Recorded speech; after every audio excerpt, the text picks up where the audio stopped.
Working at the Farmhouse, a Havenwood Cowboys romance, Book 5, written by Catelyn Meadows, narrated by Georgia Lee King. I count all things but loss for the excellency of the knowledge of Christ Jesus, my Lord. Philippians, chapter 3, verse 8. Chapter 1.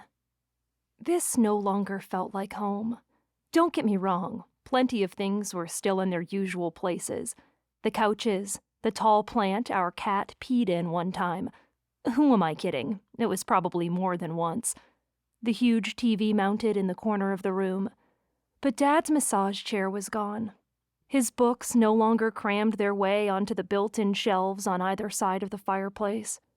Now, Mom had everything so minimalistic, with little decorative touches like succulents or figurines taking up an entire shelf, like something that small needed that much space. Then again, maybe she didn't know what else to put there yet. She'd never been much of a reader. Dad had always been the bookworm. I stalked past the fireplace and stared at the mantel that once had been littered with pictures. Mom and Dad's wedding, the trip we took to Vegas, my parents smiling next to my brother and me as we all sat together on the open hatch of our side-by-side on one of our many trips up into the South Hills together. They were all gone, too. The house didn't look right. It was too organized. It was too clean. As I looked out the front window, I saw Mom's car slow past the house and pull in. The sound of her honking multiple times in succession peeled through, and I couldn't help the smile that overtook my face. I didn't wait for her to come to me. Instead, I pushed out through the front door that I'd opened with my key only minutes before and stepped back out into the sunshine. "Cambry!" Mom said, lifting her arms into the air the minute she stepped out of her blue Subaru. "Hey," I said, striding over to her as quickly as I could. Pocatello wasn't that far away from Bridgewater, but I hadn't been home since before their divorce last year. I'd been shocked by the news that my father had left my mother, and admittedly hurt. I hadn't wanted to see either of them. I still wasn't sure what happened. It'd taken a few days before I'd agreed to talk to either of them. But now, Dad lived in Utah with the woman he'd left Mom for, and Mom was still here. Still teaching kindergarten, still smiling. Her arms were so warm as they wrapped me into a hug, I didn't realize how much I'd needed or missed until I was living in it. "Hey, Bug," she said, calling me by the same childish name she always had. I loved it. "Hey, Mom," I breathed her in, inhaling her scent of the floral perfume she'd worn for as long as I could remember. She pulled back and cradled my face in her palms. "How's my college graduate?" "I'm home," I said, smiling, taking in the subtle changes in her appearance, the additional fine lines near her eyes, the tired circles beneath them, streaks of gray in her blonde hair that you couldn't see unless you looked closely. "I'm glad. Help me out, would you?" Turning, she gestured to her car, which had several boxes in the back seat. "What is all this?" "Decorations for my classroom." Grinning, she opened the back door and bent to grab one of the gray tote boxes within. "And tonight is the back-to-school carnival, so I was setting a few things up." I followed suit, retrieving the next tote, which was much lighter than it had probably been before she'd taken it to her classroom. Most teachers did typical back-to-school decor for their classrooms, and Mom was no different. Bridgewater didn't have an official elementary school per se. It had a high school, but the town was too small to warrant much. Consequently, students either attended the elementary school in Burley or in someone's home. I'd gone to Burley for grade school. "Any luck with the job hunt?" she asked, propping open the front door with her foot and waiting for me to enter first. "Nothing yet," I said. The apple didn't fall far from the tree. Mom had always wanted to teach, and she rubbed off a little on me. The majority of schools I'd applied to so far had been highly competitive, and openings had been scarce. I was willing to move if it came down to that, but I had mostly applied for schools near my hometown, and so far, nothing had opened up. And the school year was starting soon, which meant I was out of time. I decided to find a job closer to home and apply again next year, to more schools this time. "Something will turn up," Mom said. "Yeah, it will." Or so I hoped. At this point, I was feeling a little overwhelmed and unsure. I'd devoted the last 4 years of my life to getting an education with the idea that finding a job at the end of things would come easily.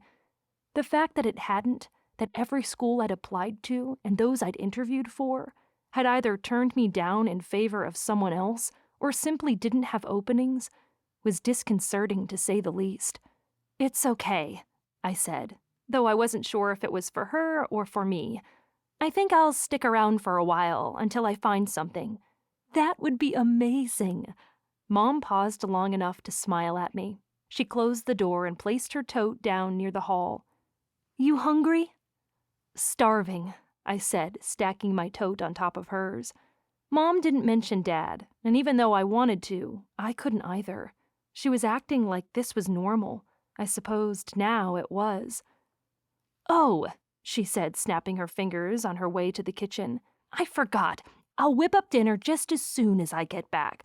Or maybe I'll grab something for us while I'm out." She reached for her purse hanging on the hook near the door. "Get back from where?" I asked.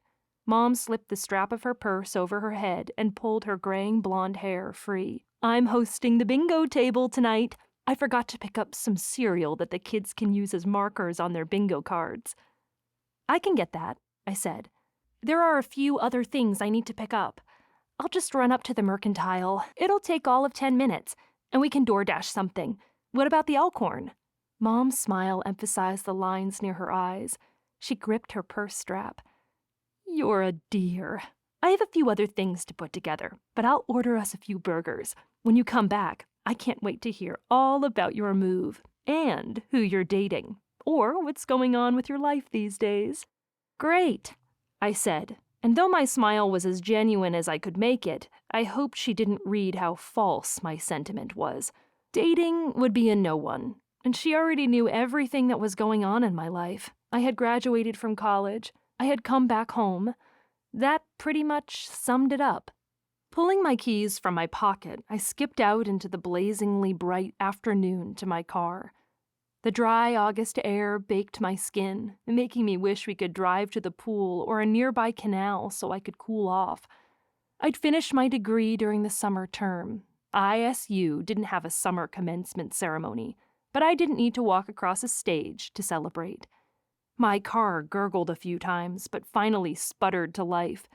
I could have walked to the Mercantile. It was only a few blocks away, but I wanted to get the cereal for Mom and get back as quickly as I could. Geraldine Perry always kept the Mercantile's main entrance staged so cute. An inviting little wheelbarrow filled with glittering pumpkins, partnered by a scarecrow on a stick, greeted me before I stepped inside. The ice cream counter was the first thing to greet me. It was unmanned, no one to greet me, which was fine. I paused, inhaled the scent of nutmeg, and strode past the counter to the left side of the store, where the perishable items were kept. I headed for the cereal aisle, gratified to find it was in the same place it always had been. At least this much was the same. Just like the derelict gas station on the corner outside, the one that had been abandoned since who knew when. Just like the old church that no one ever seemed to attend. Just like the covered bridge and the square where all the community events were held, and the old stone post office. Those things were just as reliably unchanged as ever. After I snatched the cereal, I grabbed a box of tampons as well.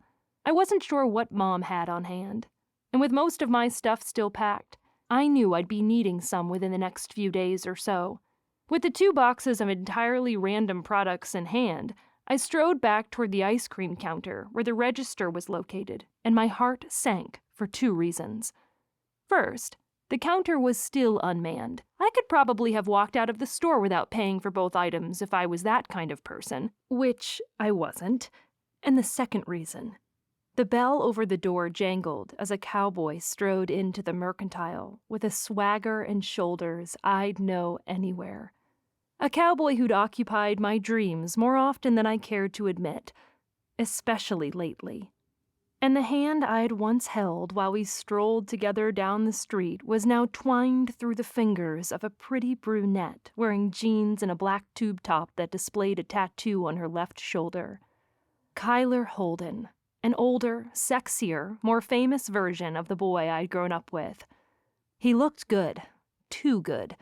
His hair was hidden by a cowboy hat, and a shadow of stubble dusted his steely jaw. A t-shirt hugged his impressive torso, and his muscular legs were hugged by stone-washed jeans that hung on him extremely well.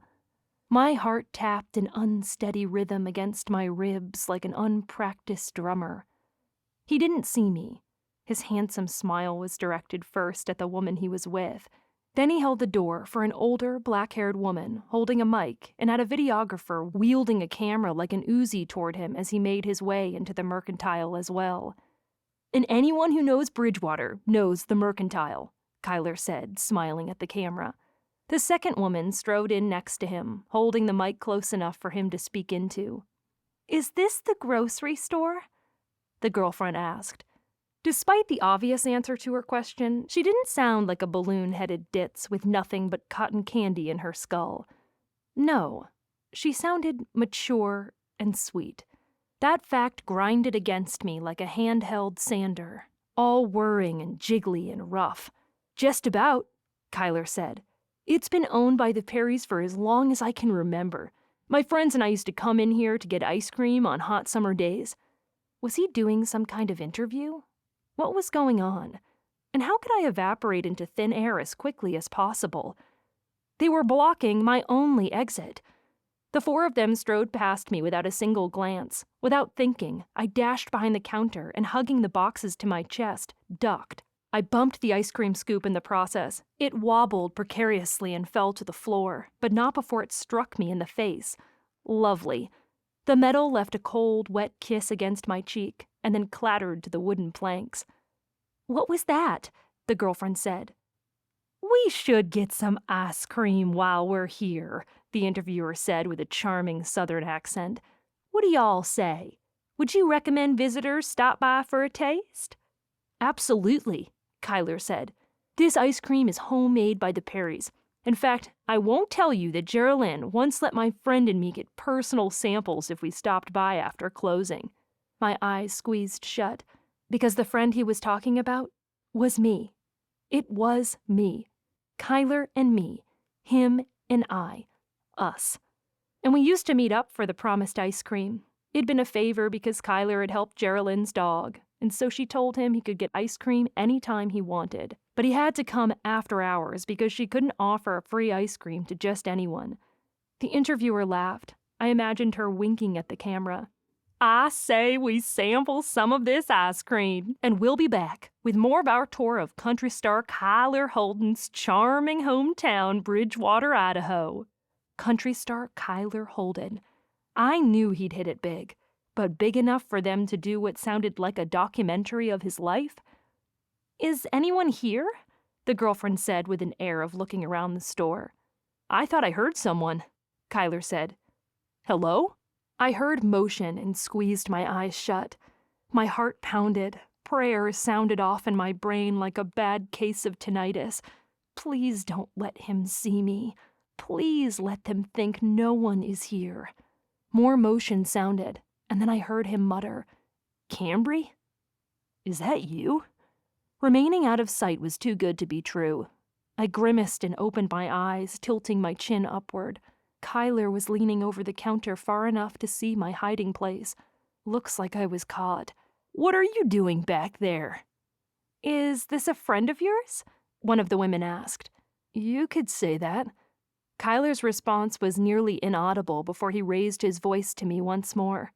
"I see you back there, Cammy. Everything okay?" Cammy. That nickname, that voice. It still had the same death grip on my heartstrings. He knew I was here. No sense in hiding any longer. I might as well try to play it casual. Inhaling, trying to steady myself and act like this was completely normal, I put my quads to work and rose, bracing myself, facing him. The direct impact of Kyler's blue eyes was a detonator. It was the press of the button everyone in movies dreaded. when the villain held the device in his hand and finally acted on the threat to push it if his hostages didn't comply. Well, that button had been pushed, and I was bracing for the explosion. I knew seeing him again would be inevitable, but I had no idea it would affect me like this. "Hey," I said stupidly. "Everything okay?" Kyler asked. His eyes flicked to my chest, or rather the box of tampons and cereal in my arms. "You've got something." The picture-perfect brunette in her skimpy tube top with toned arms, perfect skin, and delicate makeup indicated her own cheek, flicking up and down with her finger. Heat barraged my face. The ice cream scoop had struck my face as it had fallen, and I'd completely forgotten. Mortified, I lifted a hand to my cheek to wipe the glob of ice cream away, only to lose my hold on the items in my arms. Both boxes slammed to the floor. "Hang on now," Kyler said, striding quickly around the counter. "Oh no, it's okay. I got it," Kyler said. "No, don't." Ever the gentleman he always was, he bent for the cereal and, yep, my box of tampons. He paused only long enough to stare at the box and for color to patch his handsome cheeks before he rose to his notably impressive full height. Had he gotten taller? Heat strung from his body, and my body was reacting to it. It was like I had cracklers on the end of every one of my nerve endings, and he was pure fire, sparking every single one of them, making each one explode the closer he drew. "Here," he said, setting the boxes on the counter in front of the ice cream. And then, before I could equate anything at all, like sensing that this side of the counter was colder because of the chill coming from the freezers where the ice cream was stored, or the sound of Neon Moon playing on the speakers overhead, or the fact that my nose's job was to draw in air and bring it to my lungs, he reached for my cheek. The molecules in the air slammed on the brakes. What sounded like, escaped my lips as his thumb stroked my skin and wiped away the glob of ice cream. "Someone call an ambulance." My heart just stopped beating. "Looks like you got a little something there," he said. And then he lowered his voice and added, "Sneaking back for a free sample again, Cammy?" With twinkling eyes. Twinkling, I tell you, twinkling. How could he still look at me like that? I was dumbfounded. Mostly the dumb part of that particular state of being, in the literal sense, because my ability to speak had apparently disappeared. He was so beautiful, so attractive, and, hello, had the last 4 years been good to him or what? Broad shoulders, chiseled jaw with stubble screaming at me to reach out and stroke it. His lips, his dark lashes, the scar on his nose from when he'd collided with a tree on his bike as a kid. "This is darling," the Southern woman's voice said, startling me back to functionality once more. I blinked, staggering. My hand swept to my cheek but came up empty. Kyler was wiping his hand on the towel behind the counter and halfway through explaining a story I knew all too well. After the ice cream samples, he'd gotten his first job working here, stocking shelves and hauling stuff for Geraldine. He'd snuck me in with him that first night. As far as I knew, Geraldine never knew I'd come along, since they hadn't had any surveillance. All the better, since Kyler and I had made out several times that night after he'd gotten the cereal and soups in their places. He left out the kissing part of the story for the camera, along with the part about how he'd knocked down several cereal boxes and an entire row of granola bars in the heat of our kisses, and had to return them to their places once more, laughing the entire time. Kyler must have been thinking of the same thing, because more pink patched over his cheeks, and his eyes caught mine for the briefest moment before he cleared his throat and strode back out to stand by Tube Top. "You worked here?" the girlfriend said in awe. 6 years had passed since that night. 4 years had passed since I'd ended our relationship, and seeing him now made breathing as difficult as inhaling dirt. The camera angled to me, and the interviewer with jet black hair pulled back in a rigid bun stepped past the counter as well, leaving Tube Top behind. "Is this an old friend? You look to be about the same age. Care to tell the world an insider's view on who Kyler Holden really is?" She held the mic toward me, and they all looked at me as though expecting me to go along with whatever this was.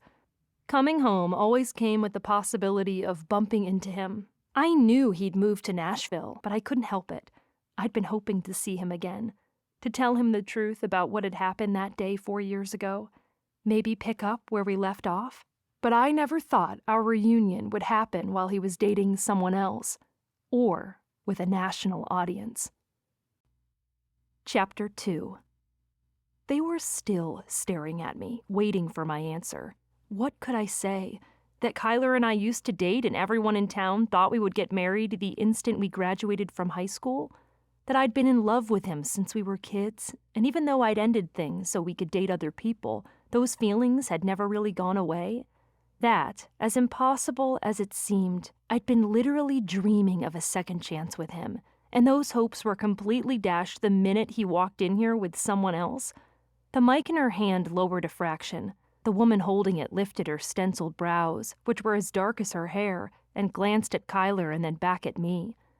"Sounds like we caught you at a bad time. Maybe we can get a rain check on that insider's view." She laughed and then turned back to Kyler. "Cammy is an old friend," he said, smiling at the woman and then at Tube Top. "We grew up together." "Cammy?" Tube Top stepped forward. Realization slipped into her startlingly brown eyes, and they narrowed a fraction before a forced smile smattered on her face. "Oh, is this Cambry?"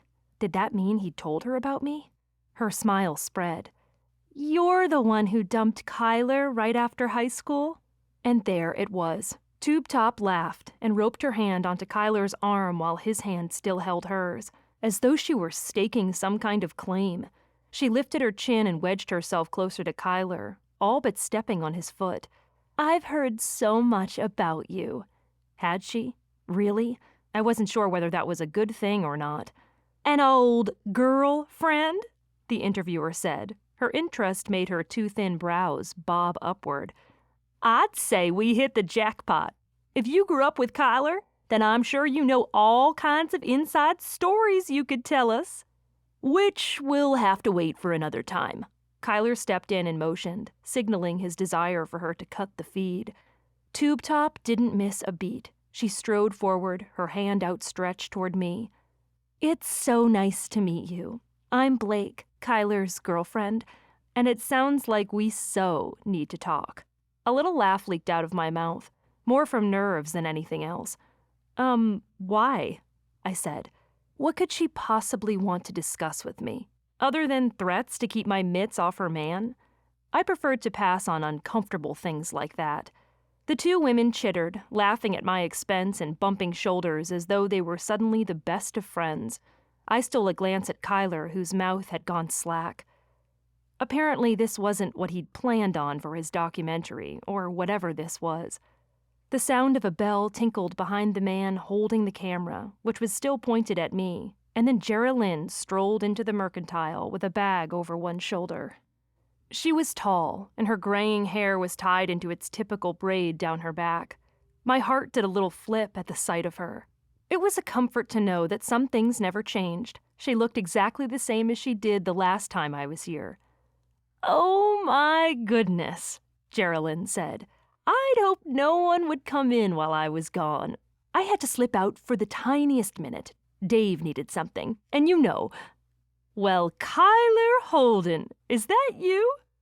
"Hey, Geraldine," Kyler said, as charming as ever, and looking just as relieved as I felt at having the attention of the camera directed elsewhere. "Hope you don't mind we were filming in your store." "Mind?" She laughed. "This place could use some publicity. Now get on over here and give me a hug." He laughed and strode past the cameraman, opening his arms and pulling the older woman into an embrace. She squeezed and then stepped back again, readjusting the large blue grocery bag on her arm. "Let me get a good look." Kyler smiled and opened his arms to her. She examined him with motherly interest and a slash of pride. "So grown up. You filled out nicely, didn't you? Aren't you some kind of country singer now?" "Yes, ma'am," he said. "Don't mind us. Netflix wanted to do a miniseries on my life. I guess people want an inside look at who I really am or something." He laughed, as if this was some kind of joke, but then he scraped his hand behind his neck. a sure sign that he wasn't as comfortable with this as he pretended to be. Could anyone else see that? I hadn't seen him in years.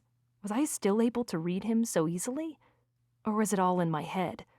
"Well, they're sure about to get a treat because you're just one of the sweetest boys there are," she beamed, patting his cheek.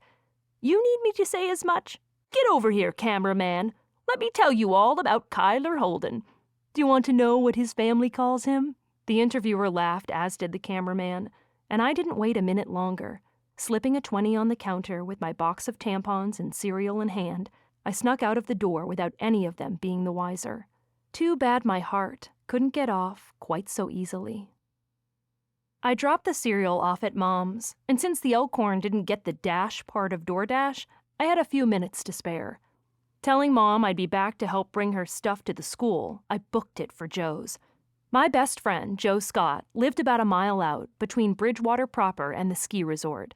Her daddy owned a ranch, and I told Siri to call her the second I got in the car. "What's up?" Joe said. "Everything okay?" "Not at all," I all but shouted into my phone's speaker. Joe and I had been friends longer than Kyler and I had. I could be 100% myself with her. And right now, I was 100% freaking out. "Are you home? I need help." "I got you. Chocolate, pretzels, we could even burst into Dad's stash of vodka." "I'll pass on the vodka, but everything else sounds great." I slammed on the gas, following the road as it angled past the gas station. Hills peaked on both sides, and in the distance, a combine chugged its way through a half-barren cornfield. I passed the road that would lead up to Belle Holden's farmhouse and kept going until I reached the landmark I usually looked for when heading out to Joe's house, a huge pair of rocks near the side of the road. Beyond those rocks, the end of her driveway was marked with tall posts and a swooping sign announcing the ranch's name, Peaceful Pastures. Peace. That was what I needed right about now. I drove beneath the sign, following the familiar dirt road as it wound past acres of land until her father's farm shop and the old homestead came into view. At least, it reminded me of an old homestead. I wasn't sure how long the house had been here, but it was made of logs like something from Little House on the Prairie. A green tractor was parked just outside the large shop, and when I pulled to a stop, the door swung open, and Joe stepped out of the tractor's large cab that was at least 10 feet up from the ground. "Cambry!" she called. "You're here!" "You're here too!" I called, jogging over, excited to see my bestie. Like Kyler and me, Joe and I had grown up together. She and I had ridden our bikes on the canal roads between her dad's farmland, driven her dad's beat-up truck when we'd been in driver's ed together, and had taken her horses out a heap of times on the trails leading through the trees near the end of her father's property line. We'd had an epic childhood, full of freedom, fields, and farm life. Joe leaped down from the tractor's tall steps and flung her arms around me. Her skin was warm, her brown curls were tied up on her head, and she smelled like diesel. "What are you doing here? What's wrong?" "I just got into town," I told her, feeling strangely shaky now that I was veering toward this particular confession. But if there was anyone who would understand how much seeing Kyler had affected me, it would be her. "Yeah?" "And I glanced at the tractor. "I can't stay long, but are you supposed to be working? I don't want to interrupt or anything." "Dad just wanted me to bring the tractor in," she said, tossing her hand toward the large machine. "No biggie. The hands all had four-wheelers they had to bring in, so I said I'd do it." Joe had driven tractors since she was tall enough to reach the pedals, so for her, this was, in fact, no biggie. Sound rumbled, and several four-wheelers stirred up dirt on the road I'd driven in on. The sound grew louder, and eventually the dust faded enough that I could see the machines coming our way. Each of them was driven by a man wearing a cowboy hat. Joe's dad, John Scott, ran a tight operation from what I knew. He had several ranch hands who lived in a bunkhouse on the property, and who had explicit instructions to stay away from his daughters. A fact that Joe, Ivy, and Camille loved to skirt as much as they could. Their youngest sister, Bailey, bore the worst brunt of their dad's control, since of his 4 daughters, she was the only one still in high school, and therefore underage. Joe said, stopping to wave to the ranch hands as they passed. I just love watching them go. I stood with her and enjoyed the view as well. One of them revved the gas, rose up on his haunches, and spun a donut in the gravel, spitting up clouds of dirt before smiling at Joe and following the others around to the opening in the shop. "That's Wyatt. He's got my number," she said, smirking. As if acting on that fact, she pulled out her phone, tapped out what I assumed to be a text, and then pocketed it once more. I couldn't help smiling, even though I hadn't seen her since the last time I'd come home to visit before my parents' divorce. She hadn't changed. Joe had always been as boy-crazy as they came, which had always made her dad's mandate that much more stringent. And of course, he'd only had girls, which made his protectiveness of his daughters that much more ironic. "Does your dad know?" "He better not," she smiled and then nudged me with her elbow. "Come on, tell me what's up." We strode across the gravel and up her porch steps to the swing situated at the far end. Joe sat first, and I joined her like we'd done countless times before. Breakups, bad grades, broken hearts, they'd all been dissected and dealt with on this porch swing. "You're kidding," she said when I filled her in. "Blake? It makes me think of that line from You've Got Mail about cocktail waitresses who don't have last names." Since that movie was a favorite of ours and one we'd watched regularly, I remembered Meg Ryan's character mocking the way some women never used their last names. "Don't tell me," Joe went on. "She's probably never ridden a horse in her life, and she doesn't play guitar either." "How did he even meet her?" "I don't know," I said, "and I don't want to." "No. She raised a brow. "You've loved Kyler your whole life, and you have no interest in the woman he's with now?" "None." My heart was a full drum section, rapping out a noisy cadence like the monkeys on Tarzan. Seriously, how could it pound like thunder and crackle in my chest? "Huh." She folded her arms and sank back against the side of the swing, jerking it just a little. "I don't, Joe," I insisted, elbowing away obnoxious and nosy thoughts posing the same questions.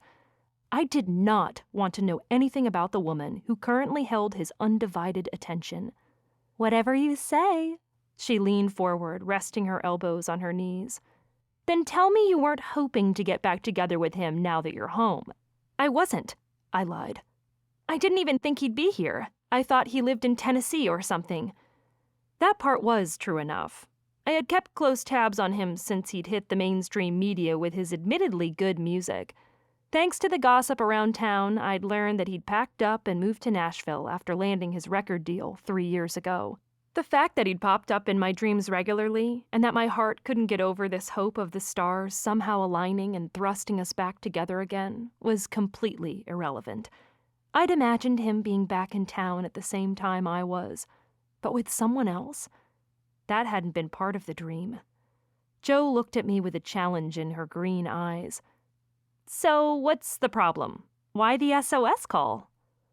"It was just embarrassing," I said. "I mean, I'm on camera now with tampons in my hand and ice cream on my cheek, and the cheek touch." I shivered, remembering the way his finger had been a battery charger to my nervous system the minute it had contacted my cheek. "So they, recorded you? Don't they have to get your permission or something before they can publish that?" I don't know," I said. "Probably." She opened her hands. "Problem solved. Just deny your permission. They'll have to edit meeting you out and keep the focus on him and Miss Boobs." I snorted. "How do you know she had boobs?" "Tube top? Female?" "Right." I didn't want to think about him with her, at all, in any way, shape, or form. I didn't want to think about her form either, or him anywhere near her form. Ahem. Moving on. "Admit it," she said. "You were hoping to get back with him." I was not. Cam." Joe stared me down with that investigator eye she had, and I knew, just like I knew the time I'd told Brady Stanbridge she'd had a crush on him and she'd found out, that she could see right through me. I grimaced. "Okay, I am. Joe knew how devastated I was after I'd broken up with Kyler and realized that our friendship could never be the same. I'd hoped he could still be to me what he'd once been. that we could still listen to each other, have long talks, and hang out. But it was Kyler's sister-in-law, actually, who told me how devastated he was when I'd broken things off between us. She'd kindly and openly pointed out how cruel it would be of me to break his heart and think I could still hold on to it. She'd been right, and I'd felt like a fool, so I'd let him go for good.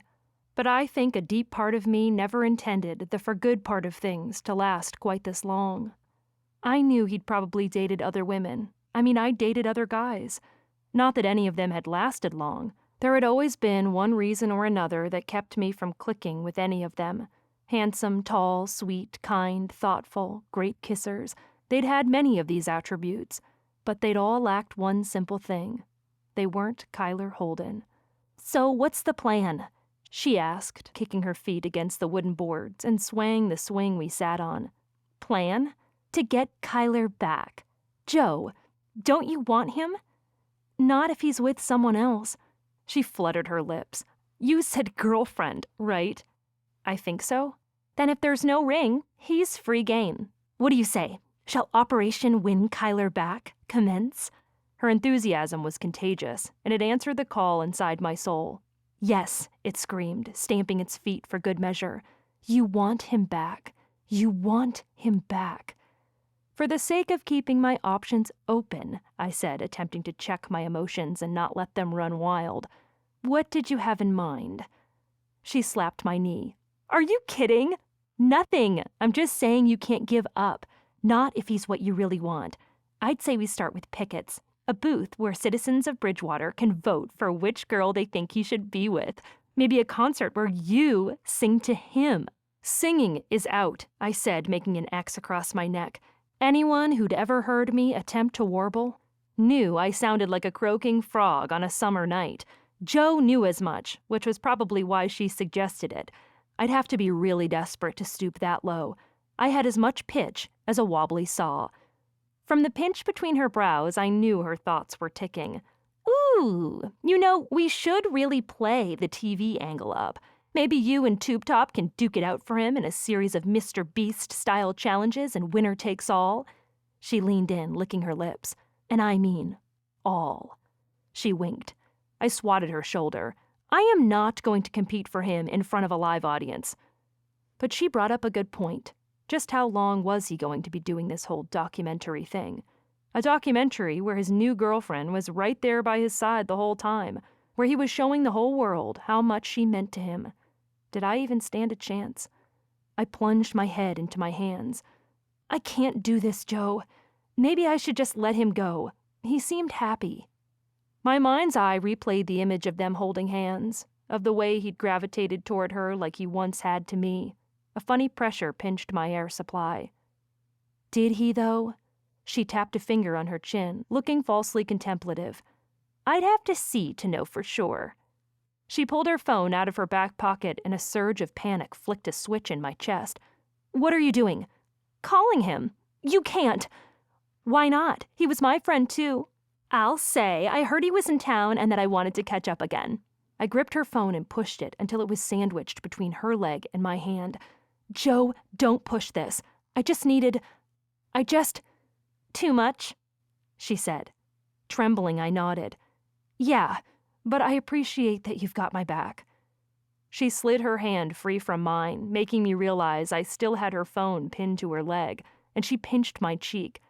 "I've always got you, babe. Now, we need to more subtly make sure Kyler's always got you, too." "Great," I said, rubbing my face. I knew she meant well, but the longer we sat there, the more my doubts crept in. Was it possible to win him back after I'd so thoroughly broken his heart the first time? Or would it be better to let him move on in his life without me? Chapter 3. By the time I got back home, news about Kyler's documentary had spread like spilled coolant. Mom was gushing about it as she handed me the bag with my burger and fries. The smell stirred my stomach, making my mouth water. "That nice boy who delivered our food said he was Kyler. Is it true?" I stared at the brown paper sack and the few grease marks staining the bottom. My conversation with Joe wouldn't leave me alone. Part of me considered ignoring Mom's question or feigning sudden deafness, but from that raised eyebrow, I knew she wouldn't let it go that easily. "Yeah," I said. "It's true." Mom exhaled and sank onto the chair, opening the wrappings around her burger. "I can't believe he's back in town, Cammy. And that he brought a girlfriend." She sounded both sympathetic and worried. It was like she knew how much of a bombshell this news was to me. I wanted to put her at ease. Or maybe myself. Or both of us. "It's okay, Mom. He's allowed to date other people. It was the whole reason I'd ended things with him in the first place. Or so I'd once thought." Lifting my burger to my mouth, I took a bite, savoring the blend of flavors. Mom chewed and eyed the large open toad on the chair beside her. Her tattered bingo game with its tombola visibly stuck out of the top. "I know that," she said. "It's just, I don't think I ever quite got over the idea of you two. Since you were kids, it was always you and Hoss." The sound of that name was a dart to the bullseye lodged beneath my ribcage. I nearly choked and had to cough and take a swig of water. That one word held far more weight than it should have. My fingers dug into the dining table. "Since when do you call him Hoss?" Sure, it was his nickname, but hearing Mom use it was like hearing her low-key use of today's slang. If she thought she could use it, then I called her bluff. I had never picked up on the name. For good reason. Why should she? She waved this off. "I'm around his sisters-in-law all the time at the school, and that's what they call him." That didn't surprise me. The nickname had become the norm faster than Kyler or I ever expected. He was cool with it, but me? If anyone knew what it really meant, I'd never live it down.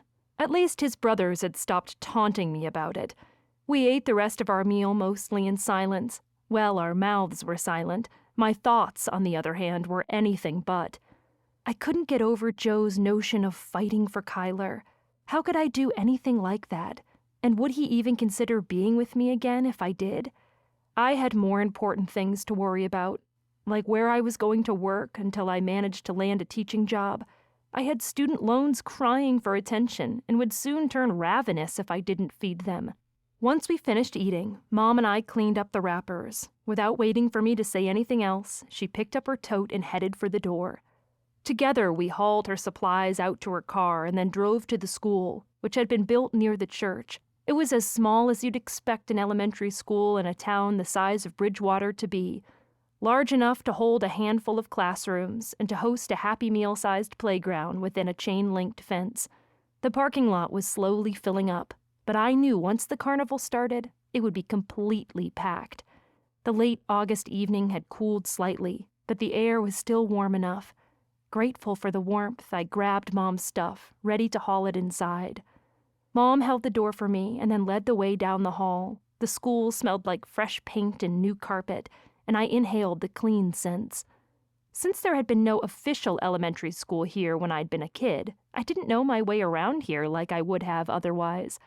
Thinking of that only brought on more memories of Kyler. He'd grown up in Burley and had come to Bridgewater when we were 14, when his parents had gotten a divorce. "Your classroom looks cute," I said, gazing at the tiny desks and the collections of pumpkins in homage to the coming fall.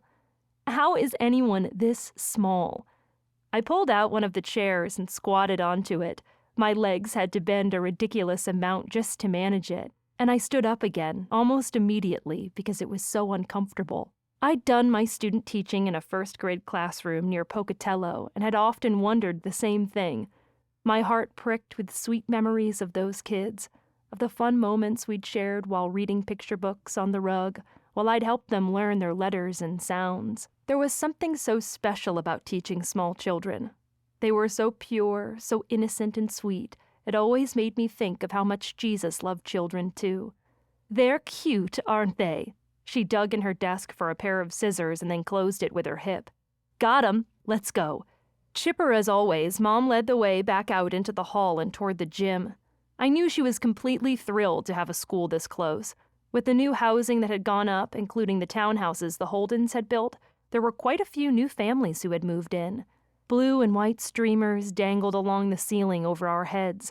One sign even had the words "Back to School" pieced together letter by letter, along with decorative accents like die-cut pencils and backpacks.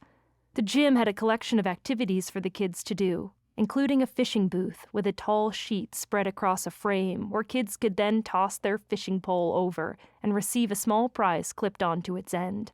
Balloon animals, beanbag tosses, plinko, and what looked like darts were all being set up. Mom meandered to a table beneath one of the basketball hoops that had been levered up out of the way and began to assemble her bingo cards and the tombola, along with her basket of prizes. One by one, kids and their families trickled into the gym until it was fairly packed with families lining up at the various games. The sound of chatter and laughter heightened, making it impossible to speak without raising your voice. Kids walked around carrying goodie bags full of plastic bracelets and other prizes from the games. Some had balloon animals, others had full-sized balloons on strings tied to their wrists. "I forgot my water bottle," Mom said after calling out the next row. "Could you dash to the cafeteria and grab some water for me?" "Sure," I said, nodding to a few of the families I used to babysit for. I wove through gaggles of children waiting in lines for various activities toward the exit in the corner. I stopped to wait for a very pregnant Belle Holden, who was holding a little girl's hand on one side and pushing a stroller with the other. "Hey, Cambry," Belle said, moving her stroller to the side to make room and displaying a rounded stomach in the process.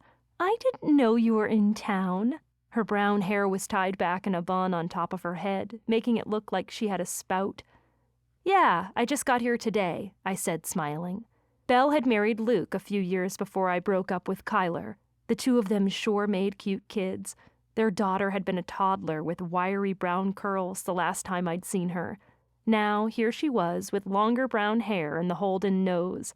Moments later, Bex Holden joined us, holding hands with a blonde beauty who, like Belle's daughter, was much bigger than she'd been the last time I'd seen her. My heart stopped, because the difference was I knew Bex's kids. I'd babysat them for years. "Is that Sophie?" Bex's grin stretched. "It sure is," she said, pulling me into a hug. "Oh my gosh, it's good to see you." "You too," I said. I couldn't help the smile that stole over my face. Since I grew up next door to where Bex and her first husband had lived, I watched Cody, Paisley, and Sophie all the time when they were little. It was crazy to think that this much time had passed. Sophie was so big now. Before I could say anything else, a girl with blonde curls walked into the gym. She was much taller than the little girl with an imaginary friend named Popsicle I used to know. This girl's face had thinned, her height had her reaching her mom's shoulder, and I had to do a double take. "Oh my gosh, Paisley?" Paisley raised her hand and gave a little smile. "Hi, Cambry. You remember me?" I said, pressing a hand to my heart. "Sophie probably doesn't." The smaller blonde sniffed and looked up at me, shaking her head. She held hands with a boy who was about 5 years old, and I suspected this was Tate, the boy Bex and Dawson had had together.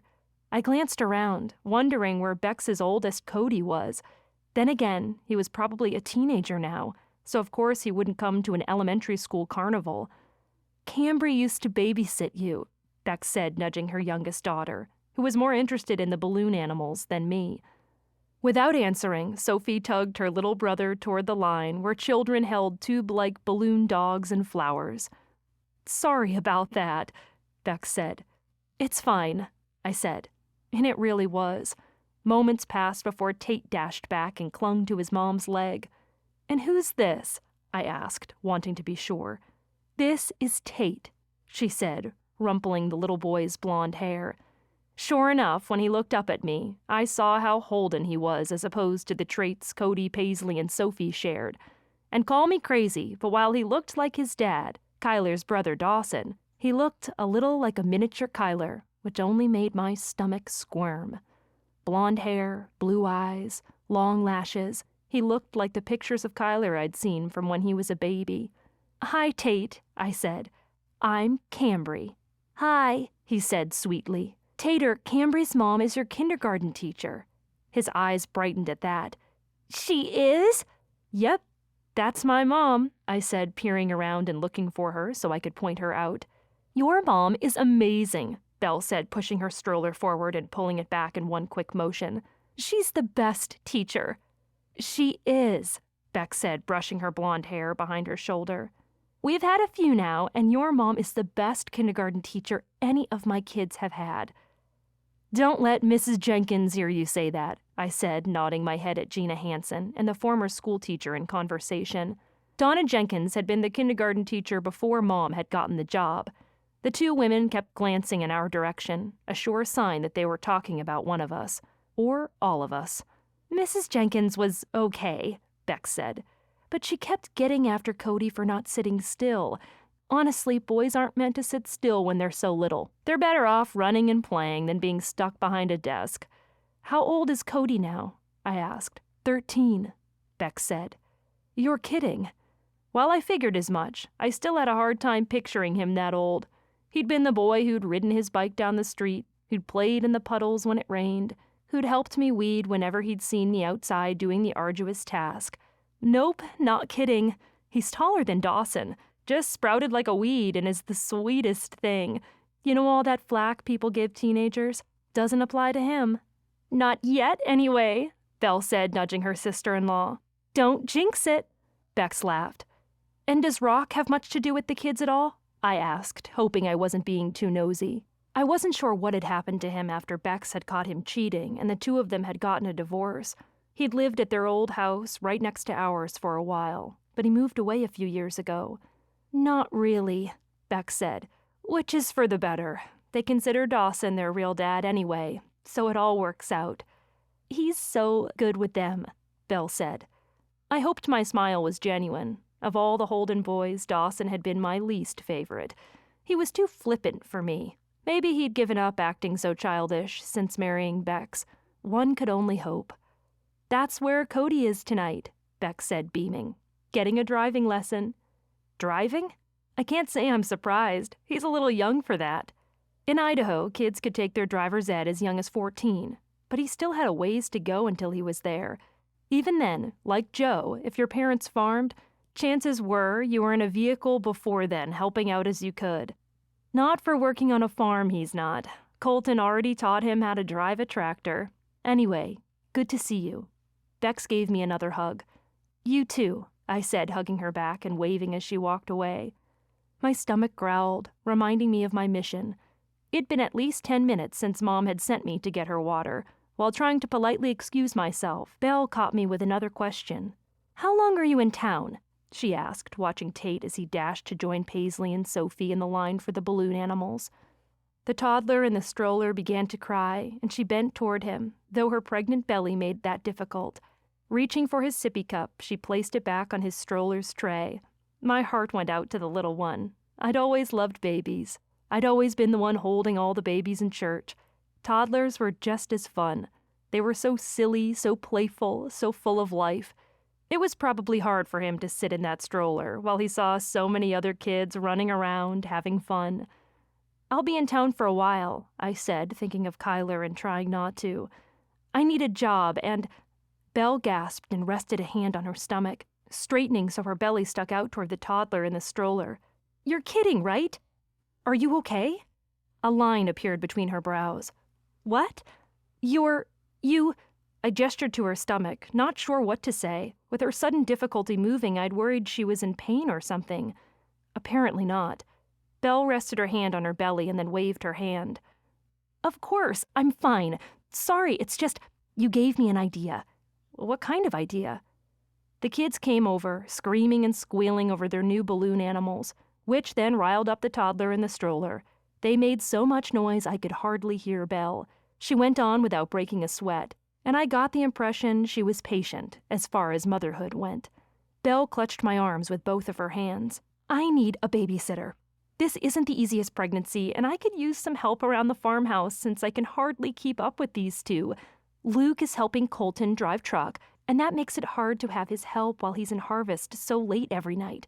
What do you say? You mean watch them once in a while? She worried her lip. It would be more like a nanny situation. You'd come live with me and help me with all the things. Cooking, cleaning, watching my kids. I'd pay you well. And I really need the help. It's miracle enough that I was able to get out to come here tonight at all. You must be a godsend. A clamp pressed around my stomach, folding it over itself. If the circumstances were any different, I'd be all over this without a second thought. I needed something to do and some way to earn money while I sent out feelers for teaching jobs. But being at Belle's while Kyler finished filming his documentary, he wasn't living there while he was visiting, was he? The Holden boys had built their mom a new house. He was probably staying with her. Or at the Frontier Inn. How often could he go to his brother's house, really? The Holdens were close. Chances were he'd visit often. I could hear Joe shouting at me to do it. Wasn't the plan to steal him from his non-bimbo? All was fair in love and war. And he might be dating her, but there were no rings on any fingers yet. Not theirs, anyway. Even as I had these thoughts, regret wormed its way through me. Could I really do that? Fight for him like that? What if he was happy with her? I couldn't. After all I'd done to hurt him already, I couldn't accept this job offer with any other motive than to help Belle, and I really did want to help her. What about a daycare or something? I asked. I didn't want to sound uninterested, but I had to know. There aren't any in Bridgewater, and if there were, I'd have to get the kids there. Too much work. It's why I'm not asking Luke's mom to help. I'd rather have someone who can live with us and help me so the kids can be in their own space and nap in their own beds. I could understand that. In that case, I could bring the daycare to her doorstep. It would be nice to know what to expect as far as Kyler was concerned, though. If you're not sure, it's totally okay, Belle said, her face falling. It's not that, I said, coming to my senses. I'd love to help. I love kids, and yours are adorable. She smiled, only to have it falter again. Then what's the problem? Could I trust Belle with my feelings? I'd never talked much to her before, but I'd always been an open book. And it wasn't like she didn't know I'd once had major feelings for her brother-in-law. This was a safe enough topic with her, wasn't it? How often does Kyler come to your house? I asked. Chapter 4. After telling Belle about getting Mom's water, I asked if she could walk with me while we talked. She was more than happy to. Wheeling her stroller around, she shouted to Bex that she would be right back and then joined me out in the hall. "What's going on with you and Kyler?" she asked in the comparative quiet. "Did you know he's in town with a girlfriend?" "I saw," I said, and the words were much more difficult to enunciate than I expected. "I bumped into them earlier today without warning, and it's just that I'd like to have some idea of what to expect if I decide to do this. You don't want him to drop by and surprise you, is that it?" I waited for her to step into the cafeteria first, and then followed in after. The scent of spicy meat and melted cheese filled the room. Several small tables were set up, and families sat together eating nachos, talking and laughing. A few kids ran around in here, too, while their parents waved them to sit back down again. "Yeah," I said, confessing only part of what I was feeling. How rattling it had been to bump into Kyler with his new flame. The line for nachos moved fairly quickly, and the water was at the end of it. While we waited, I smiled at the woman behind the counter and thanked her as she handed Belle a hot boat of cheese-covered chips. She got another for her son, and then we made our way back out into the hall. I kept the hopes I had, hopes I'd shared with Joe, to myself. In all truth, I still hadn't decided what to do about trying to win him back. Handing a boat of nachos to the toddler in the stroller, Belle then admitted that the Holden brothers had all been coming to help Luke out while he was helping Colton during harvest. "It's a lot of work to care for the animals," she said, pushing the stroller back toward the gym. "And until we find a new farmhand who would be willing to live in Luke's old shed, the brothers have been coming to help, too." Which meant Kyler would be stopping by. Because of course he would. Why should that make my heart chug with excitement like a sailor finding land after weeks of only ocean? With Kyler coming over to help with the animals, even while filming his documentary, that meant I could see him. That meant I could talk to him.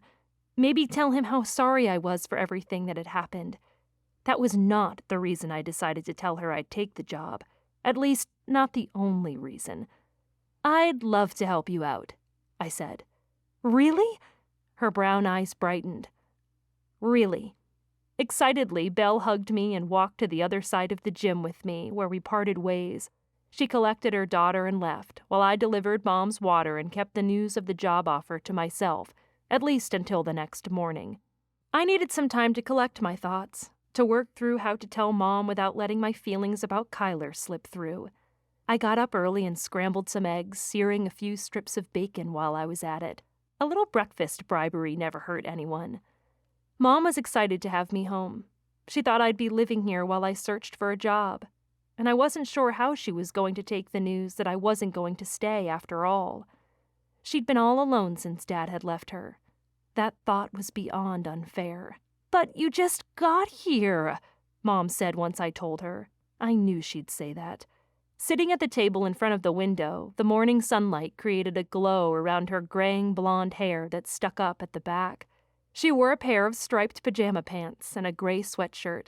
I took a bite of my bacon, chewed it, and then chased it down with a drink of milk. "I'm only a drive away. It's about 15 minutes to Belle's farmhouse," I said. "I'll still be in Bridgewater. I just need a job, and Belle's offer is perfect for me. You know I love kids." "I know," Mom said, hitching her smile up with a little too much force. She reached across the table and patted my hand. "It's okay. I'm glad you found work." "Me too." "And that's good you're helping Belle. She's been in and out of the hospital all through this pregnancy from what Gina Hansen tells me." I stiffened at the sound of Gina's name. The rumor monger had been the cause of more than one unfounded rumor over the years. Like the time she'd shared all about Dad's infidelity to the whole town at one of the city council meetings. I'd only found out about it because Bex had been on the council and had told me after it happened. She'd wanted me to warn my mom about the backlash that would come. Fortunately, people had been kind enough about it. There was the occasional busybody who felt the need to dredge up questions at the worst possible times, but for the most part, people had been supportive of Mom. "You know you can't trust everything Gina says," I said, surprised Mom could be so accepting of that woman after the misunderstanding. Mom had confronted Gina about the stories she'd been spreading and asked her to stop. As far as I knew, Gina hadn't. "I know, but you can't trust some of it," Mom said, taking a bite of eggs. "All rumors start somewhere, and Belle needs help, so I'm glad you're going. When do you start?" "Belle is having a pretty hard time," I said. "She said as soon as possible, so I told her I could start today." "That's great," Mom said, finishing off the last bite. I eyed her for a moment, took another drink of milk, and then the two of us stared at one another. "Are you sure?" I asked. "About what?" "About me leaving. I know you were excited to have me back, to not be alone." Mom's eyes glittered. "Cambry, I don't mind being alone." "You don't?" "No, I don't. I always knew it would happen eventually, and I'm really okay with it. You were so excited to have me come home. I don't want to disappoint you." It felt weird being home. Everything was so different without Dad here, and I didn't doubt she noticed that fact more than I did. Without his socks or his shoes by the door, no bags left wherever he set them down, no piles of charge cords or clothes slung on the chair in their bedroom, and it was so quiet. Was Mom really okay with all this quiet? "You could never disappoint me," she said. "I know you have a life of your own, Cam, and I don't want you to put that life on hold for me. I'm excited to see where your life takes you. And if that's to Belle's farmhouse for now, then that's perfect." I swallowed, reading her eyes, searching for any traces of insincerity. So far, she met my gaze unfalteringly. Was she really okay with this? "I want you to be happy," I told her. She squeezed my hand. "I am." "Really?" "Really. I have everything I need. And you know my happiness isn't up to you." I'd heard her say as much several times throughout my life. When my brother Jude and I had gotten into misunderstandings, fingers were pointed, blame was laid, and she'd finally taken the time to explain how important it was to accept responsibility for our own actions in any situation. How we couldn't give place to things like blame when we were the ones who were responsible for our feelings. Mom was strong. She always had been. It was one reason I hated what my dad did to her. Strong didn't mean impermeable. She was fragile, too. She deserved to be loved. She deserved to have someone take care of her strong heart. Maybe that was what had me so concerned. I wanted someone for me, yes, but I wanted someone for her, too. Someone who would take far better care of her heart and who would keep promises that should never have been broken. Do you think you'll ever try to date again? Mom's lips pursed. She inhaled sharply and rose from the table, gathering the dishes as she did so and carrying them to the sink without answering. That was answer enough. I'd asked a question that she wasn't ready to answer. It had only been a year, after all. She placed the dishes in the sink and then wiped her hands on the dish towel and returned to my side. Thank you for worrying about me, but you don't have to. I'll be fine, and so will you. I'm excited for you to get to play with those kiddos. Me too. I just need to get my bags loaded up. I was excited. I was nervous. I was eager. I was worried about Mom, about me. Mostly I was ready to start a job that didn't involve a resume. I dealt with enough of those to last a lifetime, and I knew I was only just getting started. Sounds good, honey. You come home if you need to, okay? Your room will always be there. Thanks, Mom. She pulled me into an embrace, and I breathed in the familiar scent of her floral perfume. Smiling as she pulled away, she led the way to my room, helped me retrieve my still-packed bags, and helped carry them out to my car. Bridgewater's main street led past several businesses, the square, and then a snatch of homes before it curved past hills and a single gas station. And then the view opened up. Farmland spread to the base of the mountain. I drove along, passing fields where harvest was in full swing, seeing combines and tractors chugging along the dirt rows. Several ranches, including the Scots' peaceful pastures, were visible. But before I reached it, I turned down the long road that would lead me to Havenwood Farm and Bell's farmhouse. The dirt road had several ruts that caused me to slow as I passed over them, if for nothing else than to save the shocks on my car. Sunflowers bloomed in the growth on both sides beneath the leafy canopy created by the trees, adding a solemn beauty to the view. Soon enough, the road climbed to a brief peak, and a circular gravel driveway came into view, along with the corrals on the left, a barn directly ahead, and the large, quaint farmhouse to the right. Unsure of where to park, I pulled to a stop directly in front of the grass leading up to a honeycomb-shaped porch. Before I made it to the steps, the front door opened and Belle strode out. She was hunched slightly backward in that way I'd seen other pregnant women do, with one hand on her waist as her belly jutted forward. She wore a t-shirt with a horse on the front and leggings, and she stood barefoot on the planks. "You're here," she said. "Where do you want me to park?" I asked, gesturing to my car. "You're fine to park wherever. Luke and the boys come and go, but you won't be in the way. There's plenty of space." Gulp. Luke and the boys. Okay. The little girl I'd seen with Tate last night dashed up from the direction of the barn with a chicken in her arms. Her brown hair was tied back in braids, and she glanced up at me with curiosity. "Who are you?" she asked. "You were at the carnival last night." "This is Sylvie," Belle said, waddling toward the porch railing and propping herself against it. Moments later, the toddler from the stroller last night, a younger boy with pieces of straw littering his brown hair, scampered up behind his sister. "And that little guy is Riggins." "Hello," I said to them. "And this is Petunia," Sylvie said, lifting the chicken huddled in her arms. "Hi, Petunia," I said to the chicken, because chickens needed friends too. "I'm Cambry." The bird cocked her head to one side and then the other, not responding in the slightest. Rude. Belle grunted from the porch. "I've got to go lay down again, but Sylvie can show you around. Is that okay with you?" "Got it, Mom," Sylvie said, and then turned to me, taking charge with all the superiority of a much older person. "Do you want to see the magical creek?" Yes, but can it wait 1 minute? I'm going to help your mom for a sec." I dashed up the stairs and grabbed the door for Belle, holding it open while she strode inside. Concern pinched my forehead. "Are you sure? Do you need anything?" "I'm fine," Belle said. "I'd like to take a nap. So if you want to play with the kids, that would be really great." "I can do that," I said. Nothing like getting started right away. "Sorry," she said. "I'll be more up to showing you around once I get some rest. I'm fine, really. Okay, I said, waiting until Belle strode to the couch and laid down on it. You have my number if you need anything. Thanks, Cambry, she said sleepily. That was that. Shrugging, I turned and stepped back outside to where Sylvie and Riggin sat in the grass. Petunia the chicken now wandered free range between them, fluffing her feathers and bobbing her head as she walked. Sorry to keep you waiting, I said.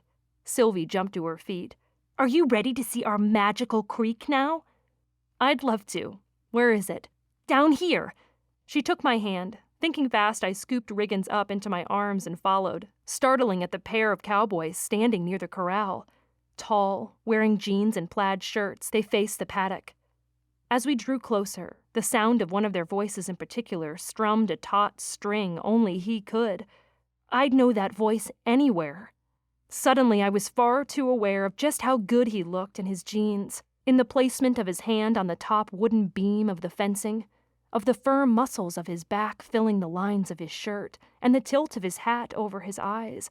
Don't look now, the other cowboy said to his brother, lifting his hat to show his face and the smirk I knew all too well. But here comes trouble. Chapter 5. Dawson. Of course the brother Kyler was with had to be Dawson. I grimaced. When Kyler and I had started dating years ago, he'd been the one to tease me about it the most. Dawson had no filter, no tact, and no shame. And that combination made for plenty of embarrassing moments. Or reminders of said embarrassing moments, which he never let me live down.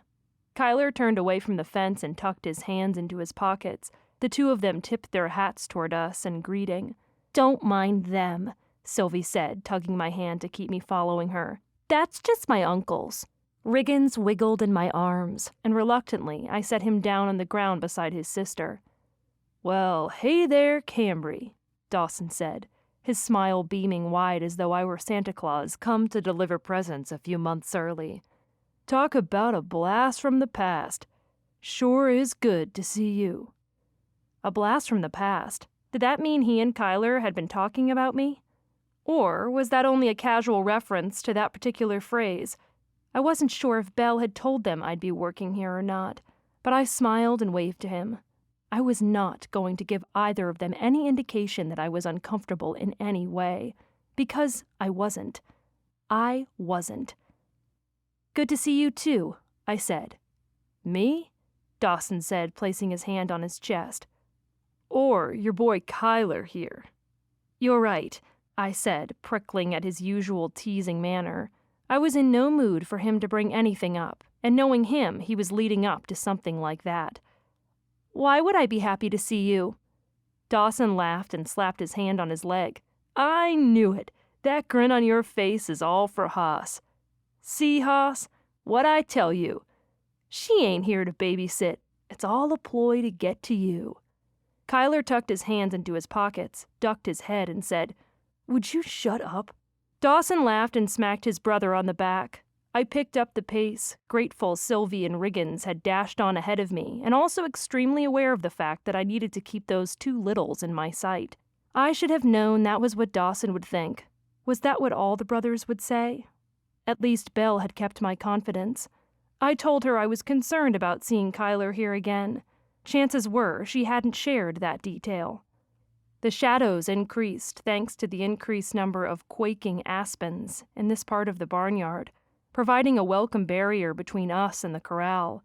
The kids stopped several feet ahead, and I quickened my steps, grateful for the warmth of my jacket and the heat still lingering in my cheeks because it warded off the shade's abrupt chill.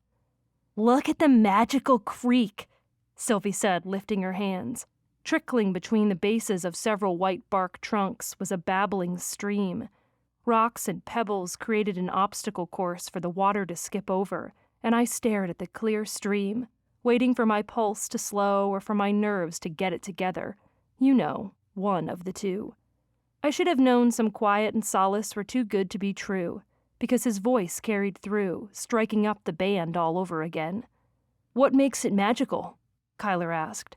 I startled, turning in surprise to see that he'd followed us.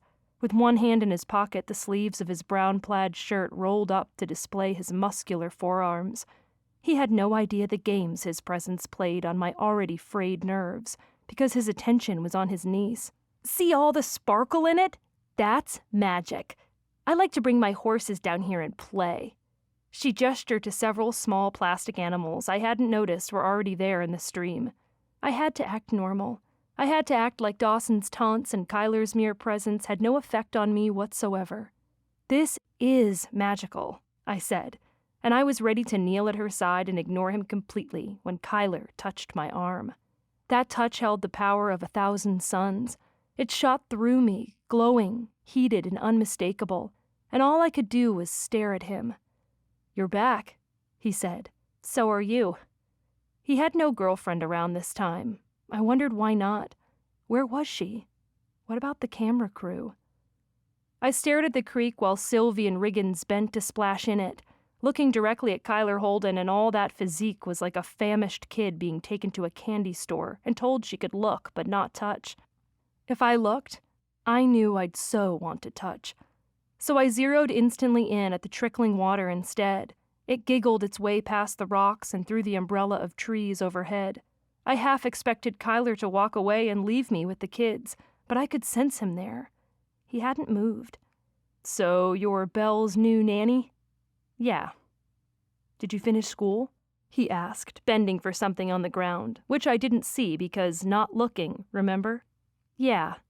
"Early childhood education?" My eyes betrayed me, and I gave in only to find his blue eyes that had branded themselves into my memory, peeping right at me. The world collapsed then. Trees tumbled, debris flew. Everything ended except him and me. "You remembered," I said. His glance was cheese to a mousetrap, and I was the mouse. I had to get over this. So of course I kept the conversation going. "Did you ever end up graduating?" I asked. As far as I knew, he dropped out of ISU after the breakup, but there was the chance he'd finished online. "Nah, school's not for me." "Good thing you don't need it," I said. "Yeah." He laughed and scraped a hand behind his neck. That made him uncomfortable. "Why?" "I like your music," I said. "You've heard it?" So much for him having an impressive memory. Did he not remember the hours we spent together in his room near Lake Cleveland on the bus while I sat and listened to him strum away? My high school heart gushing over his hotness and the dexterity with which his fingers strummed the strings, and just how smooth, lulling, and sexy I found his voice to be. I chose not to steer this conversation down memory lane. He'd done that enough for the time being, except it seemed inevitable. Every curve I took led to that stupid road. "Everyone has heard it," I finally said. "Oh, right." A nervous chuckle followed. "Is that how you met her?" I couldn't remember her name. Just the names Kimberly and Janice from You've Got Mail, spoken in Meg Ryan's snarky tone. And tell me why I even brought this girlfriend up. Because I was curious. Because I liked finite forms of punishment. Because I was dying to know just how serious the two of them were, and if I even stood a chance, or if I should let it be. Joe meant well, but if he really loved Miss Bimbo no last name, then I couldn't be the cause of any grief between them. I'd have to resign myself to ex-best friend, ex-girlfriend status for the rest of our existence. This conversation right here, this was two old friends catching up. Nothing more. Please, God, let it be more. Let it not be too late. "Oh, you mean Blake?" "Blake!" I said with too much exuberance, more out of how awkward I felt than anything else. I folded my arms. I unfolded them. I crossed them in front of me. I dropped them again. "Yep, her." He did the hand scrape behind his neck thing. Huh. Interesting. My investigatory mind buckled its seatbelt and slammed on the gas, hunching over the steering wheel for a better look at every turn. Was it because he didn't like her? Was it because he felt awkward talking about her to me since he and I used to kiss and now he kisses her? Was it because he secretly still wanted to be with me and not her and didn't realize it until now? Alas, investigator brain reached no definitive conclusions in the 3 seconds it took for him to decide to talk. No deductions were made that day. "Yeah, we met through my agent, actually." "Your agent? That sounds so fancy." He shrugged. It's how it goes, I guess. So, if she's part of your agent's agency, yep, those words really left my mouth. Does that mean she works for your agent? Is she part of the TV crew, camera crew, sound crew, microphone check, baggage claim? I really needed to stop talking because the whole concept of baggage in a relationship was something he would probably catch on to real fast. As much as I loved this man, heaven knew he didn't come without his fair share of it, just like everyone else. Probably more so now because we'd spent so much time apart, and that wasn't even considering my baggage. Why do you care? He asked. His question didn't sound bitter, only defensive. It was the first sign he'd shown that he was irritated or hurt by me since we'd bumped into one another again, and I didn't like it much. I don't, I said too quickly. You want me back? He stepped toward me, dipping his chin and hooking a thumb in his belt loop in a way he had to know was completely alluring. I staggered backward. Sylvie let out a cry of laughter as she splashed water on her little brother. He also laughed and bent his little hands in the water. I didn't get the chance to answer before he went on, taking more steps toward me. Because that ship sailed, Cammy. You let me go. Cammy. If I thought hearing his voice alone was gut-wrenching, this nickname might as well scoop out everything I had inside and leave it for the birds. The words weren't cruel. Kyler had never been unkind. That wasn't his way. No, the truth was the real bully. It was cruel enough for the both of us, and I suddenly couldn't breathe. I couldn't speak. All systems were on self-destruct as that truth launched another grenade right into my bunker. He tipped a finger to his hat. I've taken up too much of your time. You have a nice day now, he said before striding up toward the house and leaving me in the metaphorical dust. I did let him go. I did. And I couldn't stand that I did. I was the bad guy of my own story. And I'd give anything to take it back as I watched him walk away in those jeans. The jeans weren't the complete reason, but one thing hadn't changed, and that was just how good he looked in them. It was the jeans, the glimmer in his eyes when they were focused solely on me, the scratch of stubble on his jawline, the timbre of his voice, the ghost of his fingers threaded through mine, the intense way he listened, the way my body came to life just being close to his, the way something in his soul spoke to hidden parts of me. It was the way he was my perfect fit. Cold water struck my legs, stealing me out of my gloomy thoughts. I inhaled in surprise as Sylvie laughed. Got you! Bending low, she dipped her hands in the water and splashed in my direction once more. I'll get you back, I said, eager for the excuse to keep my thoughts from drifting past the do not enter sign on its way toward memory lane. It didn't work, because even though the kids and I had splashed water on each other, even though Sylvie and Riggins' giggles reached the tops of the trees, and my smiles joined theirs, they were only half-hearted smiles. Kyler refused to leave my thoughts, along with what seemed like every moment leading up to my decision to end things. The instant we graduated from high school, it seemed like everyone was asking when we were going to tie the knot.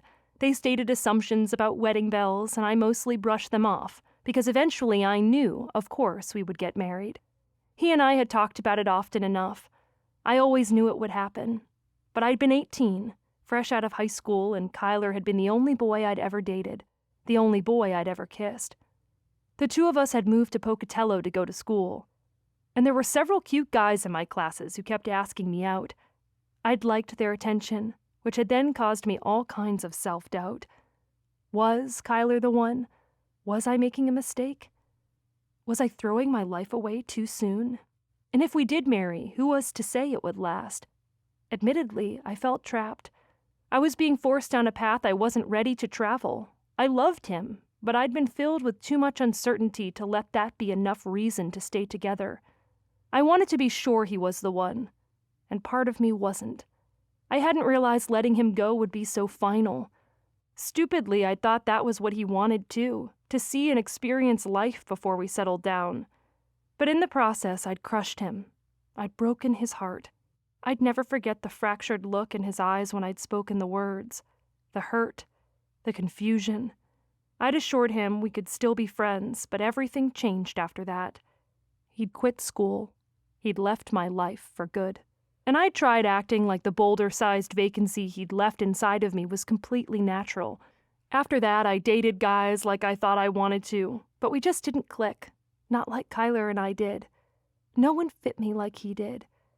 Eventually, I got sick of the game. I was ready to call him, to crawl to him with my tail between my legs and beg him to take me back. And then I heard about his agents, his record deal.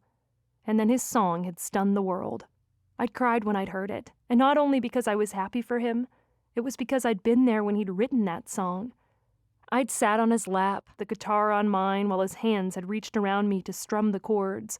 I'd heard him sing those lyrics to only me, while his deep bass poured into my ears and shaken me to the marrow.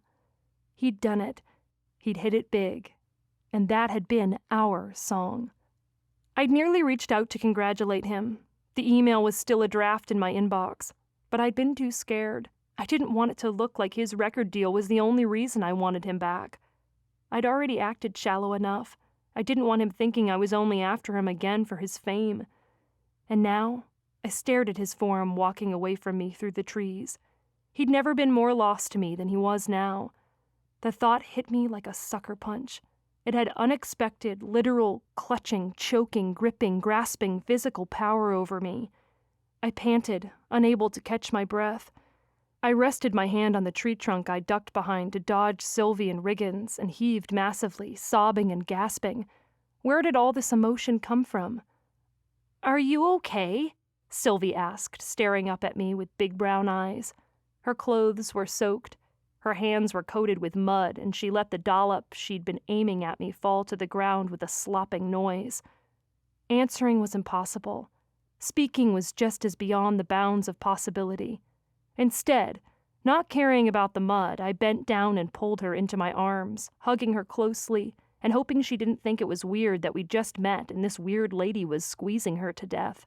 But no, she wrapped her little hands around my neck and held me while I cried.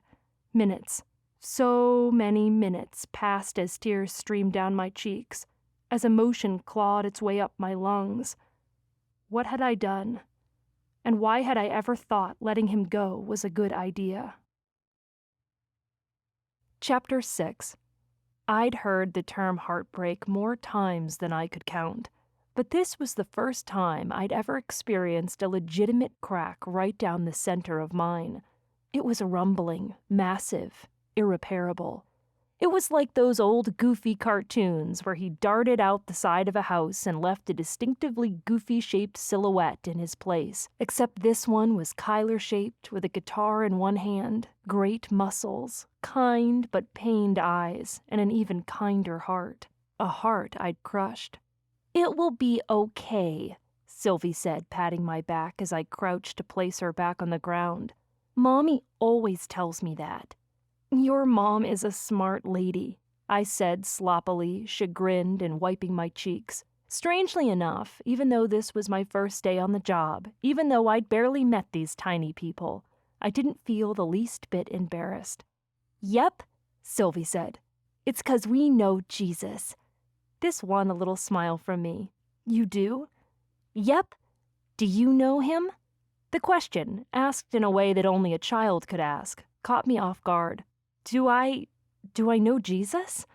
She nodded as though this was as simple as asking if I could help her wash her hands, and for some reason it gave me pause. Did I know Jesus? I thought so. I'd always believed in him.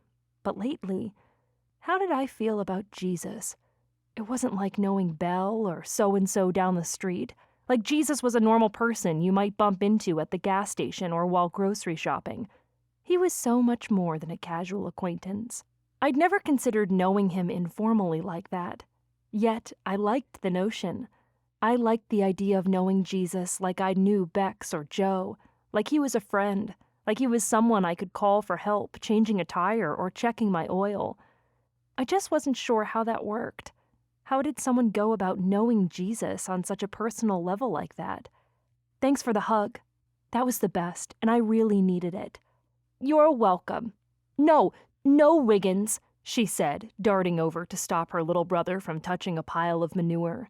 Kicking myself, I dashed over in time to grab him before his hands could collide with the cow pile, and I mentally shook myself. Who was in charge here? Me or the 6-year-old? She should be the one getting paid. Oy vey. Inhaling, I placed a hand on my cheek and stared down at them. "What do you say we get washed up and see if your mom needs help with dinner?" Sylvie nodded. "I help Mommy chop carrots and strawberries." "Why does that not surprise me?" I muttered. It was like she was an 80-year-old soul contained in a small body. Smiling but aching inside, I offered Riggins my hand and headed for the house. Sylvie trotted along, keeping our semi-downtrodden pace. We passed the corrals where a few horses grazed, as well as the llama enclosure. Thankfully, Dawson was nowhere in sight. The leaves rustled in the trees overhead, and the flower beds we passed burst with colorful blooms. "Does your mom have a side door or something where I can get you two cleaned up?" It wasn't like I wanted to bring them in through the front door. When I was a kid and was covered and messy after a day of play, my mom insisted we strip down in our backyard and dash into the bathroom that was right off from the back door. I wasn't acquainted enough with the layout of Belle's house yet to know the best way to go about this. "Yep," Sylvie said. "This way." Striding matter-of-factly, she led the way around the wraparound porch to a side door and stepped right into a wash/laundry room.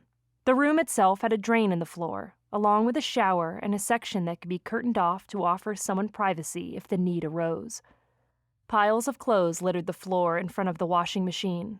I thought again of Belle and her request for help. Chances were, if she wasn't feeling that great lately, she probably wasn't up for doing much laundry either. "We keep extra clothes in here," Sylvie said, bending toward a cupboard.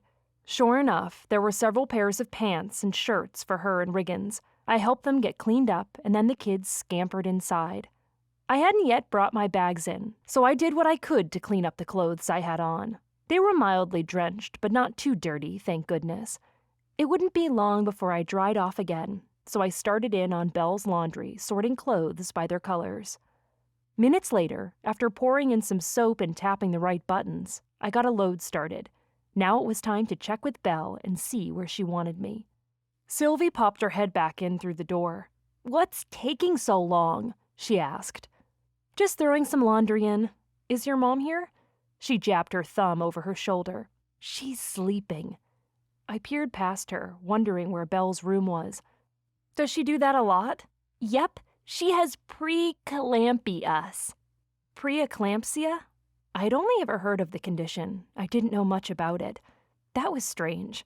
Last night at the carnival, while she'd said she was having a hard time with this pregnancy, Belle had seemed to be fine. It made me wonder how much she needed to rest. "Do you think we should be a little quieter?" I asked Sylvie, following the little girl down the hall until the room opened into a beautiful kitchen and dining area. A bar with a granite countertop separated the two. "Mama!" "Hey, bud." Belle's voice was weak and groggy, like she'd just woken up. "Let's give your mom a minute," I told him, hurrying to cross the entryway to take him so she could continue resting. But when I got there, he had already nestled in. She was lying on the couch and holding her little boy to her chest. "He's okay," she said sleepily. The boy nestled next to his mom on the couch, and she tried to scoot back. "Your belly is too big, Mama," he said, wriggling his little bum to try and make more room. Belle laughed and placed a hand on the bulge. "It is now, but not for much longer. How long till the baby comes? Remember when I told you?" He screwed up his face and thought. "Halloween? That's right. That's in about 2 more months. 2 more months and you'll have a little brother," she said. "You're having another boy?" I asked, settling on the armchair situated diagonally from where she lay. Belle smiled at me. "That's right. This little guy is a trooper. How did it go today? You look like you need to change your clothes," she added, pushing Riggins from her side and directing her children upstairs. Grimacing, I realized how much dirt he had on his pants that I hadn't seen. I thought he'd changed back in the laundry room.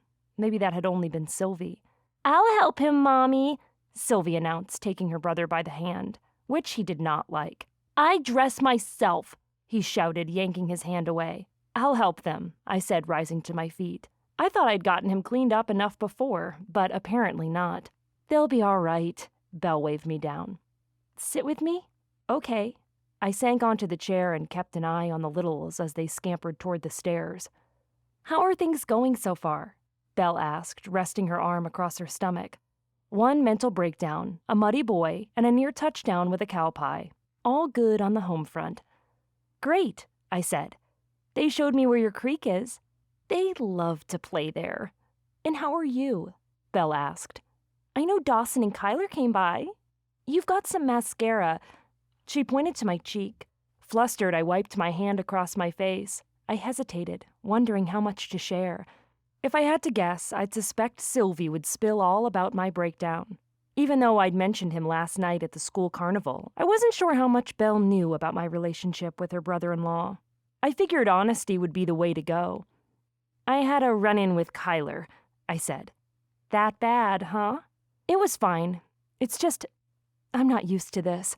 To being in the same town with him and being so distant, you know? And I know I did it to myself, but it's still hard, Belle said, squirming and adjusting so she could sit up. It took a noticeable effort, something I'd never really considered before. I hadn't been around that many pregnant women. Are you sure you should be up? I asked. I'm not even sure what you need. Sylvie said it's preeclampsia. In part, yes, she said, rubbing her belly.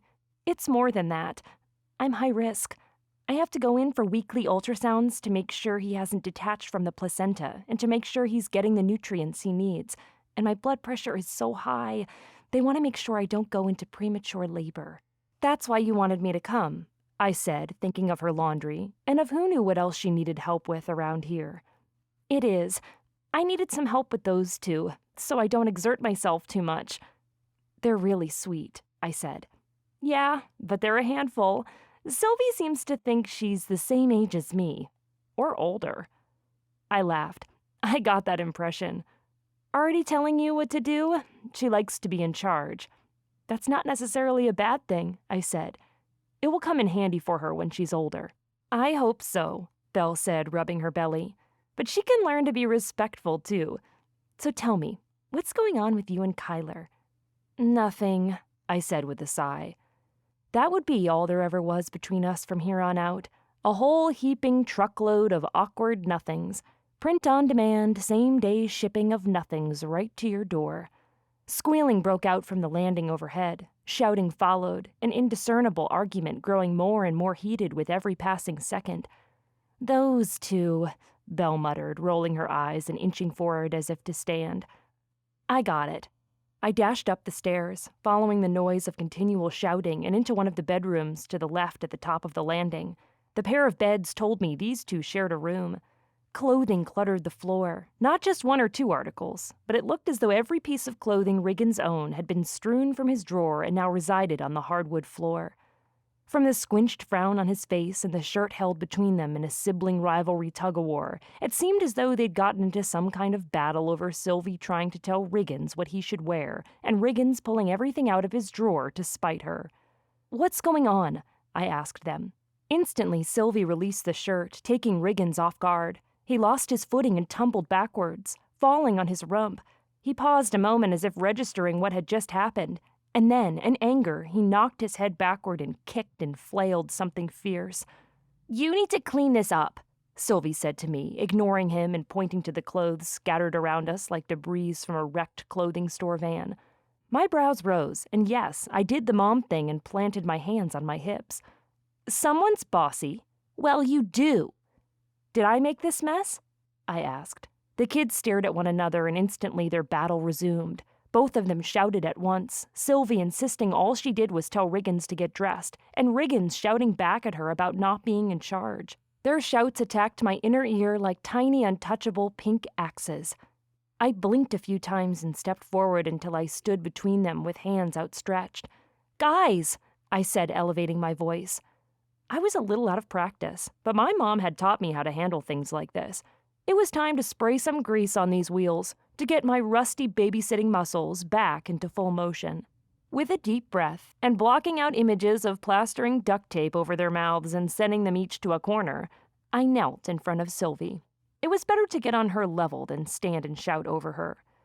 Mom told me this would make her feel less like fighting me when I got on her level.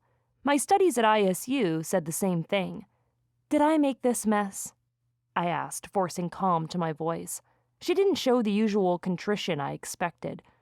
No, but we're paying you to clean this. Whoa. I blinked.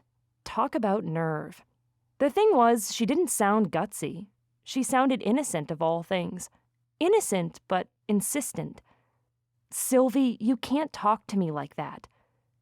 And there was the proper contrition I'd been expecting. She lowered her head and nodded. "I know." "Okay then," I cleared my throat. "I would be happy to help you clean this up, but it's not nice of you to make the mess and expect me to clean it up. Is that very fair?" "No," Riggins said, pointing his finger up into the air. He now stood only inches away from his sister and me. "Do you know what you could do?" I suggested. Sylvie scraped a finger beneath her nose. "Clean it up myself?" "You could," I said. "Or you could ask me to help. I'd be happy to help if you asked me nicely." The little girl's face brightened. "Really?" I couldn't help smiling. "Really. Could you help us, Cambry," I said, guessing she couldn't remember. "Cambry?" "Yes, I would love to," I told her, smiling. And then we dove right in. I picked up clothes and Sylvie directed me where to put them. Riggins scooped up clothes in his arms and stuffed them all into a clothes basket, and I took them out one at a time, folded them, and put them where Sylvie directed. Finally, I stared at their clean bedroom. Beds were made as they had been when I'd entered, and now the clothes that had been strewn like a laundromat exploded were nowhere in sight, allowing me to notice the Hello Kitty rug near her bed and the Spider-Man rug near his. "Nice work, team," I said. Riggins crinkled his brow. "Team?" "Yeah," I said. "When you work together like we just did, that makes you a team." "Team Spider-Man!" Riggins said, forming his fingers into the token shape for shooting webs. He then made several pew-pew noises. "Who's on Team Spider-Man?" Belle's voice floated through from the direction of the stairs. The kids gaped at one another for a millisecond before they darted out of the room faster than bullets. Sure enough, with one hand on the banister and the other on her belly, Belle was treading a slow but steady trail up the stairs. "Are you sure you should be doing that?" I asked, dashing forward. Though really, what was I going to do? Carry her? She laughed and paused at the top step. "I'm okay. I just wanted to get in on the fun. What were you doing?" She looked at her kids. "Making messes and then cleaning them," Sylvie said. "Ah." Belle rested her hand on her daughter's head. "Well, I'm about to need some help making messes in the kitchen. How about it?" "I'm in!" Sylvie shouted. Riggins clapped and jumped up and down, prattling on about using his web shooters to reach the milk out of the fridge for her. "Me too," I said. "I'm happy to help." "Shouldn't you be going home?" Sylvie asked, stunning me again with her frankness that bordered on rudeness. "Oh, This little girl had the ability to throw me off completely. I had to be on my game around her. "Cambry will be staying with us until the baby comes," Belle said to her daughter before smiling at me. "She will?" Riggins shot an invisible spiderweb in my direction. Belle mussed her son's hair. "That's right, Spider-Man. I need her help." "But you have me," Sylvie said, sounding confused. "I do, and you are a great help. But sometimes moms just need big people around to help, too." Sylvie folded her arms. "I'm big enough." "You are. It's just—" She smoothed a hand over her daughter's hair again, clearly struggling for words. I couldn't say I blamed her. Sylvie was as quick as a whip. It took some serious mental energy to keep up with her. "You can't drive yet, sweetie," Belle finished. "And you need to take some dinner out to Daddy tonight." I hadn't realized that was the plan. Was she saying she couldn't drive either?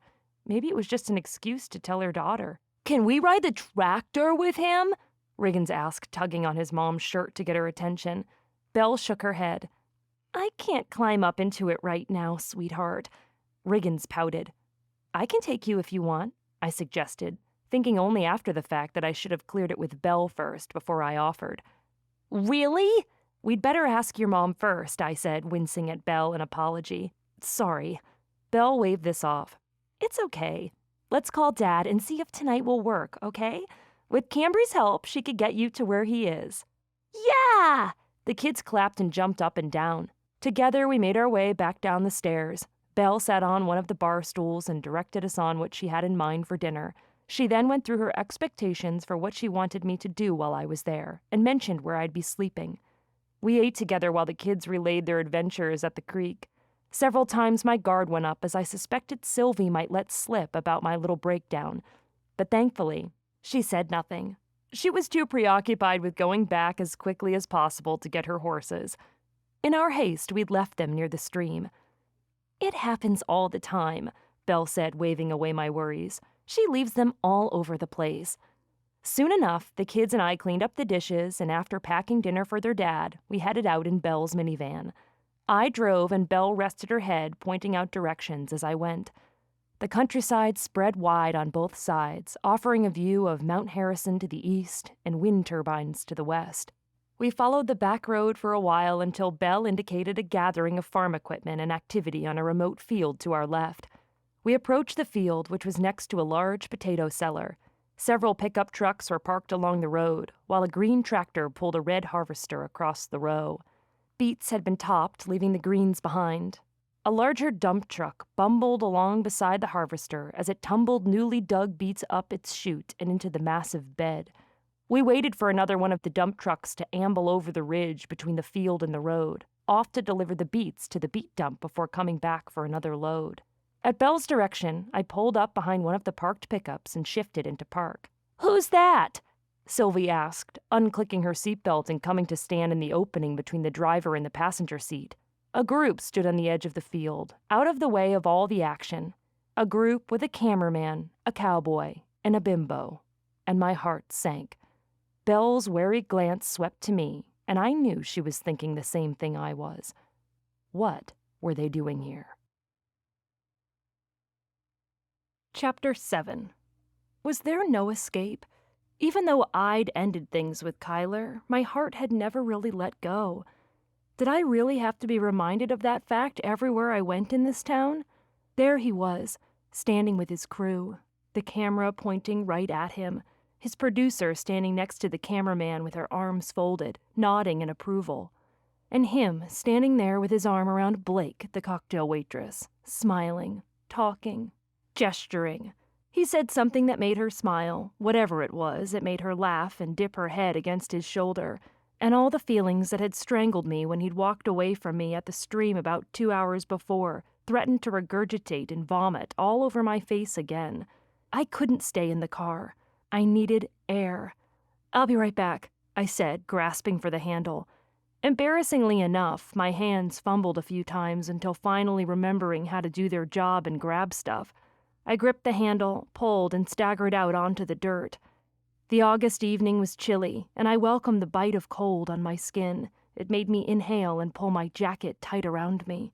With my attention on the dusky horizon, I turned my back to the car, to the sight of the happy crew, and lifted my eyes to the sky, praying for help. "I can't do this," I muttered. There had to be another job out there, a kindergarten classroom like Mom's where I didn't run into past exes and their girlfriends. There had to be a daycare somewhere else I could work at. I could check my online resumes again. I could call around, see if any of the schools needed subs at the very least. Anything else would be preferable to having him rammed in my face at every turn. The sound of a car door opening alerted me.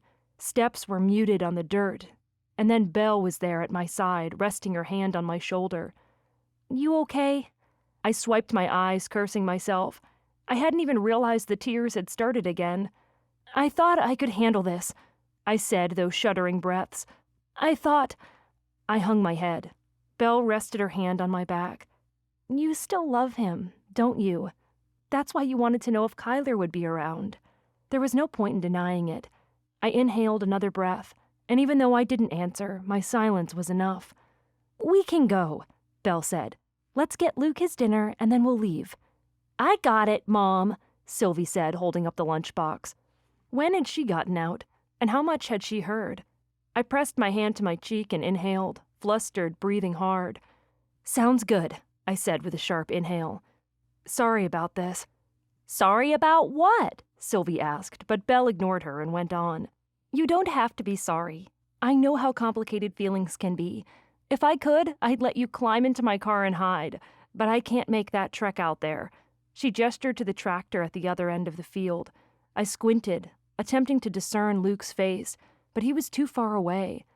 Unwittingly, my gaze wandered to the crew. Kyler had drifted in this direction, keeping his back to us and talking to the camera as he and his crew skimmed along the field's edge.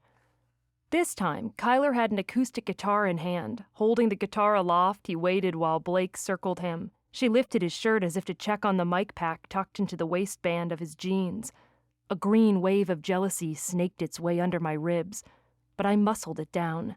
"I had no idea he would be here," Belle said. "During harvest?" It was true. Trucks were all over the field, staggering along beside the beet harvester to collect its next load. "Maybe Kyler is showing the world how harvest in Idaho works," I suggested, gratified to find I could talk without any more tears falling. I inhaled another shaky breath. "He worked in harvest with Colton and Bryce during high school, and I think that documentary thing is meant to show his life." "Why the guitar, though?" Belle asked. She had a point. Maybe he intended on playing it while watching tractors muscle along the windrows. "Are we going?" Sylvie said before her mom could respond. She tugged on her mom's hand. "I got Riggins out." Sure enough, her little brother toddled along the uneven dirt ground, joining her side. "Tractor!" he called, pointing and smiling excitedly. "Daddy! I want to see Daddy. I'll take his dinner to him." Sylvie had the bag in hand and without another word took Riggins in her other hand and pulled him roughly in the tractor's direction. "Wait! I want Cambry to go with you," Belle said, gesturing toward her kids with her hands. Unlike her, I wouldn't have any problems navigating the furrowed dirt. Sylvie frowned and acted as though she would argue, but Belle pressed on. "There are too many big trucks around here for you to wander around the field on your own." Her phone rang, and she held a finger up in my direction, and then swiped to answer it. "Hey, babe. Yeah, we brought you some dinner. Cambry's bringing the kids over now." She paused, waiting for him to respond. "I'll just wait here in the car," Belle said into her phone. Luke responded, and then Belle hung up and glanced at his position on the far end of the field. He'd reached the end of the row and was now circling the tractor around to the next. Cut greens littered the dirt, and a few stray beets fell by the wayside in each furrowed row. These weren't your typical red beets like the kind my mom enjoyed eating in her salad. These were sugar beets. They looked like round, fat turnips that had a little too much Miracle-Gro and were white on the inside rather than red. "Ready to go?" I asked the kids. "Come on," Sylvie said with sass. It was like she felt the need to prove how big or capable she was, like she felt the need to prove she could do this without me. "Sylvie," Belle chastised. "What? He's my dad." "That was never in question," Belle said. "When someone is helping you do something, you be nice to them." The little girl lowered her head. "Sorry. Yes, I'm ready." "That's better," Belle said. Nodding, I picked up Riggins and Sylvie, and I began trotting our way toward the tractor. Now that it had turned, the tractor began chugging down in the opposite direction it had been when we first arrived. Sylvie chatted the entire way as we stepped in between rolling rows of topped sugar beets. She talked about her first day of school and the project they would be crafting for fall. "We're painting rocks to make them look like pumpkins.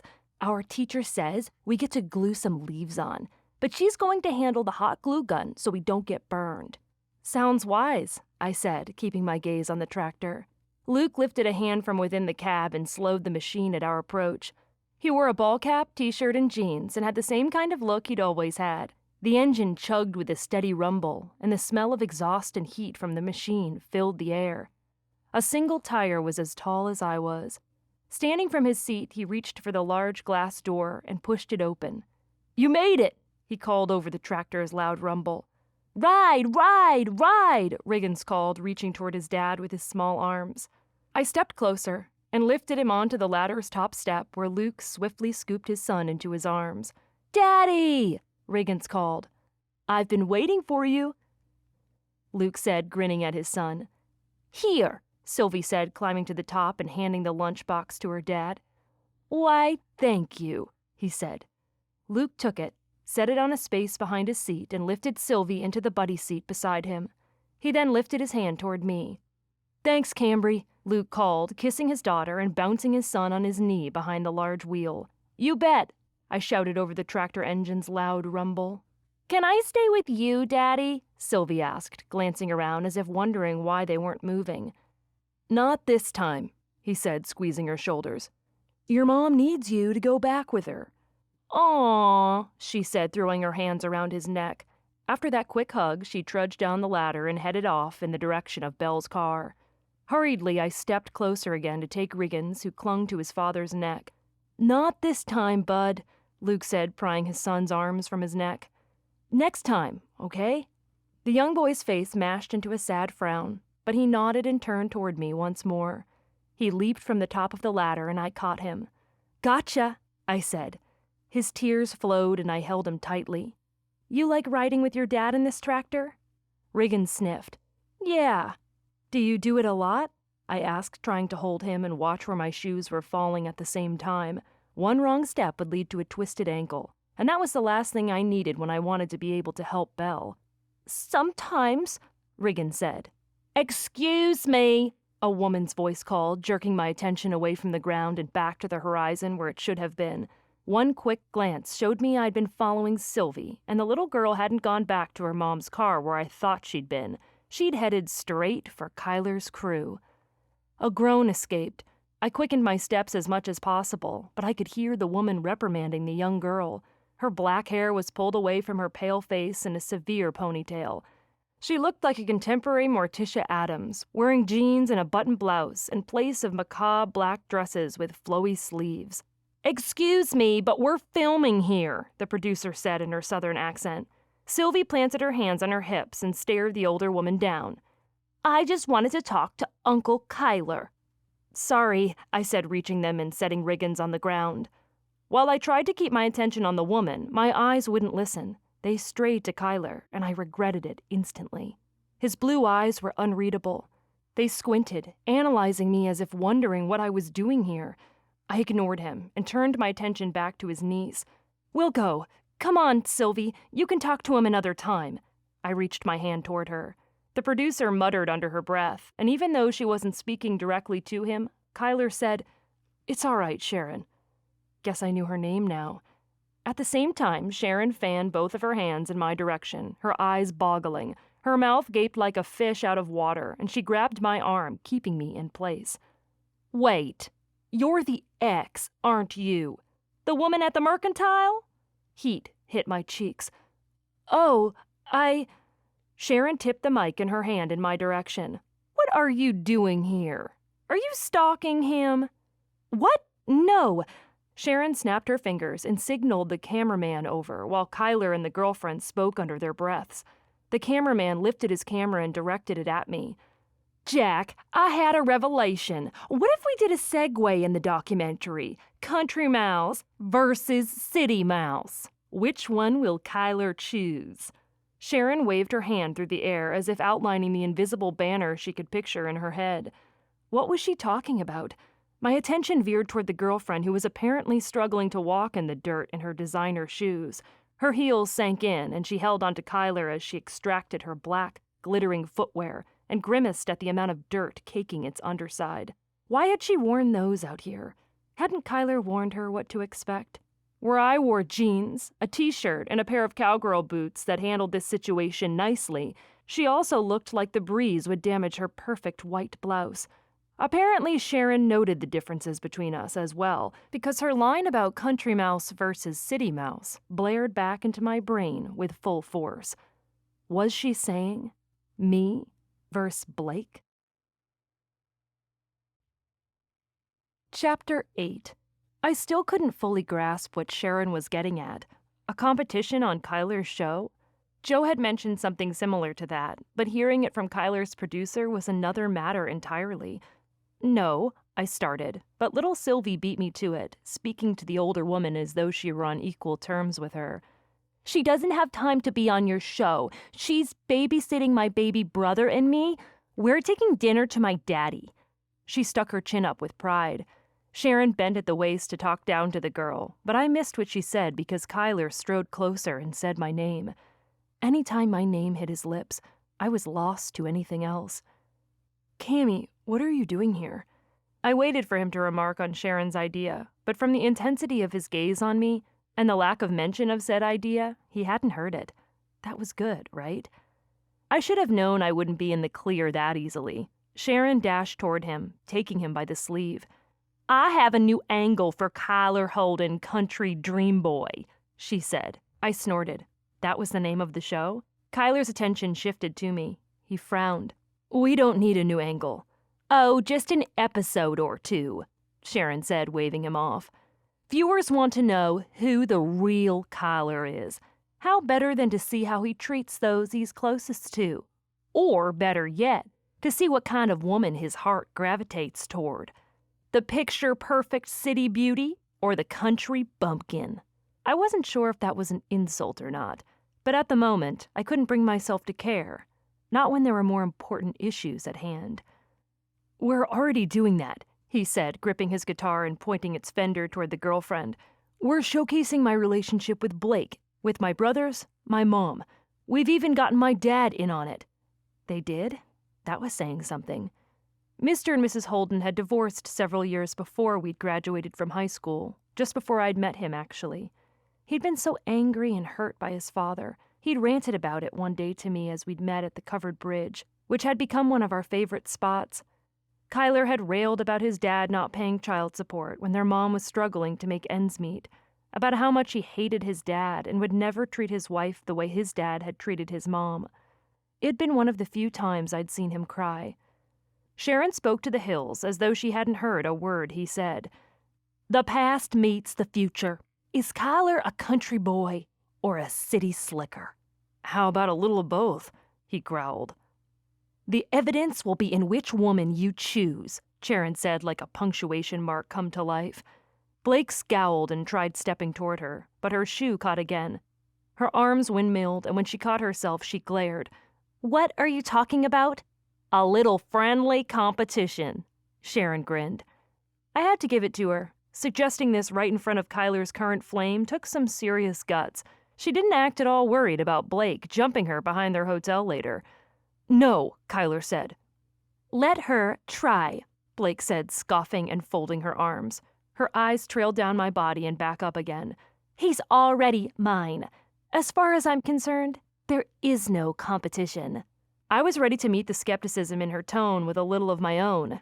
At least I know the appropriate footwear for walking in a field. But I couldn't go there. Roasting her now would do no good. "The town will be all over this while we're waiting for Kyler to write his next hit," Sharon said, either not knowing how defensive Blake sounded or not caring. I wasn't sure what her job entailed. I'd assumed she was the producer of this project. But was she his agent? If her job was to make as much money as she could on this particular documentary, adding a little romantic competition there would undoubtedly get more views. "They'll root for Cambry," Kyler said, like he was considering this. Was he? Oh my gosh. Was he? Blake turned her glare on him and he lifted his hands in defense. "I'm just saying she's one of their own," he finished. "I bet I could win them over." Blake tossed her hair. No, I said, finally managing to connect my brainstem with the rest of my body once more. "Sylvie had it right. I'm babysitting, helping his sister-in-law. I just came over here because I had to keep an eye on her." Sylvie nodded and took her brother's hand, lifting her chin. "You can still do that," Sharon said. "Everyone knows, or they will after this documentary is over, that Kyler Holden is a family man. Heck, we could even have the kids help judge. Don't tell me you don't want the chance to win him back." "Enough, Sharon. Game's over," Kyler said, sliding his hand around Blake's waist. "This is seriously not cool," Blake told her, folding her arms. "You know we're together." "What?" Sharon said with a little laugh. "It's just a friendly competition. I'm thinking of our viewers. If you feel as secure in his affections as you seem to, then there is no harm." Blake scoffed. Clearly she wasn't as confident in her standing with Kyler as she claimed, because she shrugged away from his embrace and stormed off down the dirt row, or she tried to anyway. Her ankles hobbled with every step in those heels. Kyler dashed after her, but she shoved him off, and he stood there, guitar in hand, staring after her. I could see all kinds of harm. This wasn't fair to Blake, for one thing, but I was already walking on eggshells as far as Kyler was concerned. If I agreed to this, especially when he clearly didn't want me to, that would win me no points. Kyler was right. Whatever Sharon had up her sleeve, the town would be on my side automatically. Growing up here and babysitting half of their kids the way I had would undoubtedly make them biased toward me. And while I didn't know Blake at all, even I could see what a low move this would be. What exactly did Sharon expect us to do? Arm wrestle on live TV? Winner takes all? Joe would tell me to dive right in, but I couldn't do it. I attempted to direct the kids back to their mom's van, but Riggins dashed off, clearly wanting to stay with Kyler. Sylvie tailed him, dragging him back to where we stood, which meant I stayed here in this latest round of emotional gladiator. At the moment, Kyler stormed back toward us, pointing the guitar at Sharon. Just what was that about? She won't even talk to me now. Sharon planted her hands on her hips and opened her mouth. I tried ushering the kids away, back to their mom's car, but little Sylvie shrugged me off and piped in before the older woman got a chance to respond. I think a show with Uncle Hoss and Cammy could be good. Sylvie, I said. Oh, you do? Sharon's delight cranked up a few notches. The tension was thick enough to slice. Sylvie nodded enthusiastically. Uh-huh. She already told my mommy she still likes him. Did she now? Sharon licked her lips. I groaned. Sylvie had been behind us longer than I'd thought. She'd heard Belle guess as much. Had she inferred that during my breakdown after he left, too? Why couldn't she be a normal 6-year-old who played with Barbies and was completely oblivious to anything going on in the adult world? Is this true? Sharon raised a brow at me. Kyler scowled at me, as though he genuinely wanted the answer, too. No, I lied, though the word sounded false even to me. And even if it is, I'm not announcing as much on some TV show. That will be between Kyler and me. Sharon laughed. It sounds like your word is as good as a confession. I could practically hear Joe screaming at me to do this. You want him back. This is your chance. If you deny it now, he'll just think you're rejecting him all over again. But his words from earlier came back to me as well. That ship sailed, Cammy. It was too late. It was stupid. It was... All right, who shut off the oxygen in the atmosphere? I fought the urge to fan myself and instead opened my mouth, hoping to draw in bigger breaths because my regular ones weren't cutting it. Sharon smirked at Kyler. Well, Mr. Holden, how do you feel knowing that your ex still has feelings for you? First Dawson, then Sylvie, now this? All in one day. Yikes. Kyler frowned at me as if wondering what I was doing, and I couldn't speak. I couldn't move. What do you say, hotshot? Sharon said. I'd like to talk to Cambry for a moment, Kyler said, speaking to her while squinting at me. Of course. She gestured for Jack to lift his camera. He did so, but Kyler swept a hand in their direction. No camera. Sharon pouted. Really? This is gold. Your audience is going to eat this up. No camera, he said again, more insistently this time, handing his guitar to Sharon. Frowning, she took it, and then without waiting for her, he jutted his chin toward Belle's van. Wordlessly, he bent to pick up Riggins, took Sylvie's hand, and strode across the dirt. I was more than ready to do the same. I was ready to be as far from Sharon and her obnoxious nosiness as I could be, so I headed in the same direction, dying to know what he would say. Belle rolled the window down as we drew nearer. Everything okay? She asked. All good, he said. I just need to talk to Cambry. Is that okay? Sure, Belle said, sounding confused. She opened her door, but Kyler laid his hand on the open window, stopping her. I'll get them in, he said. Belle's window rolled back up as he opened the sliding back door. Sylvie climbed in and Kyler lifted Riggins into his seat, buckling him in before tapping the button to close the door and facing me. What's going on here, Cammy? He asked. I wasn't about to let him turn this on me. I have nothing to do with this. You can't believe what Sylvie says. The shards of blue in his eyes pierced right into me. For the record, I'm not interested in her competition. Or you. I'm not interested either, I said, ignoring the prick of hurt in my chest. I'd never do that. So you didn't put Sharon up to this? Was he serious? When would I have? I said with a laugh. The only other time I've spoken with her was at the Mercantile. She didn't contact you? No. Kyler's exhale was audible. He planted his hands on his hips and turned toward the road and then back to me again. Good. I hope you don't consider it, because it's not going to happen. I'm just here long enough to finish filming, long enough to write a new song, and then I'm gone. Kyler had never gotten mad at me before. We'd had some misunderstandings, but never like this. Was there something else bothering him? It didn't matter how badly I didn't want to cry in front of him. I couldn't help the tears welling at my eyes. They were ever at the ready today, apparently. I hated this. I hated that he was treating me like I was the enemy. My emotions were already at the surface. There was no controlling the stream that gushed at the harsh tone in his voice. The line between his brows lifted. The frustration in his eyes shifted subtly, first into surprise, then into regret. He exhaled loudly again, his gaze zeroing in on me. I'm sorry, Cam. Sheesh, I'm sorry. I'm not after you, I said with effort. I'm here with the kids. We brought dinner to Luke and... My wobbling chin betrayed me, making speaking impossible. I'll just stay out of your way from now on, I finished, turning away from him and not waiting for him to answer.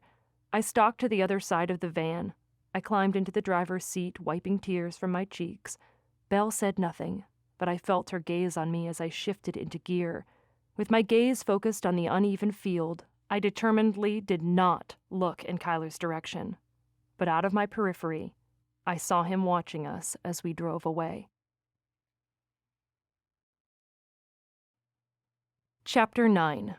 Fortunately, Belle didn't bring up the incident during the entire drive. Sylvie may have been 6, but it was clear she couldn't be trusted with any kind of personal information.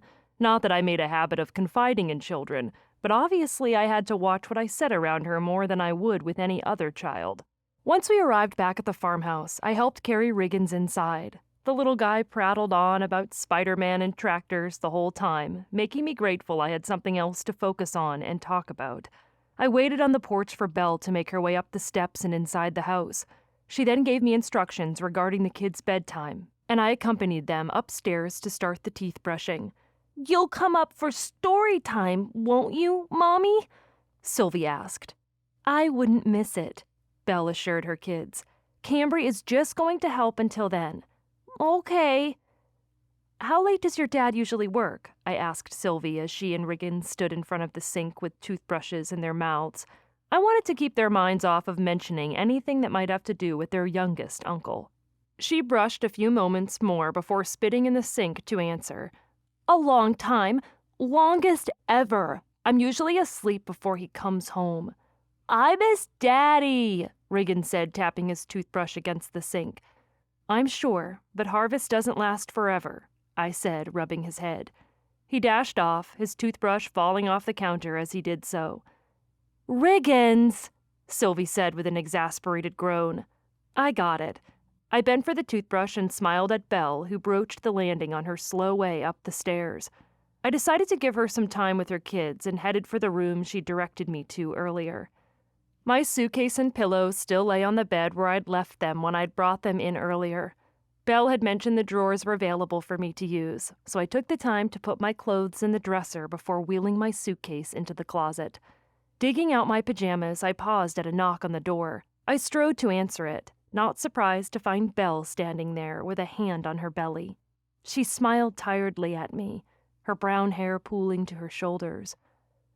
I wondered if I could talk to you about something.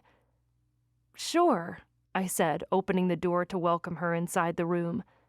And I couldn't help it, but I instantly wondered if I'd done something wrong. I'd forgotten to change the laundry I'd started earlier. Maybe that was what it was. I'd have to go downstairs and take care of that before going to bed. Luke will be home soon, so I'll make it fast. I have to go see a specialist at the hospital in Idaho Falls on Friday. We're going to go to the doctor and then stay the night before coming back home. That means you'll be here on your own with the kids for a couple of days. Is that okay? If not, I can have them stay at their grandma's, but I thought I'd check with you. I'm sure they'd rather sleep in their own beds, you know? Totally, I said. That should be fine. I don't have any other plans. Whatever fleeting thoughts I had about finding a new job blew away in an instant. I couldn't leave her alone in this, not if Luke had to take her to Idaho Falls. Just how serious were her pregnancy complications? Her face visibly relaxed. You're an angel. Is everything okay? I asked. What are they checking for? They just want to monitor me, and I guess IRMAC in Idaho Falls has equipment that we don't have here. It's probably fine. It's just far enough away that we have to make a trip of it. You're not worried, I take it? I asked. I really didn't know much about preeclampsia or pregnancy complications in general. She rubbed her belly. It's in God's hands, but I get the feeling that everything is going to be okay. You're the one I'm worried about. Me? I startled. I had no health concerns whatsoever. Why? Something was going on with you and Kyler today. Care to tell me what happened out there? She crossed the room to sit on my bed and rested her hands behind her so she could lean back and give her bump some space. Oh, my mouth went inexplicably dry. I should have known that even though neither of the kids brought him up, their mom would. He was pretty upset, she said, but something tells me, whatever it was, wasn't your fault. This softened my defenses. Belle sounded kind and concerned. Admittedly, I wouldn't mind talking to someone about this. If I called Jo, she would jump all over me for not taking Sharon up on the chance to fight for him. Even though she was technically related to him, I suspected Belle would be a listening ear. Could I count on her to keep my confidence? Sylvie and Riggins dashed over to say hi, and the producer had heard I was his ex, I said. She then got a crazy idea in her head to have some kind of competition between me and his current girlfriend, to see which one Kyler would pick. Belle's mouth dropped. She did not. She did, I said. So that's why Blake stormed off? How much did you see? I asked. Enough, she said. Kyler blamed you for that? Did you hear us outside the van? She lifted a shoulder. It was kind of hard not to. I went to the chair positioned near the window and picked up the decorative pillow on it, hugging it before I sat down. Why would that producer of his even think of something like that? Belle asked. Did Kyler suggest it? Did he say something about you to make that lady go there? If only. In all of our interactions thus far, despite all the hints that had been dropped by others, he'd never indicated wanting anything to do with me ever again. In fact, he'd point-blank told me getting back together again would never happen. I was just an ex to him, a past he'd rather forget. I decided not to mention her daughter's part in the misunderstanding. That would sound far too accusatory, which wasn't what I was going for. I didn't blame Sylvie at all. That would be something, Belle said, going on without my reply. You and Blake duking it out for Kyler on national TV? There's got to be some way to see how he really feels. I know how he feels. He was repulsed by the idea. Belle chewed her lip. He could never be repulsed by you. Blake stormed off, probably because she feels threatened by you. There's got to be a reason she does. My heart gave a hopeful little flip, one which I instantly kicked it in the butt for. You think she's insecure about his feelings for her? I asked. I don't know, Belle said. I haven't really had many interactions with them together before. Kyler came and had us all sign agreements to be in his documentary, and he's been by to help around the farm a few times. Luke invited everyone to dinner this Sunday after we get back. You should come too. Hard pass. That would be a disaster, I said. You don't want to come? Belle's eyes twinkled. I hooked my hands under my elbows. I thank you for the invitation, but no, I don't really think it would be a good idea. Her eyes turned shrewd. You mean you don't want to find out if he still has feelings for you? Why did everyone keep suggesting that? Jo, Dawson, Belle, even Sharon, and she'd only just learned we'd once been a couple at the Mercantile the day before. Couldn't we let bygones be bygones?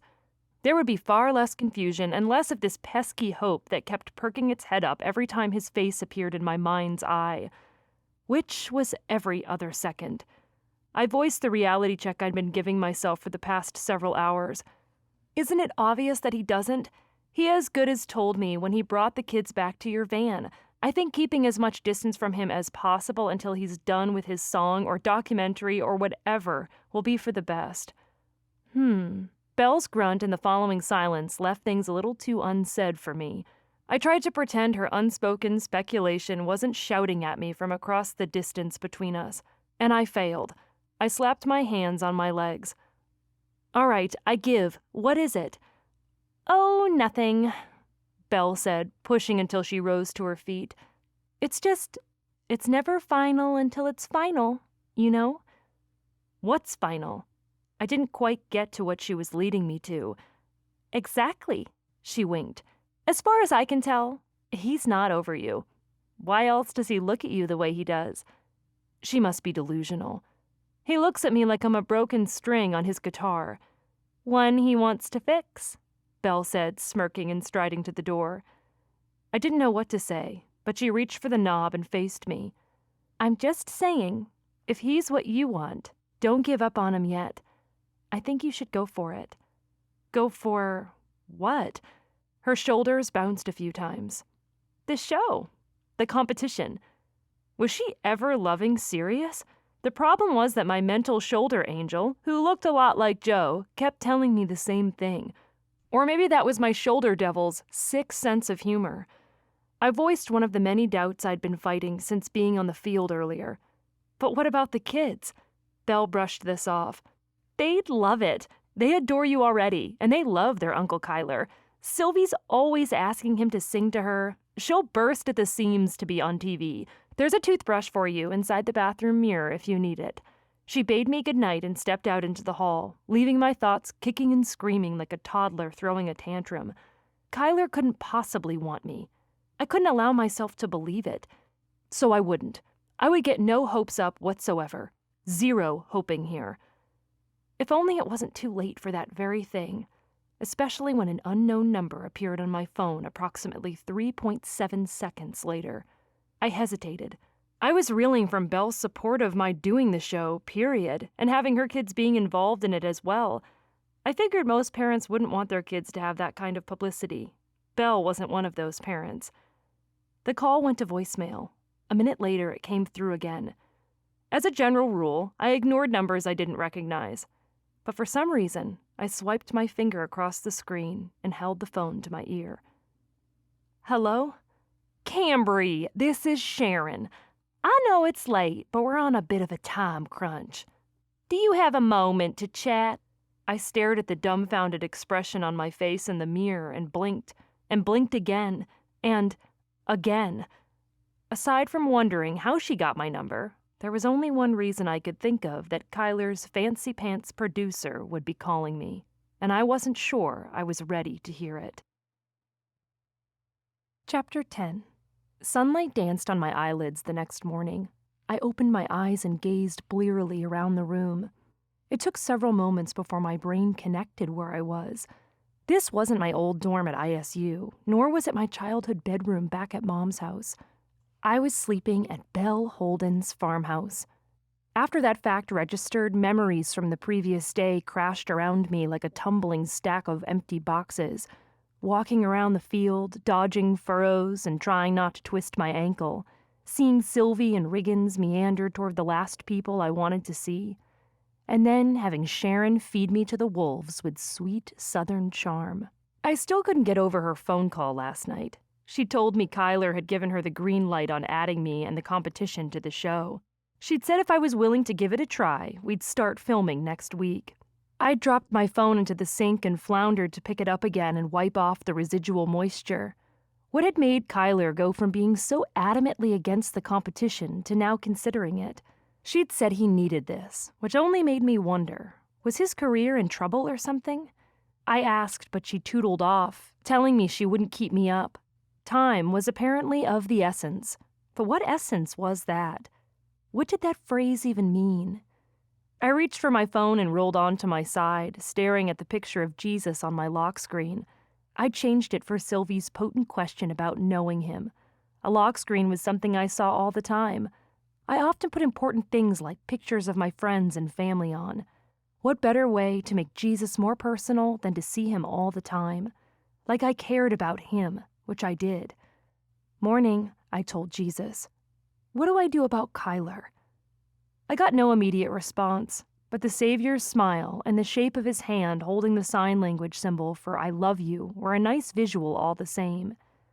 A quick response would be nice, though, even just a nudge letting me know a general direction. I opened the screen, my finger hovering over the message button. Even though 4 years had passed, I still had the same old stupid urge I'd had to text Kyler about it all. Because if things were how they should have been, he would be the first person I'd go to when I needed to talk, when I needed to get something sorted out, when I needed to make amends. He'd been my best friend, and part of me still saw him that way. What would he do if I called him? He'd known my number was still the same. Did that mean his was? Granted, it wasn't yet 7 a.m., so even if I did call him right now, there was no telling whether he would be awake or not. But I really wanted to talk to him before I gave Sharon my decision. She'd said normally I'd have at least 24 hours, but I had until 8 a.m. today to decide, which meant I only had about an hour in which to do so. Was there a chance I wasn't the only one awake and stewing over this right now? Stupidly enough, I wanted to see his name on my screen. I also had a job to do this morning. Kids often rose early, and I knew I needed to be on my game before they did so. So I peeled myself out of bed and mustered my courage to send a text to Kyler's old number. Me. Is this still you? We need to talk. I pulled out some jeans and one of my favorite t-shirts. I needed a little extra oomph today, and nothing said oomph like a trio of cheesily grinning giraffes like those on the blue shirt's front decal. The house was fairly quiet when I stepped out into the hall. I hurried to the bathroom, did my thing, brushed my teeth and hair, and threw on my typical brush of powder and mascara, repeatedly glancing at my phone the whole time. And when I stepped past the bookshelves and glanced over the banister to the dining and living room below, my phone finally buzzed. I lifted it with the reflexes of a professional tennis player, my eyes hungry for the sight of his name, and more importantly, his answer. But the little bubble wasn't from him. In an instant, my anticipation crash-landed somewhere in the vicinity of my feet. I swiped and read Mom's text, asking how things were going at Havenwood Farm. Oh boy, they were going in a completely wonky direction. We're talking a wrong turn on Yellowstone's Beartooth Highway wonky. That road was all kinds of twisted to begin with, but veering off in any way was not recommended. Unless you don't want to live to see the end of it. Me. I'll tell you in about an hour. I knew that was cryptic, but I wasn't ready to share anything more with her until I had a better idea of what was going on. The kids' bedroom door squeaked open as I pocketed my phone and Sylvie stepped out, wearing a nightgown covered in pink hearts, squinting and scratching her belly. "Morning," I told her, keeping my voice down. I wasn't sure if Belle was awake or not yet. "Morning," she said through a yawn. "Is Riggins—" Before I could finish my question, Riggins stepped out of the room. He wore Spidey PJs and his hair stuck up in several places, making me chuckle. "Are you two ready for some breakfast?" I asked. I offered them my hands, pushing down my disappointment at not receiving an answer from Kyler and making room for the uncertainty that had been plaguing me since last night. Who knew why he hadn't replied yet? Maybe he was still sleeping. I wasn't even sure if that was still his number at all. I'd stopped Joe from testing it out and texting him the day I'd come home. Maybe I should have let her do it, just to see if his number still worked. While Riggins took my offered hand, Sylvie sniffed and strode past me on the way to the stairs. That was fine. She was an independent soul. Sylvie was chattier than I expected. She'd shared details of a dream she'd had, about her dad's tractor and a school bus taking flight. I busied myself getting them bowls, spoons, and their cereal from the cupboards. "I was on a swing, and then I jumped off and did this." Sylvie stood on her chair and spread her arms wide, bunching up her lips and making a whooshing sound. "Me too," Riggins said, climbing onto his chair and making that same noise. By the time the milk was poured, the two of them were both giggling. They plopped back onto their butts on their chairs, the sounds of their laughter jingling. "If you two are taking flight, then I want to come," I said, smiling. Their laughter bubbled once more, and it did something to my squirming insides. What a joy to have that sound all the time. I loved kids. I had always loved kids. And I'd always wanted this, a beautiful house full of them. Mom and Dad had only had my brother and me, and things had been too quiet. Hopefully, whoever I married would be okay with at least 5 or 6 littles, because it felt like motherhood was what I was born for. Had I always imagined Kyler Holden being the man I would have that house full of children with? So what? The thought tightened my throat. While at any other time I might have muscled it down, This time I let it linger, joining the thoughts of Sharon's offer that hadn't left me alone since I awoke. Kyler was entirely sweet with his nieces and nephews. He'd been great with the kids he'd helped me babysit years ago. He was an amazing listener, incredibly helpful, and the crystal blue of his eyes drilled into my very soul any time our eyes met. He was more attractive than any man I'd ever known. Now that I had a chance to fight for him, I was going to give that fight all I had. If that meant braving a TV crew and a national audience, so be it. I'd worried about dislodging his relationship with Blake, but if he was considering this competition, that meant his feelings for her weren't that strong, didn't it? Unless he really loved her, and she'd been right, I didn't stand a chance. But I loved him. I had to try. I was ready for a romantic alliance that was stamped and sealed, preferably if that alliance came with a cowboy hat and a guitar. There it was. I guess I'd made my decision, and that thought made my heart pick up a few extra beats. More giggling tinkled, and then Sylvie and Riggins both bolted off their chairs with shouts of, "Mommy!" "Hey!" Belle said from behind me. I turned to see her striding toward us from the bottom of the stairs, wearing a t-shirt that wasn't big enough to hide her bump. She went to wrap her arms around her kids, hugging them tightly before they darted back to retake their seats. "Thanks for helping them," Belle said, sliding onto the empty seat beside me. "Of course," I said. "How are you?"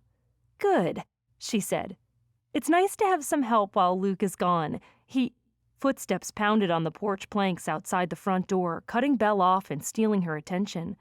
From the cowboy hat and the set of shoulders visible through the front door's glass windows, my suspicions climbed to my throat. Kyler? Was he here to talk to me about the show? But the doorknob turned, and the husky voice that followed wasn't Kyler's. "Luke?" Belle said with delight. "What are you doing here?" I managed an inhale and flicked my gaze upward to find Luke beaming at his wife. He removed his hat, his dark blonde hair swooshing over his forehead, and he wore jeans and a Holden Farms t-shirt that had a few holes along the hem. "Daddy!" Sylvie said, dashing in again to throw her arms around her father's midsection. Belle's brow pinched in concern. "What are you doing here?" she asked him. "We had a breakdown this morning. Colton is fixing the harvester, so I came to see my favorite people." "You're not his favorite," Sylvie said to me, rubbing a finger under her nose. "He means us." "Sylvie," Belle reprimanded. "I was just telling her," Sylvie said, offering her hands in a show of innocence. "She gets it, love," Luke said, smiling at his daughter. "It's still not nice to say it like that," Belle said with a hand on her belly. "Sometimes it's better to just keep things like that to ourselves. You need to be respectful. He's not my favorite either," I told Sylvie, wanting to smooth things over. "No offense." I smiled at Luke to let him know I was teasing. "None taken," he smirked. "Not that I don't like Cambry. She's a very lovely person." "Daddy's my favorite," Regan shouted, raising his hands. "Guess I know where I stand," Belle said, resting a hand on her hip good-naturedly as Luke released a growl, bent for his little boy, and scooped him into his arms. Smiling, Belle shuffled toward me and looped her hand through my arm. I didn't want to take away from her surprise this morning, but with Luke's appearance, this was the perfect time to tell them both about Sharon's phone call. "Can I get you some breakfast?" I asked her. "If you'll grab me a bowl, I'll just pour myself some of Sylvie's puff cereal." "You got it." Luke was a veritable tree trunk with 2 bears attached. He lumbered toward the table and tickled his kids, releasing more of that laughter, before placing them each in their seats. I retrieved a bowl and spoon and brought it to Belle at the table. "Actually, I'm glad you're here, Luke," I said, "because there's something I'd love to talk to you both about." Luke stood behind Belle and rubbed her shoulders. "Everything okay?" he asked. "Yeah," I said, and then backtracked, shaking my head. "Actually, I don't know. I've talked to Belle about this a little bit, but—" "Are you talking about the TV thing?" Belle asked. "What TV thing?" Luke asked. Belle placed her hand on Luke's and lifted her face to his. "Kyler's producer wants to include Cambry on the documentary and have her and Blake compete for him on TV." Luke pelted a laugh, making his Adam's apple bob. "You're kidding." "No," I said, grateful Belle gave the recap. Sharon called me last night and gave me until 8 this morning to decide if I was in. She said that Blake is considering it. She is? Belle said with a shocked tone. I guess so. Why would she? She already has him. Money, I guess? I said, not liking the phrase she already has him. Sharon said she'll pay us. Well, how much? Luke asked. My gaze darted between the two of them as my mind went totally blank. In all of my considerations of this, the money part of things hadn't even crossed my mind. Probably because I'd do it whether they were paying me or not. I wanted him back. I don't know, I said. I didn't ask, but she said something about Kyler needing this. He's not doing so hot, Luke said, resting his hands on Belle's shoulders as he stood behind his wife. That's why he's here in Bridgewater doing this documentary in the first place. Belle didn't seem at all surprised by this news, but I was. What do you mean? His music career is tanking. He's not bringing in the revenue his agent wants to see, so they've threatened to cut his contract. Rather than canning him, they're giving him the chance to bring things back. With the documentary, I said with realization. It's a risk, but it sounds like his agent thinks current fans will eat up the story of his life, of him being a family man, and if he has a new song to release along with it, all the better. But if this documentary thing doesn't pay off, then he's done. Poor Kyler, I said, feeling it down to my heart. This must devastate him, to have come this far only to come this far. Was that why he'd seemed so upset? I can see Sharon's angle, Luke said. A competition between the two of you to see who gets him? People are going to eat that up. That's going to set this thing apart from the boring crap it's been so far. Belle chastised him, swatting his hand gently. It's not boring. They've been filming Bridgewater, Luke said. You can't get any more boring than that. The biggest thing that happens around here is harvest, and that process is about as exciting as watching paint dry. I chuckled, but my thoughts were tipping over the fact that Kyler's career was struggling. So if I do this, it would help him. Sounds like it'll help you too, Belle said, pouring milk on her cereal. That's what I wanted to talk to you about, I said. How can I be on this show when you need me here? Well, Belle said, looking at her husband as he took the chair beside her, the one directly across from me. He watched her, waiting for the answer. You aren't the only one Sharon spoke with yesterday. She called you? Luke said.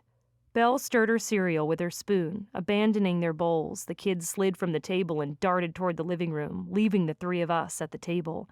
She wanted my permission to have the kids be on the show if you agreed, Belle said. They're already on the show in the footage Jack has taken of the family so far. I don't see what it will hurt to have them participate in these challenges. It's your call, Luke said, first to her, then to me. So what are you going to do? I'm not going to lie, I could use the money. I had some student loans hanging over my head that would be nice to pay off, and to have a nest egg, however much it was, to tide me over until I found a job. Depending on how much they paid me, that was. But money isn't why you're doing this, Luke said. No, I said, it's not. I just don't want to let you down. I'm here to help, Belle. There will still be time for that, Belle said. Like how you did the laundry? Belle said. That was sweet of you. I can fold it today, I said. I got it, Belle said. Folding is something I can do while sitting. You have bigger things to worry about. Untouched as it was, my cereal was dying a slow, soggy death in the bowl in front of me. Neither Luke nor Belle said anything further, and I waited for the reluctance to continue. When it didn't, I placed my hands in my lap and met Belle's gaze. Are you sure about this? I don't mind. The kids will have a blast. You'll still be doing your job as long as you keep an eye on them during the filming. Sharon mentioned they would be involved in judging the tasks. Between you and Kyler and the crew, they'll be fine. Even though she was assuring me, I still shook my head. I don't want you to pay me if I'm doing this. I hired you, Belle said pointedly, raising a brow. Luke's gaze was tangible, boring into me, but I kept my attention on her. And I'm still going to help because I want to. But from the sound of things, I'll be getting paid nicely for this. So I don't want you to pay me, Belle. I'm helping because I want to. Got it? Belle swallowed and took a bite of cereal. She glanced toward her husband, who lifted his chin. Got it, Belle said.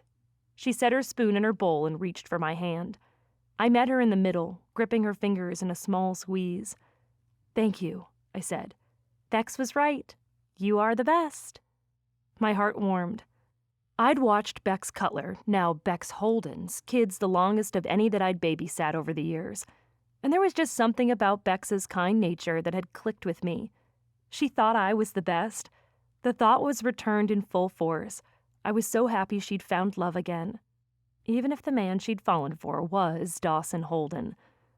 Luke's phone vibrated on the table. He glanced at it and then rose to his feet. "Good luck with the show, Cambry," Luke said. "Whatever you decide, I'm glad you're helping with the kids. It's a relief to know my girl isn't doing too much and wearing herself out since I can't be here." He smiled at Belle so warmly the temperature in the room spiked a few more degrees. Love danced in his eyes, and in hers as well as she returned the glance, and my heart wiggled in my chest at the sight of it. Too soon that feeling shriveled as quickly as it came. My parents had looked at one another like that once, when I was younger. Gradually, as I got older, the twinkle faded from my dad's eyes and the sadness increased in Mom's. It made me wonder what had happened. What made love like that fade? Did love ever last? Was love even worth it? Maybe it was better to have ended things with Kyler when I did. Maybe I saved myself from heartache later on. Heartache I was about to dive head first toward. "I'm happy to help," I said. With kisses for his wife and kids and a wave toward me, he headed back out into the sunshine. Belle stood at the door for several long minutes, even after he was no longer in sight, staring after him as though she could still see him. And I was touched. I wasn't sure I grasped the full depths of their feelings for each other. That he came all the way home during a break just to be with his wife. That she gazed outside like a heroine from a book who'd sent her lover off to war and wasn't sure when or if she would see him again. I hoped for a love like they had. I longed for what they had. I supposed that thought gave me the final push I needed to dial Sharon's number. "I'm in," I told her. "When do we start?" Chapter 11. Sharon should work for the government. She got things rolling within the next several hours so that by the time I'd helped Belle and the kids gather eggs outside, cleared some fallen sticks from the yard, and then fed everyone lunch, the farmyard was bustling with vehicles and people, many of whom I didn't recognize. Some, however, I did. Kyler and Blake arrived together in a cherry red pickup, and I tried not to read too much into that. Belle had said it this morning. He was already with her. Did I even stand a chance? I had to try. I'd told Jo a few details via text earlier, and judging by her enthusiastic replies, she agreed with me. "Jo, you are the bravest woman I know, and you are absolutely making the right choice." I'd even filled Mom in on the happenings. Unlike Jo's enthusiasm, Mom told me to be careful. "You have a long history," she said, "but it is history. So leave the past in the past, Cam. Maybe you should let him go. I don't want you getting hurt." Her lack of confidence in my chances only amplified the nerves humming in my chest, so that by the time Kyler, Blake, Sharon, and Jack entered the farmhouse, I had a whole beehive in my ribcage. Kyler was a dish in a fitted t-shirt and jeans with a shadow of scruff on his jawline. His eyes wavered to connect with mine. I swallowed, but it didn't help the dryness in my mouth and throat. The last time we'd spoken, he'd begrudgingly told me this competition wouldn't happen. I'd then senselessly vowed to stay out of his life from then on. Look how well those claims were turning out. "You sure about this?" he asked. "Yes," I told him, not seeing any point in lying about it. "I am too," Blake said, folding her arms across her chest. She wore a skin-tight black shirt tucked into white jeans. Her brown hair was flat-ironed today, showcasing the immaculate line of her most recent trim. "I'm sure you're going to lose." Kyler said nothing, but he lifted his chin, his expression unreadable. "So glad we're doing this," Shannon said, beaming at the animosity between the three of us. Or beaming in spite of that animosity, one of the two. She plowed through, as if she fed on the discomfort the rest of us waded in. Blake maintained her folded arms stance, and she didn't look away from me. What could I say to her? I didn't know her at all. I'm sure you think I put Sharon up to this, I began, wanting to smooth things over. The least we could do was try to be cordial. But Sharon didn't let me finish. She flared out several pieces of paper and handed them to Kyler, Blake, and me in turn, and cutting off whatever I'd been trying to say. Save your contention for the cameras. Here's the show's itinerary from here on out. Another paper was added to the stack in my hands. And, of course, a new contract for Cambry Bennett and adjusted clauses for Kyler Holden and Blake Norman. What does the contract say? I asked, taking it and looking over the jargon. Meanwhile, Kyler and Blake looked over their contracts as well. I still couldn't believe she'd gotten all of this put together in a short amount of time. She really knew how to take charge and get things in motion. Sharon distributed pens to each of us in turn. Protects the production, clarifies legal rights, privacy and liability waivers, permission to film, and then there's the matter of payment. You know, the usual. I flipped to the last page and saw the total amount being offered to me in bold, and all the air left my lungs. Holy crumpets! That was a lot of digits. My gaze flicked to Blake, whose attention was on her contract. During our phone chat last night, Sharon had said the money was the only reason Blake was considering this. But was that true? She'd seemed genuinely defensive and upset when Sharon had presented the idea yesterday. Why would she agree? Because she knew Kyler needed this? Or was it about money for her after all? If so, did Kyler know as much? Maybe his celebrity status had gotten to him, too. I didn't think it had or ever would. Was he still the same boy I knew? The one who cared about people? Or had his fame made him as shallow as I suspected she was? From what Luke had told me this morning, money was Kyler's reasoning, too.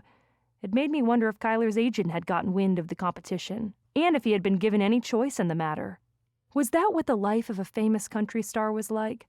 Signing away your choices for the chance of fame? Was the fame even worth it? What's this? Kyler asked, pointing to the second page of the stapled papers in his hand. A non-exclusive relationship clause? Oh, Sharon turned away from me to face Kyler and Blake. No official exclusivity. Since this contest is meant to fairly test Blake and Cambry, you need to be open to both of them without favoritism. So we have to break up? Blake asked, her upper lip curled. Not exactly, Sharon said, tilting forward to point at the lines on the contract. He can't publicly declare one woman as the winner before the finale. It's just a formality. Sharon's shoulders lifted in a little shrug.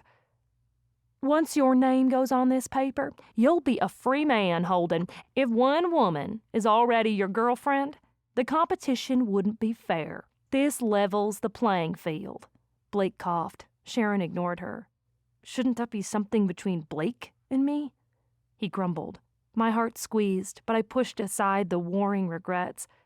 She agreed to this too, I told myself. What did you think was going to happen? Sharon said with a snort. You agreed to allow Cambry Bennett a chance at this. You both did. She eyed Blake before turning her attention back to Kyler. This clause allows you the freedom to choose, Holden. It's just for the show. You and Blake will be fine. Now, you can give both women an equal shot to win you over. You may fraternize with them both in whatever way you choose. Touching, hugging, kissing. My inhale was a little too audible. I could see the necessity of this clause. If Kyler and I kissed, please let there be kissing, but he was still dating Blake? That would be so wrong. All of them glanced in my direction before turning back to the papers in the center of their huddle, and Sharon finished her explanation. Any signs of affection you wish to display can now be employed with either of your contestants. She made it sound so mechanical. Like all we had to do before takeoff was keep our hands and feet tucked in our own spaces and click the trays up into their original upright positions. Blake stiffened beside Kyler and lifted her chin. Her eyes widened just enough, and her inhale was audible. He won't be kissing anyone but me, she said. I lifted my hands. I couldn't say I liked the idea of him kissing her either. Once you sign, we can't guarantee that. The contestants must be on equal ground. Blake's eyes narrowed. A muscle in her cheek twitched, and the tension in the room turned ravenously icy. I fought the urge to rub my arms. Sharon was looking death right in the face, and she was smiling about it. Honestly, someone give this woman a medal, because she had more guts than I would have were I in her shoes right now. Besides, Sharon said, even if that does happen, it's just for show. There was that phrase again, just for show. Was that really what we were getting into? Fake displays of affection to get a hit with the camera? If Kyler and I were going to be fraternizing, as she'd put it, I didn't want it to be fake. I wanted him all to myself, and I wanted anything we might share to be meaningful. Though in all reality, from the unamused glances he kept giving me, I doubted kissing was a possibility after all. Kyler seemed to have the same misgivings I did. This feels wrong. Yes, wrong. Like Blake said, if he was kissing me, I didn't want him kissing anyone else. Then again, that was how things like this went, wasn't it? I'd seen seasons of The Bachelor a time or two. There were no misgivings when it came for the man of the hour to kiss the woman on that show. Had they had a similar clause in their contracts? I couldn't help but stare at Blake for several long moments. If she didn't want this, why did she agree to it? Money. Right. Or that was what Sharon had told me anyway. There was always the possibility that she knew of Kyler's dire straits with his agent and his career, and she was doing this to help him out. That was the more Christian way to look at this. As skeptical and nasty as my thoughts wanted to be in regard to her, I couldn't let them. I had to give her the benefit of the doubt. Helping Kyler was the whole reason I was doing this. Well, one of the main reasons. Just for show, Blake said as if to herself. Her shoulders trembled and her gaze drifted to mine. As she looked at me beneath her ridiculously thick and fake lashes, something slid over her eyes. First a glaze, and then a hardened shell. She straightened her posture, and then she strode past Sharon and stood directly across from me. A waft of fruity perfume drifting into my nostrils as she moved. It was potent and heady, and I coughed, fighting the urge to wave it away. But I resisted that urge. Instead, I braced myself and nearly voiced my desire to tell her to back off. This wasn't fair to her, but in a sense, we were all up against a wall. I'm doing this because I need the money, she said, her lovely pink lips bunching around her teeth. Kyler knows that. He knows where I stand, and like I said, you're no threat to me. He assured me as much. He had. Ouch. Behind her, he ducked his head. I'm doing this because I need Kyler. The words slipped out of my mouth before I could stop them. His head shot up, her eyes boggled, and I didn't know why, but I kept going. To succeed. I finished lamely, as though it was what I'd meant to say all along. Blake's nose crinkled. Succeed at what? Interesting. Did that mean she didn't know what Luke had told me this morning?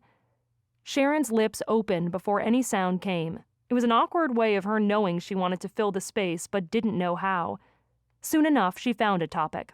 Belle, you already signed permission to film on your property, so that one stands. This is for the children's privacy and media and publicity agreements. There is an interview clause protecting the kids from having to be interviewed, minor appearance release forms, child labor permits, and entertainment clauses, welfare and safety. Great, Belle said, perusing the paperwork. Sharon inhaled as though Belle were baking something that smelled amazing. This is really going to cook our audience. People love a good competition, and with two such beautiful women competing for this cowboy's affections, such a strong hook, especially with the tension steeping among you three already. It's vicious. People are just going to eat this up. Give me your pen, Blake said, glaring at me. You want my pen? Her sudden request was jarring. Not you, she rolled her eyes. I lifted my hands, and what was I supposed to think when she'd been looking right at me when she made her demand? Blake took the writing utensil Sharon offered, thrust her papers against the top of the dining table, and signed page after page, initialing and tapping her pen on the page as if to punctuate her decision. She then turned her glare at me before tiptoeing up and planting a kiss right on Kyler's mouth. The kiss lingered. It went on and on and on. His brows leapt upward, and he reared back with a gross suction sound. But her attention wasn't on him the way mine would have been had I been in her place. It returned to me. I'll be fighting for him every step of the way, she said with a nasty sneer. Just like the one Jana Kramer song, You Had the Boy, but I've got the man. And then she strutted toward the door and stepped out of the house. Not once he signs these papers, you don't. Sharon muttered so quietly I wasn't sure anyone else heard her. Belle snorted and turned to me. Is she trying to scare you off? "She's scaring me," Kyler muttered, blinking a few times before stalking to the table and reaching for the pen Blake left behind. His lips were still bright pink from her kiss, and I wondered what was going through his mind right about now. His girlfriend had just signed an agreement to let him kiss me if our competition ever came to that, and he was okay with that? I hadn't had the chance to talk to him about this like I wanted to. Now was as good a time as any. He didn't know how I felt about him, how sorry I was. I felt like he needed more grounding on those aspects before we could move forward, but I didn't know how to bring any of that up without making him more skeptical than he already was. The timing was off, yet time was something we didn't have. "Is this really what you want?" I asked, stepping closer to the table. Kyler froze, holding the pen above the page. He glanced at me. "Not really, but Blake already signed hers and I don't have a choice." Why did he say that? "Sure you do," I said. "She may have signed, but you don't have to. You don't have to do this if you don't want to." "Actually, he does. He already signed up to finish this documentary and he has to see it through," Sharon said, sidling over and sinking onto a chair at the table. "He's in neck deep, but I would consider how much you want to be with a woman who's all talk, but who signs away her affections for a few dollars." The side of Kyler's jaw jumped. He glared at her. "I thought you said it was all for show." She blinked lazily, her smile turning crocodile-ish. "So it is." A line appeared between his brows. He glared at Sharon a few seconds longer before turning to me. "Blake's going through some things right now. Things you don't understand." As much as I didn't like her, I respected that he defended her. His words also struck me with sympathy, though I couldn't understand why I would feel that when I had no idea what he meant. What was Blair going through that would make her want to throw her relationship with Kyler on the gambling tables? She had him, and she was playing a huge game of Risk in doing this. Not the hours-long military board game, but Risk. "This is clearly hard for her," I said, allowing my sympathy to guide my words. "And for you, too. So if you don't want me to do it, I won't." I owed him that much. I'd once lost myself more times than I could count in the blue of his eyes, but I couldn't adapt to the sensation this time around.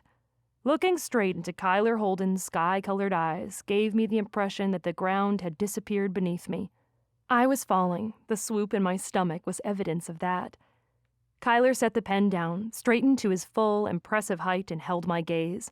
The room seemed to shrink in size with him looking at me like that. "I want to know why," he said, his voice soft but insistent. "I know what's in this for Blake. I know what's in it for me. But what about you? You're such a mystery to me now, Cammy. Why are you doing this?" There was so much that needed to be said. So much I couldn't say, especially not with Sharon gawping at us like she sat front row at the latest blockbuster release. I'd already voiced the fact that I was doing this for him, so I decided to go with that. "I want to help you," I said. "Will this help you?" He shook his head. "Don't do this for me. What do you want?" "You," my heart shouted. "To make things right, to tell you how sorry I am, to win you back." But I couldn't say the words, so I hoped my actions were enough of a response. I reached for the pen and turned my attention to the contract and the multiple lines requesting my signature. My hand shook, but I went from page to page, signing and initialing as I went, the tension climbing in my chest with every new sign of my own name. Once I finished, Kyler was still watching me.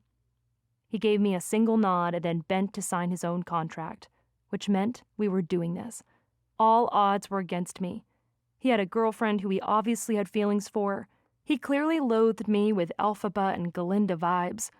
And I was about to compete on television against her for Kyler and try to convince him to want me back. Chapter 12. The mood in the room was the equivalent of that on Reaping Day in the Hunger Games. I knew we weren't really out for blood, but tensions were high nonetheless. Sharon was the only one who seemed impervious to this fact. Once everything was signed, she clapped her hands together and collected our contracts, stuffing them into a leather briefcase that looked far too businessy for the meddling persona she gave off. Be that as it may, the latches made little clicking noises before she faced Kyler and me once more.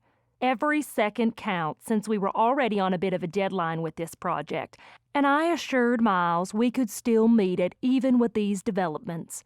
Belle had been quiet during our entire exchange. She remained so, but nodded along with Kyler, and I couldn't help but wonder who Miles was. Kyler's agent? We'll start with interviews. Sharon peered up to the ceiling and then stepped toward the open entryway, past the stairs, and stopped at the mouth of the living room where the kids were watching TV. That explained why they were so quiet this whole time. SpongeBob danced around on the screen while bubbles filled the screen around him. Belle, you have the most adorable setup in here, Sharon said, gesturing to the couches. Do you mind if we get things going here? We'll get started with Cambry, then Blake next, then we'll end with Kyler. How does that sound? Sounds good, I said, even though her announcement was like a kid with a long stick poking the beehive and stirring the bees inside of me. Their buzzing heightened, cranking my nerves tighter. Hey, you two, let's go outside. I'll beat you to the horses, Kyler said to the kids, reaching for the door. Giggling, Sylvian Riggins abandoned SpongeBob, booked it to the door, and reached the handle first. Kyler followed, closing the door behind him, leaving me alone with the camera crew. You look presentable enough, Sharon said, raking her attention over my shirt and hair. Thank you, I said, puzzled. She pointed to one of Belle's cushy armchairs. Why don't you take a seat over here? We'll get you mic'd and then get started. Jack handed me a lavalier microphone. I clipped it onto my waistband and then roped the wire through my shirt and clipped the mic itself to my collar. Honesty is best in situations like these, Sharon said. I think bearing what's in your heart every chance you can get is going to do you all kinds of favors on the show. Can you do that? Bearing my heart to total strangers? When I had a hard time doing it with the one person who mattered most to me? It's for Kyler, she said as if she read my mind. And you want to win over the audience. The best way to do that is to really let people see how you feel about him from the start. Unlike Blake, you're not an actress, so they'll read fake from a mile away. Wait, Blake is an actress? Aspiring, Sharon said with a nod. I'm supposed to remain impartial in all of this, but if you ask me, that's why she's with Kyler. She claims to have an undying devotion. Maybe she does. If she had an alternative agenda for doing this documentary, that would explain why she agreed. Maybe she hoped the right people would scout her.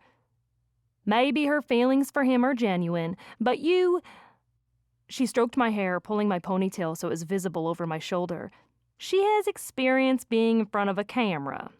Do you? Blake was an actress. Like I needed more reminders of how this show was swayed in her favor. No, I said with a shudder. I don't. I'd never done anything like this. My stomach churned with unease. It's all right, Sharon said. If you go into this with your heart on your sleeve, that will be to your advantage. Joe's encouragement and Mom's warnings both came at me so fast from both sides, I didn't have the chance to duck. Because I knew, even with Mom's reservations, they'd both tell me the same thing. Kyler was famous now. Once this documentary was over, he'd be leaving town. This might be the only chance I had to get his attention. Yes, I said. Okay. I hadn't kept my feelings for him a secret necessarily. I just hadn't ever told him how I still felt about him. And his opinion was the only one I cared about right now. Would he see the footage of these interviews as they were filmed, or would he see things when the show was edited and released? Sharon sat across from me, smiling as Jack got situated, and then nodded and began, speaking at the camera, as though her best friend was on the other side. My nerves were neon lights, flashing and blaring from one side of me to the other. We're here in Bridgewater, Idaho, at Havenwood Farm, and I'm talking to Cambry Bennett. You may remember seeing her the day we bumped into her at the Mercantile, and that day was more fortuitous than any of us could have expected. We're adding a new twist to Kyler Holden, Country Dream Boy. The whole premise of the show is getting to know our hometown cowboy a little more closely, and how better to do that than through the women in his life. Kyler and Cambry dated throughout high school, but for reasons unknown, ended their relationship shortly after graduation. But with the way these two look at each other, we here at the show suspect there's something more. But we all know Kyler has been dating aspiring actress Blake Norman for 10 months now. Kyler and Blake met at a movie premiere where Kyler's hit Only With You was featured. And these next few segments, Cambry and Blake are going to compete right here on the show for Kyler's affections. But we need to get to know these women a little better before the fun begins. Only time will tell, but while Kyler obviously cares about Blake Norman, something tells me his feelings for Cambry aren't quite as gone as he'd like us to think. How hard will Blake have to fight for her cowboy? Sharon paused. She smiled, laughed, and then responded as though someone else were speaking. From the bud in her ear, I suspected she was hearing feed from someone else. That's right. We'll never know until we ask.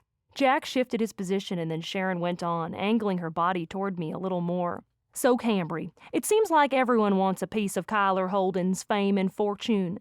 I squirmed. I had a hard time focusing on Sharon, knowing the camera was on me, and with the fact that she made it sound like I only wanted Kyler because of his reputation. Was she someone I could trust? I guess it was too late to wonder about that now. That's not why I'm doing this. So there's more to this sudden interest in him? Do tell. Honesty. I needed to be honest. My toes squirmed in my shoes. Why was this so hard? It was like telling the deepest secrets of my heart to a total stranger, and not just a stranger, but someone who had the power to use my deepest truths to attack me where it would count the most. My nervousness cranked higher, making my voice crack. I cleared my throat. My interest in Kyler has never been sudden. I see. In that case, I'm sure our viewers would love to know, why did the two of you break up?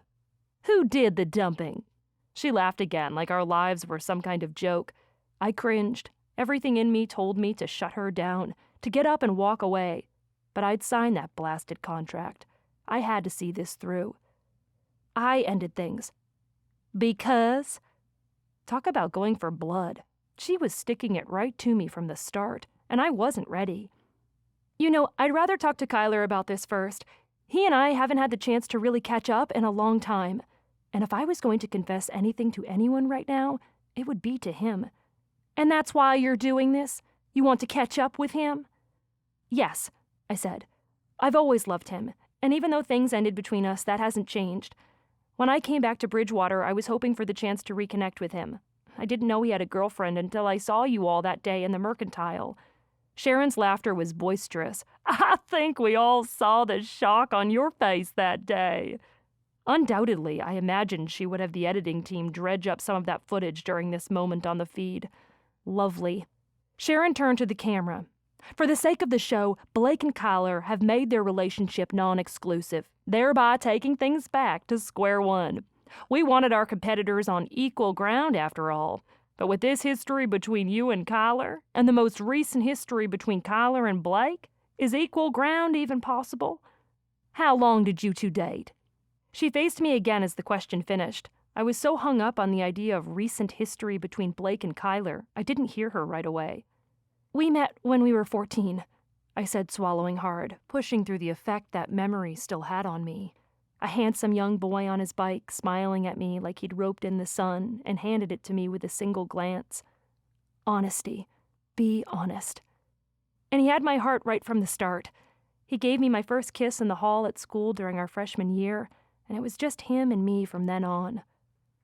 Sharon's mouth gaped open, and what I assumed was genuine delight, made that much starker by her admittedly adorable Southern accent. Well, aren't you two just darling? I'm sure we're all eager to find out more as the show goes on. She held her smile toward the camera until Jack called out, "Cut!" Sharon's posture slumped. She rolled her head from one side to the other, and several popping noises followed. Thanks, Cambry. Why don't you head outside and send Blake in?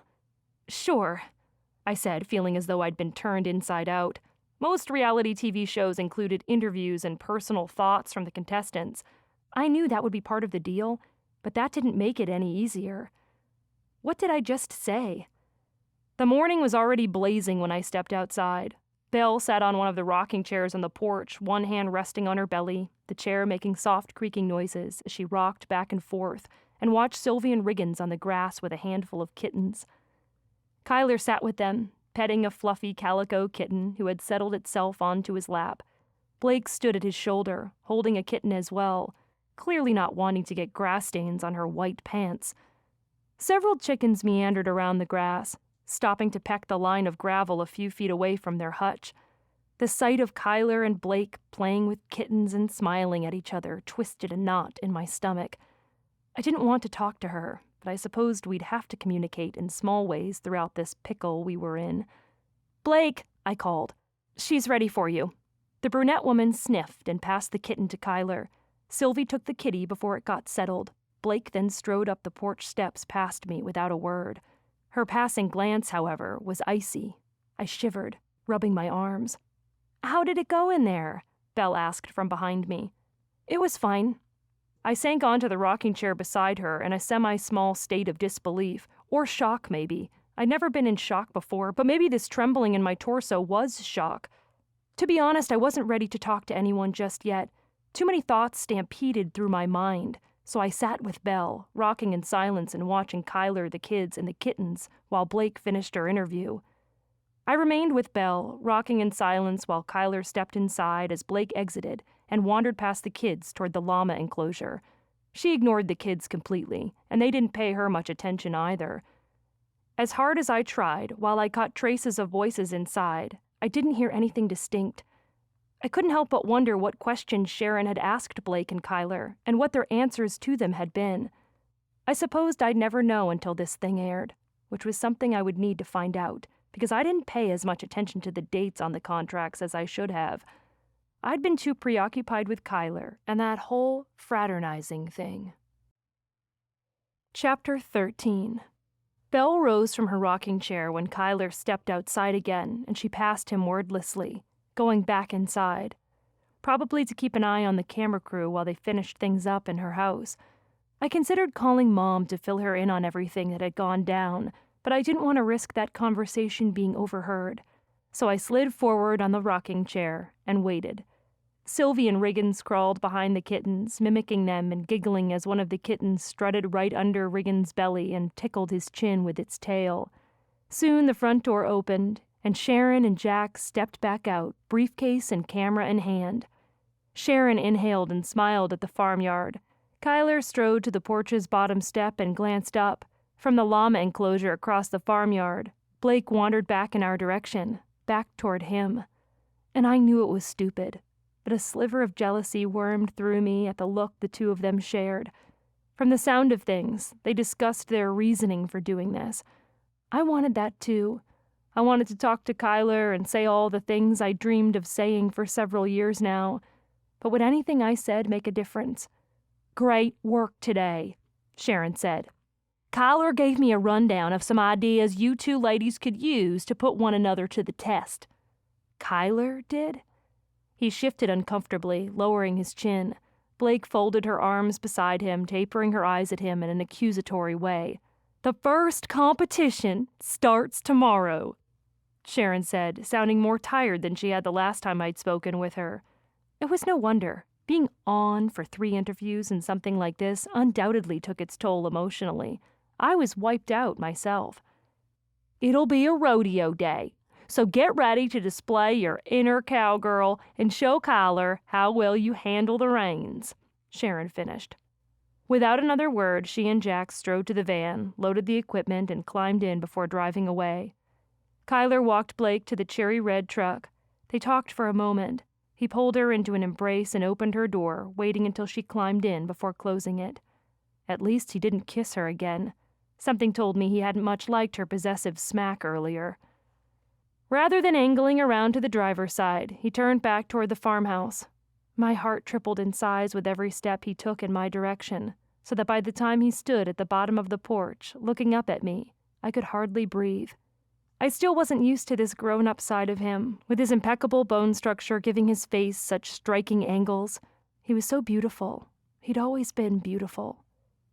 "We're headed out," he said, and I was glad he thought to say goodbye, to talk to me. He didn't have to, so this meant a lot. It made me wonder where they were staying. Were they at the frontier? "Okay," I said. He peered at his boots and lifted his face again. "Look, our interactions over the past 2 days haven't been the greatest. I still don't really know why you're doing this, but I wanted you to know something." I wrapped my hands beneath opposite elbows. "What's that?" He placed his boot on the bottom step and looked up at me. I'm hoping we can catch up and figure a few things out. That's one reason why I'm doing this. I just didn't want you to think it's only because my agent is forcing me. Was he saying what I thought he was? I thought you said that ship sailed. I don't want you back. His frank words were daggers, knives, swords, and every sharp thing that had ever been invented. All pointy objects of every possible kind jutted themselves into my sternum. I do want to know what's going on, though, he went on. That's what I mean. I want to know where we stand, because I'm as confused as can be. I can't figure you out. Back in there during my interview, Sharon asked me why you ended it. She asked me that too, I told him, hugging my torso. What did you say? I said you weren't ready to go where I wanted to go. My heart was riding a trapeze in my chest. His response had been gracious. That was kind of him to do. And what if I'm ready now? I asked. The question had palpable force. It was dangerous, and I knew it. Was that revealing too much? It was. It was too much too soon. Kyler rested a hand on the railing. You don't know where I'm going these days, Cammy, do you? I want to. A sound escaped his throat, and he turned away from me, looking around the farmyard as if searching for the best way to answer. How can I believe that? He said, looking at me again. I haven't heard a word from you since that day 4 years ago. Then you show up in Bridgewater the same time I do, and... Exactly. I took a step toward him. Maybe it's fate. I don't believe in fate. Neither do I said truthfully. But I do believe God is a mastermind and has our lives in his hands. I believe he puts people in our path right when we need them. I believe there's no such thing as coincidence. Look what happened the night I bumped into Belle at the carnival. That wasn't accidental, and neither was this. I thought about Joe, about what Sharon had said about people spotting fakes. I wasn't going to be fake with him. Never again. Was it wrong to go all in from the start? Probably. But this was the best play I had. What if this isn't just coincidence, Kai? What if this is a second chance? I didn't want to walk away from that, from you, not again. You want a second chance. My heart wasn't just on my sleeve, it was in my hands, pulsing and thumping as I offered it to him. I wanted to tell you I'm sorry. Something guarded slid across his expression. Sorry for what? For that day 4 years ago, for all the times since. He may play guitar, but I had the drums right inside my chest. My heart pounded an unsteady, rapid beat that would kill any song that tried keeping up with it. Why now? He asked, his eyes thinning at the corners. What? My personal life is all over the internet, Cammy. Soon you'll be there too. During that ridiculous interview just now, Sharon didn't just ask me why we broke up. She asked me why I thought you were doing this. A sigh escaped his lips, but my heart kept right on rat-a-tat-tatting. What did you tell her? I asked. I told her I didn't know, and I really don't. You've never been one to take cheap shots or seek your own gain. But a lot has happened in 4 years. I don't know you anymore. For all I know, you could be a totally different person. I wanted to deny it, to tell him I was the same girl he'd known. But that wasn't the case. He was right, we didn't know each other anymore, and I hated it. He planted his hands on his hips. Why are you doing this now? You'll forgive me if my fame has made me a little skeptical, but I have to know. What's in it for you? I offered him my hands, fighting away the defensiveness that still lingered from Sharon's insinuations during my interview with her. Nothing, I said. If that were true, then you wouldn't be here.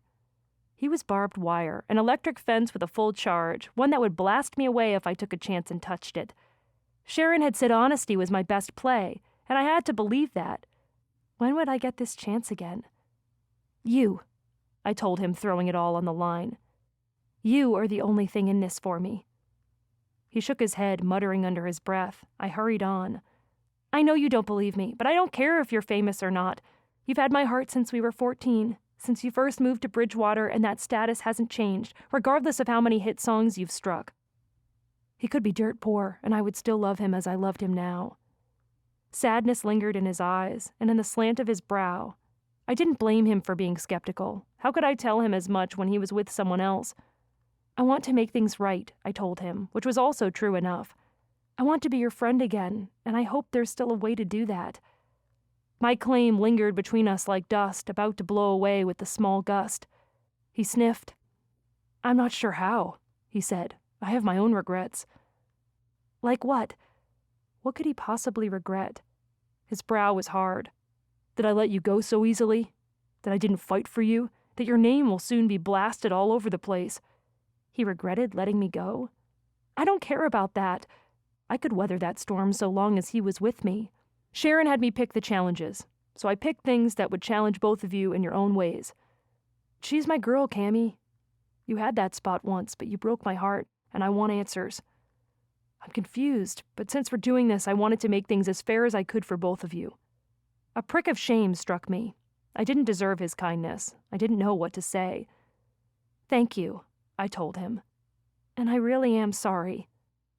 The words didn't feel like enough. They weren't everything I wanted to say, but they had to do for now.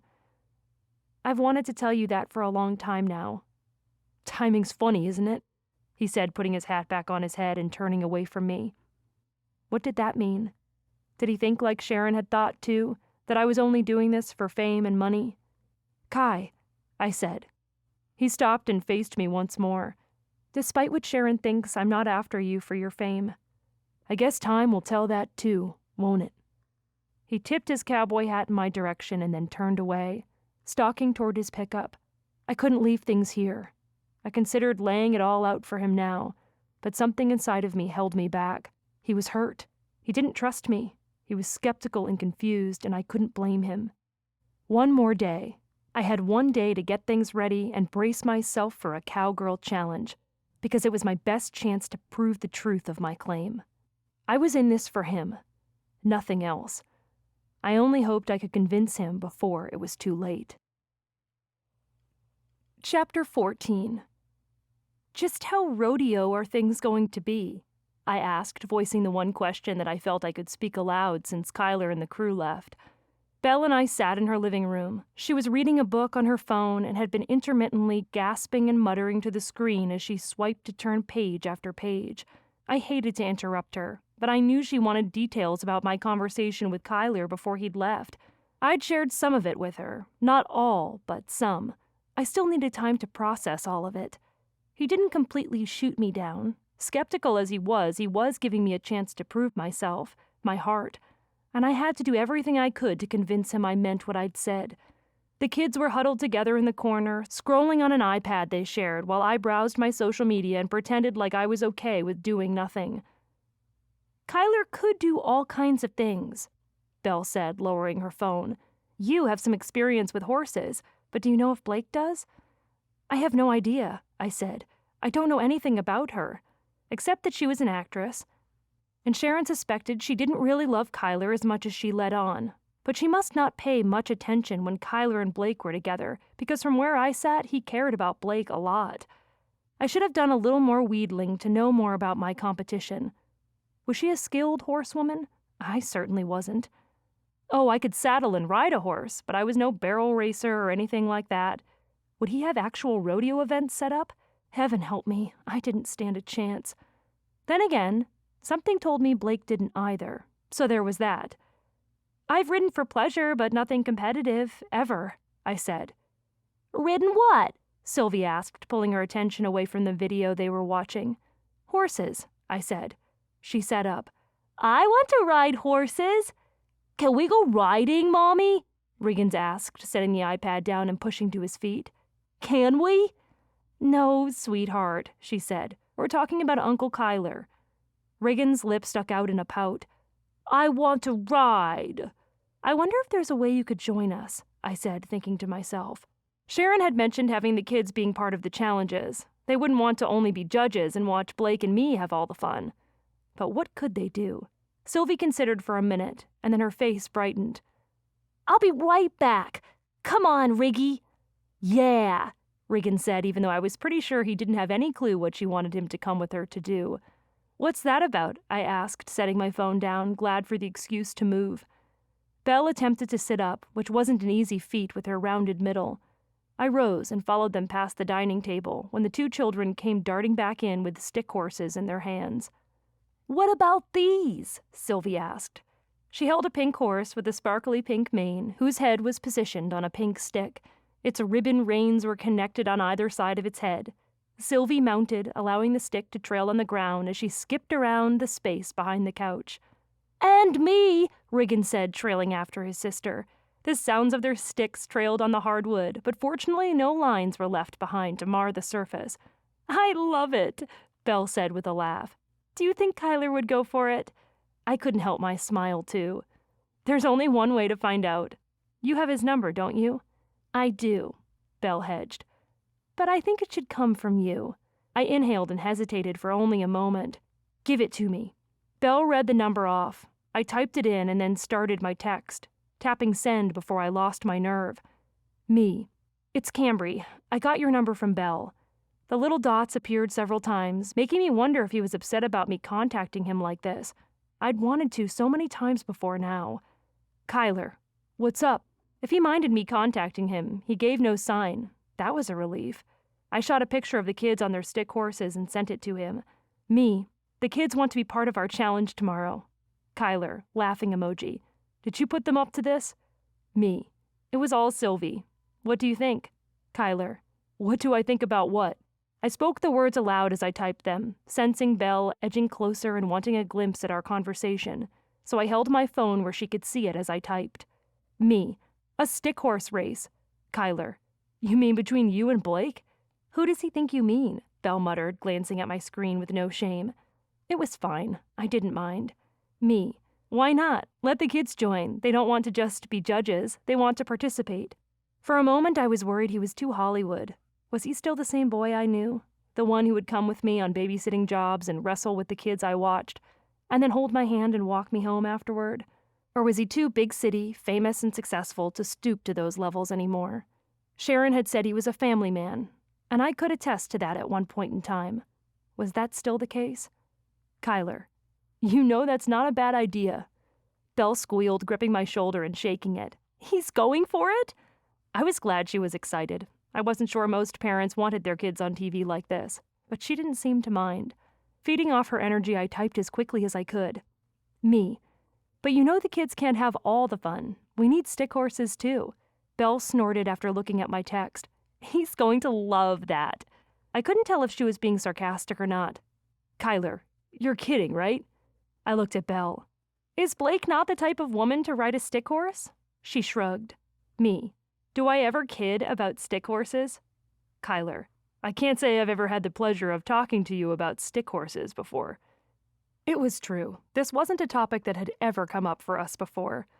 I smiled at this conversation. It had the easy feel our talks used to have, almost as though Kyler realized that fact. His next reply came late. Kyler. "What we do ultimately isn't up to me, but I can present it to Sharon and see." I frowned, staring at my phone and waiting for any other replies. None came. Lowering my phone, I met Belle's gaze. The kids would be sad if she didn't let them do this. A chorus of whining came from the peanut gallery. The kids stopped their racing, faces flushed with pink cheeks in anticipation. They breathed hard, hugging their stick horses to their chests. "He said he'll talk to Sharon about it," I told them. "But we just have to hope she'll go for it." "Go for it!" the kids chanted, mounting their horses once more and resuming the circle they were making on the floor. "Go for it! Go for it!" "Can you imagine Blake trying to ride a stick horse through the paddock?" Belle said, returning to the couch and laying back down on her side once more. "I hope someone tells her to leave the heels at home," I muttered, and Belle snorted. "I hope they don't." Her mirth filled the room all the way up to the ceiling, and I laughed with her, chuckling so hard my stomach hurt.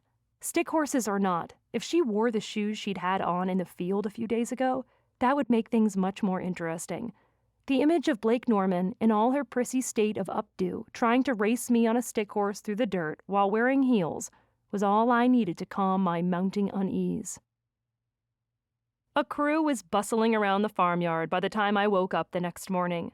They had cones marking who knew what, and a truck was hauling in what looked like jumping fences. We weren't going to be jumping horses, were we? Joe was the jumper, not me. Or was it all for decoration? They were trying to make this place look like Heartland. Another woman strode near Sharon's side, locked in conversation as the two women made their way from Jack's van to the farmhouse. She had darker skin, a beautiful smile, and a swatch of purple hair hanging down the side of her face, pulled out from the rest which was tied back. I wondered who she was. Someone Sharon worked with while filming? I hadn't seen her before. Joe's pickup appeared at the mouth of the driveway and ambled along the gravel. She parked near the old garage as instructed by one of the men directing the placement of a stack of hay bales. "What are they doing?" Joe asked once she got out of her truck and made her way toward me. She wore a tank top, jeans, and cowgirl boots, her brown hair pulled back. "Trying to give this place more aesthetics?" I suggested, watching the men haul more hay bales with gloved hands. "This place screams farm already," Joe said. She pulled me in for a hug. "You really took that TV fight for him idea to a whole new level."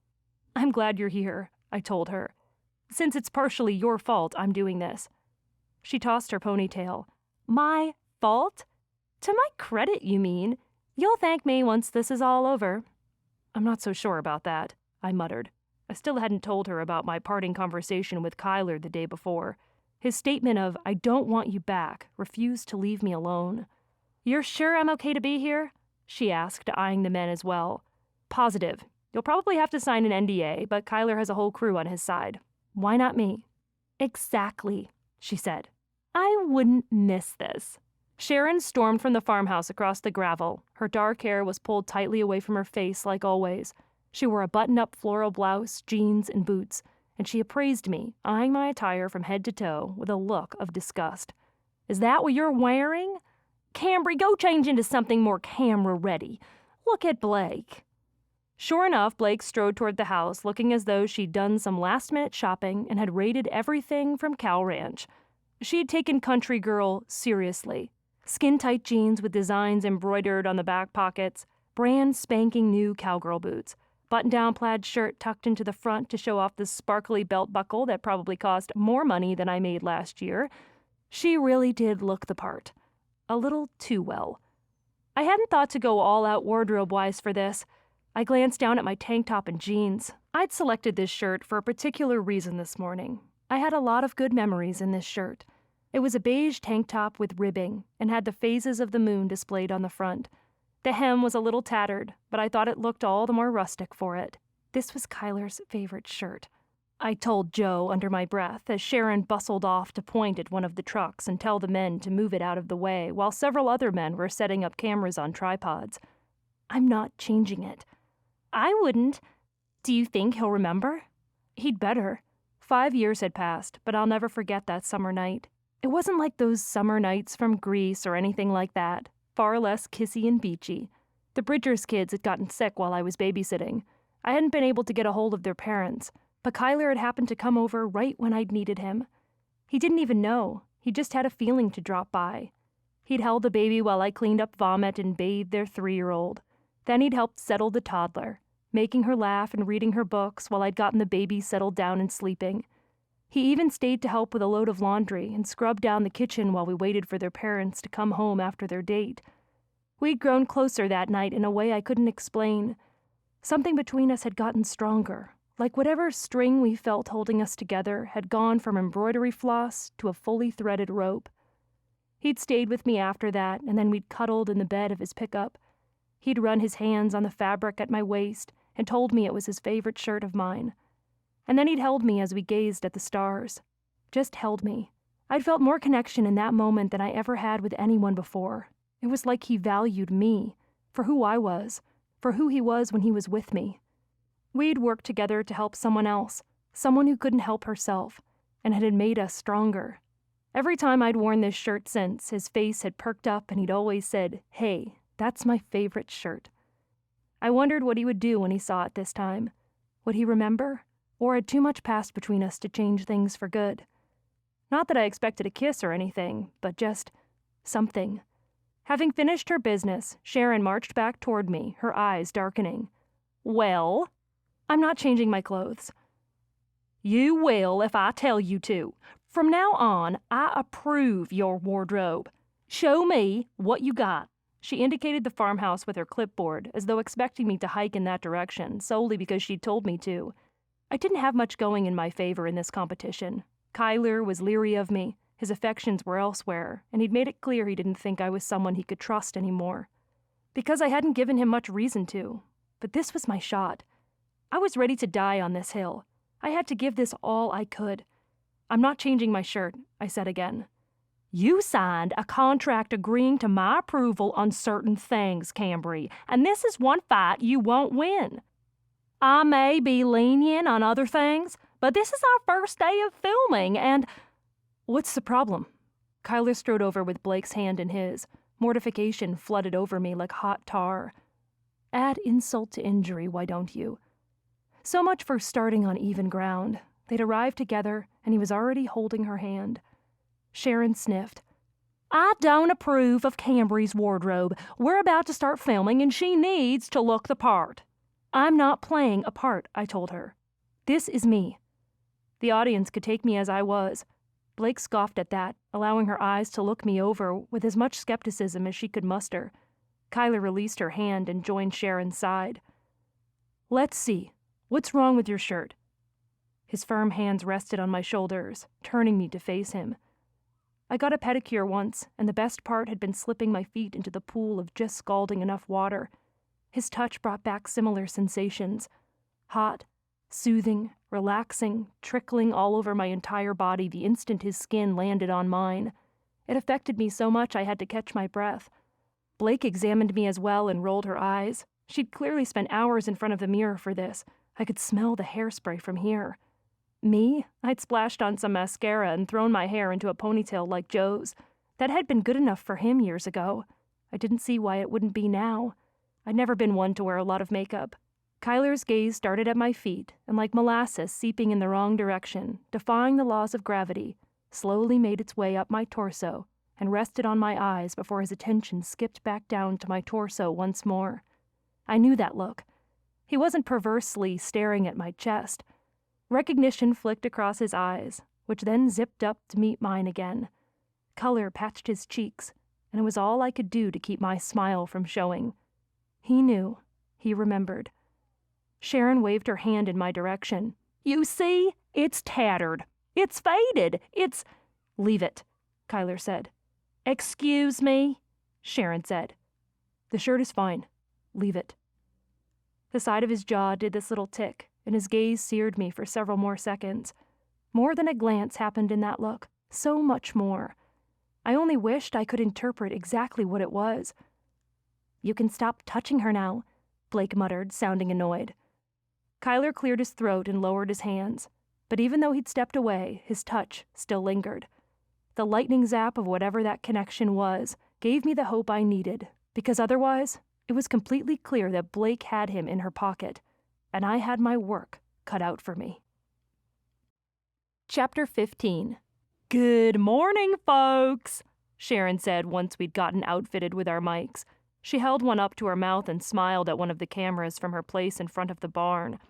Here we are at Havenwood Farm, ready to start the first challenge where Country Mouse Cambry Bennett and City Cat Blake Norman compete for Kyler Holden's attention. I can't tell what will happen, the woman with purple hair in her braids said as another camera faced her. The suspense is killing me. Both women have so much going for them, and each have held Kyler's heart in different ways and at different times in his life. Which one will he go for? Sharon parried where she left off. The challenges, of course, will be a chance for each woman to showcase her skills and demonstrate how she fits into Kyler's world. And since he's a country boy who's come to the city as much as he has, he needs a woman who can hold her own in both worlds. Do you think Blake or Cambry will win? The other woman asked. These challenges will help us see which one Kyler thinks will win, Sharon said with a giggle. The other woman laughed as well, the sound coming across forced. Sharon stepped around a stack of hay bales that hadn't been there yesterday. Jack moved with her, camera on her the whole way. A new element will be added to these challenges because as we've gone through this documentary, it's clear how much Kyler loves his family. And since Cambry is currently nannying for his sister-in-law, they both agreed that the kids would want to be included, not only in the judging, but also in participating in a few of the challenges. Do you think that gives Cambry an unfair advantage in this competition? The other woman asked, stepping around to join Sharon. She already has a connection with his family. Will that make him more partial to her? It could, Sharon said. but I'm not sure if it's any more of an edge than Blake has on him, since she's been dating him for the last year." She then faced the camera head on. "I guess time will tell which woman has more of an advantage to win his heart." Her companion nodded. "When we come back, we'll talk to the contestants and meet Kyler's niece and nephew." The two women smiled at the cameras for several long seconds. "Cut," Jack called, lowering his camera. Sharon took a long swig of water from the water bottle the other woman handed to her. They then made their way over to me. The second woman was shorter than Sharon. She smiled and laughed at something Jack said. Sharon gestured toward her. "Cambry, this is Amelia. She flew in last night and will be helping to add dimension to the show." "Hey," I said, waving to her. Amelia tossed her head, moving that line of purple hair out of her face. "You are one gutsy woman, barging in and trying to worm your way back into Kyler's life." "Worm my way in?" That sounded awful. "Oh, I'm not. I love it," Amelia said, baring her teeth in what I suspected might be a smile. "I can't wait to see how things go." Without letting me finish, she stalked past to meet Belle as Belle opened the front door to the house. The kids dashed outside. Sylvie's hair had been done into 2 pigtails, and Riggins' hair had been gelled to stick up in front. We still hadn't heard whether or not stick horses would be part of the challenge, but I hoped so for their sakes. They were so excited. I hoped Sharon would make good on her word and let them be part of things. Belle talked to Sharon and Amelia for several minutes, and then Jack signaled them over. I wasn't sure where Kyler and Blake had gone to, but they emerged from the barn while she ran her fingers over her hair, making me wonder what they'd been up to. And of course my mind took things to ridiculous places. Were they kissing in the barn? Did she think that was her best shot to keep whatever hold on him she had? I hoped he wasn't shallow enough to fall for that. I didn't think he was. He didn't used to be, but what did I know anymore? "Your challenge will take place inside of this paddock," Sharon said, gesturing to the large spread of dirt within the wooden fence. The space wasn't football field huge, but it was large enough to give a horse some rein. Multiple barrels had been placed in a familiar fashion, giving me an idea of what was to come. Would Blake and I be barrel racing? "So why don't we all head in there now?"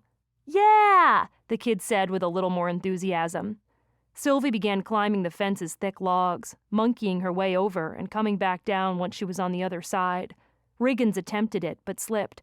I hurried forward and caught him, lifting him into my arms and carrying him inside. The dirt was softer in here, more like sand. My feet sank into it, slowing my steps. Jack got into place, directing his camera at Sharon, who lifted her mic. She introduced the kids and then went on. "Just as a regular rodeo starts with some mutton busting, we'll lead off with the kids in their very own stick race. But we've got a twist on this. Barrels have been set up in the dirt. Each child will need to make his or her way around the barrels on their stick horses while being cheered on by our 2 leading ladies." I was a little disappointed that Blake wouldn't be expected to ride a stick horse, but the kids' enthusiasm was contagious. Their smiles added an ease and energy that wouldn't have been here otherwise.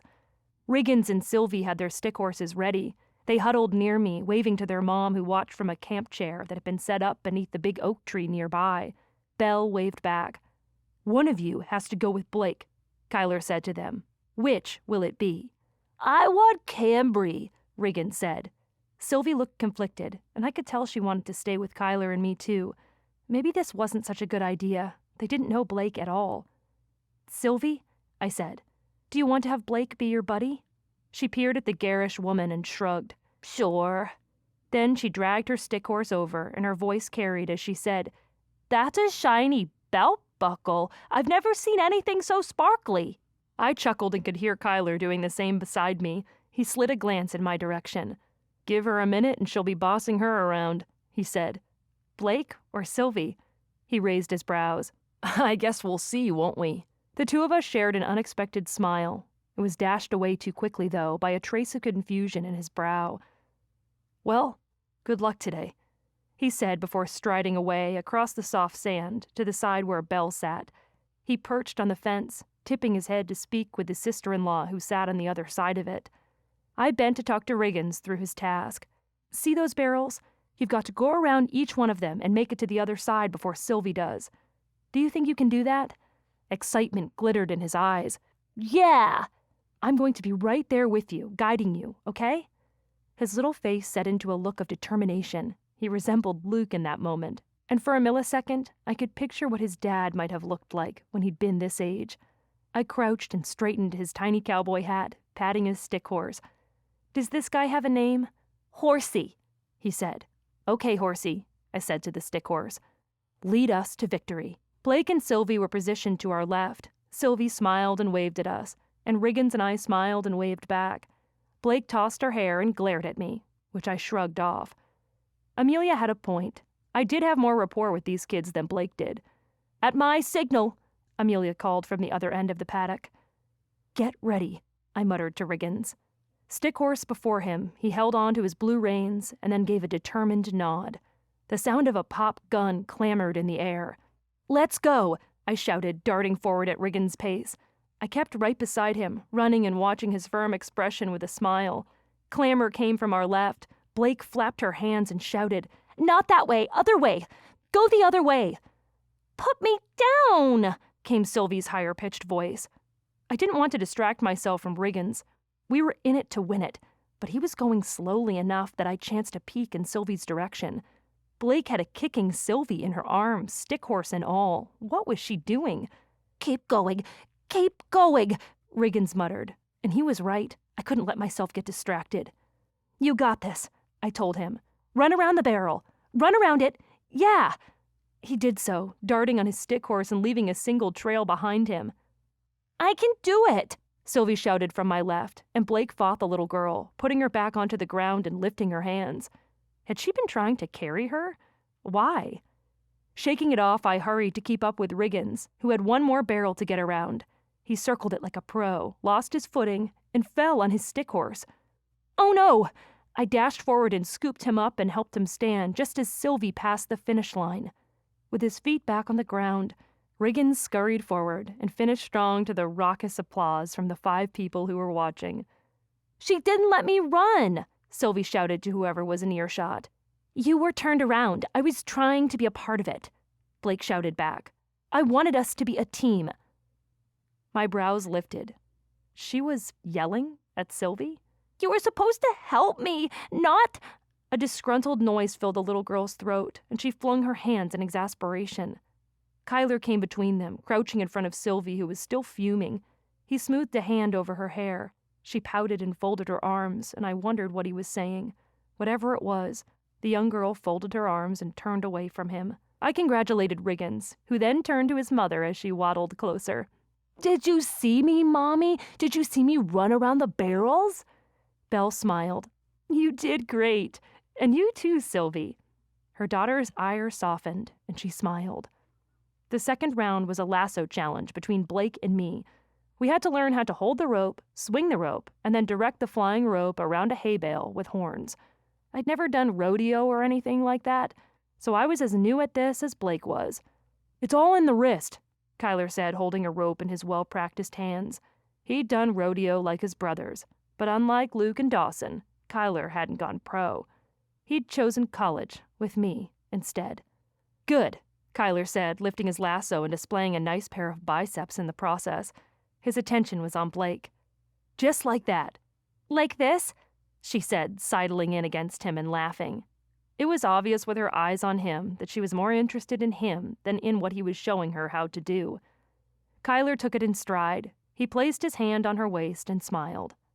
"Loosen your wrist. Lift the rope higher so you don't hit your horse." She made a face but raised her arm above her head. I did the same thing, practicing the movements as he walked through them with her.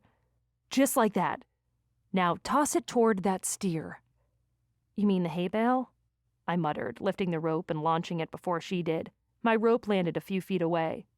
"That right there is a steer," Kyler said playfully, pointing to the unsuspecting rectangular hay bale that sat near the north end of the barn. A pair of plastic horns stuck out of the front end. "I assembled it myself, and it looks like it just got away from you, Cammy." "It won't get away from me," Blake said with challenge in her voice. She threw her rope. It landed about halfway between us and Kyler's steer, a far cry away from where mine had. "Oh," Kyler said with emphasis, slapping his leg. "That steer just ran right off. There's no getting it now." It was stupid, but I couldn't help but feel a twinge of pride, and a need to prove myself. Not that Kyler cared in any way about either of our abilities in roping when it came down to it, but I was doing this to win his attention, and I was going to get it. "All right," I said. "Third time's the charm." I reeled my rope back, wound it in my grip, and prepped it in my hand. "It's coming back! It's coming back!" Kyler called, getting into this and giving the challenge a lighthearted, playful energy. "Rope it!" he cried. "We gotta get it back with the rest of the herd." I swung the rope around my head and launched. At the same time, Blake tossed her lasso, not with any skill whatsoever, attempted or otherwise, and not toward the steer. She chucked hers toward my rope, successfully knocking it off course. "Oh!" Kyler said with a grunt in his voice and throwing his fist into the air. "Blake came in for the kill. Remind me to never take you two to wrestle in cattle. We'd lose every single one." I was unaccountably frustrated. I reeled my rope back in as quickly as I could, hurried to redo my grip, whipped it around my head, and threw. This time the rope landed where I meant it to, right around the fake steer's plastic horn. It wasn't fully around both horns, and would in all likelihood slip off of a frantically running steer, but at least I got closer that time. Clapping came from the sidelines. The kids danced and jumped, shouting and pumping their fists in the air. "She did it!" Sylvie called. "She had the advantage," Blake said defensively, tossing her arm in my direction. "She's done this before." "No, I haven't. That was pure beginner's luck. And in case you couldn't tell, it slipped off." "Came close, though," Kyler said. "I changed my mind, Cammy. You get to come on our next cattle drive." I heard the tease in his tone and matched his smile, breathing hard as beads of sweat slid down my back in the late summer's heat. "This is stupid," Blake said, glaring at Kyler. "There's still one more shot, babe," he said, and my heart stopped. Babe. He called her babe. He'd never called me babe. This softened the lines of frustration in her face. Her anger eased into a reluctant smile. Dropping the circular bundle of rope to the ground, she went to his side as if to throw her arms around him. Chapter 16. Catching Blake by the arms, Kyler stopped her before she could complete her hug. He said something softly to her, something she apparently didn't like because her frown returned. She glowered at me and then stomped away from him to the fence line. What was that about? I muttered, striding across the grass to my own water bottle, which was propped near the barn. "I told her not to kiss me right now," Kyler said from behind me. I startled. I hadn't expected him to follow me or to hear what I said, but he had. The brim of his hat left his eyes shadowed, but they stared intensely at me. "Why would you tell her that?" "Because it's not fair to you. I saw what she did back at the house, kissing me just to get to you. I didn't want her doing that again right now." I swallowed, needing the water, needing to cool down, not only from the day's heat, but from the heat of his stare. I didn't know what to say, but he saved me the trouble. His voice lowered as he said, "I can't believe you still have that shirt." "I wore it for you," I told him. "Did you mean it?" He stepped closer, and his tone dropped to a rumble in his chest. My heart gave a little leap. "Mean what?" He inclined his head toward the barn where we'd spoken after the interviews yesterday. "What you said. You said you wanted to be my friend." There was no holding back, not with how open and unguarded he was being. "I'm sorry I walked away," I said, the words shaky with emotion. "I wanted to tell you so many times, but I didn't know how. I didn't want it to sound like, well, like what Sharon and Amelia accused me of. Like what he'd accused me of, too. Like you're only after me for my fame." Chagrined, I tucked my hair behind my ear. Being famous really complicated things. "Yeah, because that's not the case. That's so not. I don't care that you're famous. I mean, it's cool, don't get me wrong, and I'm proud of you. So proud. You have no idea. I mean, it's been your dream, and you did it." I was rambling. It was like all the thoughts I'd suppressed for so long wanted to get out all at once. Kyler didn't seem to mind. He only watched me. He observed me so intensely I thought I'd burst from having his attention directly on me like he used to do. He'd always been a strong listener, like he valued every word that came out of my mouth, like what I had to say meant everything to him. I'd forgotten just how good he was at this. "I'm sorry I missed it when you got your record deal," I said, chewing my lip and lowering my head. "I'm sorry I wasn't there for you when it all happened. I'm sorry I hurt you. I'm sorry."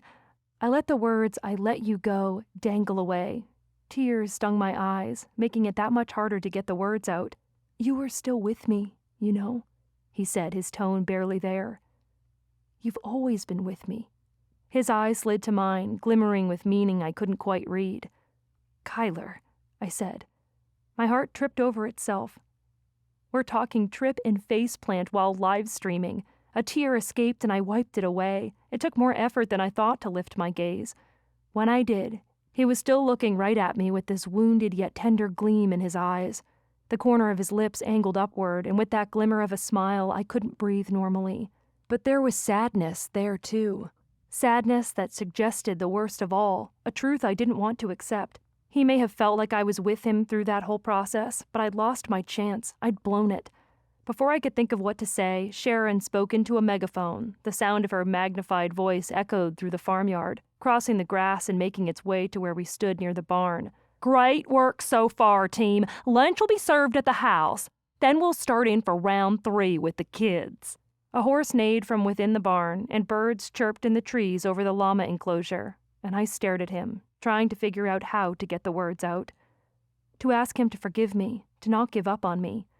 With Sharon's announcement, the barnyard was in motion. Kyler inclined his head toward me and gestured to the house. Sounds like it's time to eat, he said. I placed a hand on my cheek, wiping the tears away. Yeah. He stepped away from me, taking the moment with him. Disappointment streaked through me as he began weaving his way toward the house where the rest of the film crew, Blake, Sharon, Amelia, Belle, Joe, and the kids were all headed. A large truck with the logo for a Mexican food establishment in Burley let me know who was catering lunch, and my stomach grumbled. But I couldn't let him go without finishing, without saying what I needed to say. Quickening my steps, I hooked my hand around his wrist, pulling him to a stop. Kyler gazed down at our hands and pulled his free too quickly. Swallowing, I straightened. Do you think you could give me a chance? I asked, to prove that I mean what I'm saying. Kyler's expression remained guarded, but its edges softened a fraction. The corner of his lips tweaked upward. What do you think I'm doing? He asked, pressing his lips together for only a handful of seconds, before turning away toward the house. It was all I could do to contain my disbelief. Maybe this wasn't completely hopeless after all. Even so, I knew I was on rocky ground, especially when he meandered to Blake's side and slipped his arm around her. She smiled at him, resting her head against his shoulder, and the excitement of the moment, of the lingering feel of his fingers against mine, deflated. Joe stalked past them, muttering something to Belle as she did so. With her fingers tucked into her belt loops, my bestie then swaggered her way to me. Nice work out there, cowgirl. Ready for round 3? Joe asked. You bet, I told her. Fortunately, the tears had subsided. My eyes must not have been too puffy because Joe didn't mention anything about my appearance. What's next? Changing horseshoes? Blake said over her shoulder, sneering at us with derision. From her scowl, I could tell she was feeling picked on. What did she expect? She knew Kyler would be holding some country girl challenges. You two will be leading the kids on horseback, Sharon said, swiping across her phone without looking at either of us. Belle is graciously letting us use her horses, and you'll be leading the kids around the corral. A scoff escaped Blake's throat. She tossed her brown hair and then moved closer to the food truck to retrieve a plate of tacos. I thought it was supposed to be a challenge, she muttered. She's obviously never spent much time around horses, Joe said under her breath. I think that's the idea, I said, walking with her to the food truck. And in all reality, I haven't either. The scent of cooked meat and spices stirred my stomach. My mouth watered, and I inhaled the delicious aromas coming from the truck as the sound of food cooking sizzled. But you have more experience with them than she does. Yeah, I do, I said, remembering the times Kyler, Joe, and I had taken her dad's horses for trail rides. Folding chairs had been set up around the farmyard. Belle hadn't wanted any of the crew going in the house, and I didn't blame her for that. The tacos were delicious. I'd never eaten at this establishment in Burley before, but it was a place I'd definitely have to go to more often after this. Once lunch was over, members of the crew did some cleanup around the yard, making sure the wrappers and food containers were all discarded. Blake and I were herded inside for a makeup check, and by the time we stepped back outside, Kyler and Joe had the horses saddled and ready in the corral. The kids were with them as well. Joe bent to help Riggins with his helmet, while Belle cooled on her chair beneath the oak tree and secured Sylvie's helmet strap into place. Once the kids had their helmets on, Kyler and I lifted them onto their horses. Belle moseyed closer to the fence line, waving the two of us over. Don't let the lead ropes go, she instructed. They're not that competent on horses, and I'd feel much better with them if you're guiding the horses as much as possible. Got it, I told her. Blake nodded and then strode back to where Joe stood with the kids. Sylvie's ridden before, Kyler said to Blake, so she'll be easier for you to lead since she knows more of what she's doing. Riggins has ridden with his dad before, but I asked Luke, and he said he's never sat on the saddle on his own. I'll help him, I assured Belle, lifting my voice so she could hear. She nodded from her place in the shade. I'm not worried, she called back before she sank back into her chair. Ready, little dude? I asked Riggins, taking his colorful green lead rope in my hand. Grady was a paint horse with large patches of brown and white on his body and a brown mane. Do you think Spider-Man would ever ride a horse? Riggins asked from his place above me in the saddle. He sat easily, gripping the pommel, his feet kicking excitedly. Probably, I said. But they don't have many horses for him to ride in New York. Maybe he needs to come to Idaho. I bet he'd ride a few horses if he ever came here. He'd probably string them up with his web shooters, he said, lifting his hands and making his pew-pew noises. I laughed. I think you're right. Who needs horses when you can swing from buildings? Except there weren't as many of those in this part of the world. But I decided not to mention as much to him. With his helmet in place, he held on to the pommel and looked in his mom's direction. He lifted his small hand and gave her a cheesy grin and a wave. I could hear Sylvie prattling to Blake about Sweetie, the cream-colored gelding she rode, about how she'd been her mom's horse when her mom had been younger. And to my surprise, Blake was talking to her as well. At least she was trying to connect with the girl. Looks like they're about to have a start, Blake said, peering at where Sharon stood beside Kyler, talking to him while Jack caught the conversation on camera. Yeah, but I don't really need you, Sylvie said in true-to-the-point fashion. Mom just said I have to do this for Uncle Kyler. Oh, did she now? Yeah, and I get to be on TV. Blake patted Sylvie's leg and said, You and I have that in common. Interesting. Was that why Blake had agreed to this? Because she wanted to be on TV? I'd suspected as much. She'd already been featured during the regular parts of the documentary. To the rescue! Riggins called out, jostling on the horse. Grady's ears pricked backward warily. Belle had chosen this horse for him to ride because it had been her grandpa's horse, and he was more mild-tempered than Sweetie was. If it came down to it, I could help him, so I wasn't worried. But chances were we'd make it around the corral without any problems. Sharon said a few words in her megaphone. Remember, this isn't a race. It's just having a good time and getting the kids to the finish line. A worry I couldn't account for twisted in my gut. Seconds later, that same pop gun shot off. Here we go, Riggins, I cried, pulling Grady's lead rope to urge the horse forward. And with little fanfare, we were moving. Slowly the horses trudged toward the far end, their hooves sinking into the sand. Uneventfully, my feet did the same. Maybe that was the problem. This was too easy. Kyler strode down the center of the corral, joining us, one hand tipped to the brim of his hat. Out for a stroll? He asked, his tone implying that he was bored and wanted something more to go on than this. But we'd agreed to include the kids. Maybe they should have had Blake and me ride the horses instead. But it was too late for that now. I smiled at him, trying to think of something witty, something that would add life and excitement to a droll situation. I thought this was a race, Sylvie said loudly to her uncle, before I figured out whatever that clever, witty statement was. She waved the lead rope as though beckoning the horse to increase her pace. The lead rope that Blake was supposed to have been holding. Sylvie was holding the reins herself. No racing, Kyler said at the same time I said, You should hold on to that lead rope, to Blake. Blake tossed her hair, carefree and unperturbed. She beamed at him, oblivious of Sylvie completely. Just because you grew up here doesn't mean you know everything. I told her I could do it myself, Sylvie added, straightening her back and wiggling the lead rope again. This time the motion caught Kyler's attention. He frowned at me before hurrying closer to his niece.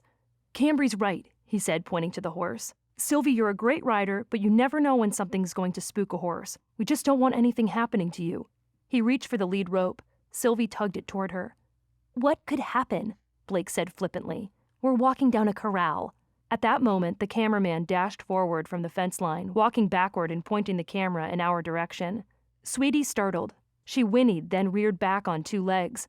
Sylvie screamed. Her hand shot into the air. She lost her grip on the colorful lead rope at the same time and tipped on the saddle. Sylvie! Kyler called, but he wasn't fast enough. She lost her balance and fell off. plummeting to the sandy ground below. Chapter 17. It happened in seconds. 1 minute Sylvie was on the horse, the next she lay on the ground, motionless. Blake screamed, screeching like an owl. Ducking, she covered her head with her hands. Moving quickly, Kyler darted to the little girl, bending to where she lay in the sand. Belle bolted to her feet and dashed to the fence. "Sylvie!" Face set, she began climbing the rails, not good in her condition. "Belle, don't!" I cried. "It wasn't my fault!" Blake kept shouting from her hunched position. "It wasn't my fault!" Much as I wanted to help, I couldn't leave Riggins. Grady startled as well, his feet dithering on the sand. I rested a hand on his neck and spoke soothingly. "Whoa, boy," I told him. "It's all right. Sweetie's just startled, that's all. Whoa." "Help me, Cambry!" Riggins called out my name, not coming fully through in his panic. Turning, he all but dived off the horse at me. Fortunately, I had the presence of mind to catch him before he fell, and he clung to me, his small body quivering. "You're all right," I told him, hugging him tightly and letting Grady's lead rope go.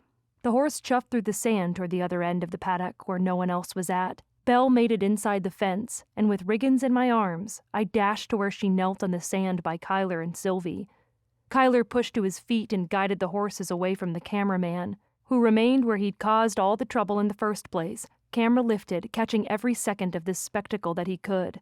I suppose that was his job, but still. Once Kyler got the horse settled, he dashed back to the rest of us. "Is she okay?" he asked.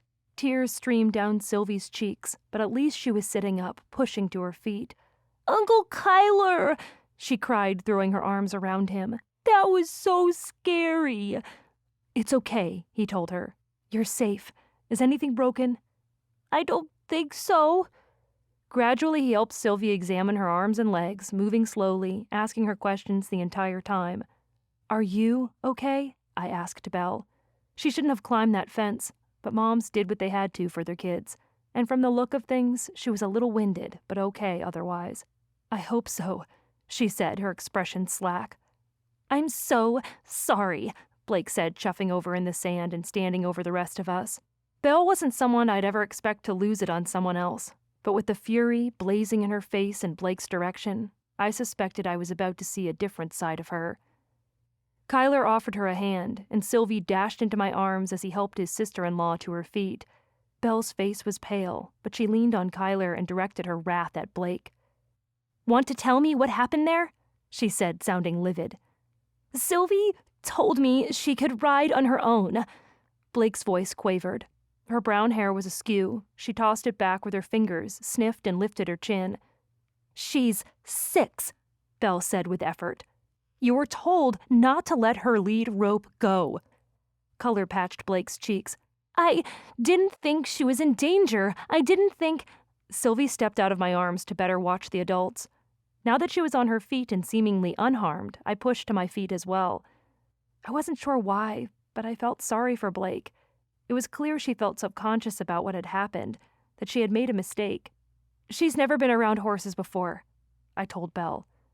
From the start today, the challenges seemed to be catered to my strengths rather than hers, but judging by her appearance in those new clothes, that was her way of trying. Even though she'd messed up, she had been trying. "Or kids," Kyler added, putting his arm around Blake. She whimpered and shook her head adamantly. Her acting skills were not so great at this moment. Not only that, but she'd faked her interest in the kids this whole day, which I couldn't fully comprehend. Ever since I could remember, my whole world revolved around kids. The minute I could hold babies, I was holding whichever mama's baby I could. But I knew not every woman was that way. Whatever Blake's upbringing was, she hadn't had the same experience. "I get that," Belle said, breathing hard and hugging Sylvie tight as her daughter pressed herself against Belle's legs. "But it was still careless to not follow the instructions you were given. I trusted my daughter with you.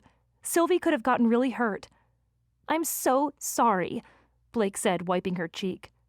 I didn't think she was crying. It was more of a stress reaction than anything, I'd guess. But I felt sorry for her, just the same. Still, anyone with any sense would know not to let go of the lead rope, especially when Kyler, Belle, and I had all told her to take it. "If this had been a competition about designer handbags, I would have stood a chance." Blake added a weak chuckle to that statement. No one else laughed. "These challenges weren't that hard," I heard Joe say from behind us instead. And it was true. They really weren't. Stick horse races, lassoing hay bales, leading horses from one side of the corral to the other. It'd been kid stuff, literally. I glanced at Kyler, who had his arm around Blake's shoulders while she buried her face in his chest. I wondered what he had in mind for city-type challenges, and how that would work here in Bridgewater. As if he knew I was thinking about him, his gaze glided across her head to latch onto mine. I pressed my lips together. "The good thing is that no one was hurt," Sharon said, cutting into my thoughts as she held her mic and stood beside Amelia, in the center of the corral, and spoke to both her and the camera. "But I think it's clear to see which of the two contestants fits better in the country." With that statement, members of the crew, Belle, Blake, and the kids' attention, all swiveled toward me. My cheeks heated as though I stood next to an open flame. "Only because Cambry has enough sense to not let a child tell her what to do," Joe said from the sidelines near the fence. A snort came from my left. Kyler coughed and lowered his head, covering his mouth with his fist, but he couldn't hide the faint trace of a smile, which only made mine grow more. Blake must have heard her, because she lifted her head, glared at Joe, and then stalked past without a word. Sharon gestured for the kids to join her. She bent to Sylvie's side. "You doing okay there, sweetie?" "That was so scary," Sylvie said. "But I'm good." Sharon smiled, stroked her cheek, and then faced the camera. "There you have it, folks. Kids, you're the judges for this round. Who's the best cowgirl?" "Cambry!" Sylvie and Riggins both shouted together. Around the farmyard, applause broke out from those who'd been watching, and I couldn't help it. My smile spread, filling my cheeks while the sun beat down, adding to the heat of my embarrassment from all the attention. It wasn't like I'd done anything all that amazing, but I thought the world of those kids. Having them choose me, and in front of Kyler, that meant everything to me in this moment. Once the applause died, the kids didn't waste any more time. They ran to the chicken coop. Members of the crew directed their attention to clearing away cords and most of the technological equipment they'd set up earlier. In the meantime, Sharon directed her mic toward Kyler. "You want to tell us what's coming up for the next challenge?" He buried his hands into his pockets and tipped the brim of his cowboy hat up. "Next time we're headed into the city," he said, widening that grin of his toward Jack's camera. "It's time for the ladies to show their hand at a higher-end lifestyle. A little less dirt and a little more decorum." "I like what you did there," Sharon said silkily.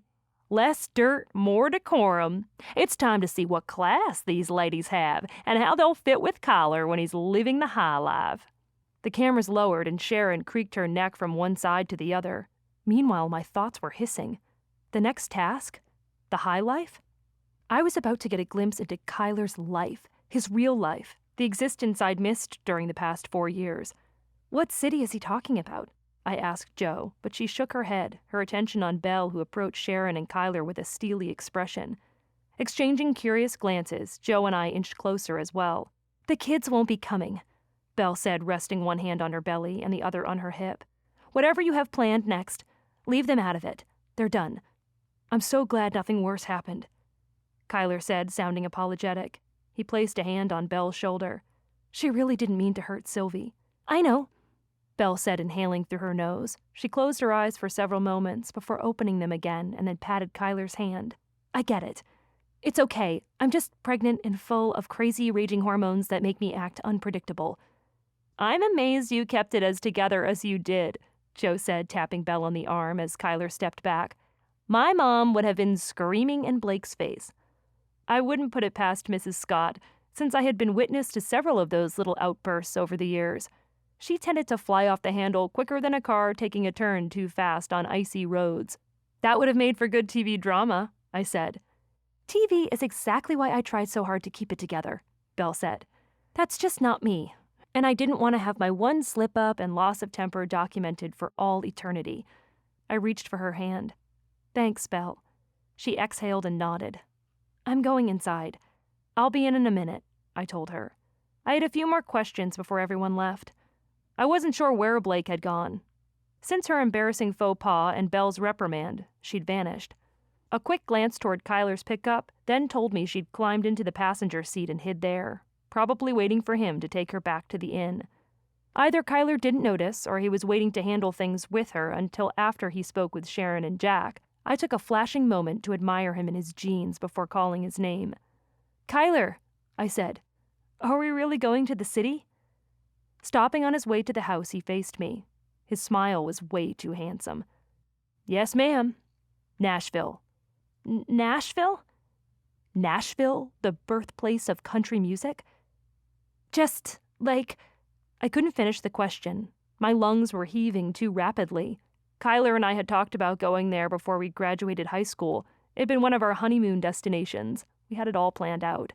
We would get married, drive to Nashville with his dreams, a guitar, and our hearts. We'd see the places, and he'd hit up some auditions. "You remember?" His voice was quiet. He tucked a finger into his pocket. I, however, was not quiet.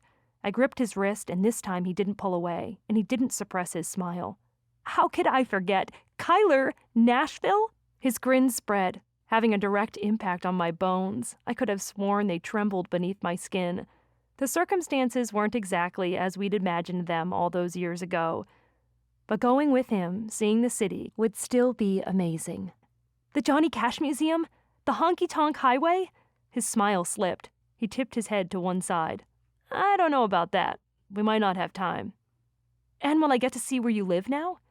He didn't live with Blake, did he? I couldn't bring myself to ask. He'd always been a good, God-fearing boy. Was he still? Just how far had their relationship gone? That question was a dead end, and I slammed on the brakes. My elation drained as quickly as it had risen. I took this conversation in a different direction. "I can't leave the kids. I told Belle I'd watch them. That was the agreement." I wasn't sure how things were going to proceed from here. "But she doesn't want them involved. Besides, this next chapter won't put them in any danger whatsoever." "What is it?" I asked. The reserve he'd shown in our interactions thus far faded, and he grinned at me again. "You're going to kill me, but I need to see if you can fit in my world."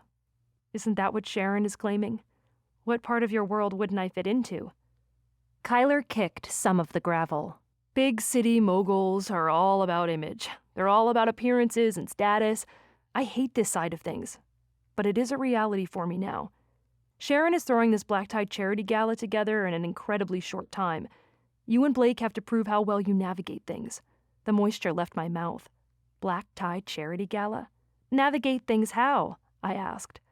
"She'll be in touch with details," he said, pivoting and taking a step toward his truck. "I'm leaving all of that up to her, since this was her idea in the first place." My heart sank. Dozens of possibilities ran through my mind. I thought about movies I'd seen, mostly, since I didn't travel all that much, and the only black-tie event I'd ever experienced was our small high school's senior prom, which I'd attended with Kyler. No wonder he said I'd hate him for this. Wearing those heels had been torturous. I'd told him the only other time I'd get that dressed up would be for our wedding.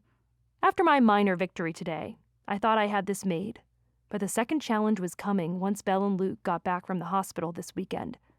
If that challenge involved getting dressed up and mingling with an elite group of people, I didn't stand a chance. Chapter 18. The rest of the week passed the way it had started. Me playing with the kids outside, helping Belle with tasks around the farmhouse, chatting with Joe and Mom, and trying not to think of Kyler. And failing that last effort. Friday finally came, and I woke with both excitement and apprehension. Mom was coming today, and Belle and Luke were leaving. It would be my first time on my own with the kids.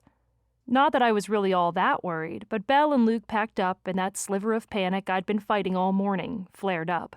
"We've asked Dawson to keep an eye on the farm," Luke said at the base of the porch steps with his suitcase in one hand and Belle's in the other. I groaned. Dawson. It had to be Dawson. "It will be fine," I told myself. Dawson Holden may have been a proverbial thorn in my side from the minute Kyler and I had started dating 6 years ago, but he wasn't my biggest worry. The email Sharon sent me a few days ago, however, was. It had contained words like black tie fundraiser and luxury venue and music executives, celebrities, and sponsors. She was calling the second challenge the Country Meets City Benefit Gala. Apparently, she'd filled in many of the music industry's biggest influencers on the contents of this documentary, a necessary evil, she'd called it, since they needed their support. I'd called Jo the instant the email had come, needing moral support, or maybe just her mildly cynical and therefore comical point of view. "I got this email," I'd said. "Can you listen and help keep me from hyperventilating?" "No paper bags around, I take it?" she'd said. "None." "Okay then, read." I'd flopped onto my stomach on the bed and read. "As you can imagine, many are in favor of such a compelling documentary and are thrilled to be part of your competition, especially when its proceeds will benefit children. Music scholarships for underprivileged kids is a cause everyone can get behind." "Not so bad so far," Jo had said. I could give her that much. It was a great cause. "I am absolutely in favor of supporting underprivileged kids and will help them in whatever way I can. But hosting an event like this? You can do it, Cam." I shook my head and rolled onto my back. "The last time I wore heels was prom, with Kyler, and he'd made fun of me because I could hardly walk in them." "You get used to them after a while," she said. Jo had participated in the Distinguished Young Women program this area held, which was basically Miss Congeniality for high schoolers. But I hadn't. I'd never had any interest in parading around on a stage. Yet it sounded like that was exactly what I'd have to do for this. I read on. "Both you and Blake will have key responsibilities during this event. She will be tasked with running the high-stakes auction and PR. You will be managing the VIP guest experience." "VIP guest experience?" I repeated, knowing Jo could hear. "What does that even mean?" "Giving them gold stars for showing up?" Jo suggested. "This sounds super fancy, Cam. There's way more pressure here than helping a kid stay on a horse." Blake felt like that was too hard. Jo was right. She had no room to complain. Learning how to lasso a hay bale was cake compared to this. "You will be tasked with ensuring top guests feel welcome and engaged." My mouth hung open. How? Why? Was this really something I'd have to acclimate to if Kyler and I ever got back together again? Did he normally host events and expect his girlfriend to greet the guests? "At least you don't have to organize the whole thing," Jo said. I knew she was trying to put a positive spin on the situation, but that didn't help much. "True," I said, but my head was spinning. And it sounds like they gave you the easy job. At least you don't have to run the auction like Blake does." "She probably does stuff like this without breaking a sweat," I said. Panic was settling in. I stared at a single spot, not seeing much of anything as all kinds of scenarios chased themselves around in my brain. Jo's voice came through the phone loudly, giving me the impression I hadn't heard what she'd been saying. "Listen to me," she said, and I pictured her snapping her fingers. My eyes flew to my computer screen. Spots speckled my vision. "You can do this," she said. "You are good at talking to people. People like you. People like me," I repeated robotically, not really making any sense of the words at all. "You are capable. If you can handle a classroom full of 5-year-olds, you can handle this." "5-year-olds are sweet," I said, rolling on my side and then sitting up on the bed. "They give you hugs at school because they don't understand that they're not supposed to. They finger paint and play with toys, and they love Bluey. They don't care if you say the wrong thing." I'd take a room full of 5-year-olds right about now. I knew how to talk to them. "Stuffy people like the ones who are going to be at this party are just big 5-year-olds. Entitled ones who are dressed to the nines, yes, and will have massive expectations for how the girlfriend of a famous country star should act, yeah. But the only person you really need to impress for this thing is Kyler, right?" "Kyler," I said in a daze. "Yes. Just picture them all as 5-year-olds playing dress-up. Treat them like people, like you care about them. That won't be hard for you, because you care about everyone." "I do," I said, and this time, when I blinked and caught my reflection in the mirror across from the bed, I saw everything a little more clearly. I do care about people. I want underprivileged kids to have a chance to learn music. There you go. I want to help people at fancy events have a great time and spend lots of money in support of a good cause. Exactly. I want to hide in my room and pretend I never agreed to this stupid competition. Cambry, Jo said with a disappointed little whine. Remember why you're doing this. For him, I said, inhaling and exhaling. For him, she agreed. And true love conquers all, dang it. Disney has told us that since we were old enough to watch movies. That's right, I said, plucking up my resolve once more. I scooted to the edge of the mattress. I can schmooze with the best of them. Sharon said she'll have you outfitted, and I'm betting the dress is gorgeous. I only wish I could come. Maybe you could, I said, an idea sparking. No, Joe said through the phone. Dad's got a new farmhand coming in since Wyatt just quit. Wyatt? The one you were eyeing? Yep, he took off and left me, so I've got to stay and fill in the jobs he was supposed to be doing while we wait for this new guy to show up. Who is it? I have no idea, she said with a sigh. But I have to wait until he shows up. When do you leave? I scanned the email. Monday, I muttered. By that point, Belle and Luke would be back. Only 2 days. That would be enough time to brush up on big city etiquette and talking to celebrities, wasn't it? I wasn't so sure. In fact, the more I stared at my screen, the more fears began to settle in. How was I supposed to help these A-listers feel comfortable at an event where I would probably be the least comfortable person there? My thoughts skipped forward to the present moment, casting the memory aside.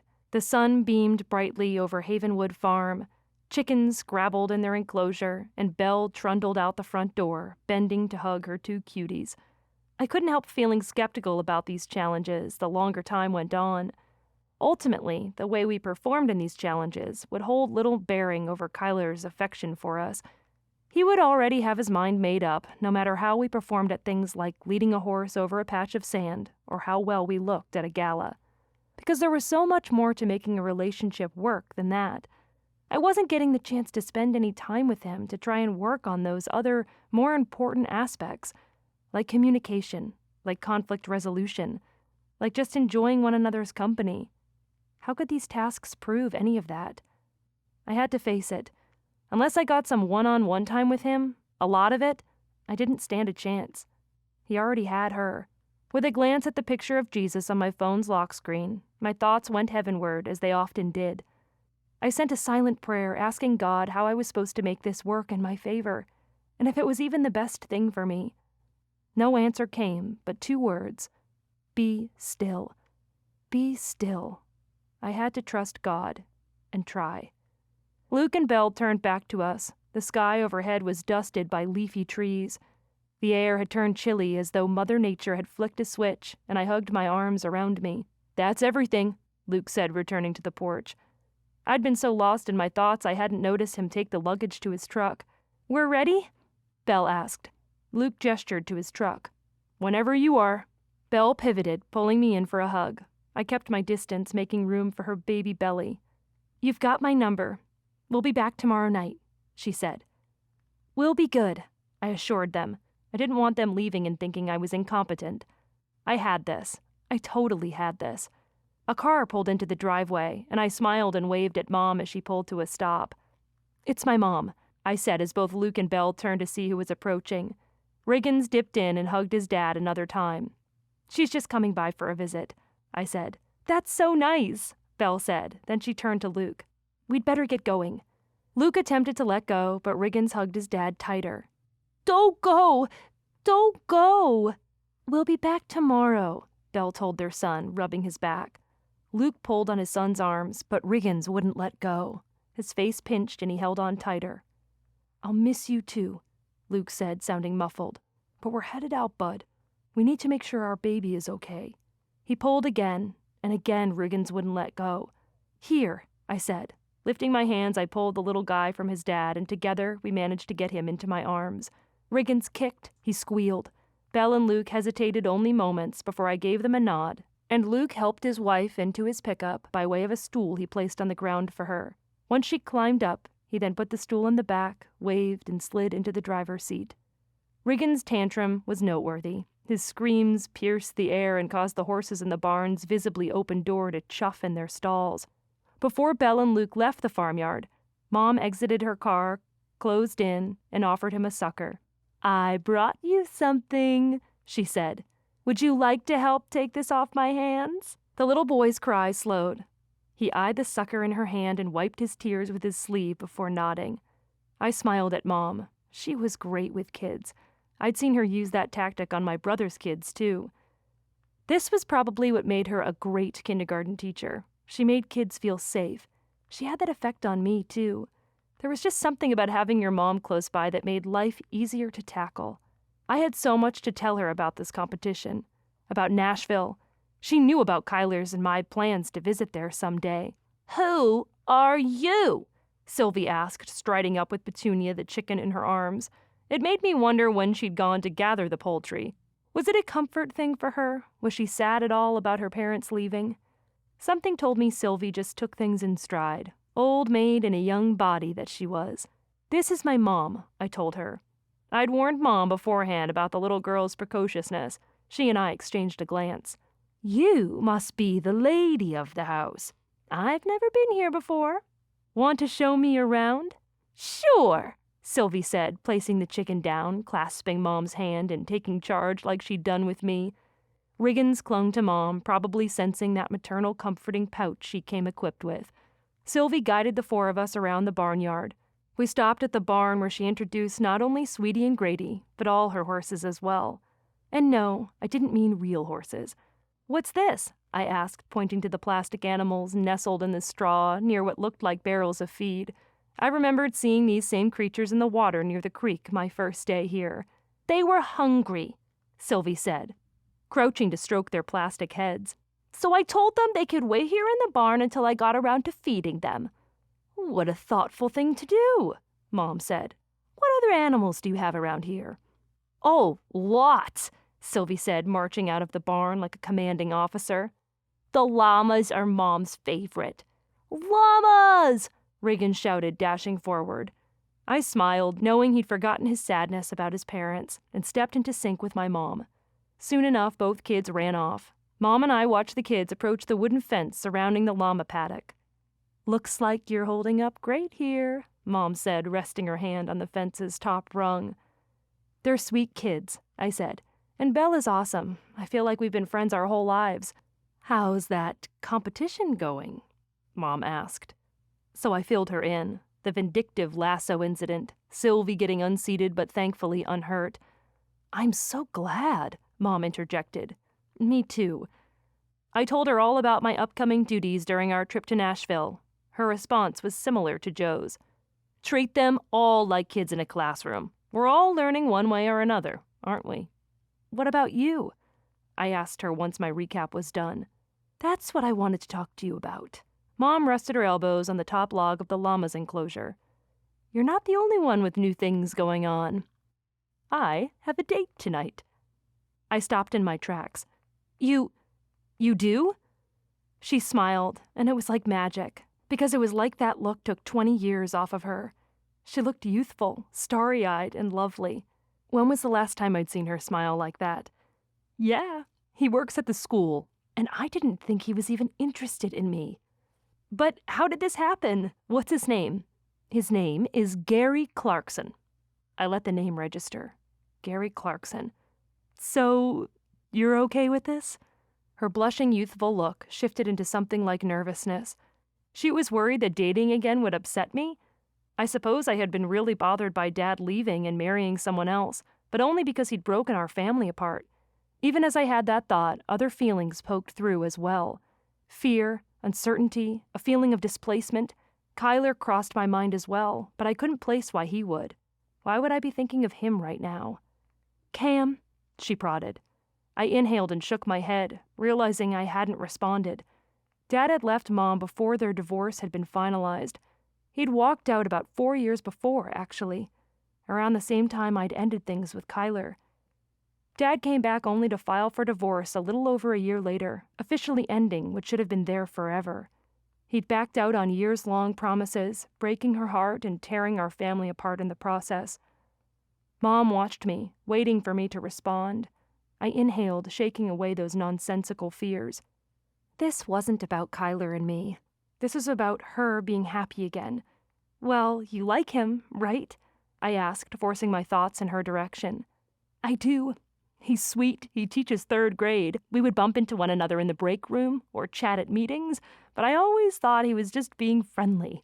But this past week, he told me his interest was more than just friendly, and he asked if I wanted to go to a movie with him. He'd been married before, but his wife passed away about 10 years ago, and I guess that's a good thing about being older and doing this. The communication is so much better, Cam." She hung her head and laughed. "You have no idea how nice it is to talk to a man who knows how to communicate." I can imagine, I said, thinking of all the times spent with guys I dated after Kyler, who ghosted me or fumbled shyly without knowing how to just talk. Not that I was perfect at it either, obviously. Gary Clarkson, I said, repeating his name and trying to imagine him. Do you have a picture? Maybe, she said, smirking playfully. The kids giggled as the llama lowered its head to nip at them through the beams of the fence. Mom smiled, pulled out her phone, and showed me a picture of a handsome older man with graying hair. Very nice, I said, staring at his kind face and wondering what he was really like. You're sure you're good with this? Absolutely, I said, resting my hand on her shoulder for good measure, and I smiled, hoping she believed it. I want you to be happy, Mom, and if you can be happy with him, then yes, enjoy your date.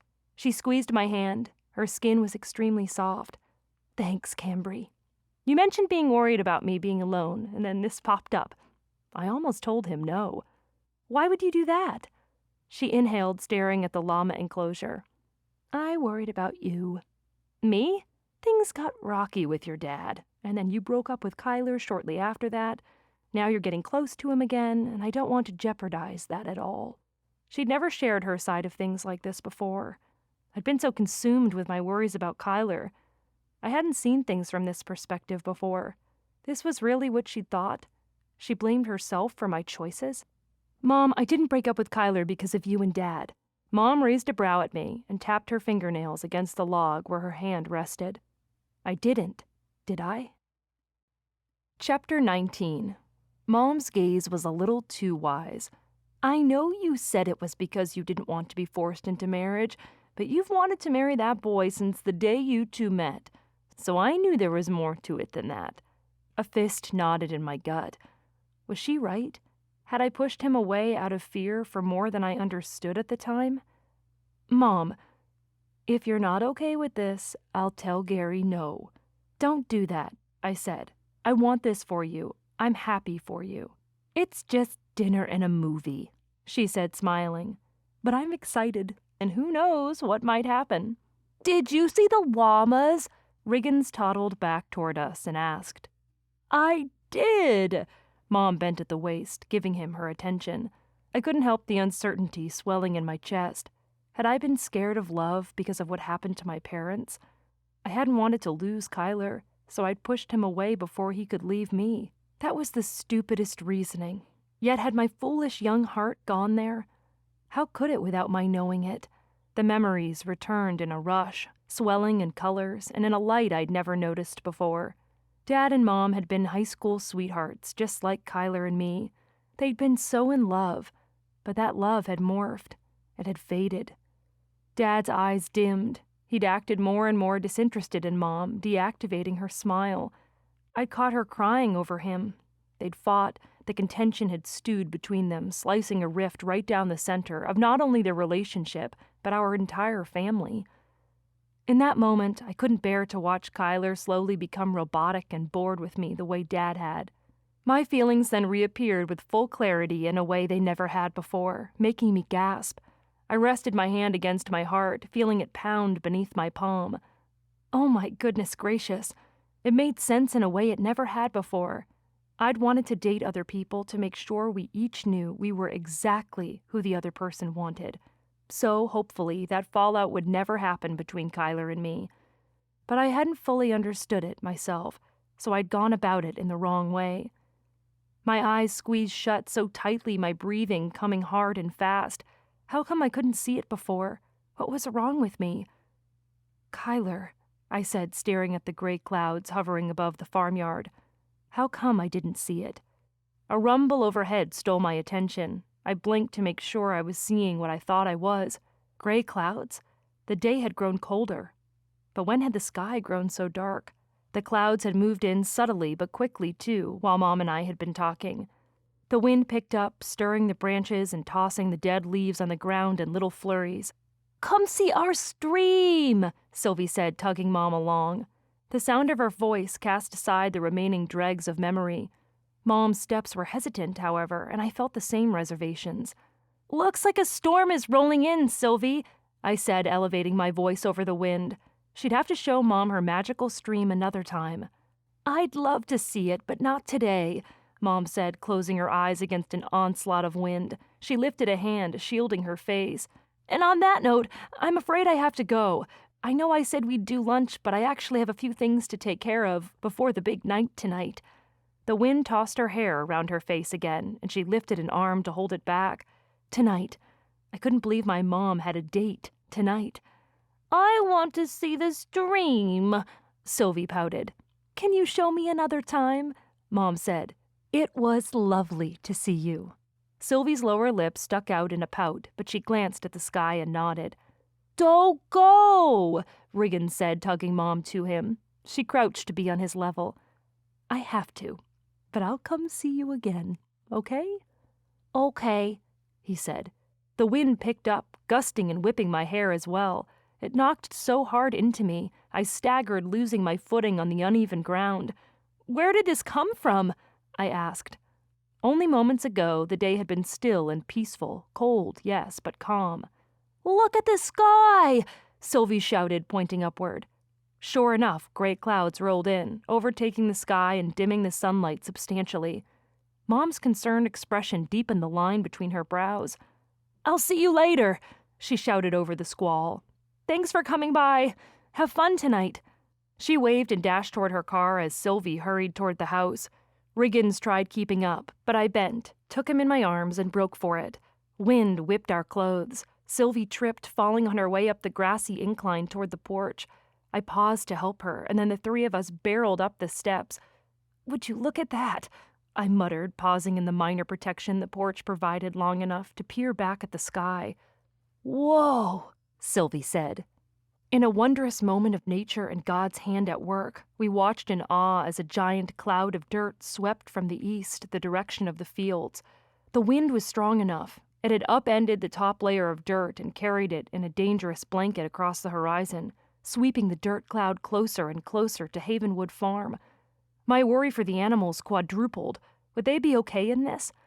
The llamas had taken shelter in their enclosure. The chickens were safe in their pen, but the horses' shrill whinnies struck me in the chest. The barn, I muttered in horror as the gust of dirt made its way to us. My horses! Sylvie shouted. Sylvie, wait! Too late. The little girl took off like a shot toward the barn. The panic already climbing in my chest rose to a different level. It was one thing to worry about the animal safety. It was quite another taste of fear to imagine something happening to that little girl, period, let alone while she was under my watch. Lord, what do I do? Chasing after her with Riggins in my arms would expose him to the wind and put him in danger, and holding him would slow me down.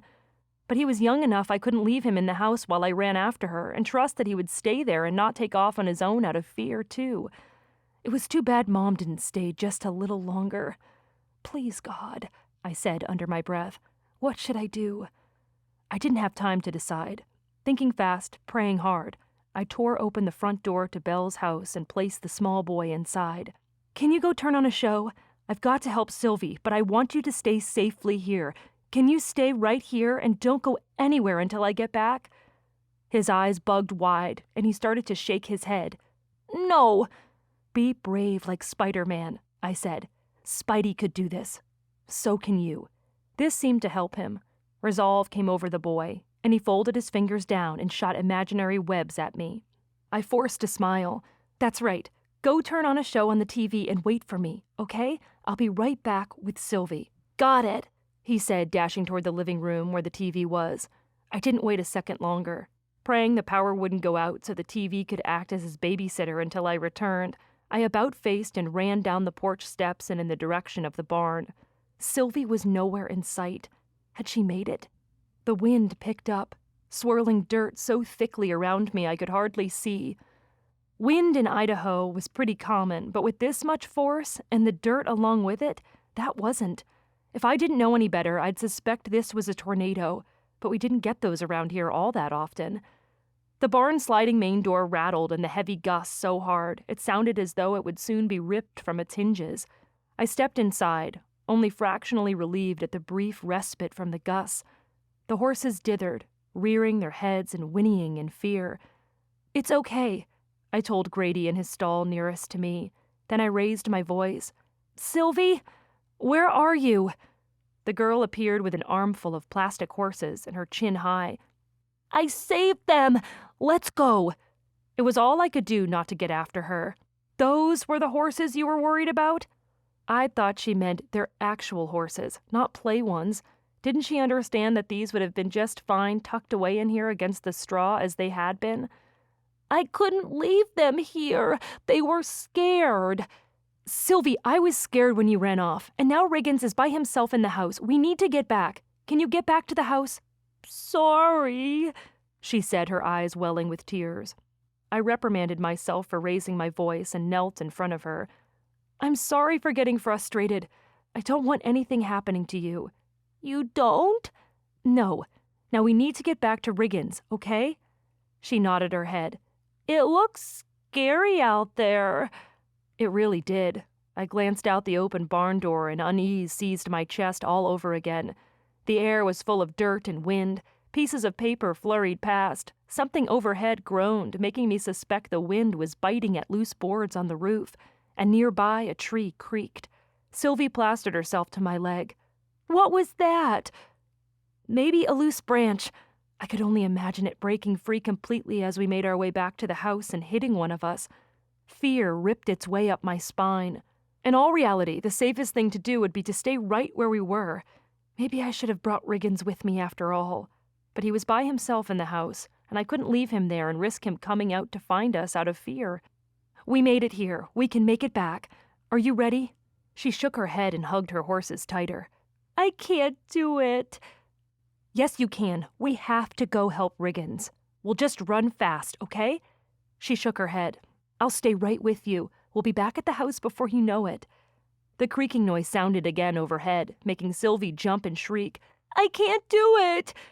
How could I help her understand? We couldn't leave Riggins alone. I knelt, looking directly at her and taking her in my arms. I held her to my chest, cuddling her, trying to offer comfort. "Yes, you can. You know Jesus, remember? He'll help you." "He will?" "If we ask him, he will. Say a big prayer in your heart, okay? But we have to go now." She closed her eyes and clenched her little fists together, and I said a prayer of my own. "Dear God, please help us get back to the house safely." "I'm ready," she said. That was fast. I wasn't sure I was. "We're going to have to pause long enough to close this door so the horses are safe, okay? Stay right by me." "Okay." She bobbed her head several times, completely resolved. All traces of her uncertainty had vanished. Amazed at the faith of a child, I stepped out into the wind with her. It was even more ferocious than before, thrashing my hair and shrieking in my ears. Dust flew, burning my eyes and making it hard to breathe. Urgent, rushing, I reached for the handle and pushed with all my might. But the door wouldn't budge. It was stuck, and I was unsure once more. What else could I try? We couldn't leave the horses unprotected. "Not good!" I shouted, though I couldn't hear my own voice. Sylvie shouted something too, but I couldn't hear her. I pushed again and again. The door stayed put. "Please, please go. Please work." Panicked, worried, and frantic, I pushed a third time, and this time the door gave, much easier than I expected. It slid closed, and as I glanced at its progress, I realized why. I wasn't the only one pushing.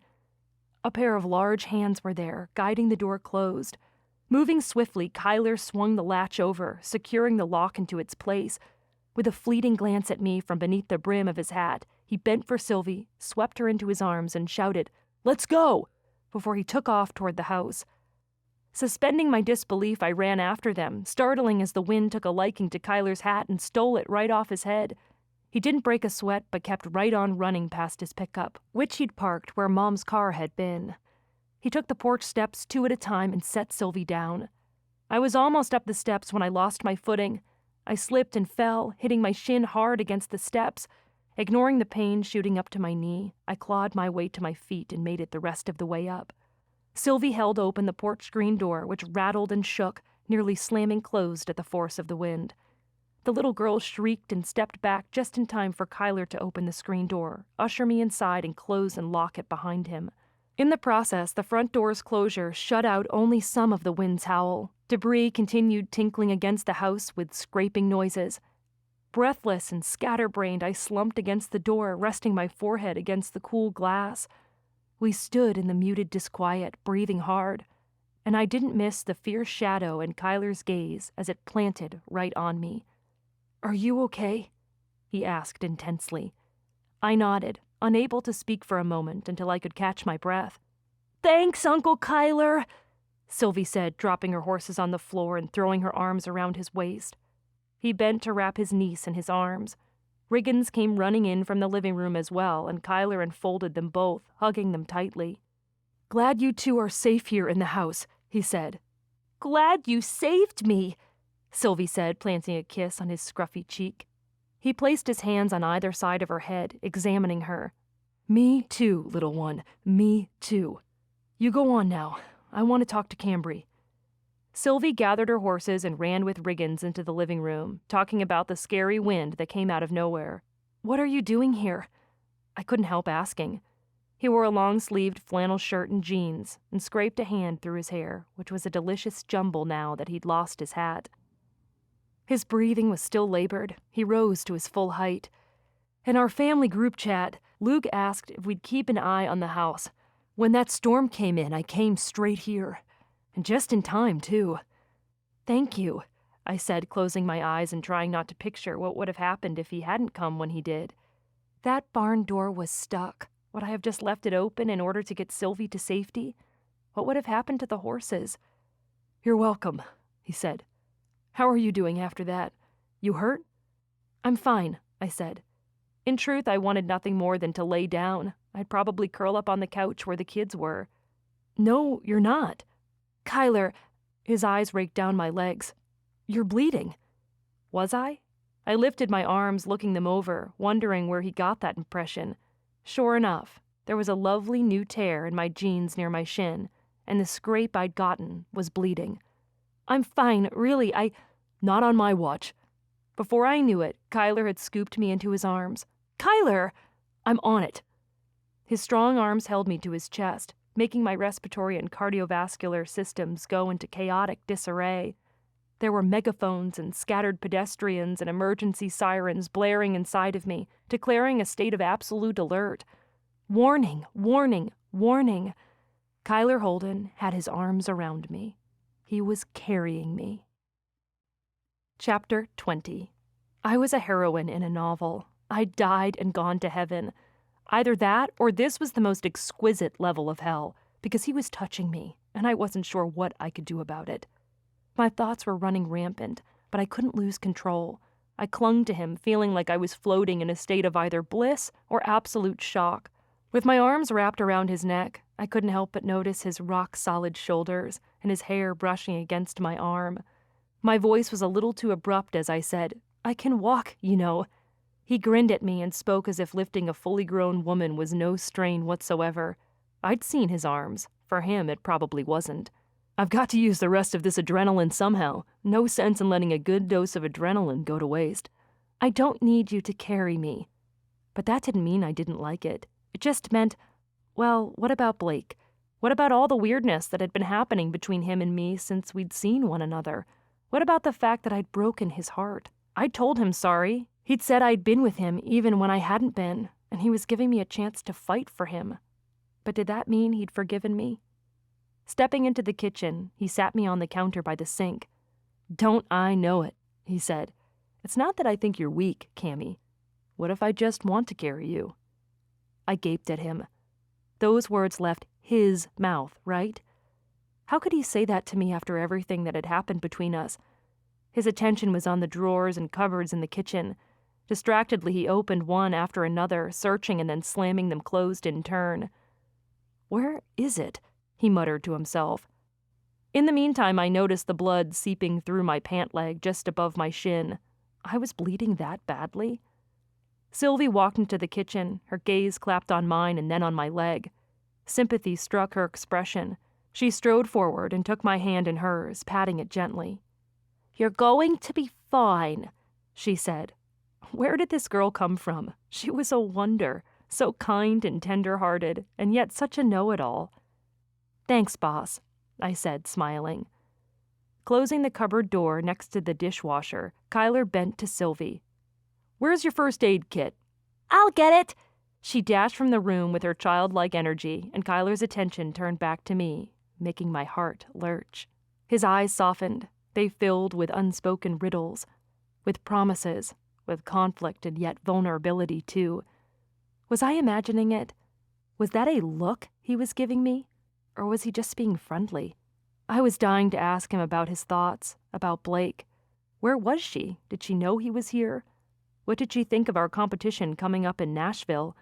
With his long fingers, he pulled at the leg of my jeans. My body reacted to his touch the way it always did, shivers chasing their way up my skin. But sudden panic accompanied the sensation. He couldn't look at my leg. Not now. I'd been so preoccupied with the kids, with everything else going on, I hadn't given as much attention to my self-care as I normally did. Wincing, I brushed his hands away. Kyler gave me a curious look and reached for my pant leg again. "I didn't shave," I said stupidly. Typically, I shaved every time I showered, but I'd misplaced my razor during the move, and Mom didn't have one for me to borrow. I'd meant to pick one up at the store, but then Kyler had shown up, and between the pressure with him and wanting to be in and out of the bathroom as quickly as possible for the kids, shaving had completely slipped my mind. It wasn't like I was Bigfoot or anything, but I was fuzzy enough to be noticeable, something I'd have to remedy before Nashville. Glam and hairy legs just didn't go together. His brows bobbed upward. He rested a hand on the counter and leaned toward me, making my breath catch. "You have a cut on your leg. It's bleeding. And that's what you're worried about?" "It's just—" He slid me a crooked grin. "It's not like it's our wedding night, Cammy. I'm just bandaging your cut. But even if it was, you think I care about your cactus legs? Our wedding night." He was killing me here. "Are you saying you don't want your wife to shave?" Wife. Marriage. What was I doing? These were seemingly harmless topics, ones we hadn't broached in a long time, but the words left lasting marks on me all the same, especially in light of the competition his girlfriend and I were currently entangled in. He rested his hand on the counter next to my thigh. "I'm saying even if you didn't shave, your hairy legs wouldn't change how I felt about you. Nothing would." Oh, my dear goodness gracious. It felt like he was saying more than he was saying. Was he? Did he mean something else? Was he saying he still loved me? Was I reading way more into this than there was? Probably. Regardless, I couldn't move. But I didn't fight him this time as he lifted my leg onto the counter and cinched up my pant leg. I was too transfixed by his fingers, his strong hands, and their gentle motions. Sure enough, little dark pricks of hair covered my leg. And sure enough, there was a big old gash right on my skin. I inhaled through my teeth as though seeing the wound made it hurt worse when really it was just bloody. "You want to know a secret?" he asked, keeping his attention on my leg. I didn't mind. I couldn't take my eyes from the slice of his jawline. Most guys prefer the natural look. "I'll keep shaving, thanks." Every day from here on out. And I would always remember this new mantra for my life.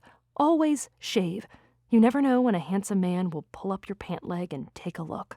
He chuckled, and I watched his concentrated expression still on my cut, and then his eyes flicked to meet mine. I mean, a woman all dressed up for a night out looks amazing, but I think the best is when she's herself. No frills, no extras, just herself as God made her. "That's interesting in light of the upcoming trip to Nashville," I said. "I never said I didn't like a woman getting dressed up. I'm just saying—" He squeezed his eyes shut. Never mind. His attention went back to my injury. I couldn't help but think of Blake's fancy attire at the beet field, how she could hardly walk in those heels that could double as weapons, and how spiffed up she was basically every time I saw her. Was she the kind of woman who had to look prim and perfect at all times? Was he saying that bothered him? Did he intentionally mean to compare the two of us? Did he see who he'd been dating for the last year? I was so wrapped up in his words I didn't realize he'd already cleaned my cut until his hand smoothed the large bandage over it. His warm, tender touch made the tips of my ears prickle. I was tempted to pull away, or I waited for him to do so, but he lingered, stroking his hand on my skin, on where it wasn't cut. The brush of his fingertip on my peach fuzz sent a prickling of goose flesh up my leg. I swear I saw it rise, and then I realized what he was doing. He was teasing me. "It's not so bad," he said, smirking. "Shut up." I said, shoving him back and bending my legs to avoid his reach. Pain streaked through with the movement, and I inhaled through my teeth. Kyler moved in once more, hands on my shoulders, concern on his brow. "You good?" My hands rested on his arms, on his oh-so-sculpted arms, and I pulled them away just as quickly because I really didn't mean to grope him. He didn't seem to mind. He didn't even seem to notice. He kept his eyes on me. "Think you're ready to get down?" From this cloud? Never. Absent-mindedly, I nodded. "Yeah. Here we go." Though there was no real need, his hand went to my elbow and the other went to my waist. He guided the motion as I slipped down to the floor, and once my feet landed, he didn't step away.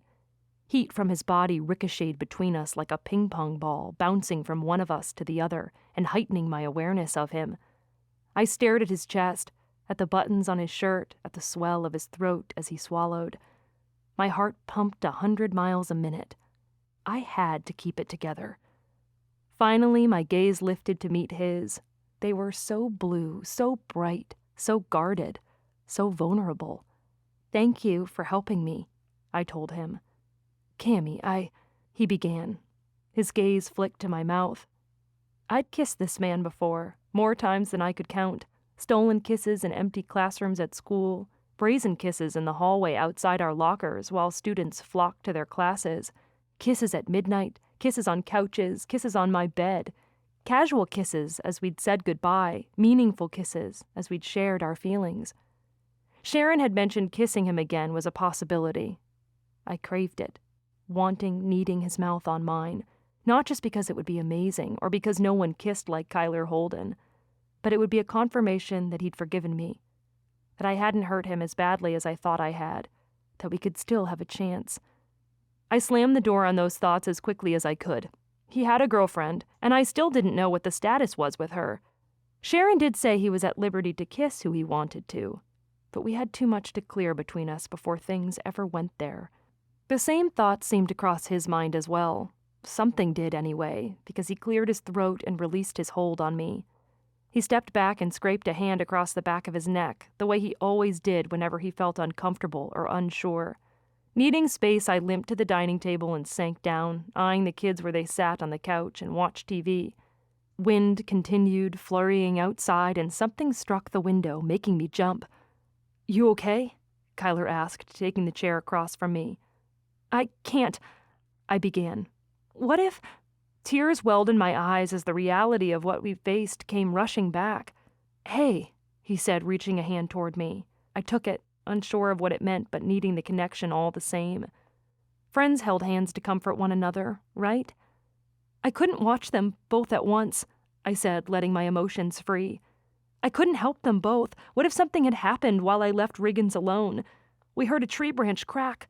What if that branch had broken and landed right on Sylvie? What if—" "It didn't," he said, holding tight. "You did good, Cambry. You did just what I would have done." The tears streamed down my cheeks. "Sylvie took off, and I didn't want him out in that storm while I went after her." "I know. It's all right." I clutched his hand. I couldn't help it. He was the rock, keeping me stable. He pressed his lips together into a smile, holding my gaze with absolute reassurance. Seconds passed, and then he glanced back toward the living room. They sure got quiet. The two of us looked over at the kids. Sylvie and Riggins were lying near one another on the couch, fast asleep. The sweet scene was touching, and a wave of gratitude that nothing had happened to either of them swept over me anew. Thank you, God. "Looks like that storm plumb wore them out," he said. "Yeah." I glanced first toward the large windows in the living room, and then strode closer to the front door for a better view. The wind had died down. In fact, light had broken through a part in the gray clouds. "And look at that. It's gone now, as quickly as it came." "I wonder if it was a tornado," he said. "We don't have those here. Not usually." He stepped closer to the narrow panes of glass on either side of the front door and peered out a little longer. Debris littered the farmyard. Pieces of wood, scattered paper, even a few upended plants and one of the apple trees that were usually on the north side of the house made a mess everywhere I looked. Several large branches had, in fact, cracked and fallen from the trunks. One landed on top of the llama enclosure. One had impaled the side of the corral, wedging itself in the fence. Kyler opened his phone and swiped across the screen, his eyes searching. "Would you look at that?" he said to himself. "What is it?" He edged in close and showed me his screen. I skimmed across the headline of an article, and I didn't bother masking my surprise. It was a tornado? Sure shooting. And yep, there goes the chat. Text messages flared across the top of his screen, one right after the other. He'd mentioned something like this when he'd first arrived. "You and your brothers have a group chat?" "Yep. I'll let Luke know everything's okay here." I'd better text Belle. Who knew if she was in on the chat? But once she found out there'd been a tornado here, she'd want to know. I paused at my phone's picture of Jesus doing the sign language symbol for "I love you." The sight sent shivers down my arms, and I swiped to open my messages tab. Me. Tornado swept through. All good here. Kids are inside and safe, and the animals seem to be okay. While we stood together, each of us staring at our phones, my stomach growled. "What was that?" Kyler lifted a single brow. "Oh, that was... Your stomach still makes all kinds of noise when you're hungry?" Wordlessly smiling, he meandered back into the kitchen. I followed him, touched. There had been times, too many to count, where my grumbling insides had provided comedic relief, or a mere topic of conversation when it'd been just the two of us. And he'd remembered. "What are you doing now?" I asked. "I can't leave you on an empty stomach." He dug around the cupboards once more. "Oh, it's okay. I've got something planned for tonight." "You..." "What? Just because I couldn't cook before doesn't mean I can't now. In fact, I was planning on whipping up a batch of fried chicken." "Fried chicken?" His tone had a rough edge.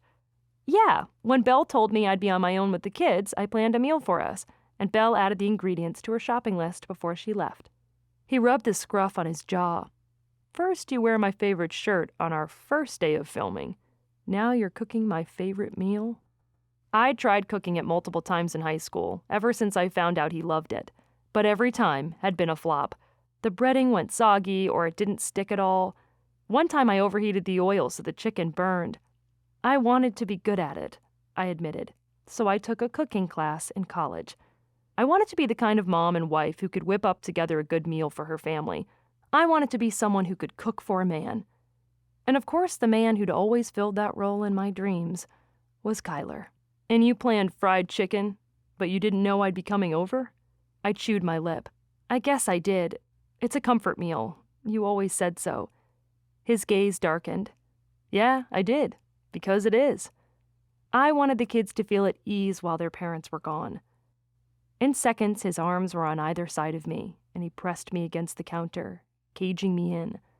I was overwhelmed with the heat from his body, with the faint smell of his cologne and the smell of the wind in his skin. "What are you trying to do to me?"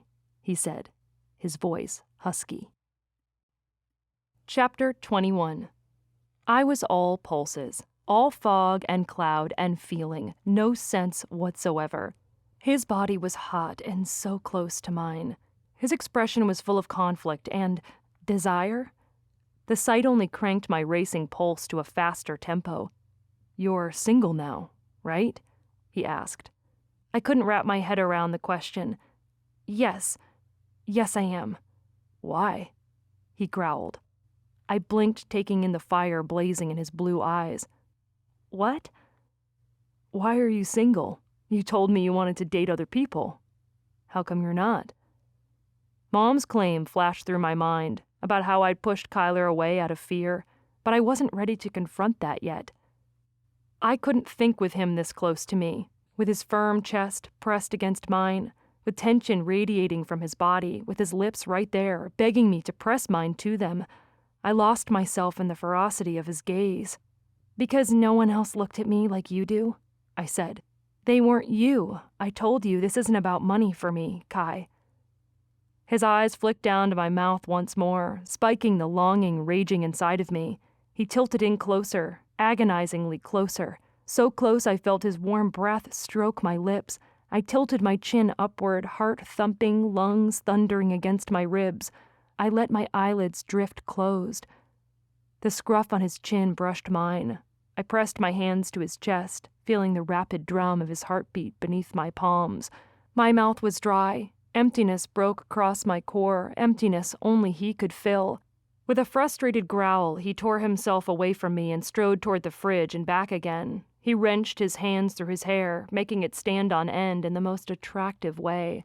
"Every time I see you, I feel like I'm looking at a mirage," he said in that gruff, broken, ragged tone. "Like I've been wandering for so long, and then there's this girl right in front of me. I want to touch you to see if you're real." I offered my hand to him, giving him that invitation. "Touch me." He grimaced. "The minute I do, that girl's going to fade away." I was seized, as rooted as a tree and quivering as though the tornado's heavy winds were blowing me over, shaking me from head to toe.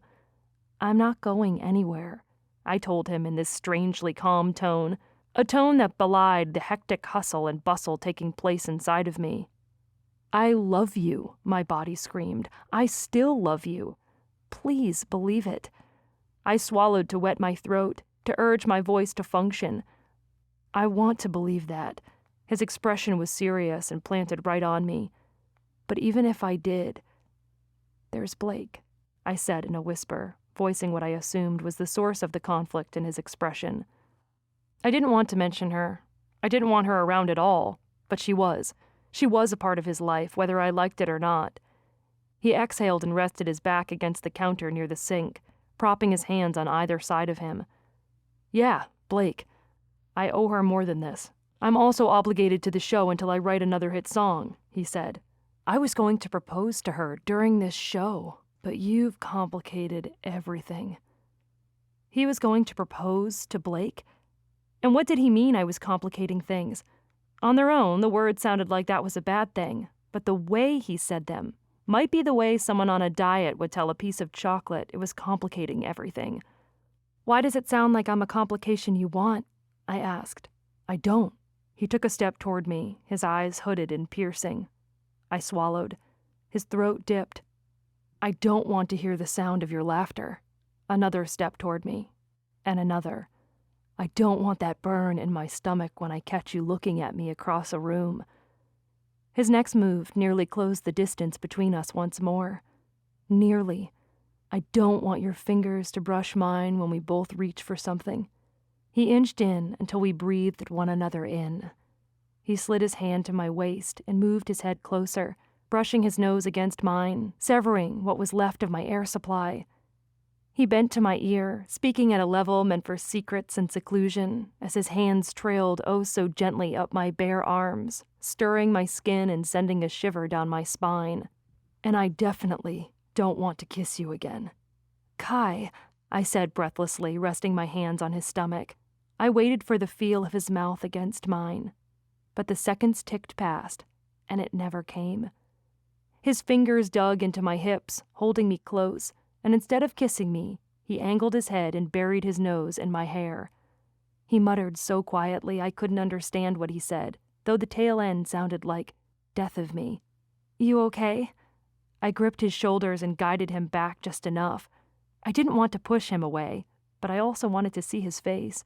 "Tell me about you," he said brusquely, retreating. His pupils were still dark, his demeanor steely and gruff in a way I liked a little too much. "You know me," I said shakily. "Better than anyone else, probably." That line appeared between his brows again.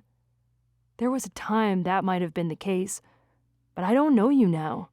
So tell me about you, Cammy. Tell me what you've been up to the last little while. I need a distraction before I do something we'll both regret." My stomach fizzled. "Like kiss me?" There was that dark look again. "We should get to know one another again before things go there. Tell me about you these days." He had a point, because the truth was there was a reason we couldn't pick up where we left off.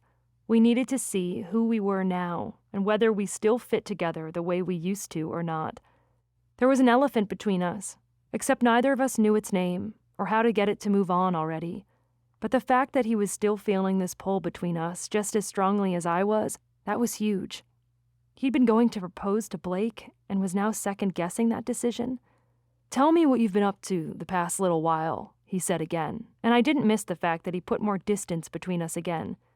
He backed away, returning to his spot in front of the kitchen window and crossed his arms over his chest. The action only amplified just how rapidly he was breathing. I didn't view it as a rejection, more like an acceptance. Exhaling, trying to get control of my lungs, I placed my hands on my stomach. Okay then. Catching up. Getting to know each other again. We needed this. I shifted my thoughts, reflecting and wondering just how to answer his question. What had I been up to the past little while? School, mostly, I said. I've been in Pocatello. Living in the same place as before? No, I said. I moved into a different complex that was closer to the education department of ISU. Makes sense.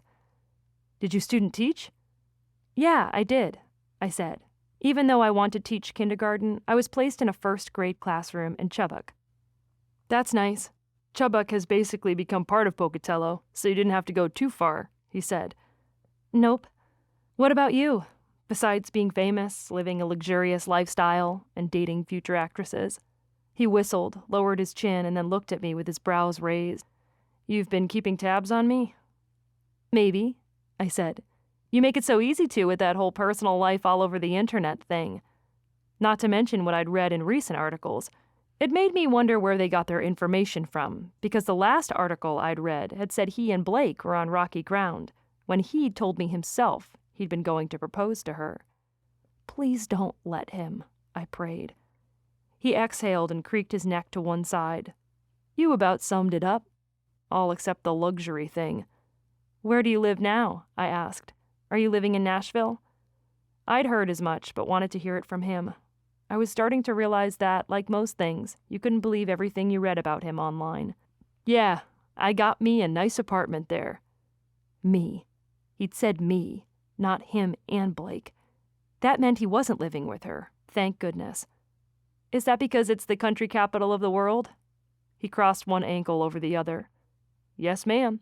Also because it's where my studio is. But I travel a lot. I've had a break from touring for a little while now, while I get a few more new songs to put together for the new album. How many do you have now? What, albums or songs? I knew about his albums. I'd collected as many of them as I could get my hands on. Songs for this new one, I said. I've got a few, but they're waiting for The One, his latest big hit. Yep. How do you know a song will be a hit? I asked. Is there some special formula? I don't know. Sometimes it's hit and miss. It can be hard to tell how fans will react. You just write one and hope it sticks. But you've got a big enough fan base now that I'm sure they'll listen to anything you release. He cocked a brow at me. Was that a compliment? Am I right? Yeah, he said, drumming his fingers on the edge of the counter at his sides. Doesn't mean I don't try my best, though. There are certain things people expect from a country song, and a hit one at that. Singing about beer, I suggested. He laughed. Or tractors. You have one of those, I said, sinking into the easiness we'd found between us once more. He'd released My Tractor's Better Than Yours last year, except that ease didn't last because his glance turned into a smolder. You know that? My favorite line is when you say, even if I painted it pink, it'd run the rink around yours. He laughed, and then before I knew it, Kyler began belting the song, overriding the soft strains of music coming from the kids' TV show in the other room, and filling the kitchen with his perfect pitch, and those bass strains that hit me like the first sip of hot cocoa. My body heated instantly. I clasped my hands to my chest and stared at him, watching his attractive mouth form the words. I had the urge to go All Over the Road by Easton Corbin on him and start bringing that song to life. Except we weren't driving, and he'd been clear he wanted to keep his distance from me right now. But he had mentioned that he wanted to get to know me again before he kissed me. So that meant kissing would be coming soon, didn't it? What would he do if I moved in and laid one on him right now? If I climbed all over him, latching on like a koala and pressing my mouth to his neck? You know you're killing me right now, right? I told him as his bass strains eased. He grinned. Glad I can return the favor. When have I had that effect on you? There went that brow again. The shirt, fried chicken, showing up at the Mercantile like you did. Don't forget the field, and then telling me you're doing the show for me. So, pretty much every interaction we've had since you got back to town. Pretty much, He smirked.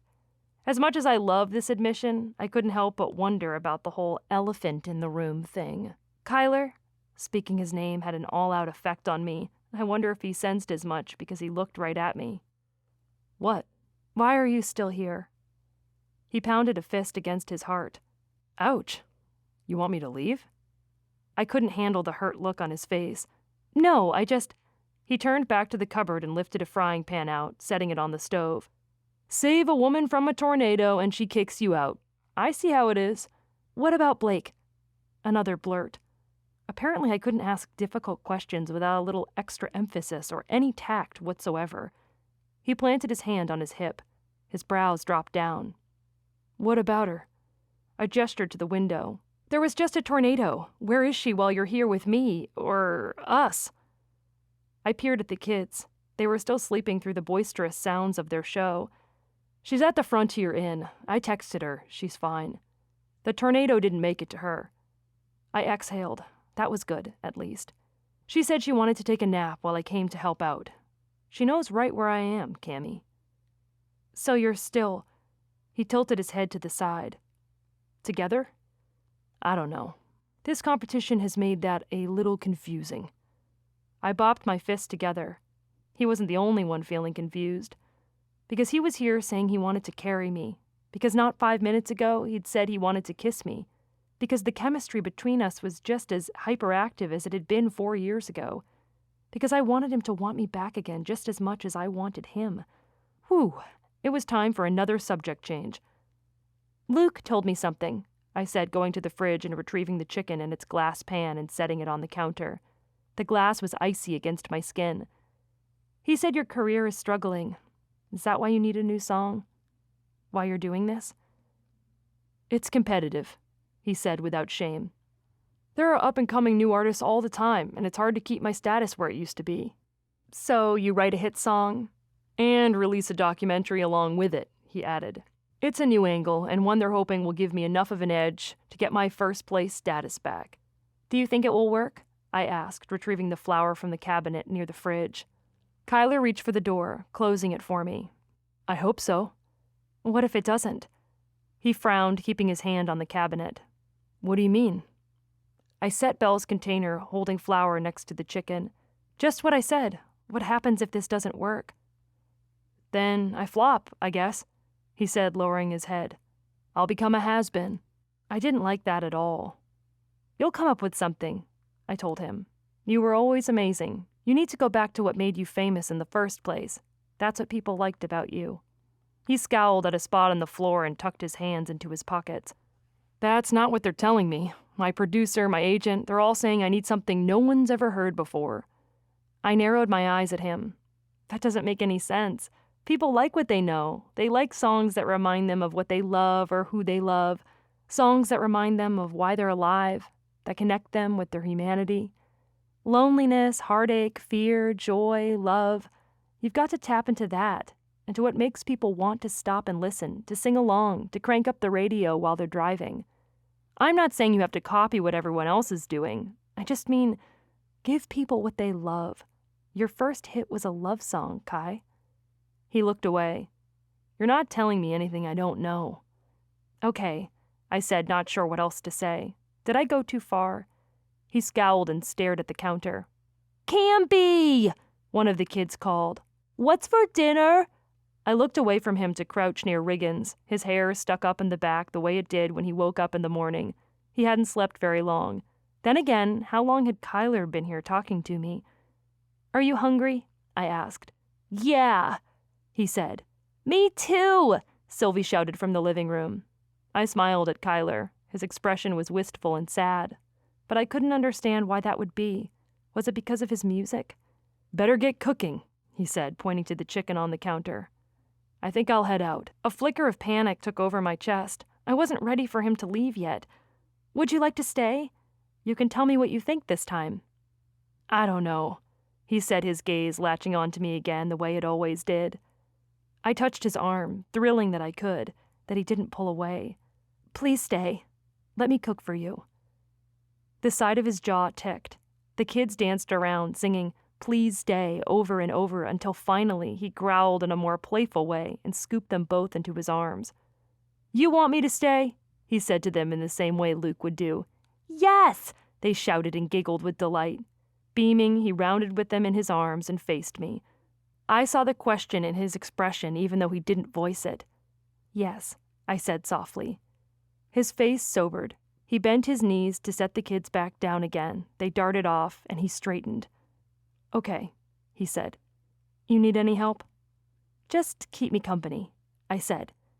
He settled on one of the stools at the bar, linked his fingers together, and inclined his head at me. "You got it." Using the pan he'd gotten out for me, I seared some oil, I basted the chicken and dipped it in flour and the seasonings, and soon the sumptuous smell of fried chicken filled the kitchen. Once I heated some green beans, the kids came to help set the table, and then dinner was served. Kyler lifted a drumstick to his mouth and took a bite that had all kinds of crunch. "So?" I asked, jittering inside for his answer. He moaned as his eyes rolled back into his head. "Delicious." "Yummy!" Reagan shouted, lifting his drumstick into the air. The rest of us mimicked him as well. Kyler took another bite and moaned again. "That tastes amazing," he said. "I think you're doing something right this time." "It's just because you're here," I said, unable to help my smile. This was just what I'd hoped for. I'd pictured cooking this for him 1,000 times since I burned the oil before. I'd never gotten the chance to. And now, here we were.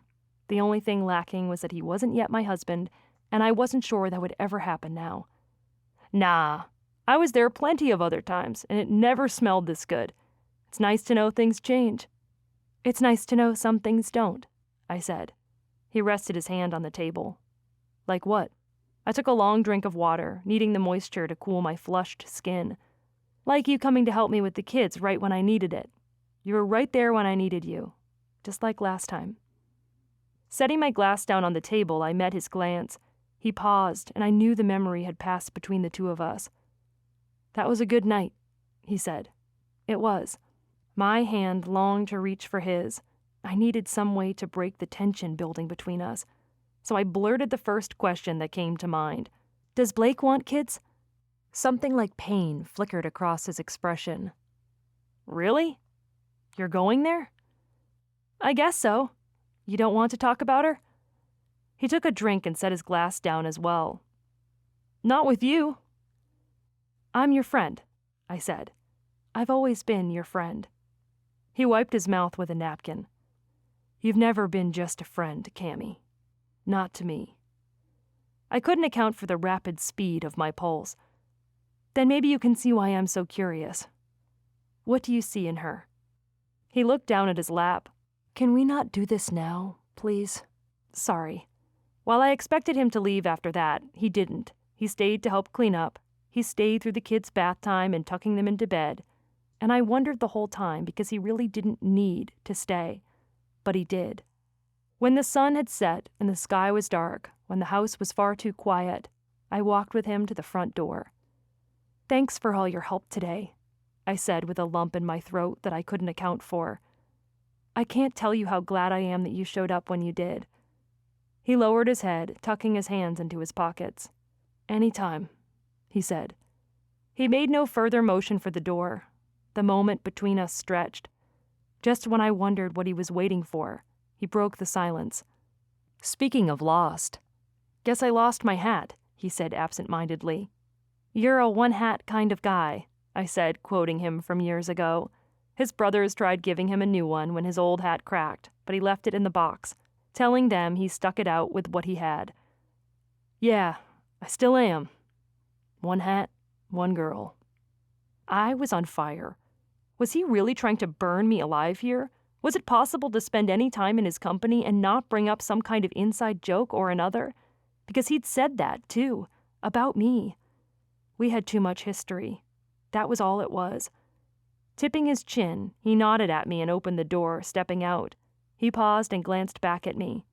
"Dinner was delicious. I hope you find someone who can appreciate everything that you are." Then he paused. Sadness filled his eyes. He gave me a little smile and said, "Have a good night." I couldn't form any words. Stuttering sounds left my lips. He swaggered down the steps toward his pickup. Everything in me protested, telling me to go after him.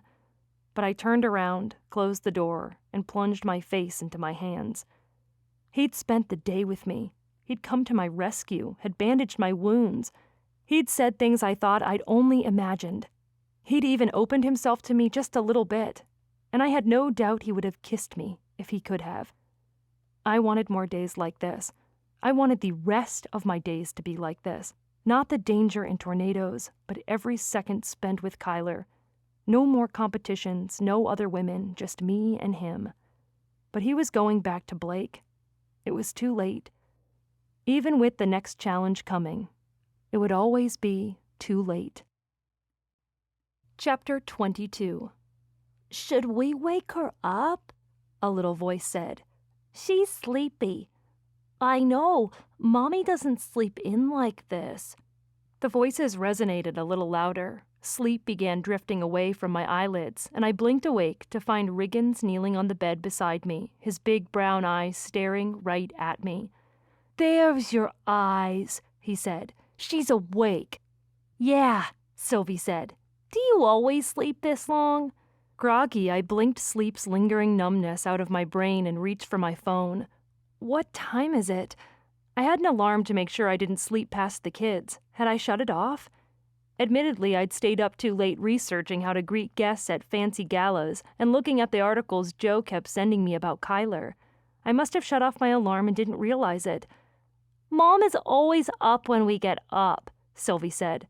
Not responding, I swiped my phone to check the time. After 8? That's still early, guys. They probably didn't realize that fact. "When is she coming back?" Sylvie asked. "Today?" "Today," I said, stretching my arms over my head and yawning into my hand. "Yay!" Riggins pushed to his feet and jumped right on the bed, shaking the whole thing. "Hey!" I reached for him, pulling him into a hug and then tickling him. The little boy wriggled with delight. His laughter danced around the room. Sylvie giggled and jumped onto the bed, joining in. First, she tickled Riggins right along with me, but then her small hands made for my armpits instead. "Watch it," I said, turning on her and tickling her as well. She fell to the mattress, giggling and wiggling and acting just like the child I sometimes forgot she was. Moments later, our laughter died away, and the three of us stared at one another, smiling. "You're both great. You know that?" I told them. "You're great," Riggins said, pointing his adorably chubby finger at me. "Yeah," Sylvie said, nodding in agreement. For some reason, I was stupidly pleased to get such a compliment from her. The two of us shared a tender smile. "You guys want some breakfast?" Their agreement and shouts were full of happy energy that only brought a new smile to my face. Tugging on my hands, they pulled me from my bed. In a flash, I nabbed my phone, stuffed it in my pajamas pocket, and allowed them to tow me downstairs. I made the kids bagels with cream cheese. We ate together, cleaned up the dishes, and then a few texts drew my attention to my phone. "Belle, on our way back, how bad is the damage out there?" Sylvie and Riggins were in the living room, playing with her horses that she'd rescued the day before. I treaded to the window and peered out at the farmyard.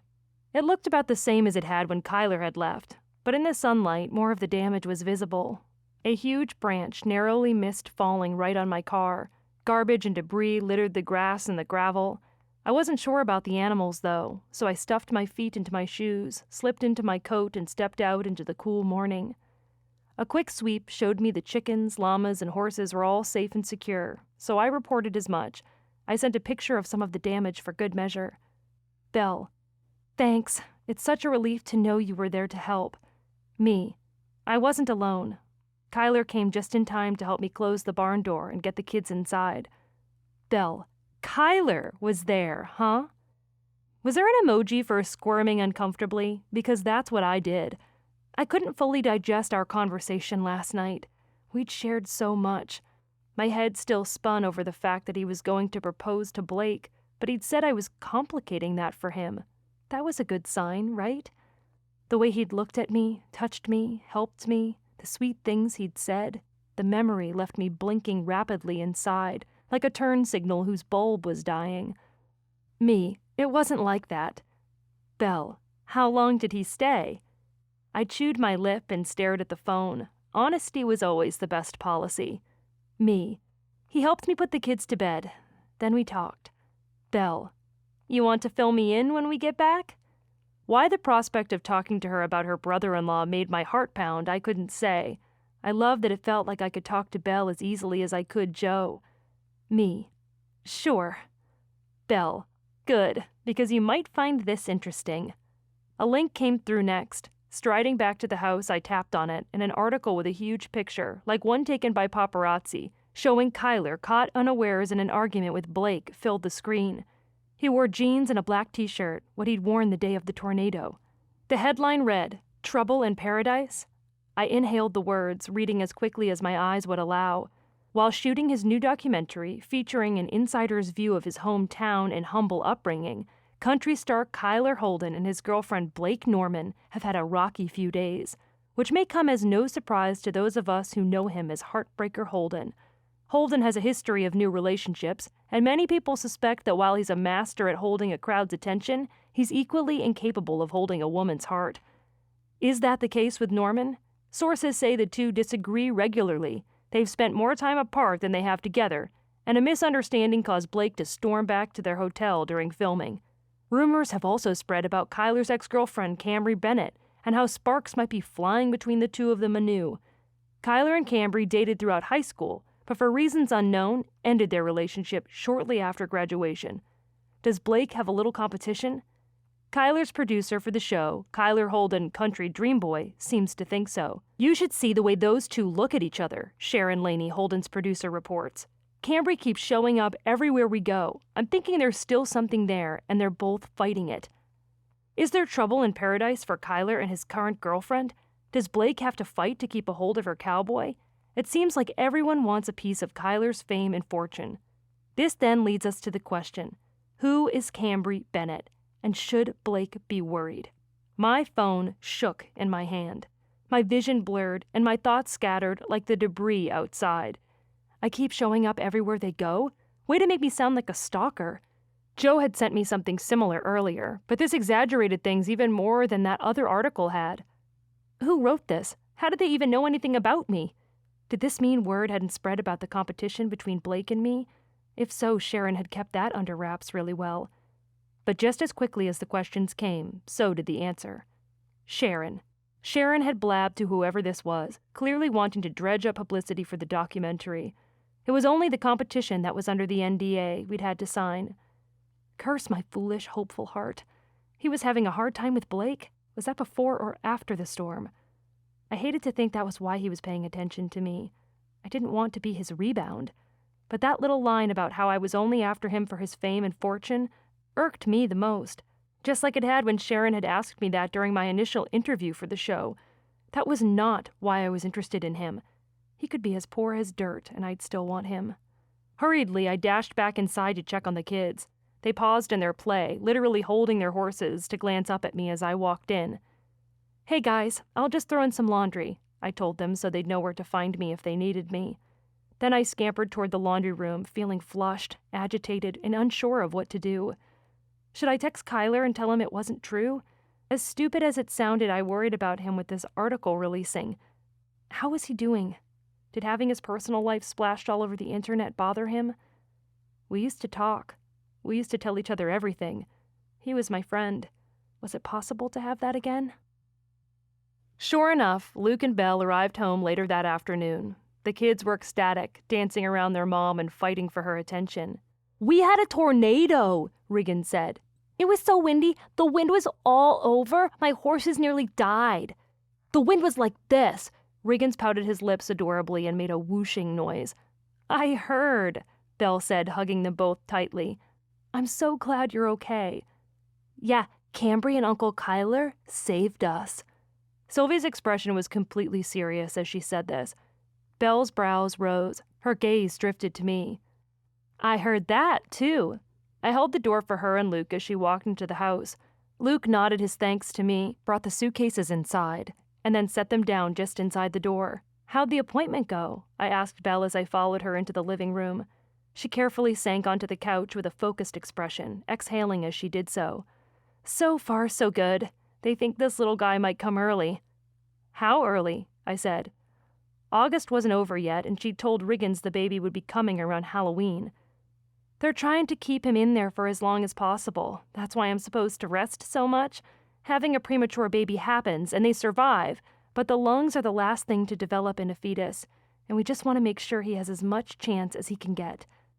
No kidding, I said. So you're good? For now, we're good. Riggins settled in next to his mom on the couch and handed her a book. Read to me, Mommy.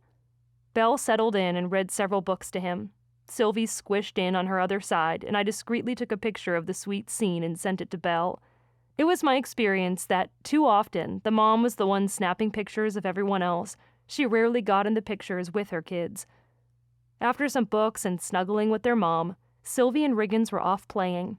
And from the sounds of laughter and giggling upstairs, and Luke's intermittent growling and playful threats of tickling, they were playing with their dad. I love that sound, Belle said, sinking her head back. I can see why. She lifted her head. So, what happened with Kyler? The barn door got stuck when I tried closing it, and he was just there all of a sudden, helping me. He helped me get Sylvie into the house right before the tornado swept past your house. I'm glad you didn't get caught in it, Belle said. It's a mess out there. It really was, and I was leaving before I could help them clean anything up. Anything else? Belle's expression turned knowing. It made me wonder what, if anything, Kyler had told Luke. He helped me bandage my leg. He flirted. He nearly kissed me. Nearly? Why didn't he? Because he said he wanted to get to know me again. Oh, and he's going to propose to Blake. Belle's eyes boggled. What? No! I don't want her for a sister-in-law. Then, without warning, she turned and belted her husband's name. Luke! More scuffling, more giggling. Belle called his name louder, and this time he shouted back. What is it? Get down here. We have an emergency. The children's laughter ended abruptly, shuffling sounded, and then his footsteps thundered down the steps. He hovered over her, panting, his expression hungry with concern. What is it? The baby? Are you okay? Do we need to go to the hospital? I couldn't help smiling at the way he adored his wife. She reached for his hand, smiling and shaking her head. Not that kind of emergency. We need you to talk some sense into Kyler. Oh no, I said, slashing my hands through the air between them. Don't. Please don't. Someone should, Belle said. Luke sank onto the couch beside his wife and looked at me. Are you talking about Blake? Belle rested a hand on his back. Did you know he was going to propose to her? Luke hung his head so his hair fell into his eyes. Then he shook it away, looking at me. He would be miserable with her. Is she really that bad? I asked. For him, yeah, Luke said, resting one hand on his thigh. She's high maintenance with all these expectations. Bro can't make a move without her approval. Why don't the brothers tell him that? Belle asked. We try, Luke said. He needs to hear it from someone else. They both looked at me. I lifted my hands. My heart began to thrum. I can't tell him who he should marry. Why not? Luke said. When that person should be you. Belle lifted her brows as if to punctuate that statement. Words failed me, mostly because I couldn't agree with him more than I already did. But could I really tell Kyler that he belonged with me? Isn't that something he needs to decide for himself? I asked. Luke smirked at his wife. She smiled back at him. Sometimes guys need a little help from the women they love, Luke said. I shook my head. He doesn't love me anymore. You so sure about that? Actually, no, I wasn't, and I suspected neither was Kyler. But would it make any difference if I told him not to marry Blake? I'd already told him I was fighting for him. Was that enough? We talked about the upcoming competition, and then I went to bed that night with butterflies in my stomach. The only thing that helped me relax was the call I got from Jo just before I shut off my bedroom light. You'll never guess, she said. My dad found someone to take Wyatt's place. That means you're coming to Nashville with me. I'm coming to Nashville, baby. To say I was relieved was an understatement, because I didn't know what would come with the second challenge. I'd be completely out of my element, and it would help to have at least one friend there with me. If only Jo's presence was enough to ward off the disaster that was about to follow. Chapter 23. Monday morning, Jo arrived at the farmhouse early, and we found ourselves boarding a plane to Nashville. We were whisked from the airport to the hotel. I was plunked in front of a mirror on a cushy stool while fashionistas I didn't know gave me the Gracie Lou Freebush treatment without the bikini wax part. Jo scrolled on her phone and munched on trail mix while they trimmed and curled my hair. They waxed and shaped my eyebrows. "Check this out," Jo said, stepping back into the room from who knows where she went. Honestly, I was so wrapped up in surviving the burn beneath my brows when they tore the waxing strips off, I didn't even realize she'd left.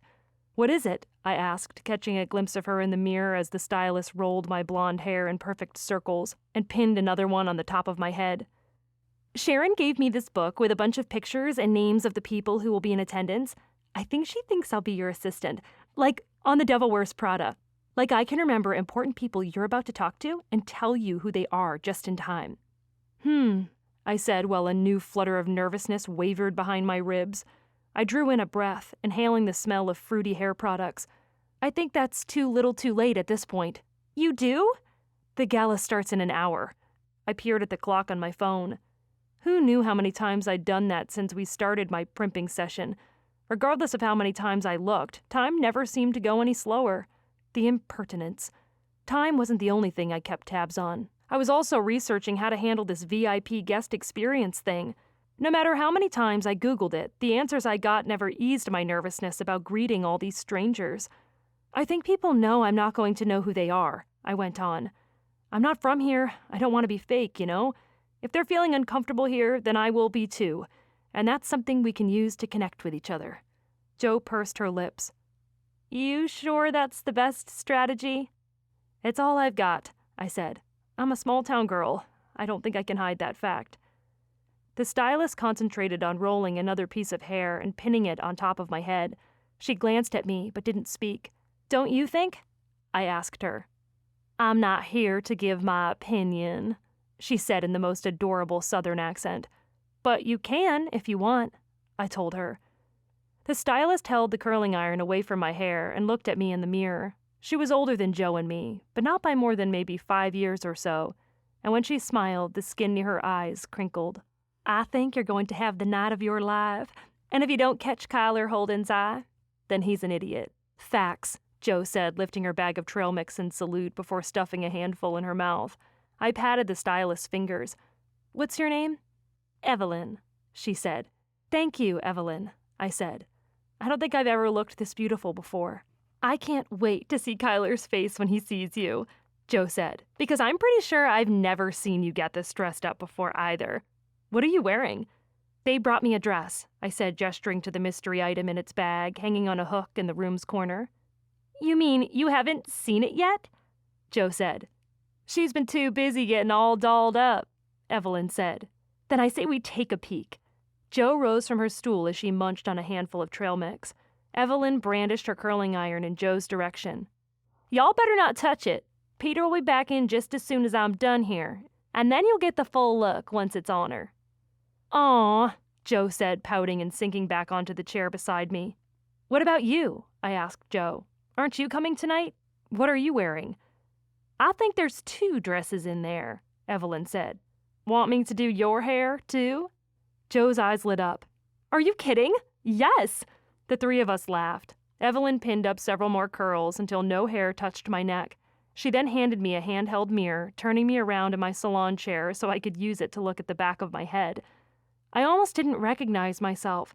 My hair was pinned up in elegant curls that were more stunning than anything I'd ever had done. I looked high class and upscale, very modish. "Wow," was all I could say. I'm not sure I've ever had my hair look this good.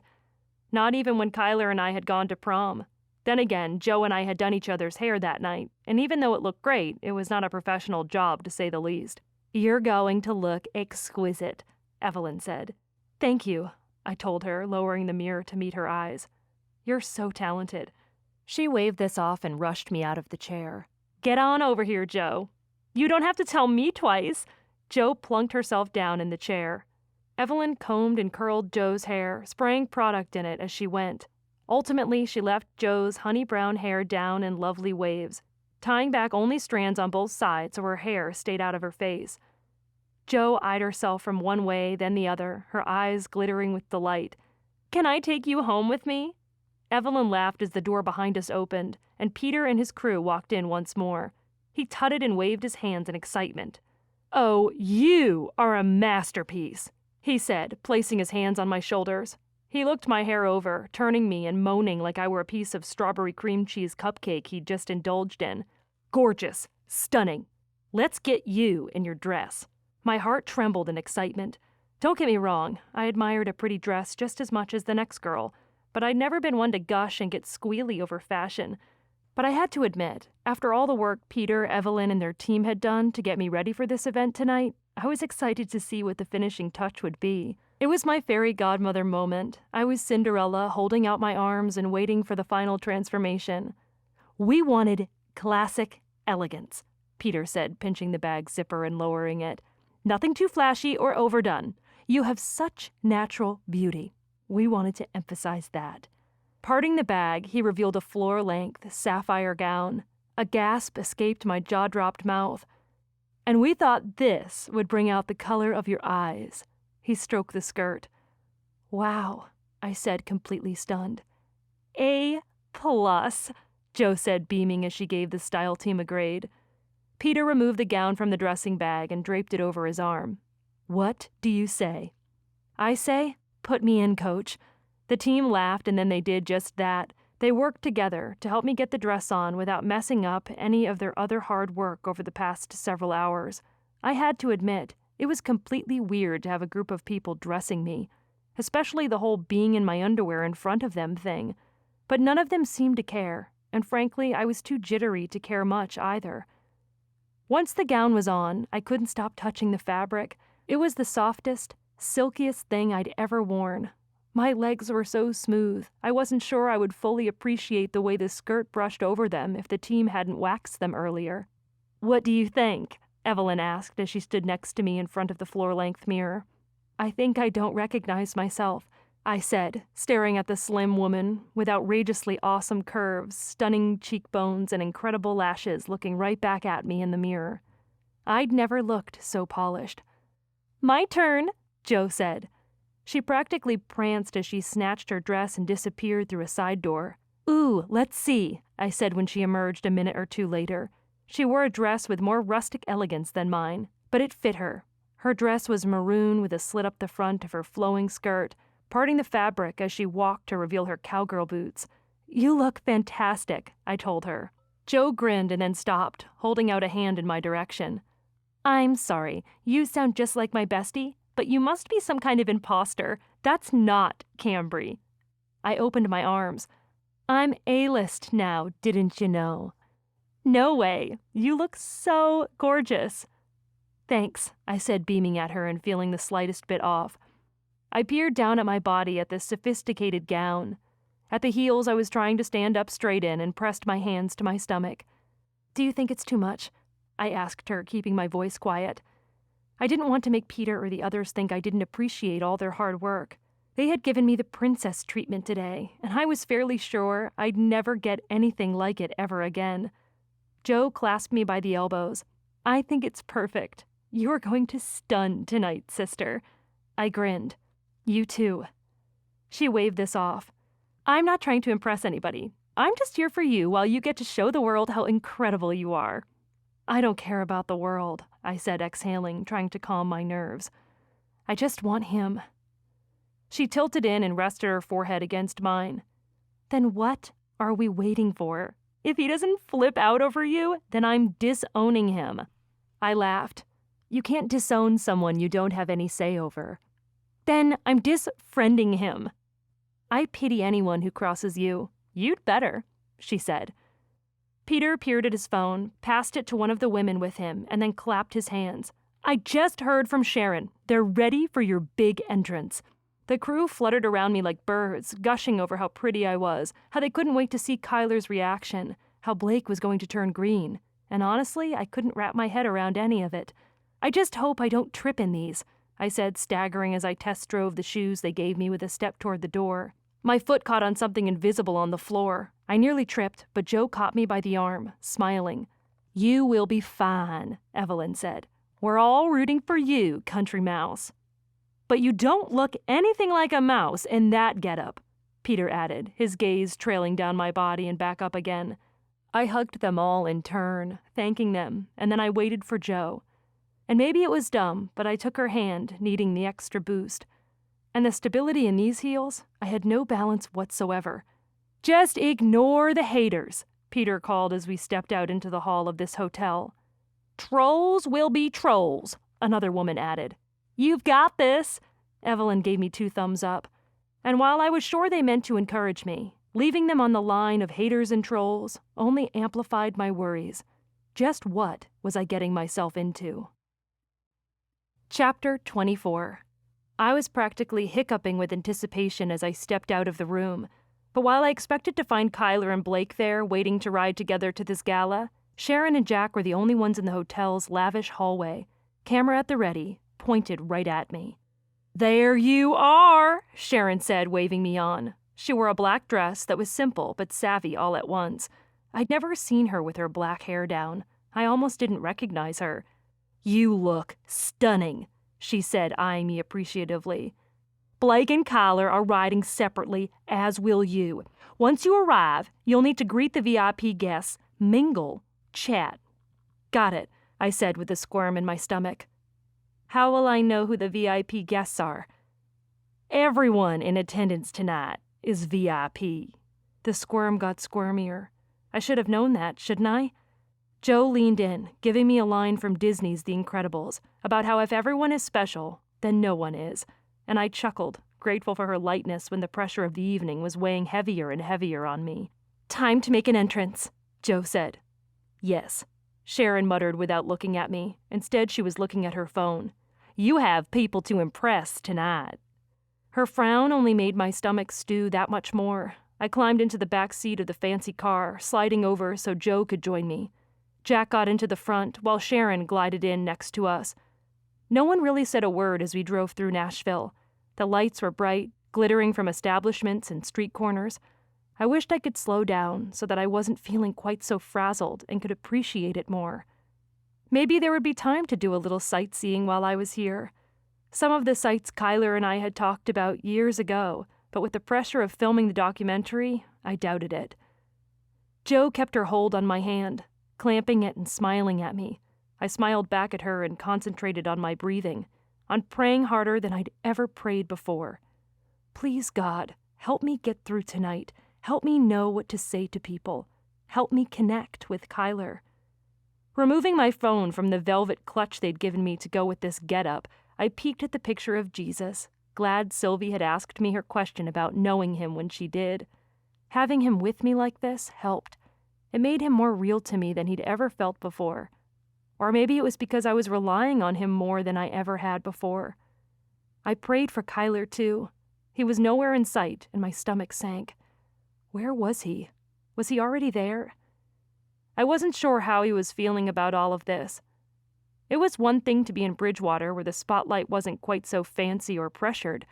We were being watched and gossiped about by people around town. But at least if you spilled your drink, or tripped, or said the wrong thing, people were pretty forgiving. Would they be that way tonight? Judging by the article Belle had shown me, I'd guess not. Soon enough, the car slowed. "Here we go," Sharon said sternly. "You'll be a bright spotlight on the evening." She managed to smile. "Don't get out of the car until I give you the signal." "What's the signal?" I asked, but she'd already stepped out and into the night's sticky warmth. "I'll give you a thumbs up," Jo said, sliding out, stepping into the bright lights onto the red carpet and closing the car door behind her. "Red carpet?" I muttered. "Are you kidding me? There's red carpet?" Like this was some kind of movie premiere. Sharon had said there would be celebrities here. "You'll fit right in," the driver said from his seat. "You'll look beautiful." "Thank you," I told him, though I doubted the fitting in part. Well-dressed people gathered around the red carpet and mingled outside the entrance to this sky-high building. They smiled. They tossed their heads. They laughed together and eyed one another's fancy attire. Soon, Jack was in place, camera ready, and Sharon waved to me. Jo gave me her promised thumbs up. Still no sign of Kyler. "Looks like it's just you and me," I told Jesus, putting him back into my clutch and snapping its fancy clasp shut. With a steadying breath, I reached for the handle and pushed open the door. The sound of chatter flooded my ears instantly. Lights were blinding. I kept my attention on the carpet, on breathing, on lifting one of my feet out of the car. So far, so good. My feet were on the carpet. Putting weight on them was another matter entirely, especially in these shoes. I would never have made it to the car if it hadn't been for Joe. I squeezed my eyes shut. I can't do this. I was going to fall on my face. Allow me. A hand appeared in the corner of my eye. Startled, I glanced up, dressed to kill in a tux that put all other tuxes to shame, tailored perfectly to his broad shoulders and tall frame, stood Kyler Holden. He was immaculately shaven, and his blonde hair was swooshed up away from his face and emphasizing his impeccable bone structure all at once. Kyler. He was here. In an instant, the sounds of cameras clicking and people's chatter and laughter, of cars driving past, all faded away. He was the light at the end of a tunnel. He was the bell after a long, arduous day of classes. He was my favorite song playing on the radio, one I wanted to crank up and sing at the top of my lungs. And he stood there with suave confidence, offering his hand to help me out of the car. My whole body quivered. I did my best to ignore the feeling that I was made of sticks and glue and would crumble the minute I put any weight on my limbs and slipped my hand into his.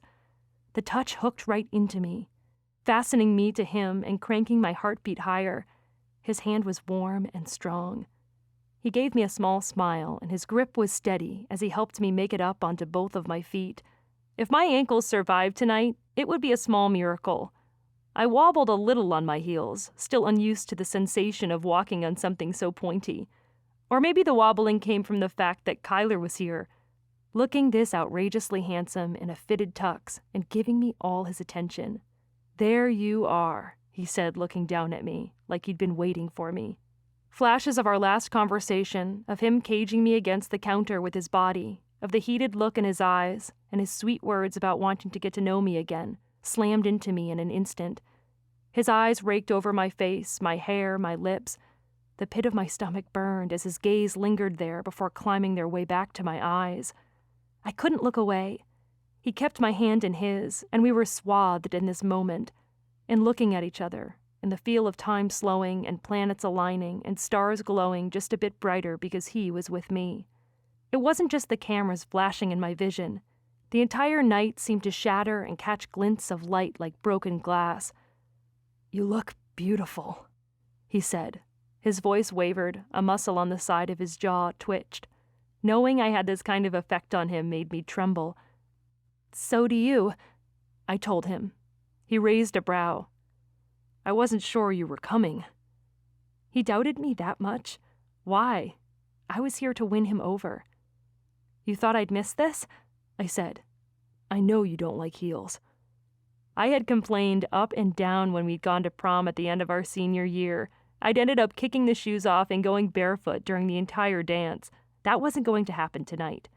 "I'm not sure any other shoe would do this dress justice," I said, thinking of the way these heels were like a finishing touch to something so classy. "I'm not sure anyone else but you would do that dress justice." My eyes flicked to his. I tried to swallow, but there was something in the way, something lumpy that made normal functions like breathing impossible. He tilted in, brushing his cheek against mine and making all my operating systems malfunction by the mere inhale of his cologne, and the feel of his soft, just-shaved skin, and the sound of his voice rumbling in my ear. "You make me wish it was just you and me here tonight." My mind went blank. I gripped his lapel in an attempt to remain upright and not topple over completely. "Are you allowed to say that?" I said softly. He pulled away, his eyes pooling with intensity. "It's my show.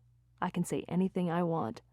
A few noises escaped my mouth. I gestured to the door I just exited. "What are we waiting for? The car is still here. We can make a break for it." Kyler chuckled and let go of my hand. I was about to be disappointed until his hand glided along the fabric of my back, taking his sweet time to stroke me on the way to roping his hand around my waist. I was doomed. I was going to keel over. My heart was going to give out from beating so hard in so many spurts at once, and I was going to collapse. Had anyone's touch ever had this effect on me before? "Another time," he said as his lips brushed my temple. You have a job to do." "I do," I muttered, leaning into him. Hey, I was going to take full advantage of this touch, and if he was reeling me to his side, who was I to complain? I gazed at the people watching us then, at the sight of Jack behind the camera, at the darkened doors at the end of this carpet. "You know, I think Blake got off easy with the rodeo day compared to this. What's your job tonight while she and I have our face-off for you?" "I'm mingling," he said as we walked. "Greeting people. And I have a surprise for you." "For me?" He nodded his head toward several cameras that flashed in our direction. "I like surprises," I said. He smirked down at me. "I know." The sight of the door startled me, and I pulled him to a stop. I wasn't ready to go inside just yet. Once we went in, we'd have to talk to other people, fake smiles, share meaningless conversations, and I wasn't ready to share him. "What is it?"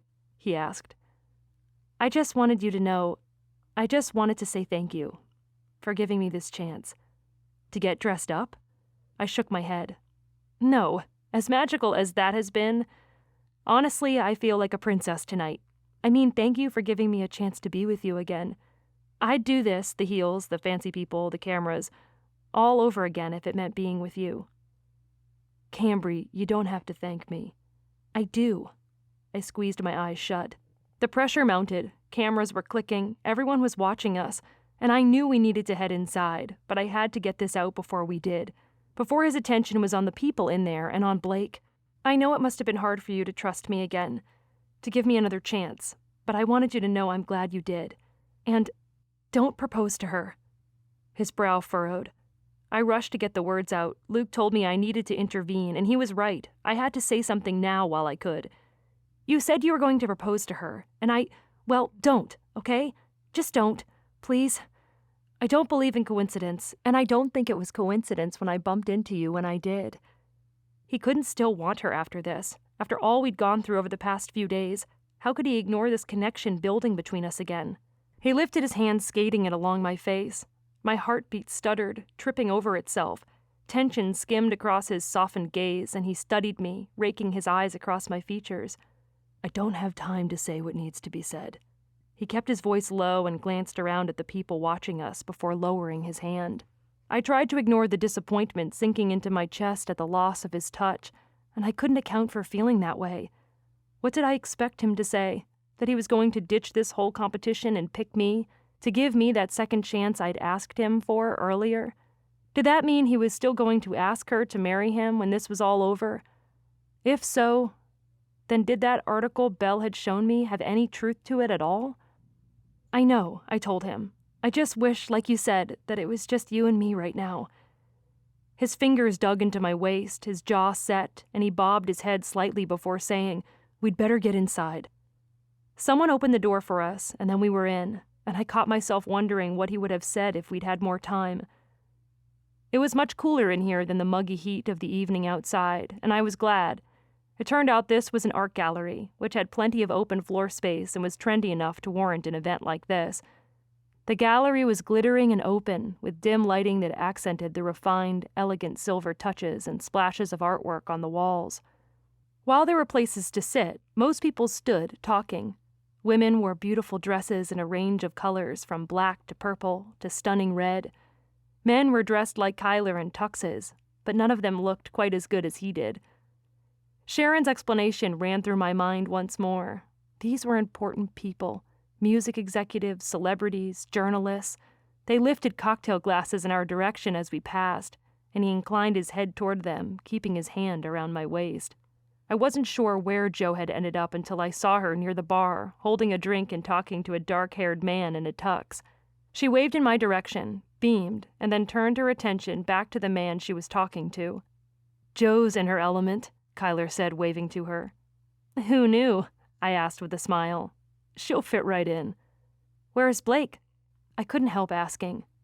I didn't want to know, but I had to know at the same time.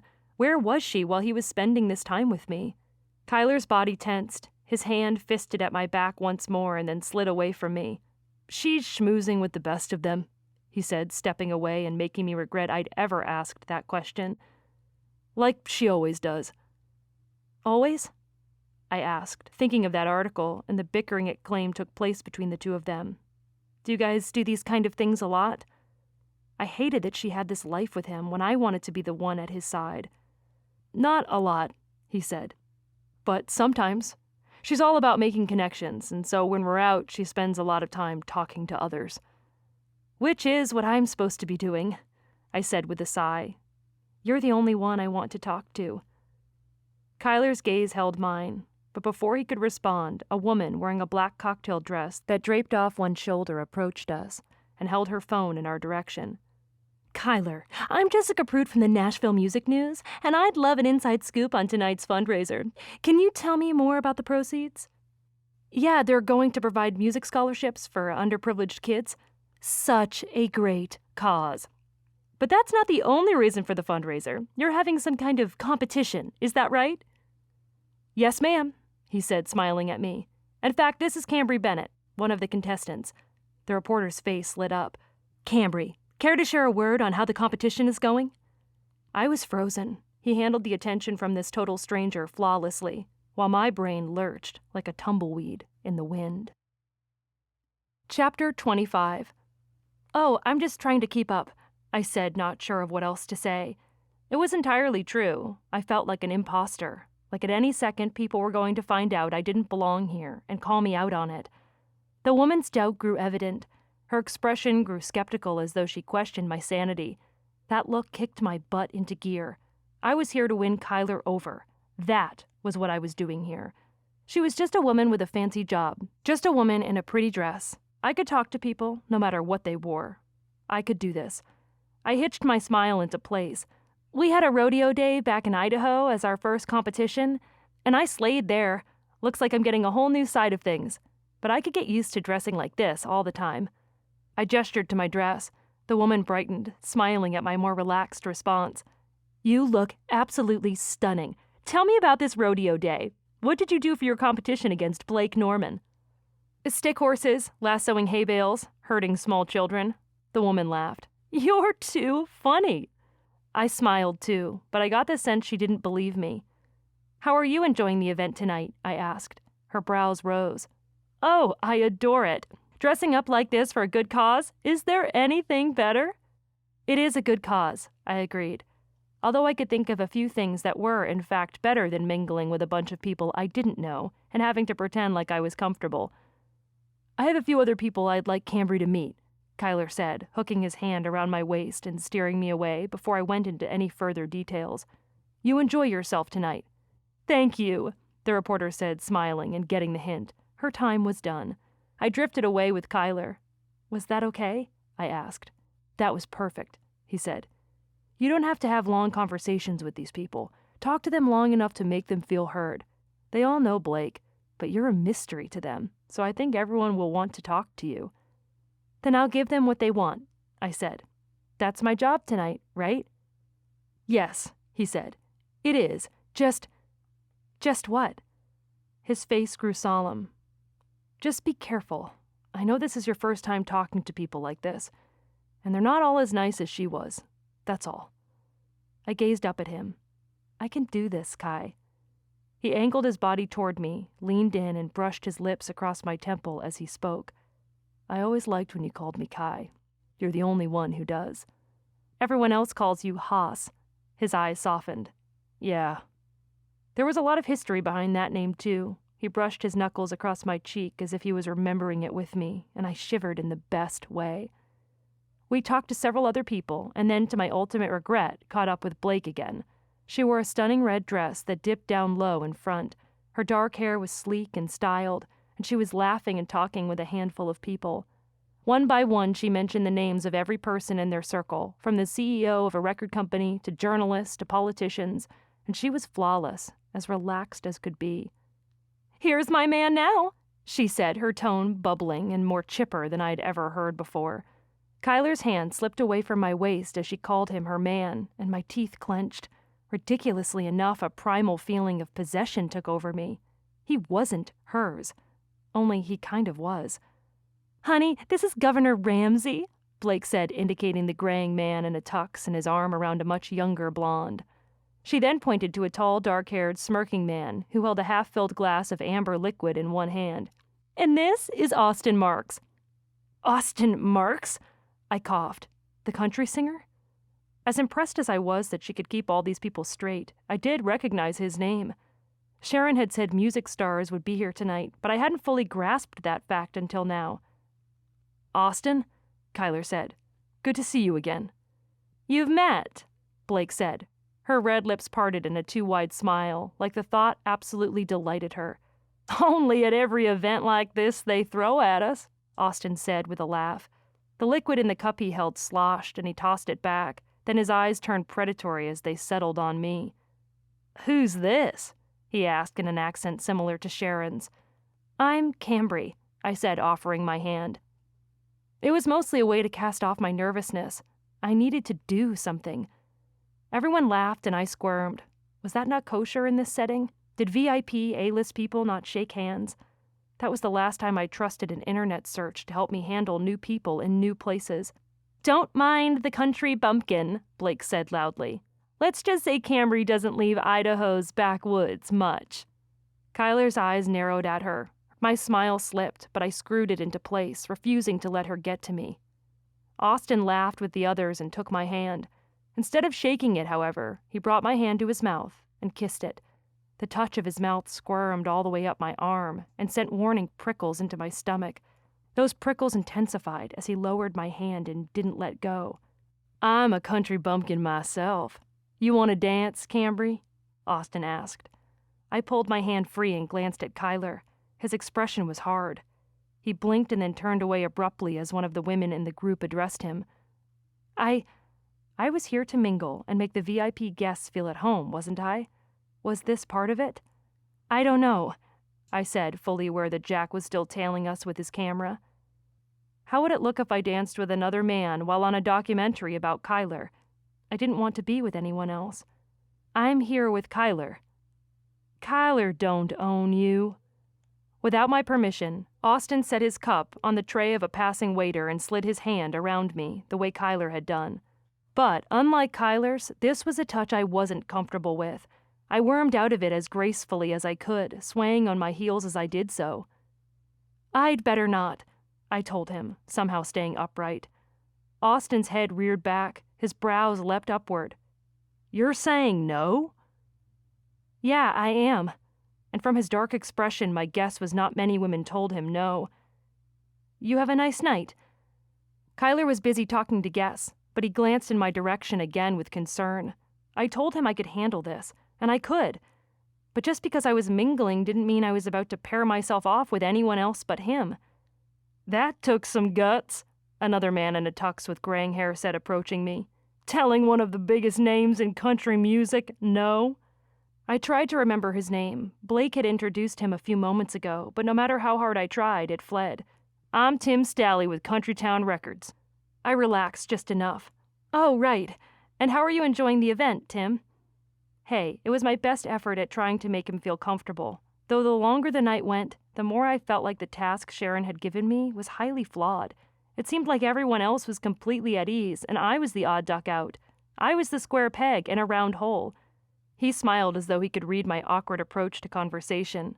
"I heard a rumor that this isn't simply a fundraiser, but if Kyler thinks he can buy his way into the top charts, the only way to do that is with a good song. He hasn't had one of those in a long time. In fact, an engagement or this little competition of yours now won't do him any favors." Without saying anything else, Tim Stalley stalked off to the edge of the room to grab a drink. Did he work for the record company that produced Kyler's music? Or was he feeling the pressure of Kyler's attempts to climb the charts and didn't like it? And how did he know about Kyler's plans to propose to Blake?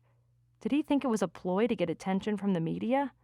I doubted that was why Kyler had been planning to do so. He seemed to genuinely care about her.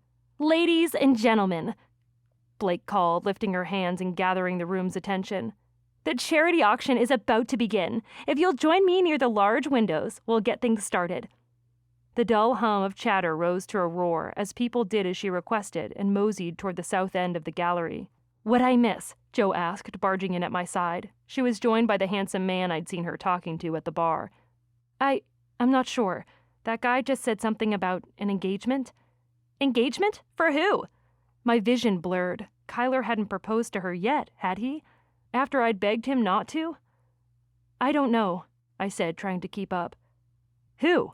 The handsome man she was with asked. Tim Stalley, I said, pointing as we joined the people congregating toward the large windows. The lights were brighter here. They reflected off the glossy finish of the paintings hanging on the walls. A stage was set up, and Blake's leg was visible through her red dress's slit as she climbed the stairs toward it. Get on up there, Sharon mumbled in her southern accent, appearing at my side like a freaking guardian angel.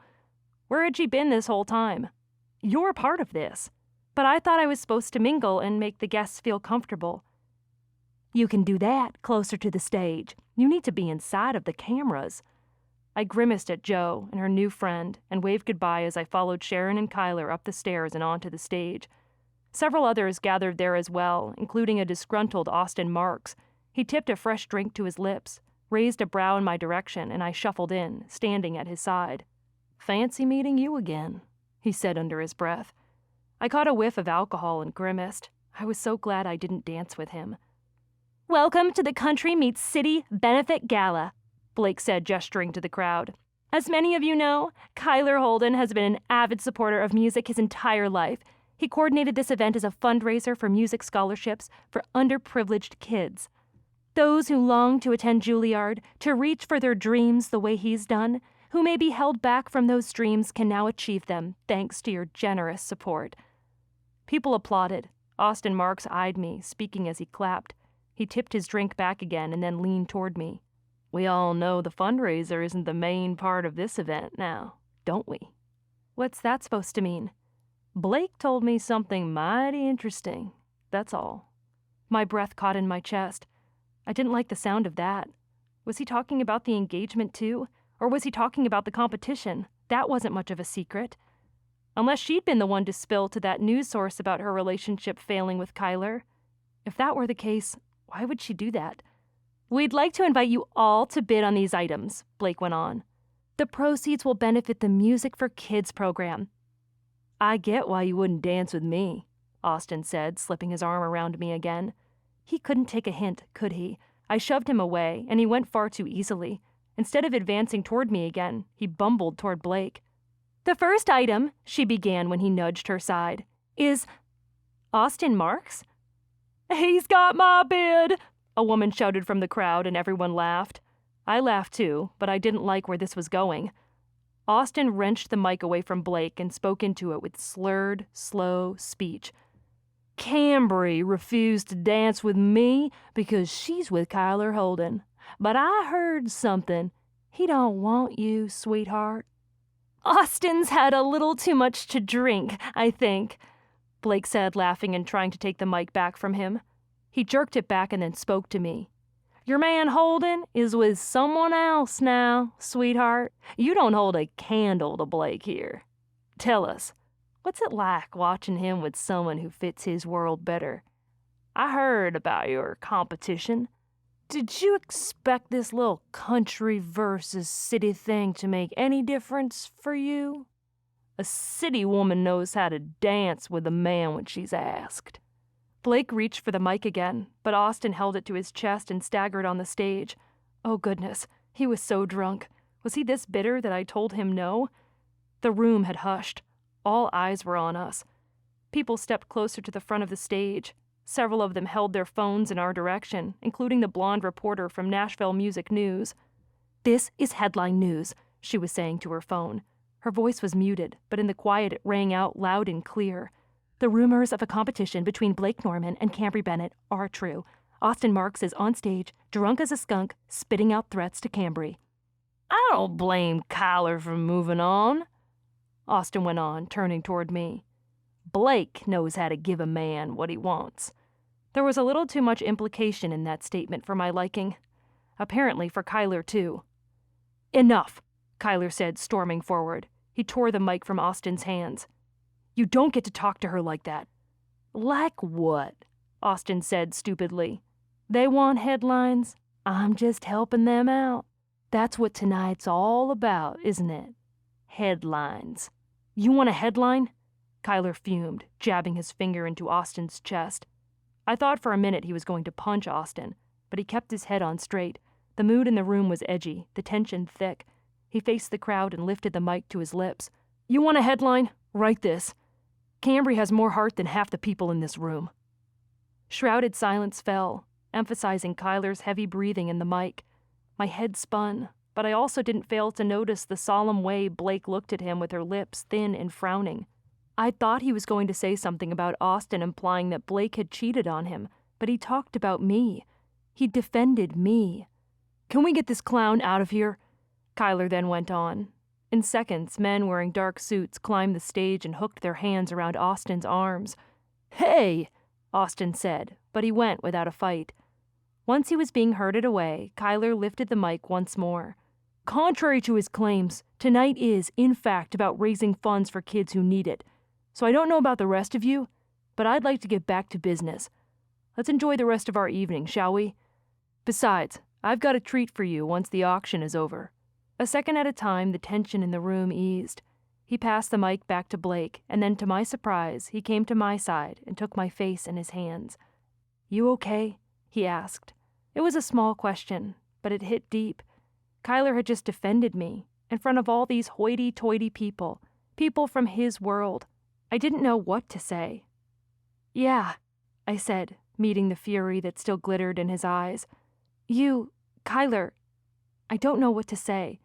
"Austin's always been a douche," he said, leaning in to speak directly in my ear. "I saw the way he looked at you, and I didn't like it from the start. But I'm guessing he didn't like that you turned him down. Guess he didn't know who he was messing with." "Yeah, you're not going to let him act like an idiot." Kyler shook his head. "I wasn't talking about me." He held my gaze a little longer before stepping away to join Blake's side as they finished going through the auction items. I didn't have time to be dazed. This was all going to hit me later, like the hangover awaiting Austin tomorrow morning, but I couldn't grasp much of anything right now except doing my part. I stepped forward, smiling and responding when a question was posed in my direction, and then I stayed there at Blake's side instead of taking a back seat. Kyler finished off the evening by pulling out an acoustic guitar and singing for the crowd. It was a new song, one I'd never heard before, and from the chatter and excitement erupting around the gallery, no one else had either. Was this one of the songs he'd been working on? "That's just a little something I've been saving up for you tonight," he said once the song ended. Guitar propped on his lap, he lifted his hand in response to the applause, and then responded to the requests that went around the room, singing a few other well-known faves. I was still hung up on the new song. It was one of the best things I'd ever heard him sing. The surprise he'd promised me earlier. Jo caught up with me again during his performance, and while she gushed to me about Kyler's gallant actions, I didn't need her thoughts to leave me shaken. I already was, not by embarrassment, but by realization, by hope. Up to this point, I wasn't sure I stood a chance against Blake. I'd had hope before, but it had been marginal. But now, in defending me, he'd shown everyone I still mattered to him. That still didn't mean he would necessarily choose me, but at least I knew how much he cared. The truth was, I didn't fit into the glamour and glitz. I could dress up with the best of them, but I was determined to be myself. If only that was enough. Chapter 26. Once we were back in Bridgewater, with no time for sightseeing, sadly enough, the Holden family wanted an update on the competition. I invited Mom, too, but she declined. She said she wanted to hear all about it on a more personal basis. She also wanted to introduce me to Gary, so we planned on having dinner the following evening. I went into town with Bex, Allie, and Natalie, grabbing a tray of lunch meat and cheese to feed everyone. But I also left because Blake was at the farmhouse, and she was all over Kyler. I couldn't stand the sight of her hanging on him, draping her arms around him, smiling at him in a gooey kind of way that she didn't do at all when we'd been at the gala. It was like she was two different people. The worst part was, he smiled back at her. He kept his arm around her, like the sweet things he'd said to me in Nashville didn't matter at all. "I think she's going to be his inspiration for his next song or something," Allie said when Natalie brought it up as we walked through the produce section of the grocery store. "What will that one be called? Don't Hang on Me?" Natalie muttered. Bex snorted. "I think he can't see what's right in front of him, That happens sometimes. She may be right, and I hated that she was. What else could I do to win him back if he wanted her? He sent the family a picture of you all dressed up, Allie said, nudging me with her arm.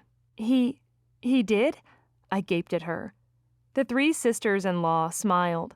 Allie put out her phone, swiped for several moments, and then held it up to me.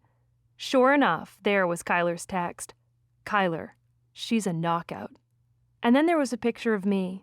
I had a pensive expression on my face, glancing at one of the paintings in the gallery while holding the velvet clutch to my side.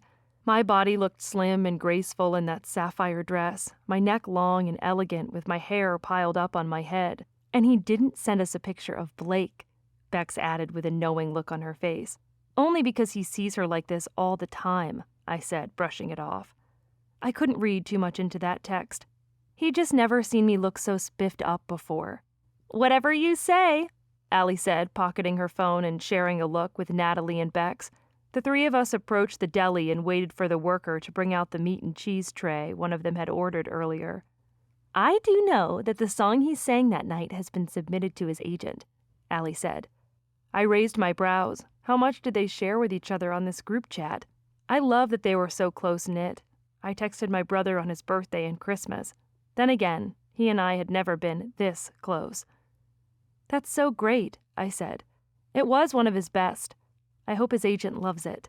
I'd been humming strains of it all weekend long. I'd even texted him to tell him how much I loved it. A man wearing thick-rimmed glasses disappeared into the back and returned with the requested tray. Natalie paid for it and then took it from him, smiling her thanks. So, what's coming next in your competition? Bex asked, holding the door for Natalie and the huge tray she held as we stepped back out into the sunlight. She slid her sunglasses on, as did Allie. According to the itinerary, I said, we have a date for just the two of us. He'll have a date with Blake on his own, too. And then it sounds like there's only one more challenge. It's going to be a barn dance. In our new shop, Natalie cut in. Really? Allie peered back at her in surprise as she dug her keys out of her purse. Yeah, Colton just finished building it behind our house. Allie's smile grew. That's a great location. We could hang up some lights, really play up the farm aspect. She tapped the key fob and the trunk of her sleek black car popped open. Trust me, Sharon has all kinds of plans, Natalie said, bending to place the tray inside. I was glad for that. I was looking forward to my date with Kyler, to more time with just the two of us again. The fact that it would be filmed this time was unfortunate, but I'd take as much time with him as I could get. The drive back to Bridgewater was filled with speculation about how a dance could be a challenge, and whether Blake and I were going to have to prove how good of dancers we were. My stomach hardened the more they prattled on, so that by the time we made it back to the farmhouse, only to find Blake sitting on Kyler's lap, I was ready to march over and shove her off. That article I'd read had said they were growing apart. He'd paid me all kinds of attention the last time he'd been here, and again during the gala. But seeing them together now, no one would know it. What was going on? His gaze trailed across the room to me, and I must have been glaring at him because color filled his cheeks. Wordlessly, he pushed Blake from his lap and stood, moving to stand near the fireplace and scowl darkly at the room. Blake tossed her hair and smiled, but her gaze shifted around the room as well, and she trapped her bottom lip in her teeth, showing the first hint of uncertainty I'd seen in her. In that moment, I felt sorry for her. She was as uncomfortable here as I'd been at the gala. Maybe Kyler had been trying to help put her at ease by paying her so much attention. Chatter, laughter, and joking with one another filled the space while Dawson talked to Bryce about fixing one of their pieces of equipment that had broken down. Luke and Colton were in conversation with Allie, and Natalie was in the living room with the kids, sitting on the rug and talking to a teenaged Cody, who was cute and lanky and every bit as tall as Bex had said he was. I sat in the living room, next to Paisley. The two of us had plates on our laps. I brought the sandwich to my mouth for a bite as she talked about her favorite book, when the sound of a vehicle crunched the gravel outside. "Who's that?" Luke asked, stepping away from the table for a better look through the front door. "Oh no," Kyler muttered, setting the stack of paper plates in his hand down on the counter and weaving through his brothers. "What's wrong?" Paisley asked. In seconds I knew exactly what was wrong. Outside, Sharon and Jack exited the van, camera in hand. My heart sank. I thought this was meant to be a family day. For some reason, Kyler's eyes strayed to me. He looked taken aback, uncertain, and he gave me an apologetic glance that I couldn't quite read. "What are they doing here?" Luke asked. "Did you invite them?" "No," Kyler said, reaching for the door and opening it. "Today was supposed to be an off day. What are you doing here?" he asked his camera crew. Sharon's raven black hair was down again. The curled locks hung to her shoulders. She wore a dark coat and jeans, striding inside without waiting to be invited. "We heard there was a big to-do and thought people might like to see you with your family." Jack filed in behind her, and even though the house was already filled with people, it felt a little too crowded. Kyler glared at her but didn't protest. He turned back to his brothers and sisters-in-law. "Do you guys mind?" "The more the merrier, right?" Dawson said. "I don't mind if you don't," Bryce said, turning to his wife. Allie looked as dolled up as Blake did, her dark hair pooling prettily down her back. She shook her head. "It's fine with me," Luke said. "As long as you're okay with this," Belle told Kyler, "then I am too." The light dimmed from Kyler's eyes. His jaw hardened, and he frowned at Sharon, but for some reason he swooped his hand to the side. "Film away," he said. "Goody," Sharon said. "Don't mind us, just act the way you normally would." She waved her hand and placed a fuzzy mic stand near the table to catch the conversation. Except the conversation at the table had died. Everyone stared at each other. Only the kids didn't seem to mind. "Did you know I could do this?" Paisley said, sticking out her tongue at the camera. Everyone laughed, and that seemed to lighten the mood. Dinner passed without incident. It almost made me wonder if this was even worth recording, since most of the talk was about the tornado. "Idaho has too many mountains for them to touch down for long," Bryce said. "The last one happened in Glenn's Ferry in 2024, Colton added, biting into his sandwich. That was show-stopping conversation, let me tell you. I ate, and I couldn't manage to keep my eyes from straying toward Kyler and Blake. She would smile at him, he'd smile back. She took a bite, so did he. No touches, no stolen glances, no whispered words. Were they really on rocky ground? Dawson, Luke, and Colton talked about how the harvest was going. Belle talked to Bex about their pregnancies. Allie and Natalie discussed books they were reading, which Paisley jumped right in on since she hadn't finished her conversation with me about her book earlier. "Can you guys pick things up a little?" Sharon said, waving Jack down. Jack lowered his camera. The Holdens glanced at one another. Dawson raised a brow. "What do you mean?" "This may be unstaged, but we need a little more action here, a little more going on." "We're eating dinner," Luke muttered, gesturing to the half-eaten sandwich on his plate. "What more do you want?" Kyler squirmed uncomfortably. Blake watched him, but for some reason his gaze strayed to me. Like out of everyone in the room, he was seeking for either my approval or my forgiveness for putting us all in this awkward situation. Sharon lifted her shoulders. "Spice it up a little. People love drama. What conflict are you guys having right now?" "We don't have any," Kyler muttered. "We're pretty chill." "I don't believe that," Sharon said. "You're a family. Every family has conflict." "Mom couldn't come," Dawson began. Sharon's face brightened, as though she were happy at the prospect of something being wrong with Mrs. Holden. "And?" He popped a chip in his mouth. "She had her book club." Sharon's face fell. She sent a scathing look at Kyler. Blake chewed, silently watching the interaction. I wondered if Sharon would bring up the drama that article had mentioned between them, or the craziness from the gala. But so far, they were both pretty quiet. Dinner passed, and then Sharon and Jack wandered into the living room, camera down for the moment. Things lightened up again, and I joined Belle, Bex, and Allie in the kitchen.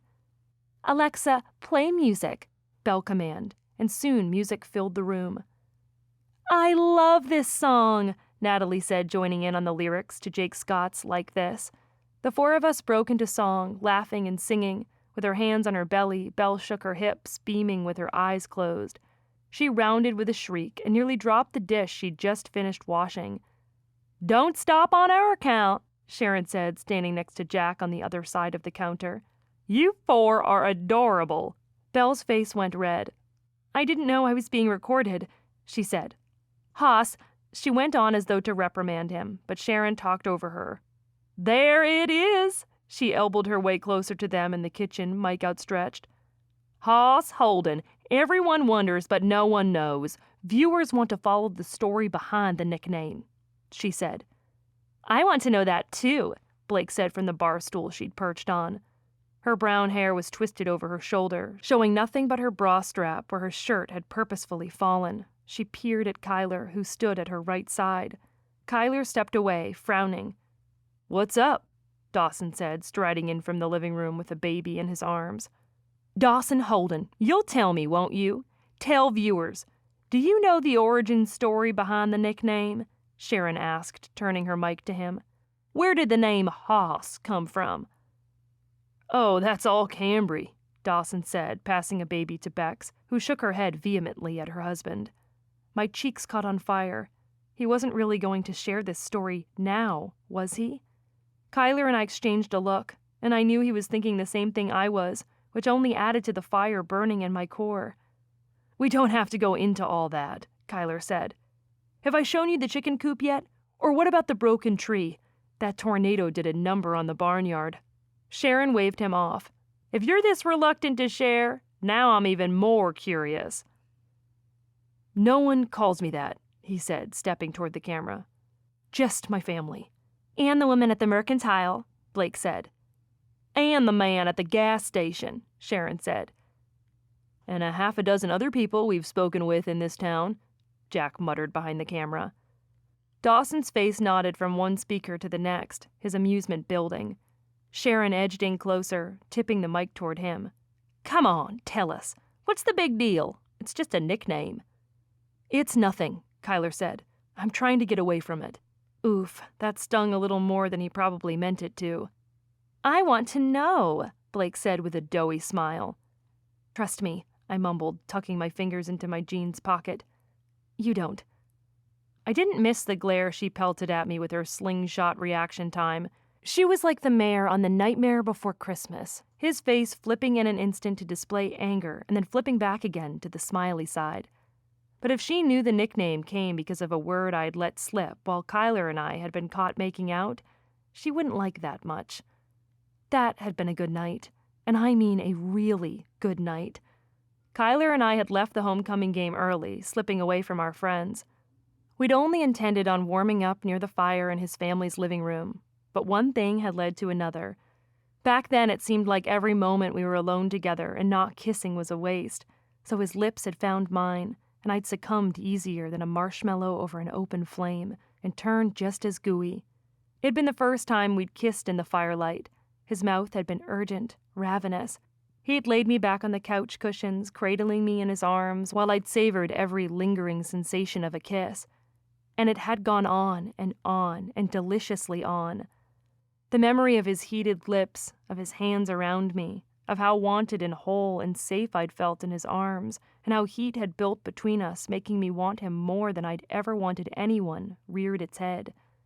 And now wasn't the best time for that. Not with the camera pointing right at us. Not with his brother smirking at the uncomfortable look on Kyler's face. Not with the curious, pleading glance his current girlfriend puppy dog-eyed him with. "Come on, tell us," Blake said to Dawson with a sappy smile, as though she thought she could work her charm over a married man. "All right," Dawson stepped forward, opening his hands. "Let's get this over with." "Dawes," Kyler said in warning. Dawson ignored him, clearly liking the limelight a little too much. From his place near the bar stool Blake sat on, he flared out his hands and spoke. Chapter 27. It was close to midnight when Colton and I came home and walked in on Kyler and Cambry making out on the couch. I flicked the lights on, and Cambry shielded her eyes and made a squealing noise that sounded like, "Cut it out, Hoss!" Chuckling, Dawson shook his head, staring as if he could remember it all afresh. Kyler muttered under his breath and scraped his hand behind his neck. Dawson lifted his shoulder. In retrospect, I'm thinking it was just some jumbled words and a squeal, but it sounded like she was talking about whatever Kyler was doing, and the name became a joke between us that eventually stuck. That moment was embedded into me like a brand, and mortified as I was right now, I didn't regret it for a second. I remembered the first time Kyler and I saw his brothers again after that. Dawson called him Hoss every second he could get. He must have shared the story with the other brothers because they all called Kyler that too, smiling and smirking at one another. Kyler had tried deflecting and telling them to stop, but after a while he gave in. One time he told me he didn't mind because it made him think of me every time someone called him that, and of how badly he wanted to kiss me again every time he heard it. My stomach was at a low boil, but it was nothing to the flames burning in Blake's eyes. Dawson's grin was wider than the sea. So that's how Hoss came to be Hoss. It's all thanks to our girl, Cambry. Kyler rubbed his eyebrow and muttered something about slashing Dawson's tires later. Sharon, however, seemed triumphant. Her smile hung wide open. This is great. It seems like everyone we talk to has a story about you and Cambry Bennett. It's like the town can't get over you two. You know, you still haven't told us what happened between you. Care to share? She turned the mic to me. The article from earlier resounded in my mind, including rumors about Kyler and Blake's failing relationship. The last thing we needed was for her to spread anything else. Not really, I said. I was too consumed with the discomfort all over Kyler's face. How could Sharon be that oblivious? Did she not care about him at all? I've heard enough, Blake said with a disgusted twist on her pretty face. Pushing away from the counter, she rose from the bar stool, snatched her purse from the chair behind her, and stormed out of the house. Shut that thing off, Kyler said, pointing to the camera. Thanks a lot, man, he muttered to Dawson, and then he dashed outside after his girlfriend.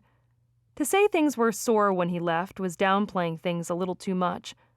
I was now in the spotlight, staring like a deer in the headlights at the Holdens, at Bex's sympathetic look, and at Sharon's greedy teeth and beady eyes.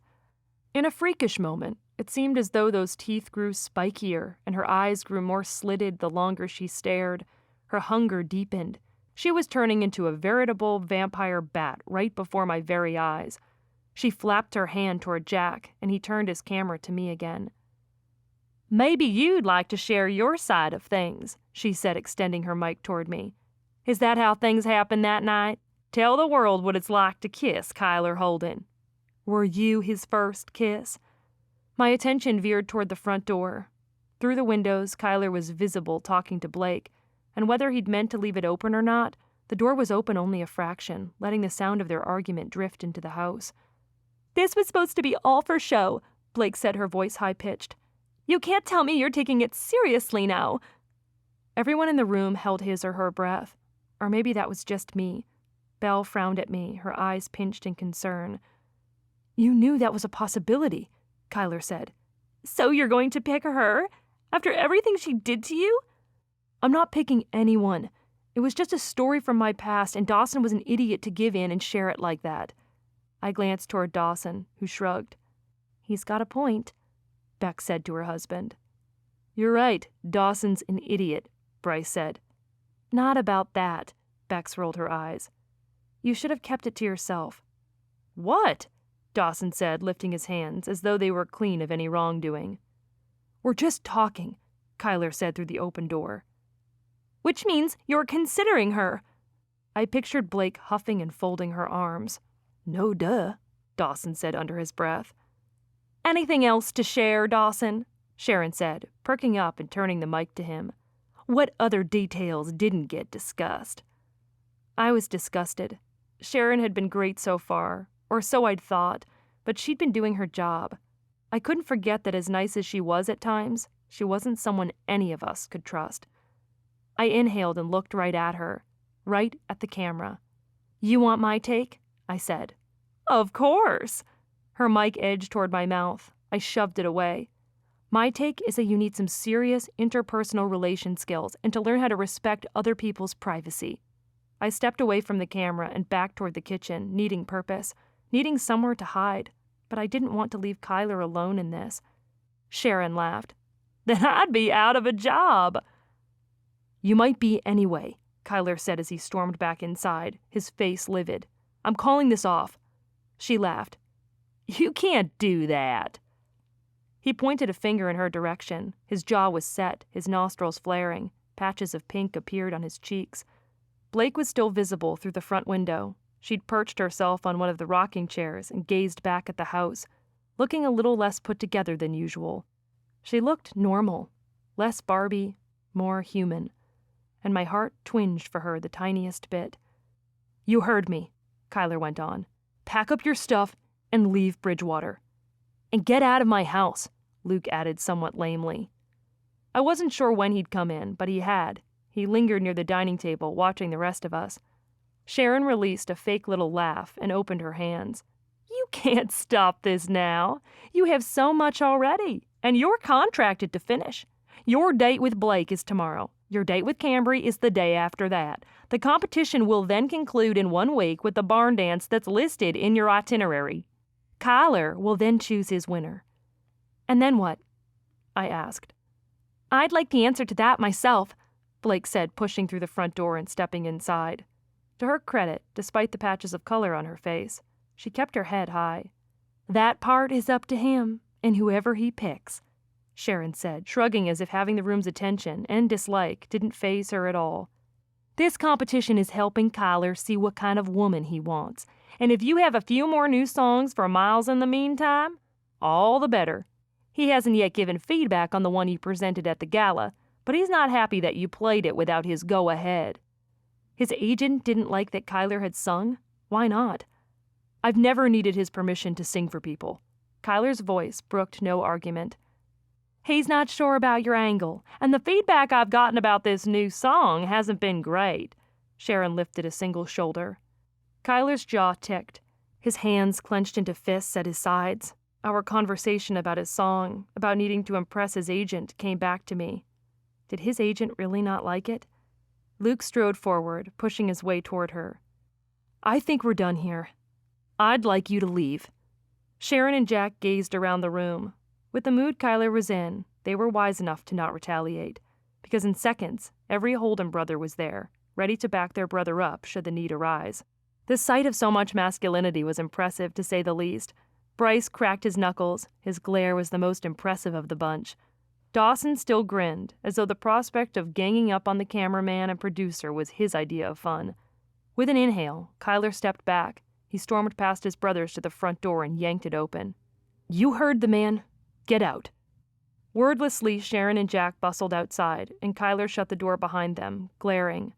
Belle bustled forward, attempting to bend for something that had fallen, a difficult feat considering the size of her belly.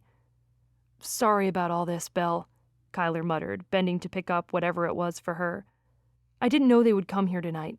I'm sorry I ever brought them to Bridgewater." "It's okay, Kyler," Belle said, sounding breathless. Moving with effort, she backed toward the dining table. Luke was quick to pull a chair for her to sit down on. Tension was high as we all stood there. I was too preoccupied with dancing in the kitchen and the disaster that had unfolded within moments. Blake glowered at us from the bar stool she'd reclaimed. I was surprised she was still here. It was like everything unraveled before any of us could catch the end of the thread and stop it. "Whatever did happen to you two?"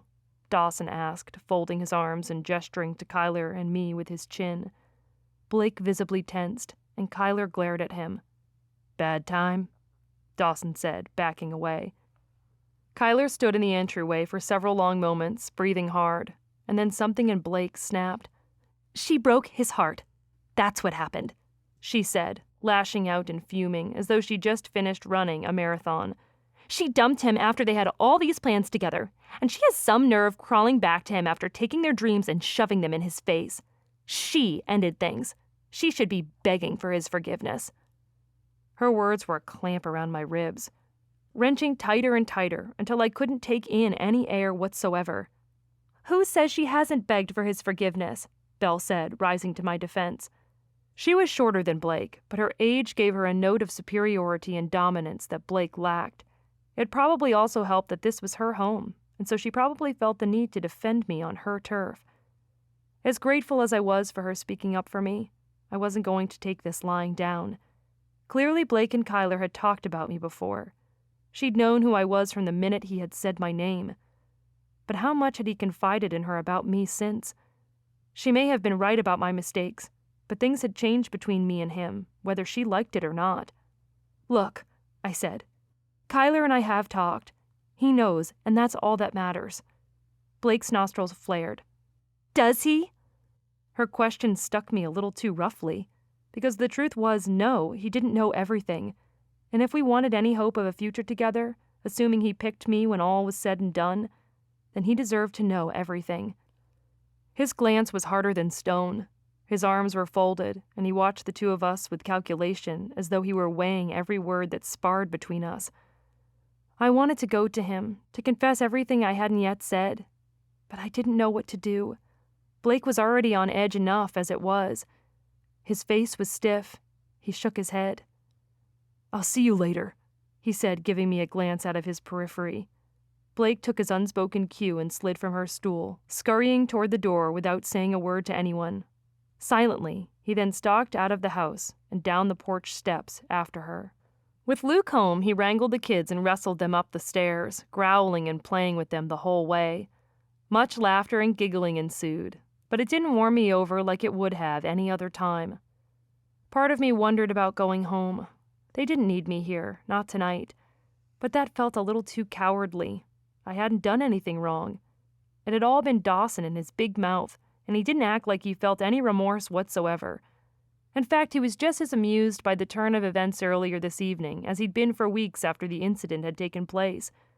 Blake's accusations wouldn't leave me alone, partially because I could see her point. It hadn't been my idea to join this competition for Kyler. Like her, I'd only been presented with the prospect and had agreed. And while I had made some mistakes where Kyler was concerned, I was trying to remedy them the best that I could. Feeling distressed, I climbed the stairs and found Belle sitting on one of the armchairs, hands on her belly, reading. At my approach, she lowered her book. "Who needs TV around here when you've got Dawson and Kyler?"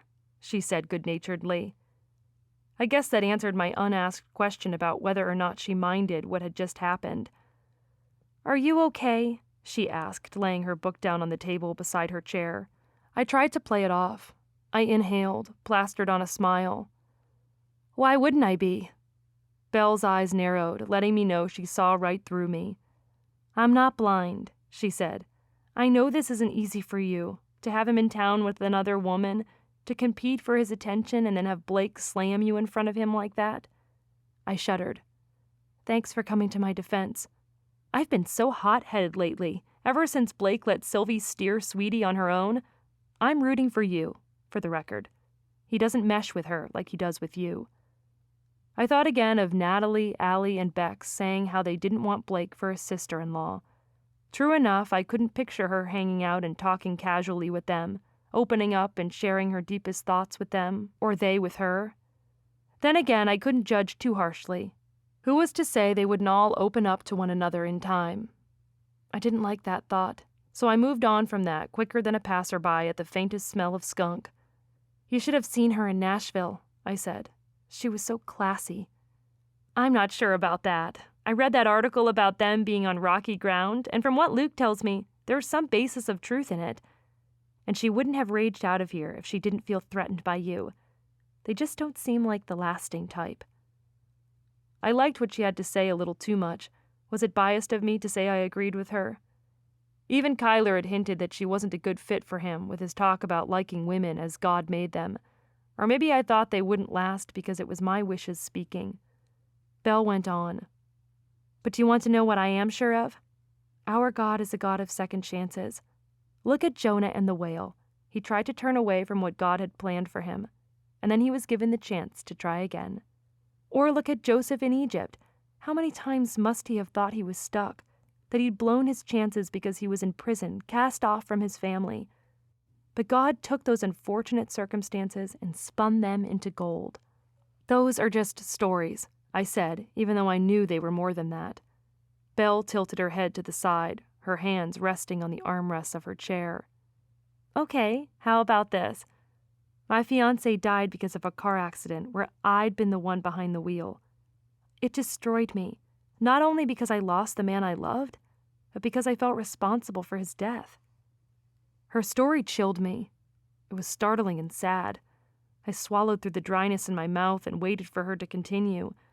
"I felt like I would never be the same. I felt like I'd ruined my life. I left the only home I'd ever known, I turned my back on the only family I had, only to have my grandpa pass away before I'd had the chance to make things right. The moment expanded the way realization made things do.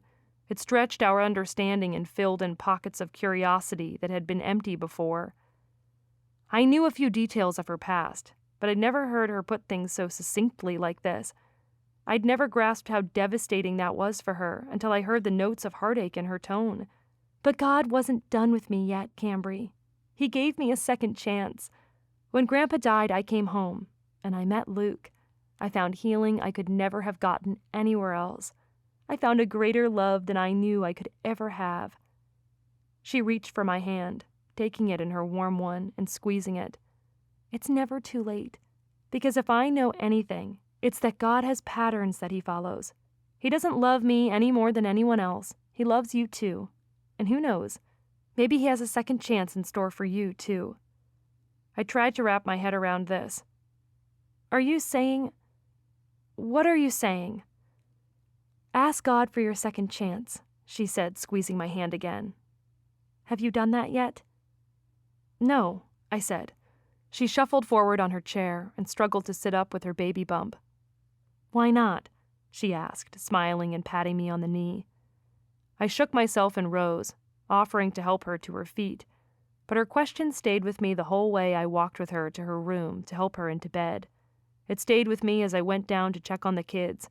It stayed with me until I went to bed that night, until I looked at my phone and saw Jesus signing, "I love you." I'd been trying to come to know Jesus. I'd been trying to lean on him more and more, and while I'd prayed along the way, I hadn't specifically asked for that second chance I hoped would happen. Could I ask him for help with this? It didn't seem like my heart or my mistakes or a chance to be with the man I loved were things Jesus would care about. In the grand scheme of things, didn't he have so many other problems to help others with? There was hunger in the world, wars, smaller scale things like car accidents and sickness. Other people had problems that were more pressing than mine. Why should God care about my petty little problems? Chapter 28. I was in agony the whole next day. It was Kyler's one-on-one date with Blake, which meant I still had to wait one more day before I had the chance to talk to him about what happened at Bell's with Sharon and Dawson. I spent the day at home with Mom, excited to catch up and to meet her new boyfriend. Even though I checked my phone countless times, no text from him came through. Maybe he just needs time, Mom said, pulling a pair of oven mitts from the drawer. She slipped her hands into them and pulled the roast from the oven. The aroma of spiced roast filled the whole house, and I got to work chopping vegetables to add to her salad while we waited for Gary to come. It sounds like he's dealing with a lot, Mom went on. I'd filled her in on as much of it as I could, but I left out the more personal conversation we'd had at Bell's. But dressing up like a princess, rubbing shoulders with Nashville's finest, the sweet things he'd said, and the fact that he'd sent a picture of me I hadn't known he'd taken to his family, all made me flutter like a house of butterflies was in my stomach. Yeah, I said. He must really care about Blake if they were close enough for him to propose, and he must still have a lot of feelings for you if you've been able to wedge between those feelings for her as quickly as you did. Mom, I'm just saying he's not over you yet, sweetheart.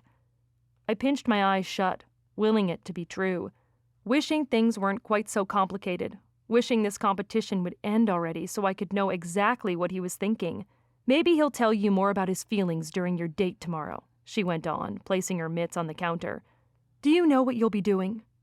I don't, I said, just like I didn't know what he was doing with Blake today.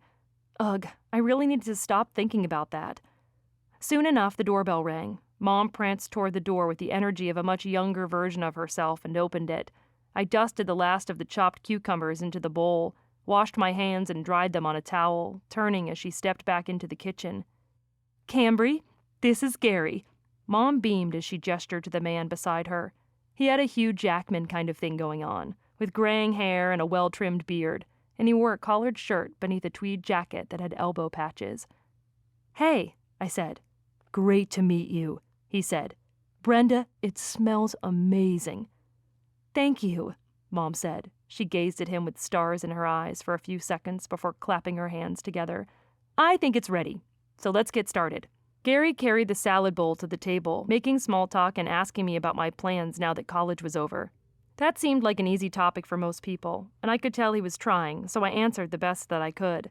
I asked him questions too, about his new grandbaby, his kids, 2, both grown, and there were also questions I didn't give voice to, questions I considered as I watched him eat and chat with Mom, as I watched them smile at one another and laugh together. She looked happy, happier than she had in a long time, and I was happy for her. But was he trustworthy? Was he someone who could be what she needed? Did he love to read like Dad did? Did he know how to fix things around the house so she didn't have to call the neighbors over? Could he cook, and was he willing to help her with the dishes instead of expecting her to wait on him hand and foot? Granted, those weren't all requisite, but I couldn't help but wonder. Just what kind of man was he? Would he be good to her? She'd had her heart broken thoroughly enough for 1,000 lifetimes. She didn't need to rope herself with a man who would do that to her all over again. I couldn't help but think of my conversation with Belle about second chances and about prayer last night.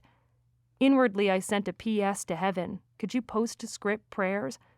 Lord, if I can't have my second chance, thank you at least for giving one to her.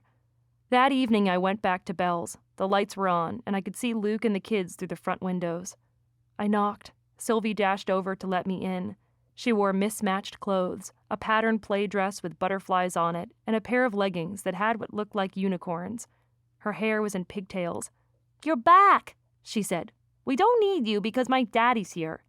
"Sylvie," Luke said in a clipped tone. He then strode toward the door, wearing a plain gray t-shirt and sweatpants. "Don't mind her. She's 6 going on 56. Come on in." I chuckled and waved it off. "Thanks. Where's Belle?" He sidestepped in time to avoid a remote-control car zipping through the wooden floor and kept up the conversation like it was nothing, because that's just what you did when you had kids. "She's gone to bed early. I've got bedtime duty." "So we're playing games until we get worn out," Sylvie said. I raised my brows at Luke. "Wearing them out, huh?" "I'm shameless, I know," he said with a chuckle. "Do what you gotta do," I said. A pause followed. For a moment I considered asking him if he knew anything about Blake and Kyler's situation. He'd been there during the fallout, after all, and I knew the Holden boys were close. But my courage failed. There was a good chance he didn't know anything about it at all, and I'd just be opening myself up to embarrassment. So instead I said, "Do you need my help?" "I've got this," he said. "You go on and get settled for the night." "Okay," I said, nodding and slipping past. But my plans for going straight up to my room were foiled by a tiny hand grasping mine. "Hey, Cambry," Sylvie said, eyes bright with excitement. "Do you want to see the picture I drew today?" My brows rose. I didn't expect her to want anything to do with me right now, thanks to her previous statement about not needing me here. I darted a glance at Luke. "You won't want to miss it," he said, smiling just as the remote-control car crashed into his foot. Riggins grinned from ear to ear, giggling and laughing. "Oh," he said with the effervescence of someone excited about a touchdown. "You got me, you little—" He then dashed playfully after his little boy. Riggins dropped the controller, laughing the entire time. His giggles rose to ear-splitting shrieks as Luke scooped him up and threw him on the couch cushions, then dove in to tickle his ribs. Sylvie grinned. For a moment I wondered if she might want to get in on their roughhousing, but she kept her usual temperament and guided me to the fridge. Several papers were pegged behind magnets, all rudimentary drawings of boxy people with round heads and squiggly hair.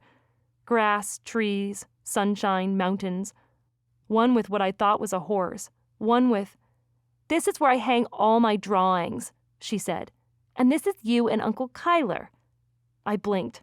Sure enough, it was a stick figure holding another stick figure, with splotches of red speckled all down her leg like spilled ketchup. Gray squiggles indicated a tornado off to the side of the page. Without another word, Sylvie dashed away, so I'm pretty sure all she meant was to show me her drawing. But for some reason the sight of us in stick figure form together was as striking as it would have been if I'd seen an actual picture of him carrying me to the kitchen so he could bandage my leg. Why, of all the things she could have drawn, did she draw us? I pulled out my phone, centered the camera on the stick figures, and snapped a picture. This might be the only image I ever get of Kyler and me together again.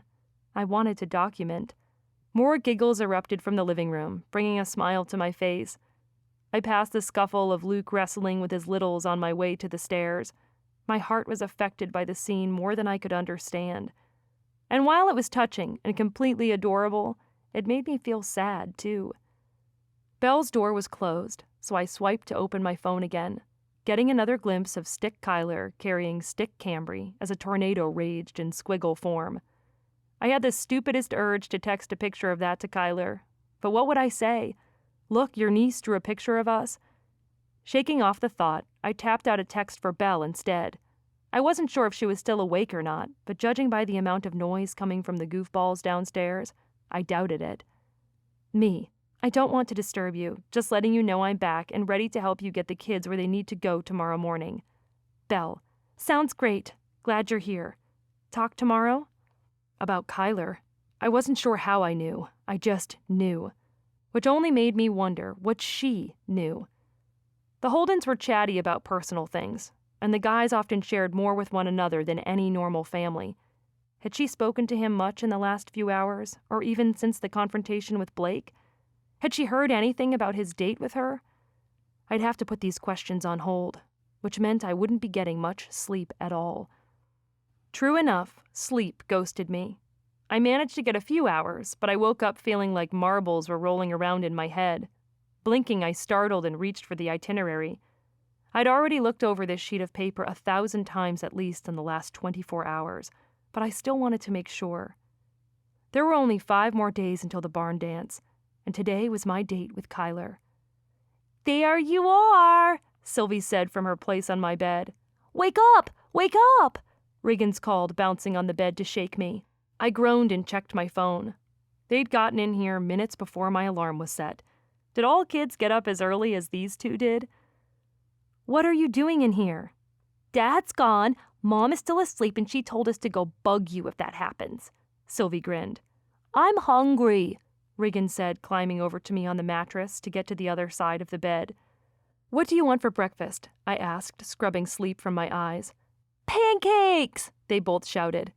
I threw the covers back and stretched.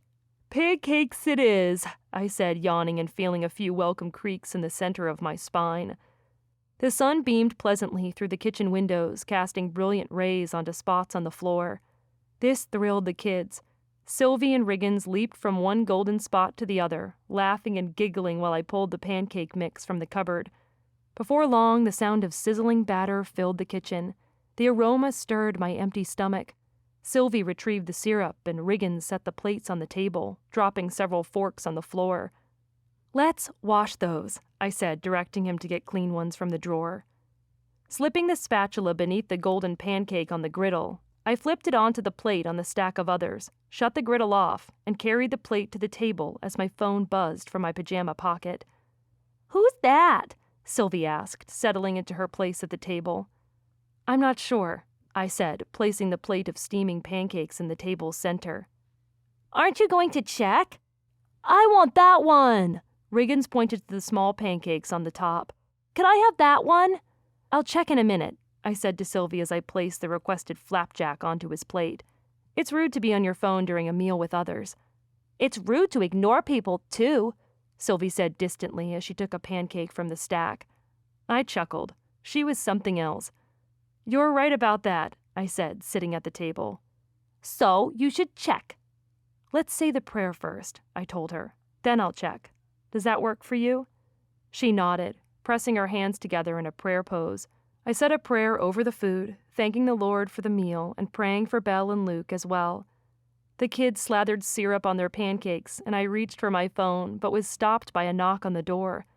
Who could that be? I muttered, finally glancing at the text. Joe. You busy? Come outside. The knock pounded harder. Sure enough, Joe cupped her hands to peer through the glass. She even called my name. Cambry, you in there? Who's that? Sylvie asked, stuffing a forkful of pancake into her mouth. It's my friend, I said. Are you two okay for a minute? I'll be right back. Sure, Sylvie said through her mouthful. Riggins nodded, eyes wide as he chewed as well. Excusing myself, I made for the front door. The minute I opened it, Joe snared me by the wrist and all but yanked me out onto the porch. Whoa, I said. I don't want listening ears, she said. "What's up?" I prodded.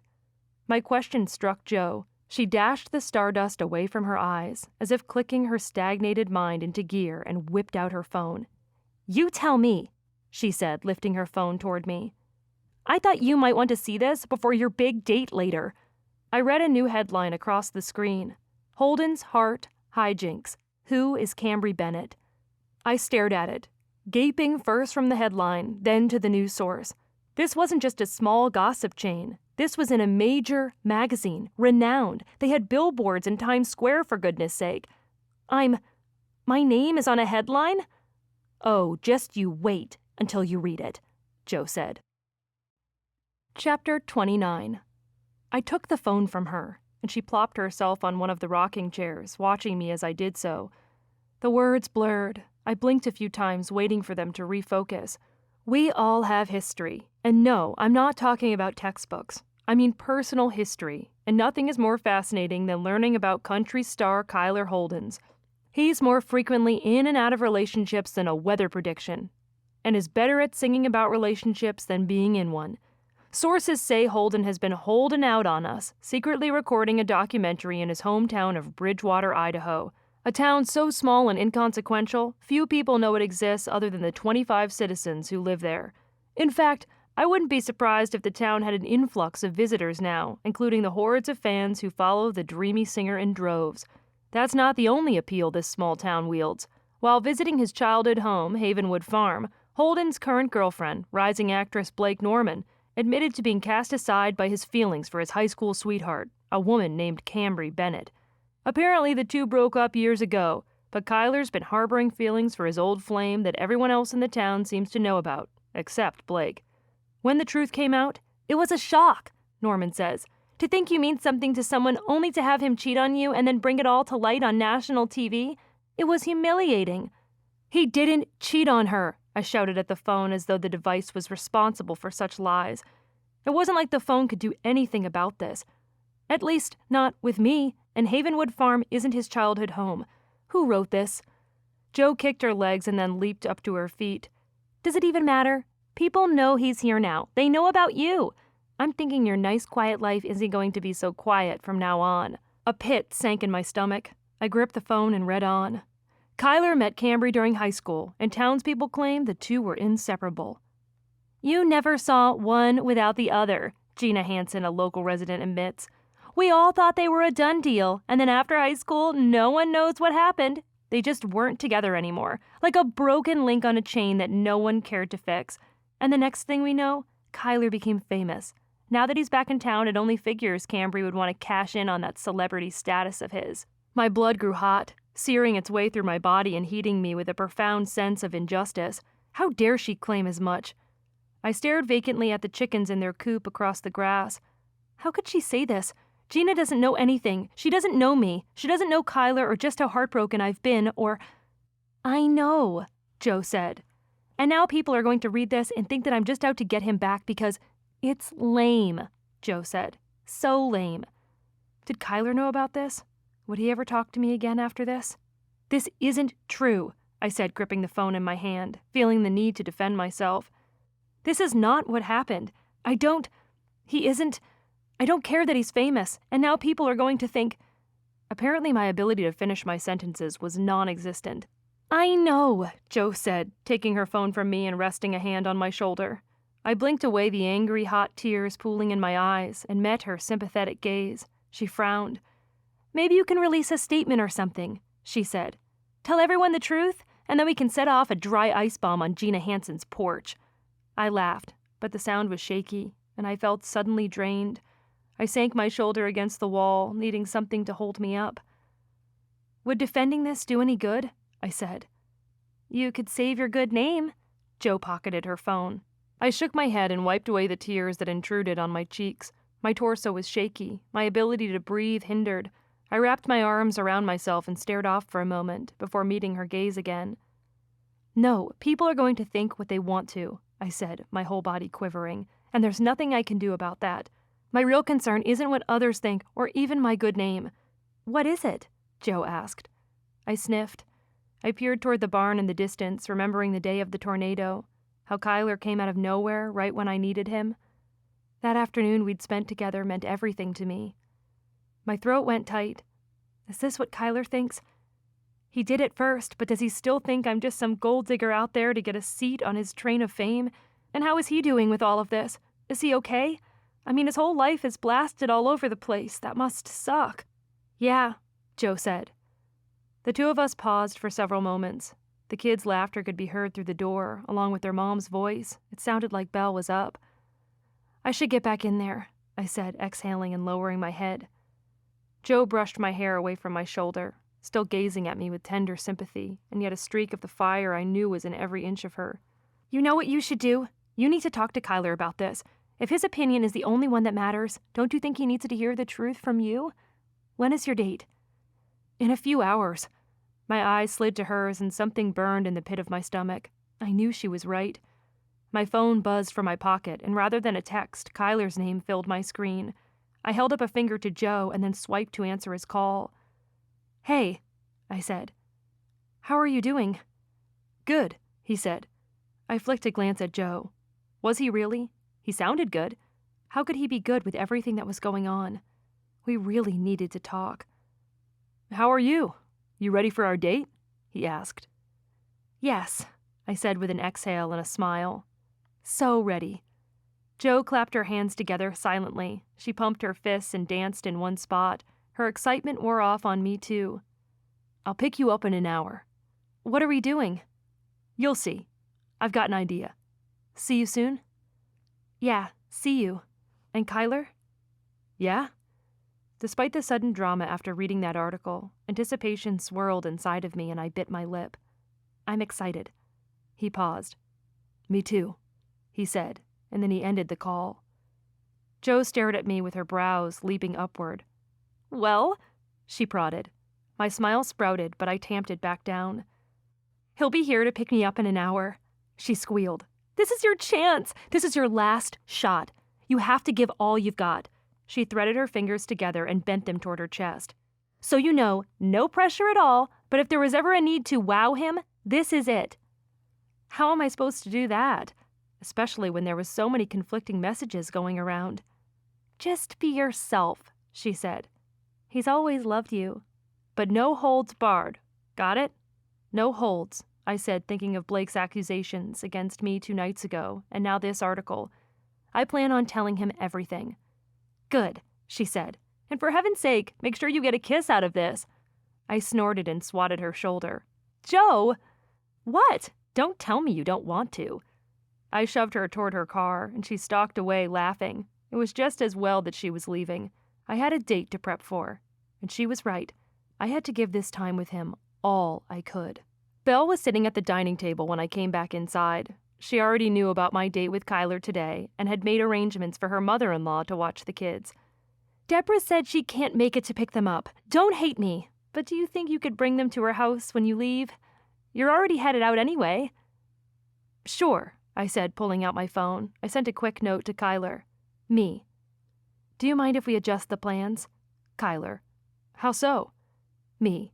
I need to drop the kids off at your mom's. Want to meet there? Kyler. Sure. I'm already here. I've been staying with her while I'm in town. Come on over. Sharon and Jack won't be here yet, but that could be a plus. I hugged my phone to my chest. That meant he wasn't at the frontier with Blake. I was all about camera-free time with him. After getting the kids packed up and buckled into Belle's van, I left my car keys with her just in case and headed out. Deborah lived on the other side of Bridgewater, but since the town was as tiny as they came, that wasn't saying much.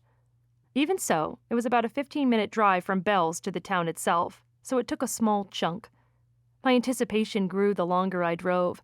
I couldn't wait to see him. I was dying to say everything I needed to say, and I hoped it would be okay once I told him everything. The day had been chilly when Joe first arrived, and that was still the case. Even though the sky was clear, it was as though the way ahead was filled with fog. My heart was overcast with doubt, with uncertainty, and oddly enough with hope, too. Hope for that second chance I'd been praying for. Deborah's house was up on a hill past a series of townhouses that Bryce and Colton had built a few years ago. The road past the parking lot led up to that hill and to Deborah Holden's beautiful yard.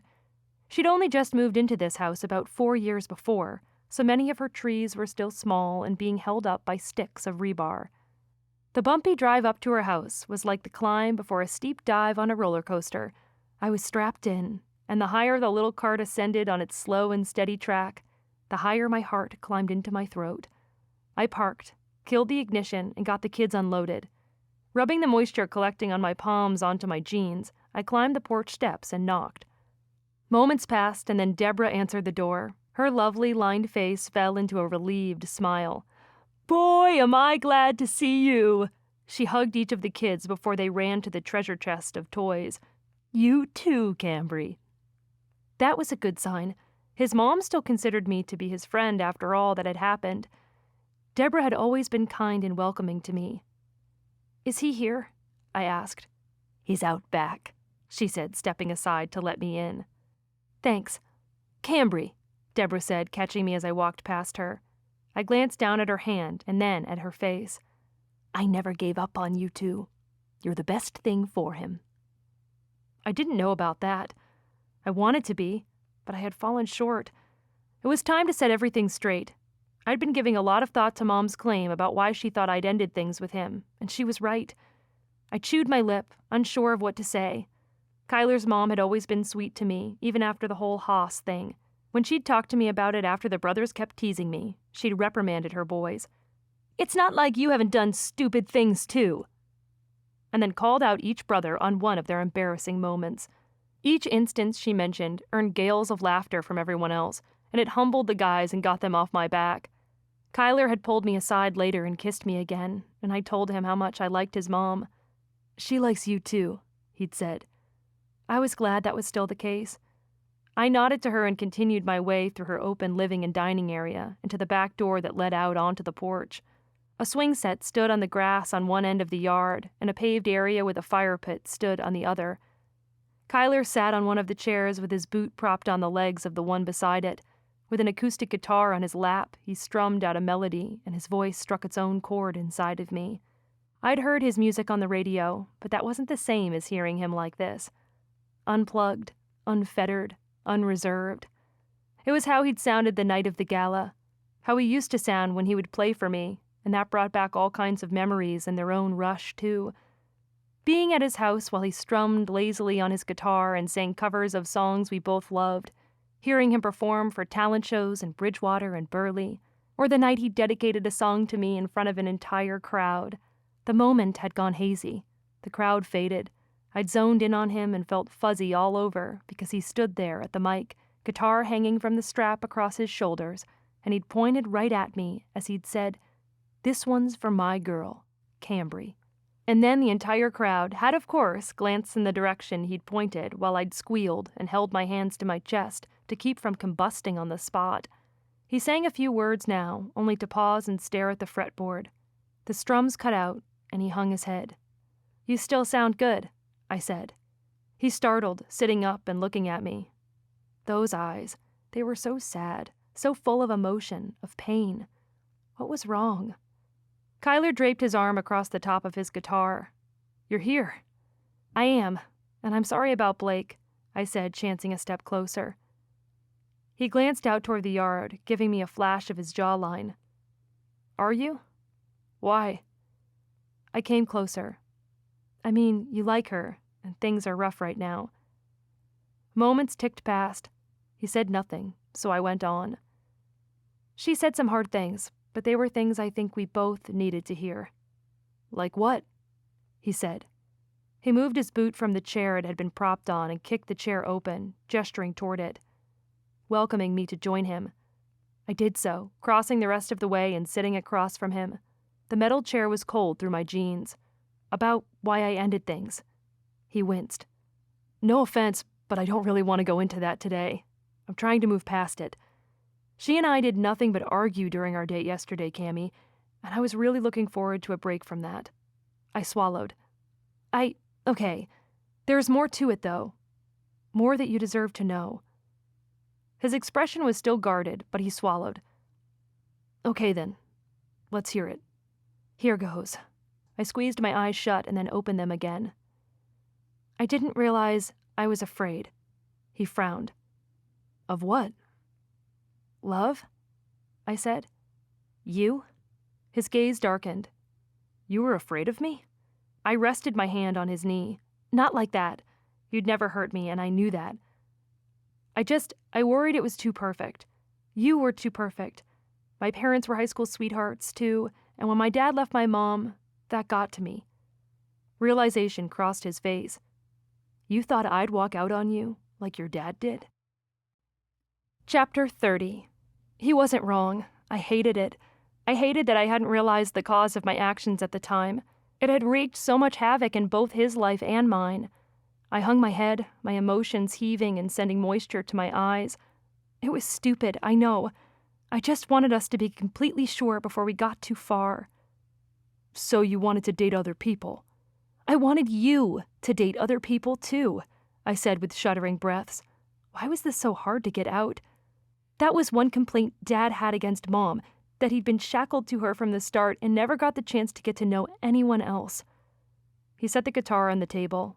I watched with wide eyes as he scooted closer to me, as he wound his arms around me and pulled me to his chest. The scent of his cologne seeped into me, but that wasn't the only thing. This hug was seismic. The whole world rocked beneath us. Dissonance turned into harmony in this single embrace. Everything that was upside down righted itself. The emotion that had been clawing its way out of me wrung free, welling at my eyes and trickling down my cheeks. I wish you'd said as much, he said. I rested my cheek against his shoulder, holding his warm body close. I didn't realize it myself until my mom mentioned it a few days ago. I wanted you to know. I think that's why I still wanted to talk to you after it all ended. Why didn't you? His tone had a slice of frustration. Did that mean he wanted me to? That was so different from the advice I'd been given at the time. Reluctantly, I pulled free from his embrace. Wiping the tears from my cheeks, I tapped my fingers on my knees, remembering the conversation I'd had with Kyler's sister-in-law, Natalie. She and Colton had just gotten home from a road trip, and she happened to be there while I was confessing everything to Joe. I mentioned that I wanted to call Kyler and see how he was, and Natalie suggested I back off. She'd implied that he was too heartbroken to remain friends with me, and in her defense, her advice had made complete sense. It made sense for him not to want to be in my life after I basically told him I wanted to date other people. Even so, staying away from him had felt so wrong. I nearly said her name but decided against it. Someone said you were too bent up after what I did, and that I should give you some space. He tapped his fingers on the side of the guitar and then raked his hands through his hair and faced me. I wish you hadn't. I wish you'd talk to me. Do you know how much it killed me after you left my life? I gaped at him, thunderstruck. He was vulnerable, probably from the confrontations he'd apparently been having with Blake. It seemed like the floodgates had been loosened and he was letting the last 4 years of emotions gush out. You know what the worst part about it was? I still wanted to call you all the time. I wanted to tell you I quit school. I wanted to tell you when I got my agent. You were the first person I thought of when Just Around the Bend topped the charts. Even after all this time, you're still the first person I think of. I wish I had too, I told him, rising. The emotion streaming through me refused to let me keep still. I wish I'd been there for you. He frowned at me. I wasn't sure what he was thinking right now, but the conflict on his face said enough. He was still hurt by what I'd done. He was hurt again now, probably because of his conflict with Blake and the publicity stemming from it. Was there any way to fix things when so much had been damaged? I stared at the railing behind him. Anyway, sorry. I know you said you didn't want to get into it with me today, but I had to tell you now while I still could. What does that mean? I don't know when we'll ever get the chance to talk like this again, but this is supposed to be a fun day for us, right? I plastered on a smile, trying to shake off the unsettling feelings coursing through me. So what did you want to do for our date? Attempting to change the subject didn't make things any less weird after my confession. He rose and reached for his guitar. Sharon is meeting us at the covered bridge. She may already be there. He glanced at his phone, smirked, and lifted it toward me. Yep, she's already there. My heart stuttered. You wanted to have our date be at the covered bridge? I thought it would be a good start. If I thought the town was full of memories of Kyler and me, it had nothing on that bridge. That had been our spot. We spent so many nights out there, and not just cuddling in that covered bridge. We would meander down to the stream bed and sit together on the rocks, staring at the moonlight jumping across the babbling brook, leaving a twinkle behind. We shared our dreams there. We talked about the kids I was babysitting. We talked about Kyler's songs, how much he hated working in the harvest with his brothers. We talked about the future, how we would go to the same college, how we would always be together, how we wanted a life together. I'll take this inside and we can head out. What do you say? Yeah, I said, feeling stupid and stunned all at once. With his guitar in his hand, he paused, stared at the ground, lifted his face to mine. Cambry, thank you for telling me. He rarely called me by my name, so hearing it now was saying something. You're welcome. Back inside the house, I was talking with Deborah, trying to keep it together as he strode down the hall after putting his guitar away, and offered me his hand. I took it, thrilling at the feel of his warm palm against mine. We said goodbye to Sylvie and Riggins. He made small talk as we stepped outside and got into his truck. As he drove through Bridgewater and turned at the square, taking the twisty road beyond it that would lead us to what was both my favorite and least favorite place in the world. The covered bridge had once been red, but time and the elements had worn away the paint, leaving it brown and peeling instead. A man-made walking path meandered through the grassy area with a creek running past it. Over the widest part of the creek, a bridge had been built, and the covering added to it. This place was quintessential charming and rustic. It was peaceful and secluded, the kind of place you see on greeting cards or in movies. It was hidden in plain sight, and as beautiful as it was, there was rarely anyone who bothered to come this direction, which meant it remained that quiet place I'd loved. There they are, Kyler mumbled, shifting into park in front of the line of large boulders separating the walking path from the large plot of gravel. Sure enough, Jack's familiar van was parked in the gravel area, and he and Sharon were pacing near the walking path. Do they have to be here? I asked. Unfortunately, yeah, they do. But that doesn't mean I'm not looking forward to today. He glanced at me. I forced a breath.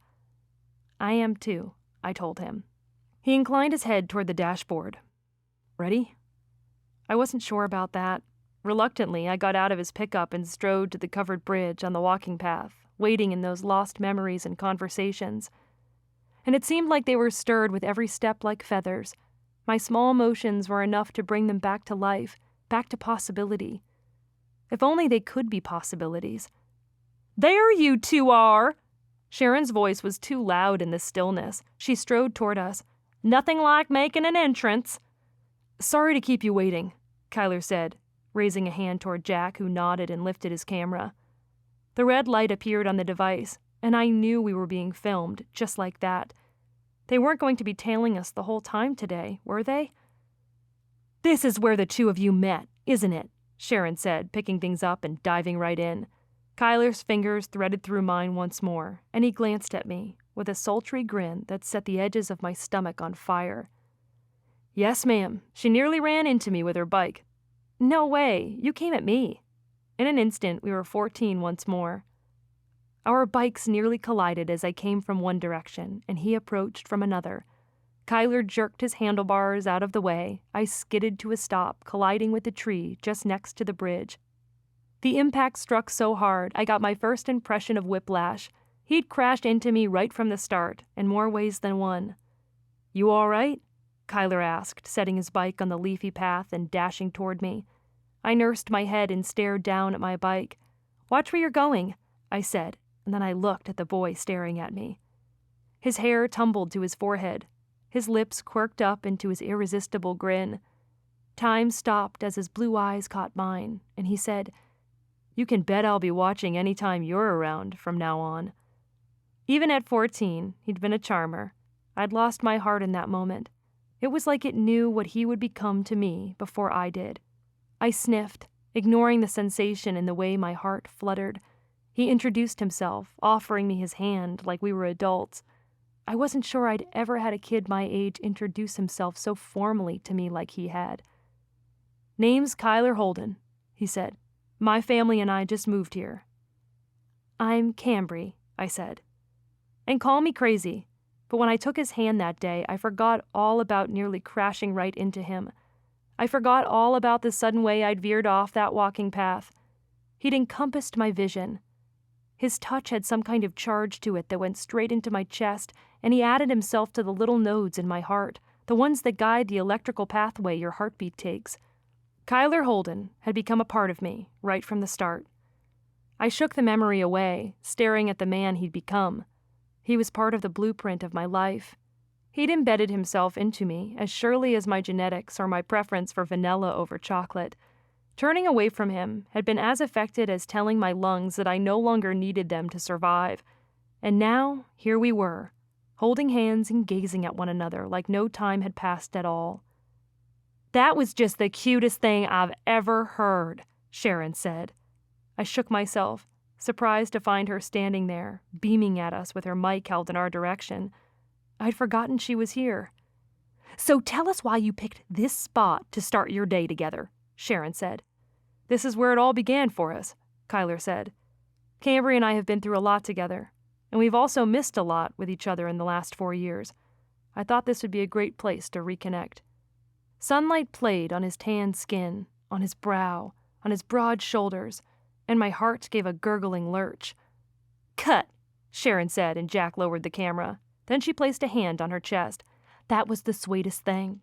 People are going to eat this up. You two go on and do your thing. Pretend we're not here. But put these on first." Minutes later, Kyler and I each wore lavalier mics. He snatched my hand, and we walked toward the path that led to the bridge.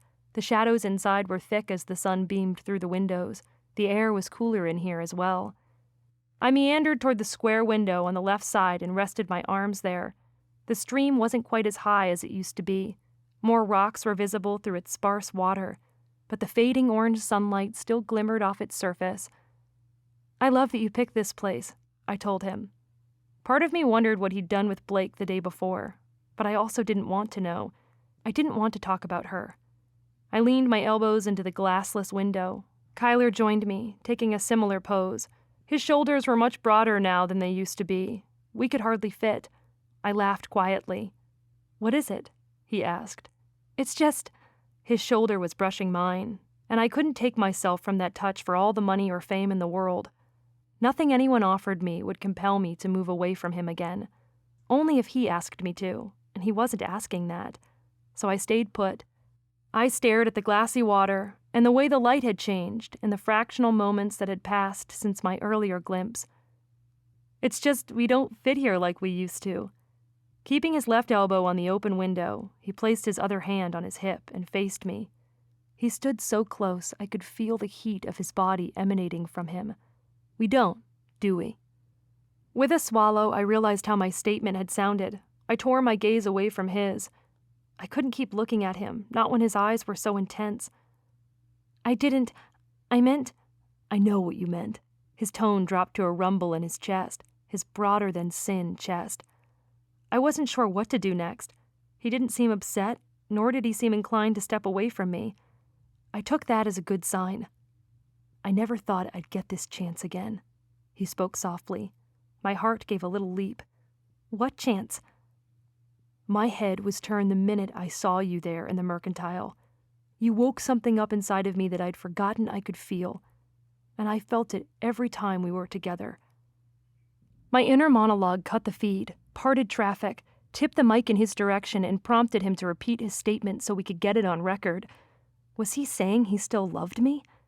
"Does that—" I began. "Come on, breathe. Come on, lungs. Do your job." "Does that mean—" He turned away from me, leaving my side and striding to the other side of the covered bridge. He rested his weight against the window there, speaking with his back to me. "Out with it, Cammy." "How can you say that after what I did? After everything that happened?" Chapter 31. Kyler's expression was solemn and serious. "You let me go, but I couldn't do the same," he said. "It was why I was glad I got my record deal. I left town.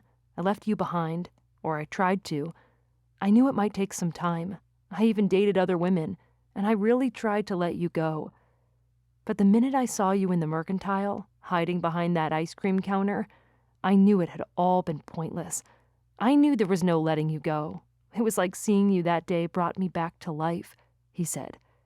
"And I didn't know how to be this new, old version of me. It's like I was lost without you, and seeing you brought me back again. Kyler, how can I ever—" I didn't deserve to hear this. I didn't deserve to hear this. I didn't deserve to have him say these things. Did he mean the words he spoke? Was he serious? And why was he saying all of this now? "Doesn't feel real, does it?" he said. My throat was choked. All I could do was shake my head. He inhaled and scraped his hand through his hair. He glanced toward the path, toward his pickup. The afternoon was warm. Sharon and Jack were nearby with the camera pointed at us, but I hardly noticed. I was so engulfed in this conversation, in him. Was he saying this for the sake of the show, or did he mean it? "Say something," he said. "I don't know what to think. What about Blake?" The reminder of her fell like rain, like gray clouds and looming winds, like a storm that made me want to burrow and hide and keep him there with me to wait it out. He leaned in. "Today is about you," he said. "I'm treating this like I would any other date with you. I'm saying everything I wish I could say because you were right. Who knows when we'll get this chance again?" "I can't give in like that," I told him. "I can't pretend she's not part of the equation." "I get that," he said. "I'm just tired of holding myself back. I told her yesterday I have to see what might come of this, of being with you again. So I'm holding nothing back today, Cammy." I stared at him. "You said what?" "Yes." "And what did she say?" "She said it's better to know our true feelings before anything continues. She's giving me a chance to figure things out." "That's gracious of her," I said. That meant she cared about him enough to help him know what he wanted. Maybe I'd misjudged her. "She knows I'm not over you," he said. You're not?" He shook his head, lowered it, lifted it again, and quirked a brow. A riot took place inside of me. My blood raced in my veins. So many people had said the same thing, but I hadn't wanted to believe them. Could this really be happening? This was what I wanted, and I wouldn't waste another moment not saying what I needed to say. "I want a second chance," I told him, exhaling my pent-up breath in a gush. "To prove that I mean what I said, to show you I'm sorry, to tell you that all those guys I thought I wanted to date didn't hold a candle to you. None of them. Not the famous country singer Kyler Holden, but my Kyler. The boy who watched sunsets at Lake Cleveland with me. The boy who gave me my first kiss in the middle of the hall at school. The boy who spins out on purpose on the snow just to turn a corner. The boy who played guitar as we sat on my back porch. I miss him, and I want to see if that incredible connection we had once still exists. There. It was finally all out. Let him make of that what he would. Hopefully, he wouldn't try reading between the lines, because there was no subtext. There was no symbolic underlining meaning. My words were all clear-cut, straightforward, and from the heart. I kept my head high. I planted my eyes right on him, not wanting to give any indication whatsoever that I didn't mean what I'd said.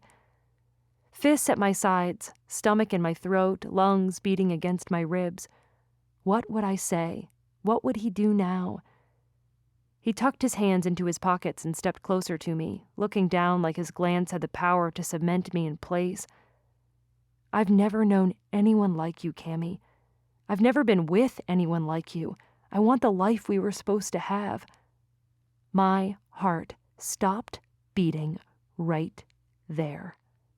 But it didn't just stop beating. It disappeared straight out of my chest, gone. Long gone because he had it, and it had always been his.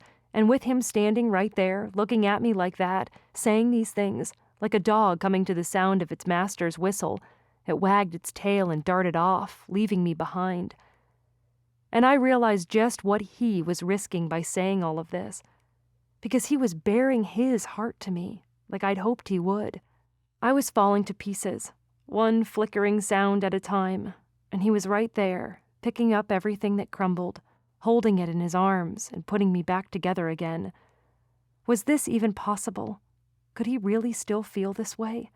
Could he really still want to be with me after everything that had happened, after I punched his heart right in the face? How? Why? I heard Joe in my head. Maybe instead of asking so many stupid questions, you should just say yes and kiss him already. The thought brought a smile to my lips, and that smile didn't stop. It grew and grew until it was in full bloom. I was beaming like a fool. He didn't miss it. Confusion crossed his handsome features. I thought about it. I thought about swooping in, hooking my hand behind his head, and guiding his mouth to mine. But I couldn't be rash. "You want to try again?" I said in a breathless stupor. "You don't hate me?" A mirthless chuckle. "I couldn't hate you, not if I wanted to." "How, though?" I said. "How can you not, because I said those things, those awful things?" "I know now why you said what you did. It's in the past, and if there's anything I've learned, you can't get far on the road if you're looking at the rearview mirror the whole time. It's just a hunch, but something tells me that'll end your car up in the ditch. What you said back at the farmhouse when I asked you why you weren't dating anyone stuck with me pretty hard. You told me you wanted to date other people, but you couldn't." "It's because none of those guys were you," I said. "And that phrase, how you don't know what you got till it's gone, I took for granted. It was the biggest mistake of my life. I didn't just lose my boyfriend. I lost my best friend that day." "I did too," he said. "It nearly broke me." Hearing him say this brought tears to my eyes. "I never meant to hurt you." "I know," he said, stepping forward and swiping away the tear that escaped. His touch zipped straight to my brain, and he kept his voice so soft. "I've got a decision to make when that dance comes next week, so I want the full picture. I want to know what to expect, and I'm done looking back, Cammy. All I care about is the future and whether we have one or not. That's what I'm trying to figure out." I stared at him with such a dumbfounded expression. I was sure "duh" was written all over my face. This was the same boy I knew, but he'd grown up. He was so forthcoming, so confident, so assured and well-spoken, with that hair and that jaw and eyes all penetrating. It was rather attractive. "Just like that?" I said. He inclined his head. "Just like that. I have to state what I want in my line of business. I can't beat around the bush. I think we've done enough of that for a lifetime, haven't we?" "Yeah," I breathed. "We have. But I shouldn't do this. I shouldn't want you like this. You don't want my world, and it would be wrong of me to expose you to that." Was he talking about the pressure of fame? "You don't think I can hack it? It's not fair of me to take you from this." He gestured to the quiet covered bridge, to the drifting leaves falling into the stream, to the gentle lull of a passing car on the road about 20 feet in the distance. Quiet life. To have no quiet moments whatsoever. "I don't care," I said. "If it means being with you, I'll take whatever comes. You don't know what you're saying. We're in a bubble in Bridgewater, but the minute we go anywhere outside of Idaho, things get a little crazy for me. Honestly, it's been nice having a break from all of that." "You have women throwing themselves at you." "Constantly. And paparazzi taking pictures all the time?" "It happens, especially when I least expect it. I can't do that to you. The media twists things, Cammy. They'll put things in a light they think will sell the best, not necessarily in a quest for truth." "It's already happening," I said, reaching for my phone in my back pocket. "After that article came out questioning who I was, I started getting hate mail." "You're kidding." "Nope. In fact, I deleted several more this morning. It still baffled me how anyone managed to get my email at all." "I'm so sorry about that." "It's not your fault you're so likable," I said. He smiled at me, but there was a trace of sadness in that expression, too. I wanted him to know I was ready for anything being in his world might throw at me, even if it meant more galas and high heels and mingling with stuffy people. Thinking of that night reminded me of his new song. "Have you heard from your agent yet?" I asked. "Your new song. Does he like it?" "Oh." He scraped a hand behind his neck.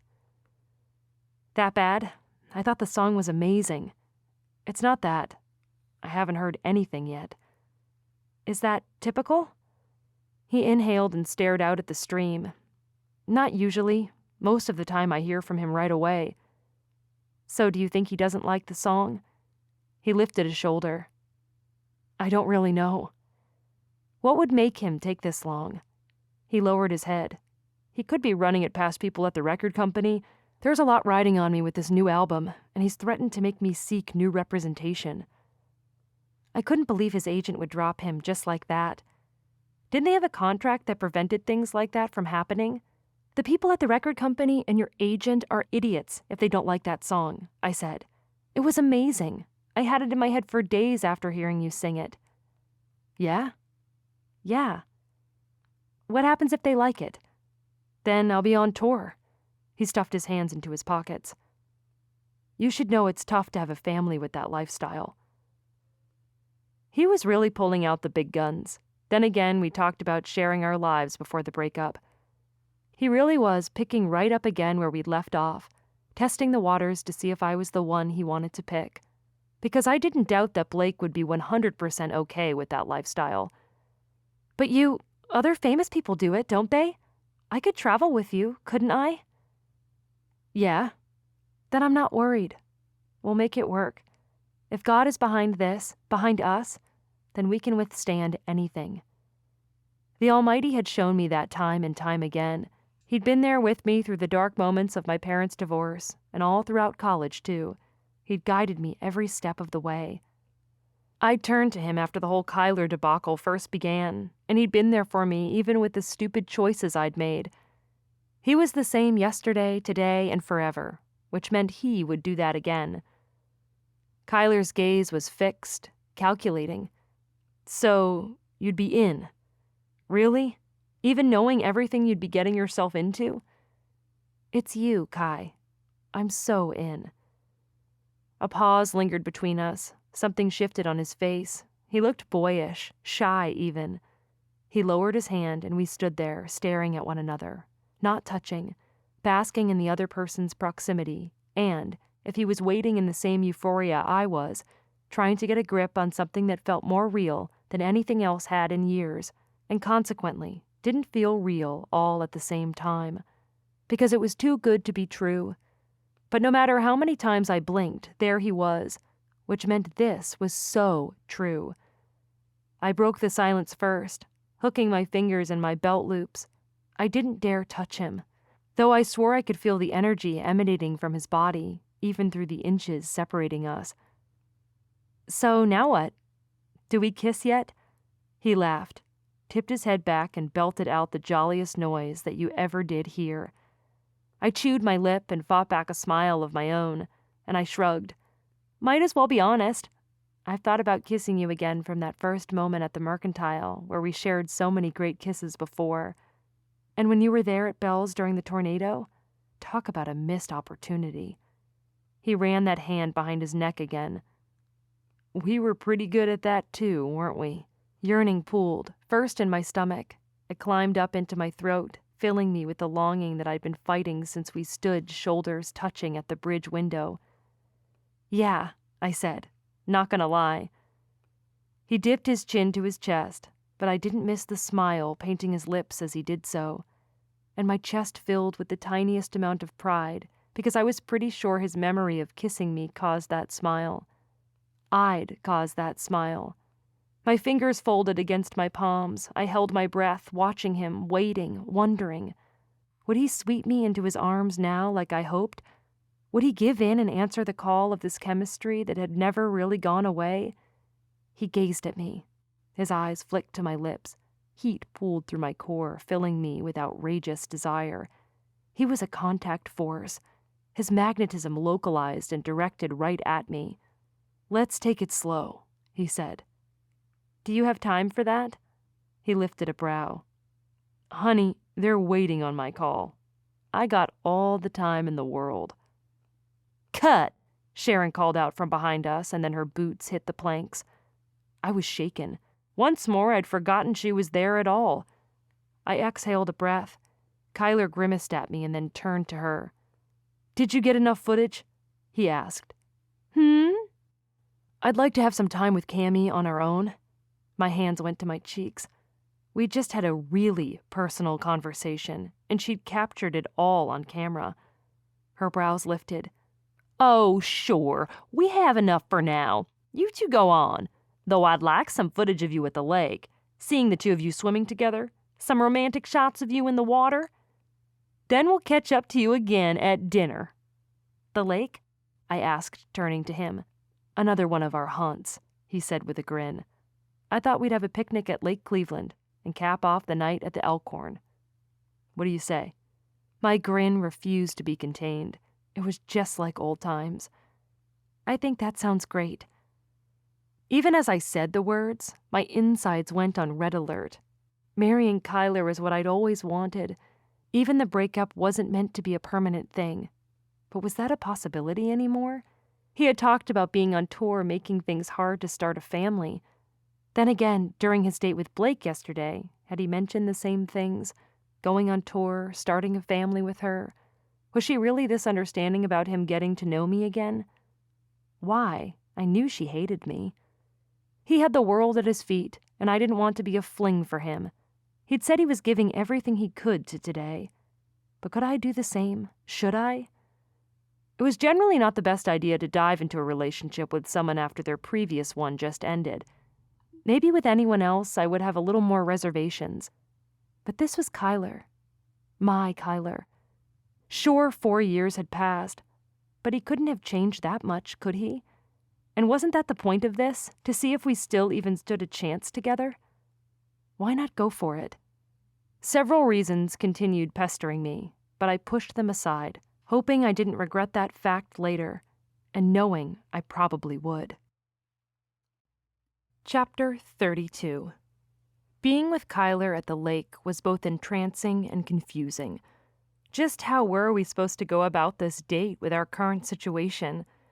It was like entering a home that you'd grown up in, sold, and it now belonged to someone else. So even though everything had traces of familiarity, the couch was in a different spot. They'd torn out the cupboards along the back wall, and the rug that had been on the floor as long as you could remember was gone. It was the same, but so different. I fought the disparaging thoughts that trampled in at that realization the entire time back at Belle's while I changed into my swimsuit and threw my clothes on over it. I refused to believe we were doomed before we'd given this second chance thing a try. Yet those fears wouldn't go away. Soon enough, I was back in his red pickup. It was a bright cherry red, not blood red, which seemed like a silly thing to think about right now, but I couldn't help it. "This yours?" I asked. "Or something you rented while you were in town?" "I've always wanted one," he said, and since I didn't know how long I'd be staying, I gaped at him. "You bought a pickup to drive while you're here." He shrugged and opened the passenger door before I got to it. I climbed in, sinking onto the seat, eager for him to close the door and get the heater going. But he didn't move.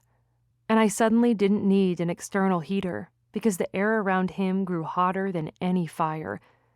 Kyler rested his hand on the pickup's door frame. Our eyes were level with one another, and he boxed me in with his arms, looking at me, just looking. "I'm glad we're doing this," he said. I chewed my lip. I said a little prayer in my heart, thanking God that he just said that, because I needed to hear it. "I never thought we could be here again," I said. So to say I'm glad too doesn't seem enough to do it justice. His expression softened. "You ready to head out? See where this goes?" Something told me he wasn't talking about his pickup. "You have no idea," I said.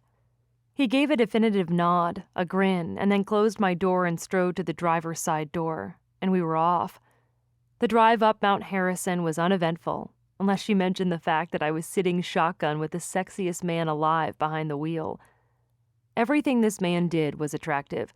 The way he draped his fingers on his knee, the way his other arm handled the wheel, the shape of his muscular forearms, his toned legs and his jeans, his side profile where I got a front row seat to the angles of his jaw. I couldn't stop staring at him. "Everything okay?" he asked when we were winding up the inclining roads that were starting to curve and swoosh harder than a level of Mario Kart. "I'm not sure, honestly," I told him. "You keep looking at me like you think I'll disappear." I ducked my chin. "Yeah, This is a little surreal, being here with you like this." "For me too," he said, glancing at me with a smile, before bringing his attention back to the road, where he oh so smoothly navigated a steep curve through the mountains. "You mean me?" He slid me a sideways look. "Should I mean something else? This road is pretty treacherous, but I can believe this any day. You sitting in that seat beside me right now, that's the real switchback. It's throwing me a curveball." I couldn't account for the way my heart pounded, hearing him admit he was so bamboozled by me as I was by him. How was this even possible? We passed the ski resort and arrived at Lake Cleveland. This was the place where we'd agreed to get married after high school. We were here the first time Kyler told me he loved me. The lake was tucked away in what felt like a cozy mountain cove. The mountain climbed in the backdrop, flanked with pines peeking at their reflections in the glassy water. Since it was the end of the summer, the lake was crowded with campers. A group of boys sat on the rocks with fishing poles in their hands. Others splashed and played in the water. The afternoon was blissful, even with the realization that Sharon and Jack were there to film us as we swam.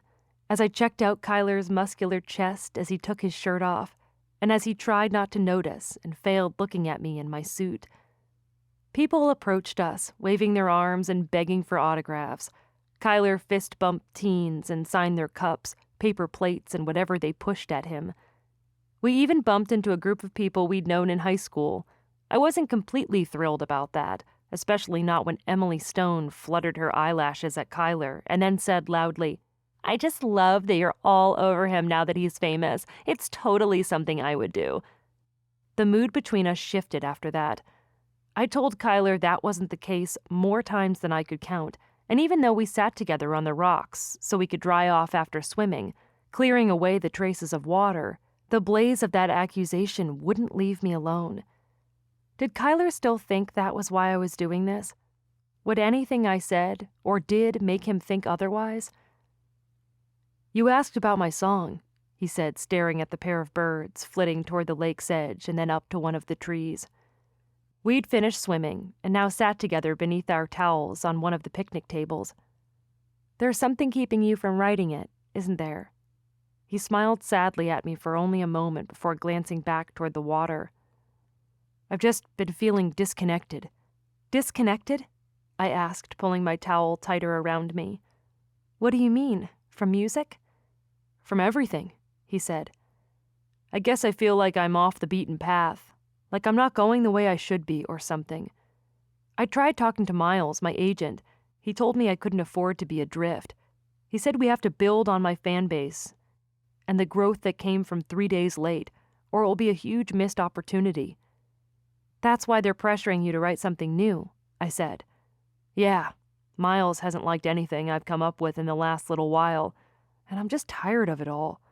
I can't write under that kind of pressure. My music isn't something that can be forced, you know?" "I can only imagine," I said. Pressure like that rarely worked. An artist needed freedom to create. And I wanted to come back home. It was like something was calling me back. He shifted. But of course, giving me some time off wasn't thinkable. The day after I told him I was taking some time off to come home and recharge, Miles pitched his idea for the documentary. "They did it for Taylor Swift and Shawn Mendes," he said. "Fans will love an insider look into who Kyler Holden really is." The next thing I knew, plans were in place and a contract was shoved at me. And I felt so much pressure to sign it, Cammy. I didn't have a choice. So much for getting a break.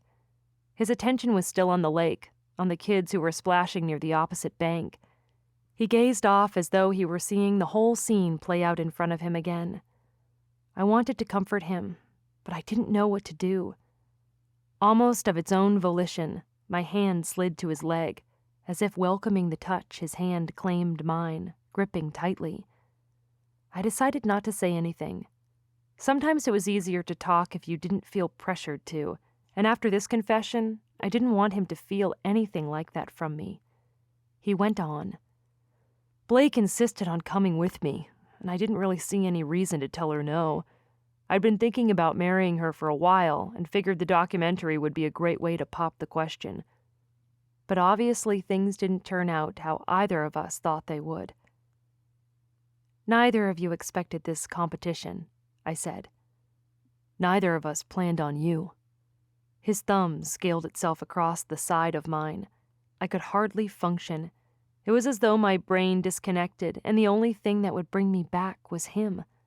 We hiked up a few of the trails after that. Sharon and Jack trailed us as we meandered across the rocks for a different view of the water. We wandered from one side to the other, holding hands and talking. He told me about what he loved about Nashville. He talked about how hard it was to perform during his first tour, but that the crowd and fans took such a liking to him. They made being himself on the stage so easy. I talked about Mom's new boyfriend and how hard it had been when Dad had left.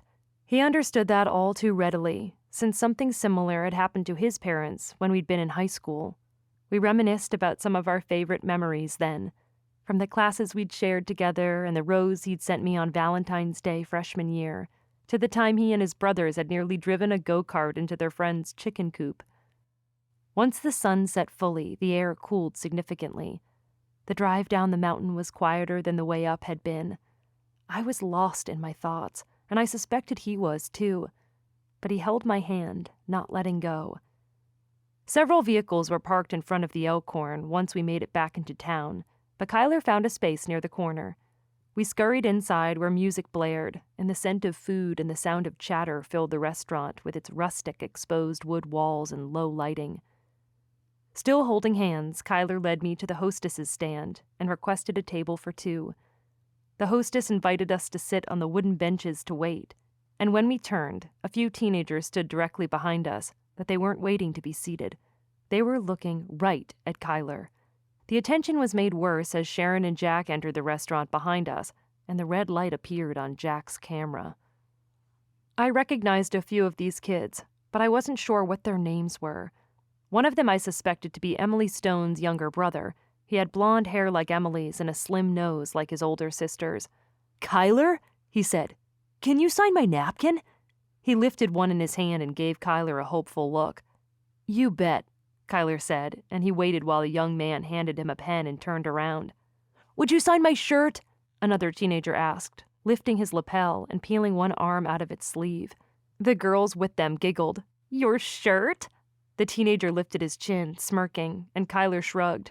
"I've signed weirder things," he said. One of the girls laughed again, louder than the comment warranted. "Like what?" "People's phones," Kyler said. "Someone's asthma inhaler." "You're kidding!" He capped the pen and handed it back to the first teenager. "I wish I was. People offer whatever they have on hand. I heard Jerry Lewis signed a toilet seat once." The group broke into laughter again, and even the receptionist laughed. "Who is Jerry Lewis?" one of the girls asked. "One of the best comedians ever. Google it," Kyler told her, bumping his fist against the first teenagers and waving goodbye as the group stepped outside. A woman with short hair, wearing a black apron and carrying a pair of menus, approached. "I heard it was you, but I didn't want to believe it," she said. "Your table is ready, Mr. Holden." "Thanks," he said, gesturing for me to follow her. "You came on karaoke night," the waitress said as she showed us to our table. "Now, no one is going to want to sing." She laid the menus down before gesturing for us to sit. "They don't all know who you are, do they?" I asked, slipping out of my jacket. The waitress raised her eyebrow at me as though my question was ridiculous. I cleared my throat. "I'll be back with your drinks," she said, smiling at Sharon and Jack, who'd been seated in the booth across from ours for direct access to our night. I wasn't sure why I felt so antsy. Was it just me, or was everyone looking in our direction? The couple across from us whispered behind their hands. Another woman lifted her phone and pointed it in our direction, as though she were snapping a picture. The attention was unprecedented. "Do you think we should leave?" I asked, opening my menu and placing it on the table between Kyler and me. "Why? I don't hide who I am," he said. "If they don't want to sing, that's their choice." We had a nice meal, steak, vegetables, and a baked potato for us both. And sure enough, a few people that got up to sing karaoke referenced Kyler and how nervous they were. "Sing!" he shouted to them. "Let's hear what you got." Several others applauded and the music began. When it did, he rose from his side, crossed to mine, and slid into the booth next to me. His nearness made my skin flare, my awareness hiking. The underside of me hummed, and I couldn't keep the smile from my face. "I've got a better view from here," he said. And while it was true I faced the stage and could see the two women who were giggling into their microphones, his eyes were on me. The nerves already pushing toward the surface amplified that much more when Sharon waved us from their booth, stealing my attention and ruining the moment. Jack was ever at the ready, his camera pointed in our direction. A groan leaked out. "Don't they have enough footage already?" I asked. "Sorry," Kyler said. "I know it's annoying to have them watching us all the time." My fingers found his. I needed the grounding his touch provided. Fortunately, his hands were all too happy to acquiesce. His warm fingers gripped mine. "We're still trying to get to know one another again," he said. "I don't want our time together ruined by the knowledge that a camera is lingering and catching every moment of it." "It's part of the deal, right? I have nothing to hide," I told him. "I love you. I've always loved you. And if letting everyone know as much will help you clear your name, then that's worth it to me." He stared at me. My pulse ratcheted. What did I just say? Oh my gosh. I told him I loved him. It was the truth, but still, I hadn't planned on saying that. "Is that okay?" I said. His jaw tensed. He lowered his head and then glanced up at me. "You have no idea what hearing you say those words does to me," he said. "Too much? I'm sorry. I know. I've been trying to keep it together ever since running into you again." Without warning, he took my face in his hands and stopped my mouth with his. And a portion of my heart that had been asleep flicked its eyes open for the first time in years. His mouth became my world. It was so soft, so tender, and yet insistent at the same time. I'd missed this. I'd so missed this. I scrambled to place my hands on his, eager to live this moment to the fullest, and I knocked my water glass right into his lap. Kyler broke away and bolted from the seat, arms outstretched and staring at what looked like a sure sign that he'd wet his pants. The singers on the stage continued their karaoke, but the people in the booths around us turned to see what the commotion was. I couldn't help laughing as embarrassment flooded me. "Kyler, I am so sorry. You just... Oh my gosh, I can't even believe I did that." "Nice shot," he said, reaching for my napkin and his and dabbing at his front. But I couldn't help myself. I guess that's what I get for moving too fast. Jack's camera pointed right at us, filming everything. All around us, people had their phones out, and my laughter soon caught on. Kyler looked down at his front and then offered his hand to me. "Don't leave me alone in this," he said. "Get over here." Still laughing, I paused only briefly at the water still on the seat. Throwing caution to the wind, I swiped what I could of it with my hand and then slid across it. If he was wet, I might as well be too. "Let me do it right this time," he said once I stood across from him. He unfolded his arms around me and pulled me tight against his body. With his hands firmly around my waist, he dipped me back and pressed his lips to mine once more. His kiss transported me, and it didn't matter that my pant leg was wet where the water had landed, or that at least a dozen phones were surrounding us, filming every second of this kiss. All that mattered were his hands on my ribs, his body bracing mine, the rush of exhilaration his lips brought as they moved against mine. I was dizzy. I was delirious. Moments passed, and then he moved so we were upright once more. But he didn't pull away. Instead, this gave him grounds to reposition his hands to my face, to deepen the kiss. My whole body was aglow. I wrapped my arms around his neck, vaguely aware that nearby someone whooped and hollered, and I gave back as much as I got. Everywhere his body met mine heated. My lungs were on fire. I couldn't touch him enough, and at the same time I couldn't get a full grasp on anything else. So I clung to him and followed his lead. And boy, could this man lead. "It's getting steamy in here, folks," Sharon said from somewhere nearby, but I didn't care. I wanted the whole world to know how I felt about him. Finally, the kiss slowed. Reluctant as I was to stop, it was probably not the best setting for us to go all in, even though the burn in his gaze when his eyes met mine was ravenous, and I was ready for another taste. He held me close to him, so close, sliding his cheek against mine so his stubble chafed my skin. He pressed another kiss to my cheek, and then brought his lips to my ear, and I quivered under the sound of his low voice speaking only to me beneath the heavy drones of Josh Turner's deep bass playing on the overhead speakers.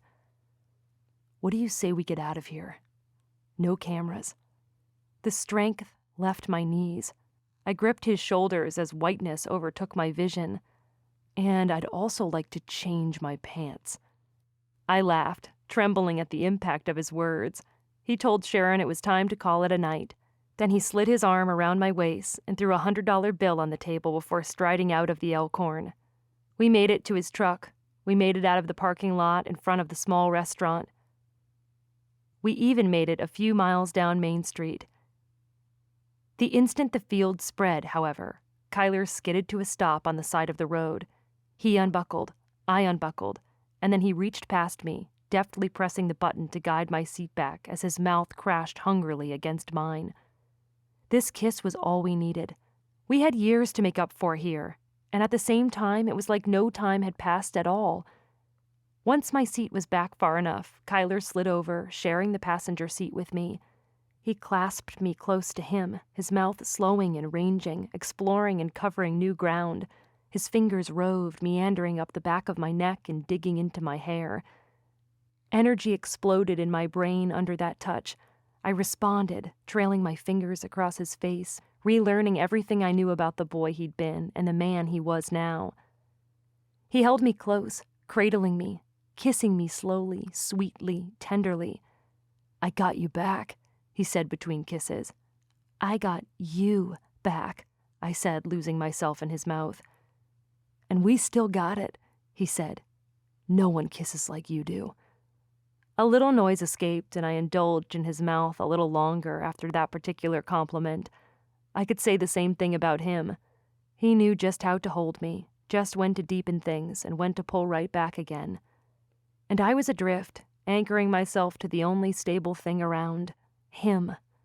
I ran my hands along his arms, tracing the shape of his biceps, feeling the swell of his muscles, and relishing the way he nibbled on my bottom lip a little longer before diving right back in.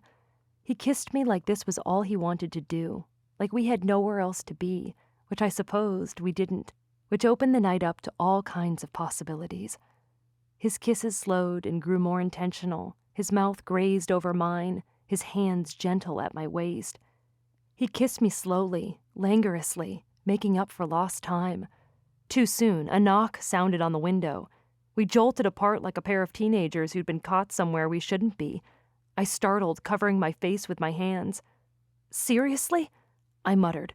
Did she and Jack follow us or something? Don't tell me our private moment together was going to be part of that documentary. Had they been filming us this whole time? Kyler muttered, "Oh, great," while burying his face into my neck before lifting his hand toward whoever it was outside the window. Finally, I dared a glance at our intruder. Chapter 33.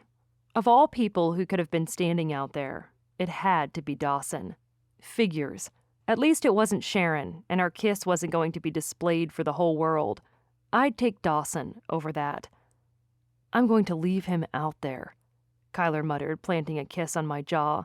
His actions said otherwise, because in the same way he guided my seat back so we could get a little more comfortable, his fingers were busily pushing the button to bring my seat right back up again.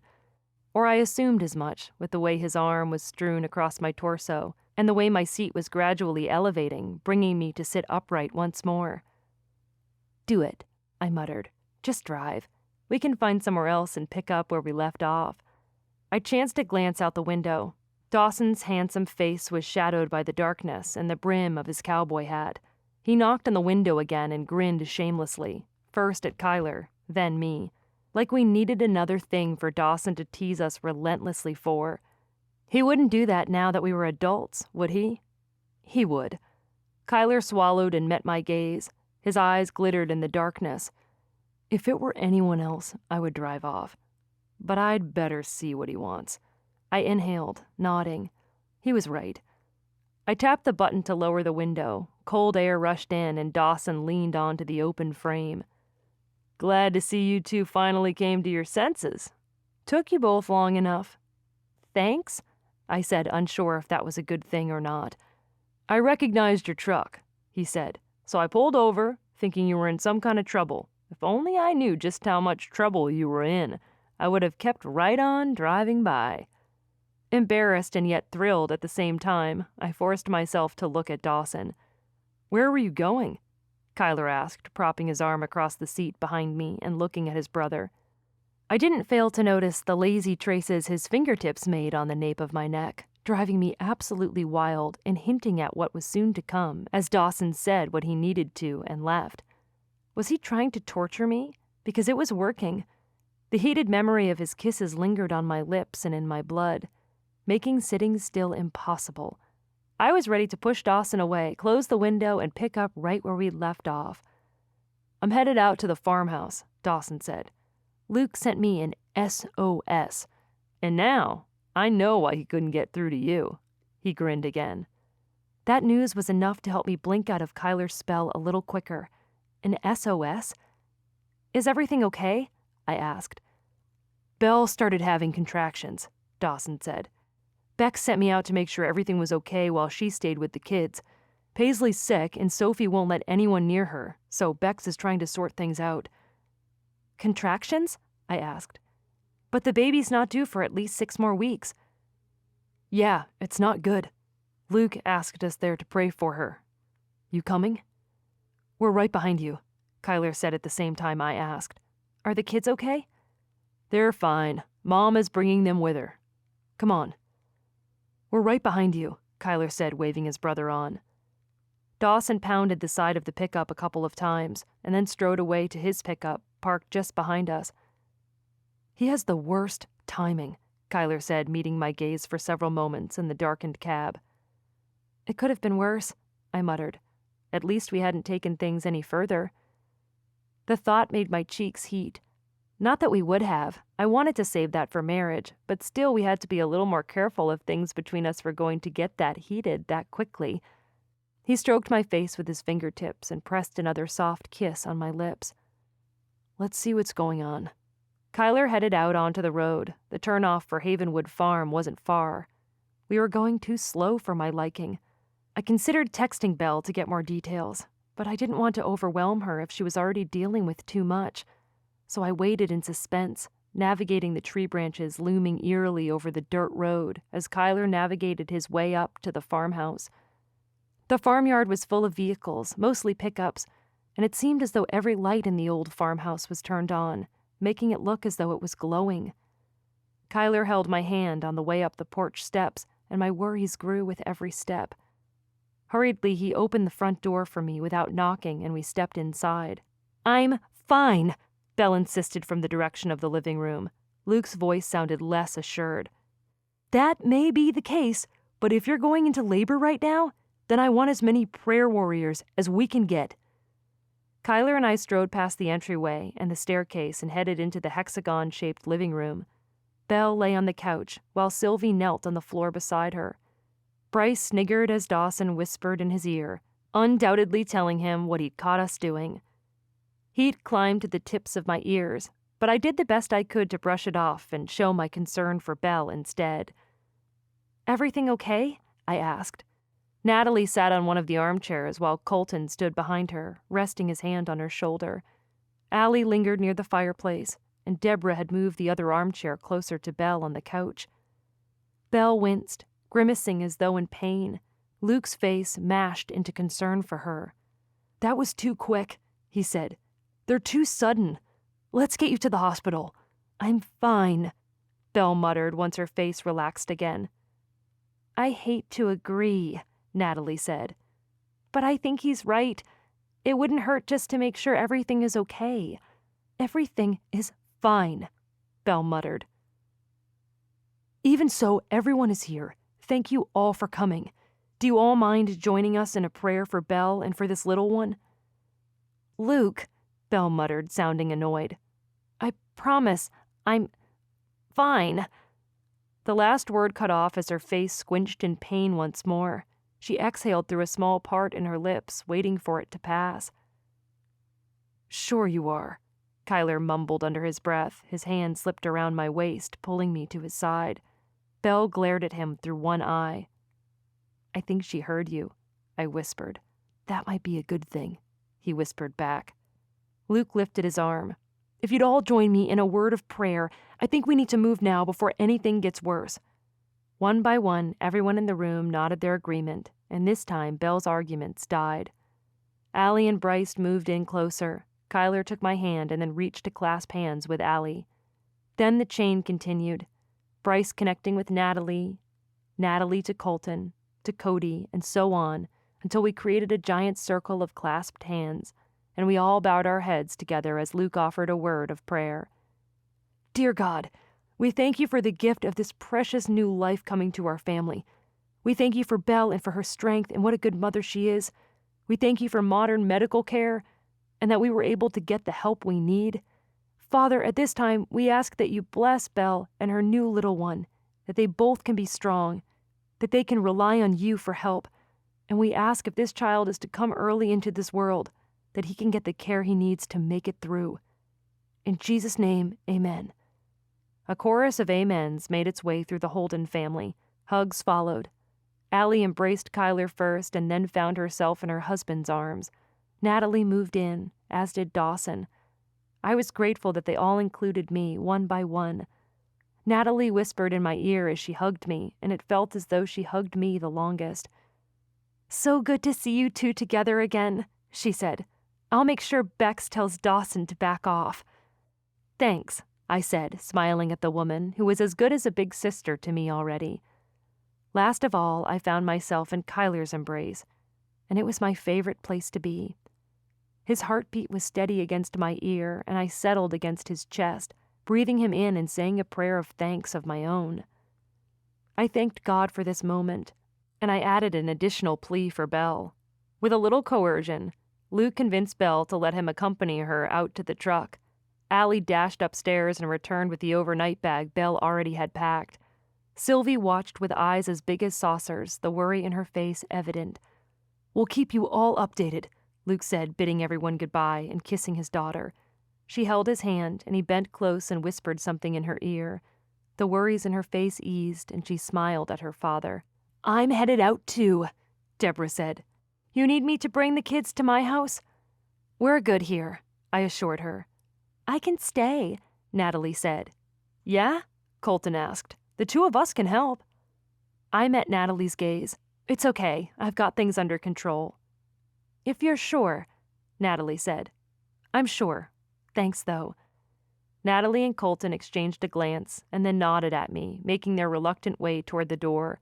Allie and Bryce said goodbye, and Dawson did too. He was the last to leave. I expected him to make some kind of joke about keeping our distance, and I wasn't disappointed. "You know, the Holy Ghost goes to bed at midnight. Would you get out of here already?" Kyler said, reaching for one of the throw pillows and chucking it at him. Dawson laughed and ducked out, but not before adding, "Don't do anything I wouldn't do." "Doesn't he know we're adults now?" I muttered the instant we were alone. "If the Holy Ghost goes to bed, then we'd better do that too," Sylvie said, thankfully missing the meaning behind her uncle's insinuations. "I agree," Kyler said, facing the little girl, who was already in her pajamas. She wore her pink nightgown again. "Are you two having baths?" "Nah," Riggin said. Sylvie shook her head, agreeing with him. "It's like Christmas," she said. "Daddy says the sooner we go to bed, the sooner Santa will come. So the sooner we go to bed, the sooner our baby will come." Smooth, Luke. Smooth. That must have been what he'd whispered to her as he'd left. "I like your thinking," Kyler said. "Let's go brush your teeth." He offered piggyback rides to them in turn. Together, he and I went through readying them and tucking them into bed. "Uncle Kyler, will you sing to us?" Sylvie asked as he pushed the blankets around her. "Sing?" He played dumb. "I forgot how." The kids giggled. From his place beneath the covers in his bed across the room, Riggins covered his face with his hands. "No, you didn't," Sylvie said. You don't just forget how to sing. I did, Kyler said. I forgot how to tie my shoes once. Grandma had to do it. Riggins laughed again, but Sylvie wasn't having his silliness. She reached up, planted her hands on either side of his face, and forced him to face her. Sing, she demanded. He gave it right back to her. He placed his hands on either side of her face and leaned in close. You didn't say please. Please! Both children sounded in chorus. Kyler peered back at me with incredulity.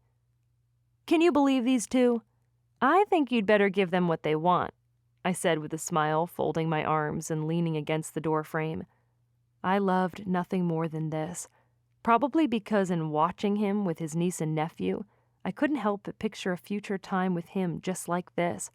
Only the kids we were tucking in, the children he was singing to, were our own. You're all against me, he said. Just do it already, Sylvie said, and then she added a timid, please? Kyler rose from her bed, turned his back on her, and strode toward me. My heart began to pound the nearer he drew, and I was completely thrown when he simultaneously bent his face to my neck, planted a kiss on my collarbone, and reached behind me to flick off the light so the nightlight plugged in beneath the window provided the only light. I was a complete mess after that collarbone kiss. Thankfully, the wall kept me upright as he pulled away from me, shot me a devastating smile, and turned back to the kids. Now that the lights were off, he started to sing. His bass voice stroked the notes to Billy Joel's Goodnight, My Angel, serenading softly and gently as he perched onto the edge of Sylvie's bed once more. The little girl sighed contentedly, folding her hands on her chest and closing her eyes. In the bed across from hers, Riggins stuffed his thumb into his mouth and closed his eyes as well. And I drank in the sound of his resonant voice as he sang the sweet lullaby. Once we closed their door, I wasn't ready for him to leave yet. The house held a muted kind of quiet, with the lights dim. Kyler took my hand, and we stepped down the stairs, heading for the couch in the living room. Thank you for today, he said. Like it was an honor to spend the day with me, like he was saying goodbye. He'd said he was giving our time together all he could, but there was also the implication that today would be the only day he would. I didn't like that. After our time together, I wanted every day to be like today. Why does it sound like you're saying something else? That third challenge is coming up, and I'm not sure what will happen after that. So you don't know who you'll pick? His eyes darkened. He frowned. There's so much in the air. I'm still waiting for word from my agent on my song, and there's Blake. I got it in an instant. He'd indulged himself for today, one day, just like he said he would. He was pulling back again. Emotion clawed its way up my throat, but I pushed it back down. I couldn't lose it right now. I had to keep it together. I had a really great day, I said. So did I. The dance is a big deal. It is. Whatever you choose, I want you to be happy, I told him. But can I say something? I haven't stopped you yet, he said with a sad smile. Don't give up on me, I told him. Eyes softening, he leaned in and pressed his lips to mine. And I let him, even though I knew it would kill me later. The feel of his mouth overtook me completely, dashing away every other thought. I had no idea what the future would hold for us. This moment was all we had. The dance was in 5 more days, and that meant he was going to make his decision. And I had to be okay with whatever he decided because I respected his choice. But I really hoped he'd pick me. Chapter 34. The next morning, I woke up to a text from Jo. She sent a picture of our moment in the Elkhorn. The sight of that image was everything. I couldn't get enough. Instantly, I saved the picture as my phone wallpaper, staring at it, at the shape of Kyler's hands as he'd held me, at the press of his lips to mine, reliving every single glorious second. Along with that image, she then sent another link, the source from which the picture came. I flopped my head back on my pillow and read, not caring about what I was about to find. Nothing anyone speculated could ruin the happy mood I was in. Heartbreaker Holden is at it again. During a date with his latest flavor of the month, Holden shocked everyone. giving Cambry Bennett an impromptu kiss at his hometown bar and grill, the Elkhorn. Townspeople in Bridgewater, Idaho speculate that he's trying to get whatever attention he can, while he can, because Kyler Holden has not climbed any charts lately. In fact, his latest sudden relationship with his ex-girlfriend is bringing people to wonder, not for the first time, whether or not he's capable of maintaining meaningful relationships at all. How long is Cambry Bennett going to last before the country star moves on to the next woman who catches his eye? My delirium faded so fast that by the time I finished reading, I was fuming. I sat up in bed with my legs still tucked beneath the covers. Who wrote this? And how did he get the information that he'd shared with me only yesterday? Was it common knowledge that Kyler's career wasn't doing as well as people thought? It'd only been mentioned by his agent, something this Miles person probably shared as an effort to manipulate Kyler into doing what he wanted. Even so, that didn't mean he wasn't finding success. And why did they keep calling him a heartbreaker? He'd had a few relationships, sure, but he wasn't as flighty as these journalists described him to be. My phone vibrated as a new text from Joe came through. Joe, that looks like it was some kiss. I tapped to reply, eager to discuss this with her. Me. It was, but this is ridiculous. How dare they make so many accusations against him before knowing the facts? He's not climbing the charts because he hasn't had a new release lately. What do they think he's working on here in Bridgewater? Joe. Yeah, anyone who knows Haas at all knows what kind of person he is. I climbed out of bed, ready to work off some of this excess energy. The kids were up, and I got them breakfast when I realized I hadn't checked for an update on their parents or the baby yet. I swiped away from my conversation with Joe to do just that. It would be good to see if there was any news I could give the kids. Sure enough, there was a text from Luke that had come in the middle of the night. Luke, Belle had the baby last night. All went well, but the baby is premature and in the NICU. We may be here for a while, but I'll keep you posted. How are things there? Another text came about 10 minutes later. Luke, I guess you're probably sleeping, so I'll talk to you in the morning. I checked the time. It was just past 8 a.m. Me, all good. I'm glad everything went well. We'll keep praying. Luke, thanks. The baby was in the NICU? At least they were both all right. Luke had been pretty worried last night. I sent a silent prayer of thanks in my heart and another for the baby's well-being.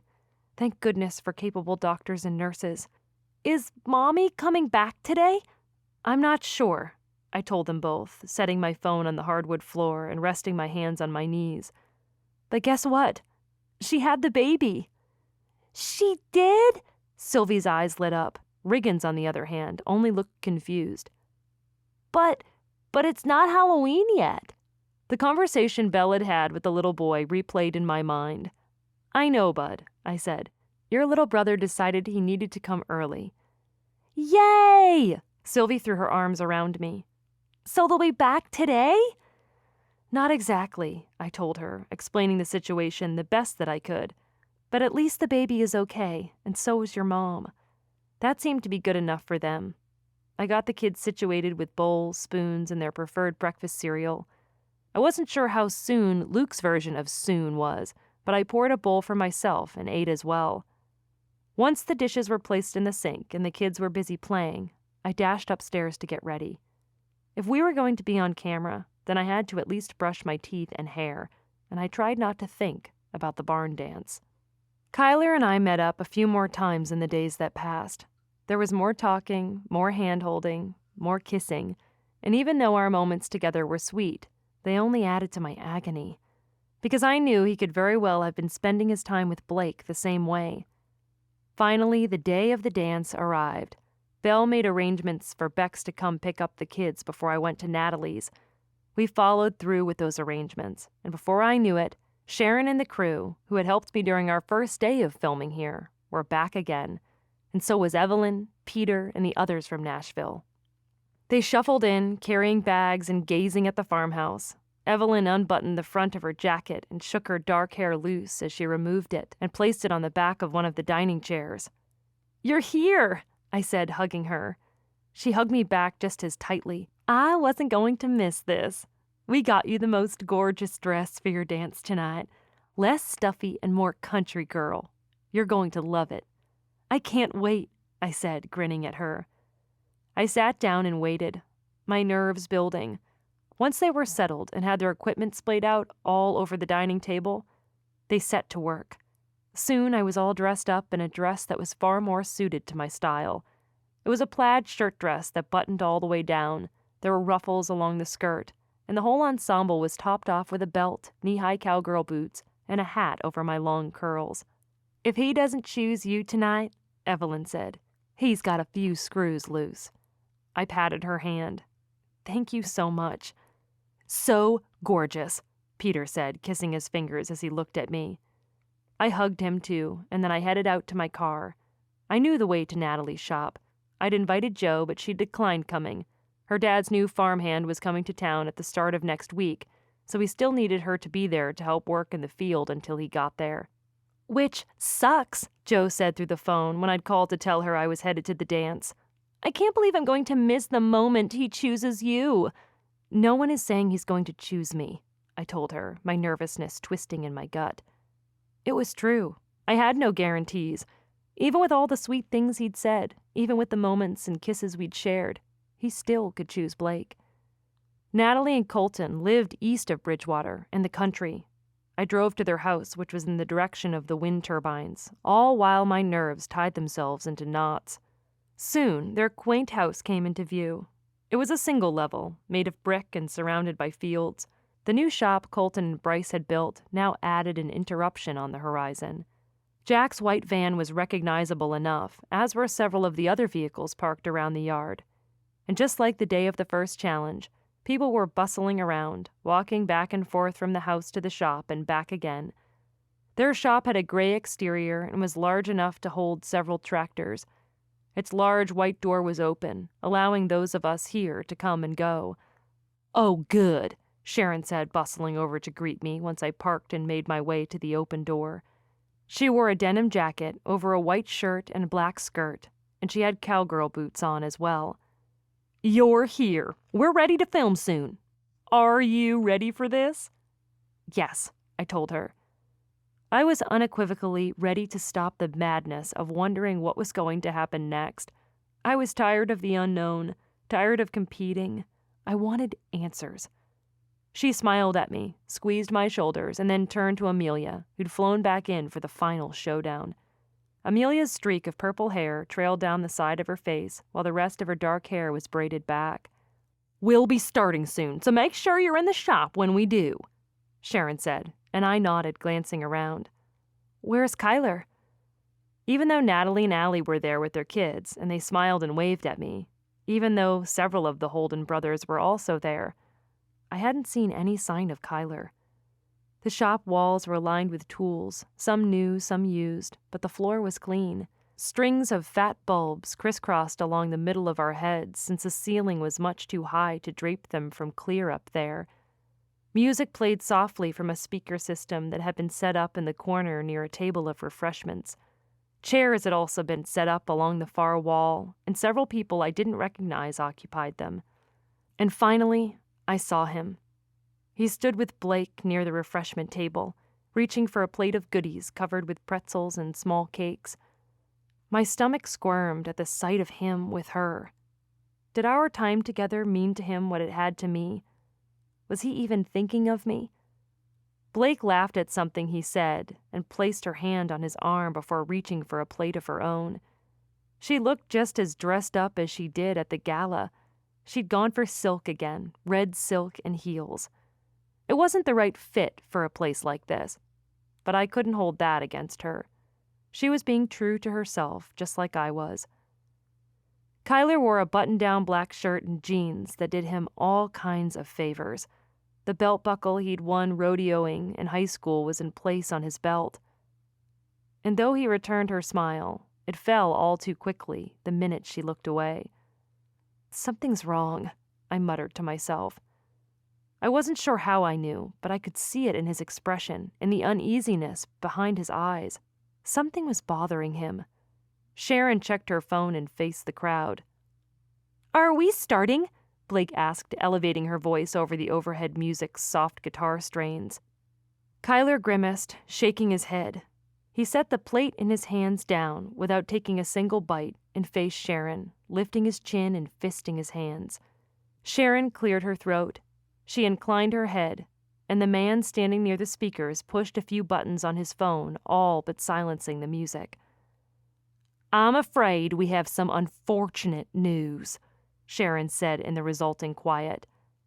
"We can no longer continue filming Kyler Holden, Country Dream Boy." Chapter 35. The crowd erupted. Allie and Natalie gaped at one another.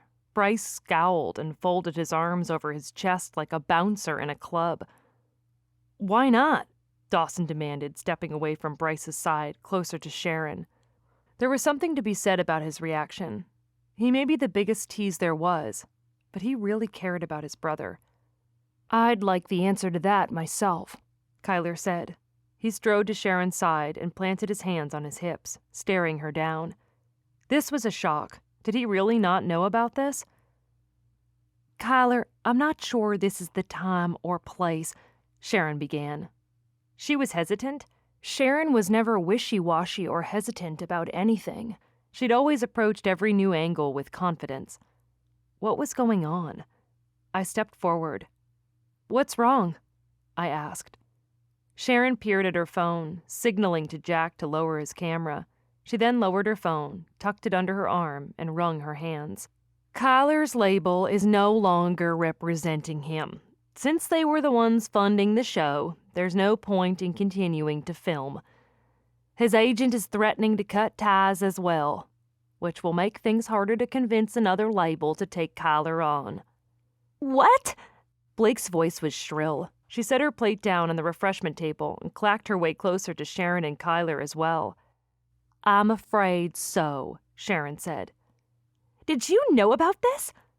Blake rounded on him, like the news was somehow his fault. Kyler's eyes remained downtrodden, the truth seeping from them. No smile appeared on his lips. "My agent mentioned that the label had been threatening it for a while, but I didn't think it would affect the documentary," he said, frowning. Even though Sharon had waved him down, Jack lifted his camera once more and continued filming, and my pulse raced through my veins. I had the weird urge to march over there and shove the camera back down again. Didn't he get it? How could he monopolize this? "Well, I'm afraid it is," Sharon said. Truth and sadness resonated in her voice. How could this be happening?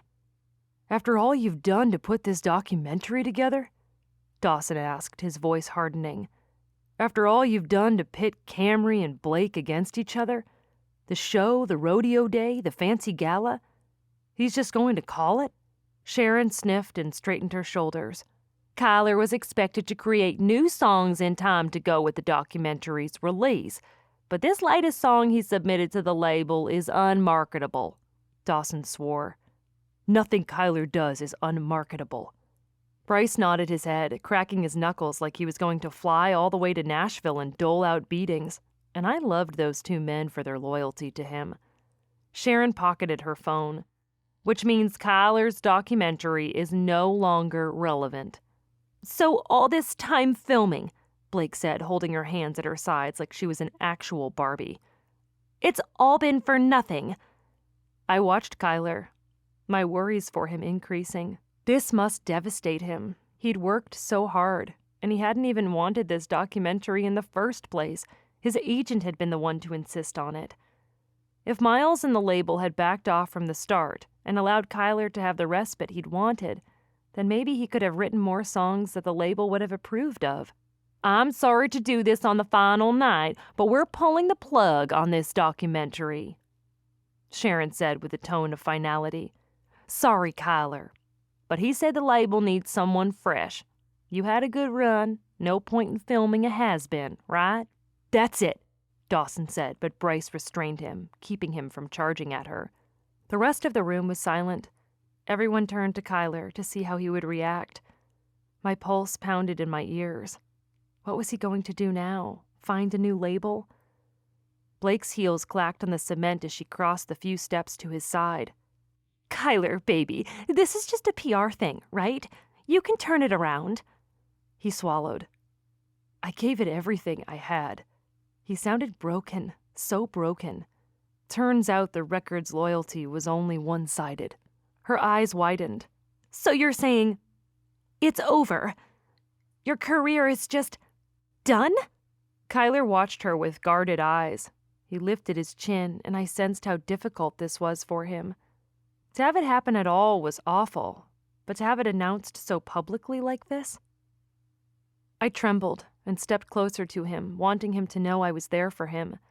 This must crush him, especially with what he'd confided in me about feeling disconnected and not being able to write like he wanted to. I'm sorry this happened, I told him. Are you going to be okay? He could still release his songs somewhere else, couldn't he? Or what about finding new representation? This didn't have to be the end for him. One person's opinion didn't make or break his life. Energy frothed from him like the rush of standing near a waterfall, but it wasn't a good type of energy. He smiled ruefully at me and then turned to Blake. We'll get through it, he said. We'll figure something out. Her eyes were wide. She shook her head, backing away from him. I don't know. I won't let this hold me back, he said, squaring his shoulders, reaching for her. And something fisted over my heart. Did that mean he was choosing her after all? Was she his pick?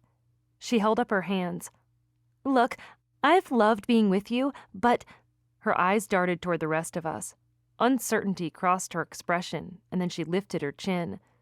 I have to think about my future. I have to think about this. What do you possibly have to think about? I asked her, incredulous. Kyler's career is being affected, not yours. She sniffed. Tears glossed over her eyes. I don't owe you an explanation, she snapped. You're nothing to me. Got that? Nothing. Hold on now, Kyler said, lifting his hand between us. I know this hasn't been easy, but there's no need. Don't even talk to me, she said, her voice taking on that shrill pitch. I don't have to hear anything you say. I can't lose my connections over this. Do you hear me? You were my shot. And if this documentary isn't even going to air, then I'm done with you wasting my time. Tossing her hair, she glared at the rest of us, and then stalked toward the open shop door, her heels clacking the whole way. My mouth dropped. She was leaving him for this? Don't let the doorknob hit you where the good Lord split you, Dawson muttered, and a few people in the crowd chuckled. Blake reared back and glared at him before stalking away. She was gone. She'd walked away, not even caring whether Kyler picked her or not. The things Sharon had said when the competition began rattled back through my mind. Blake was an aspiring actress. She herself had claimed she was only doing this for money. Had she really only been with Kyler for the publicity he could offer her? I couldn't believe this. I also noticed he didn't beg her to stay. He didn't run after her. He didn't even sound all that upset. No regret, no sadness, just acceptance. When she freaked out on him, he nodded like he accepted it. Did he know she would act like that? I guess that answered that, Kyler said to those of us watching him. To my surprise, he was smiling. Dawson, Bryce, and Colton all exchanged a glance. So did their wives and the members of Sharon's staff in the room, too. Murmurs began to spread through the crowd. I gaped at Kyler. That answered what? The third challenge, Sharon said, smiling at Kyler. Looks like Blake failed. Chapter 36. Confusion tore through my mind. I thought the dance was the challenge. Was she saying the news of Kyler's supposed failure had been the challenge? Others in the room shared my confusion. Natalie cocked her head to one side, while Allie and Bryce spoke softly to one another. The truth is, Sharon said, lifting her voice so we could all hear, the label adored Kyler's new hit. It took a few moments for the news to hit. People shared puzzled looks before joining their hands together in applause. Dawson pumped a fist into the air and shouted, Yeah! Really? I said to Kyler. Really. His mouth cracked into a smile. Confusion swept over me. But you just said... He closed the distance between us, moving closer. I didn't fail to notice that the camera did as well, catching every second of this moment. "It was never real," Kyler said. "I had to see who would stay." I was reeling from the inside out, stumbling, trying to keep up. "It's you," he said. "I wanted to pick you, but I wanted to be absolutely sure you meant everything you'd said. And you do. You never cared about the fame, did you?" I shook my head. "Never. You could lose everything and I wouldn't care. You were all I wanted. I told you that from the start. I had to know for sure. I'm sorry, I know it wasn't fair to mess with you like that." He chuckled, shaking his head. "But it was you, Cambry. It was always you." The words were low and intimate, meant only for me. "You didn't even blink, did you?" he asked, sliding his hands around my waist. My hands rested on his shoulders. "You can't scare me off that easily, Kyler Holden." He grinned, lifting a hand to my face and running his thumb over my jaw, then his mouth crashed over mine. The kiss erupted through my entire body, amplified by the sounds of everyone around us cheering and whooping. He kissed me deep and long, and it took several moments after I pulled away to catch my breath before I realized the people around us were still applauding. "I choose you, Cambry Bennett," he said. "I'll always choose you." I laughed and threw my arms around him. He bent, catching me around the midsection and lifting me. When he lowered me to the ground, he kissed me again, softer this time, and I swam in that kiss, in the feel of his hands around me, and the way he patched up my heart. The music started. Sharon called for dancing, and soon the brothers led their wives out onto the floor. Sharon stayed near the large open door, talking to the camera with her mic in hand, and then she waved Kyler and me over. Threading his fingers through mine, Kyler kissed the back of my hand, grinned, and guided me to her. Every step I took, I floated. I could hardly wrap my head around this. He wanted me. He'd picked me. "I'm sure everyone wants to know how you're feeling now that you're back together," Sharon said. "It's like coming home," Kyler said, looking at me and grinning. "I'm more than a celebrity. Being home, being with you, helped me realize that. You asked me what would happen if I didn't write a hit song, and I've thought about that a lot. And I realized even if my songs flopped, I'd be okay. Took coming home for me to remember what really mattered to me." "And Blake didn't?" Sharon prodded, and what I discovered was her typical way of pointing out painfully awkward things that others might shy away from. Maybe that was why she'd been hired to do this. She called things out, not caring what others thought. I tensed, unsure of what he would say.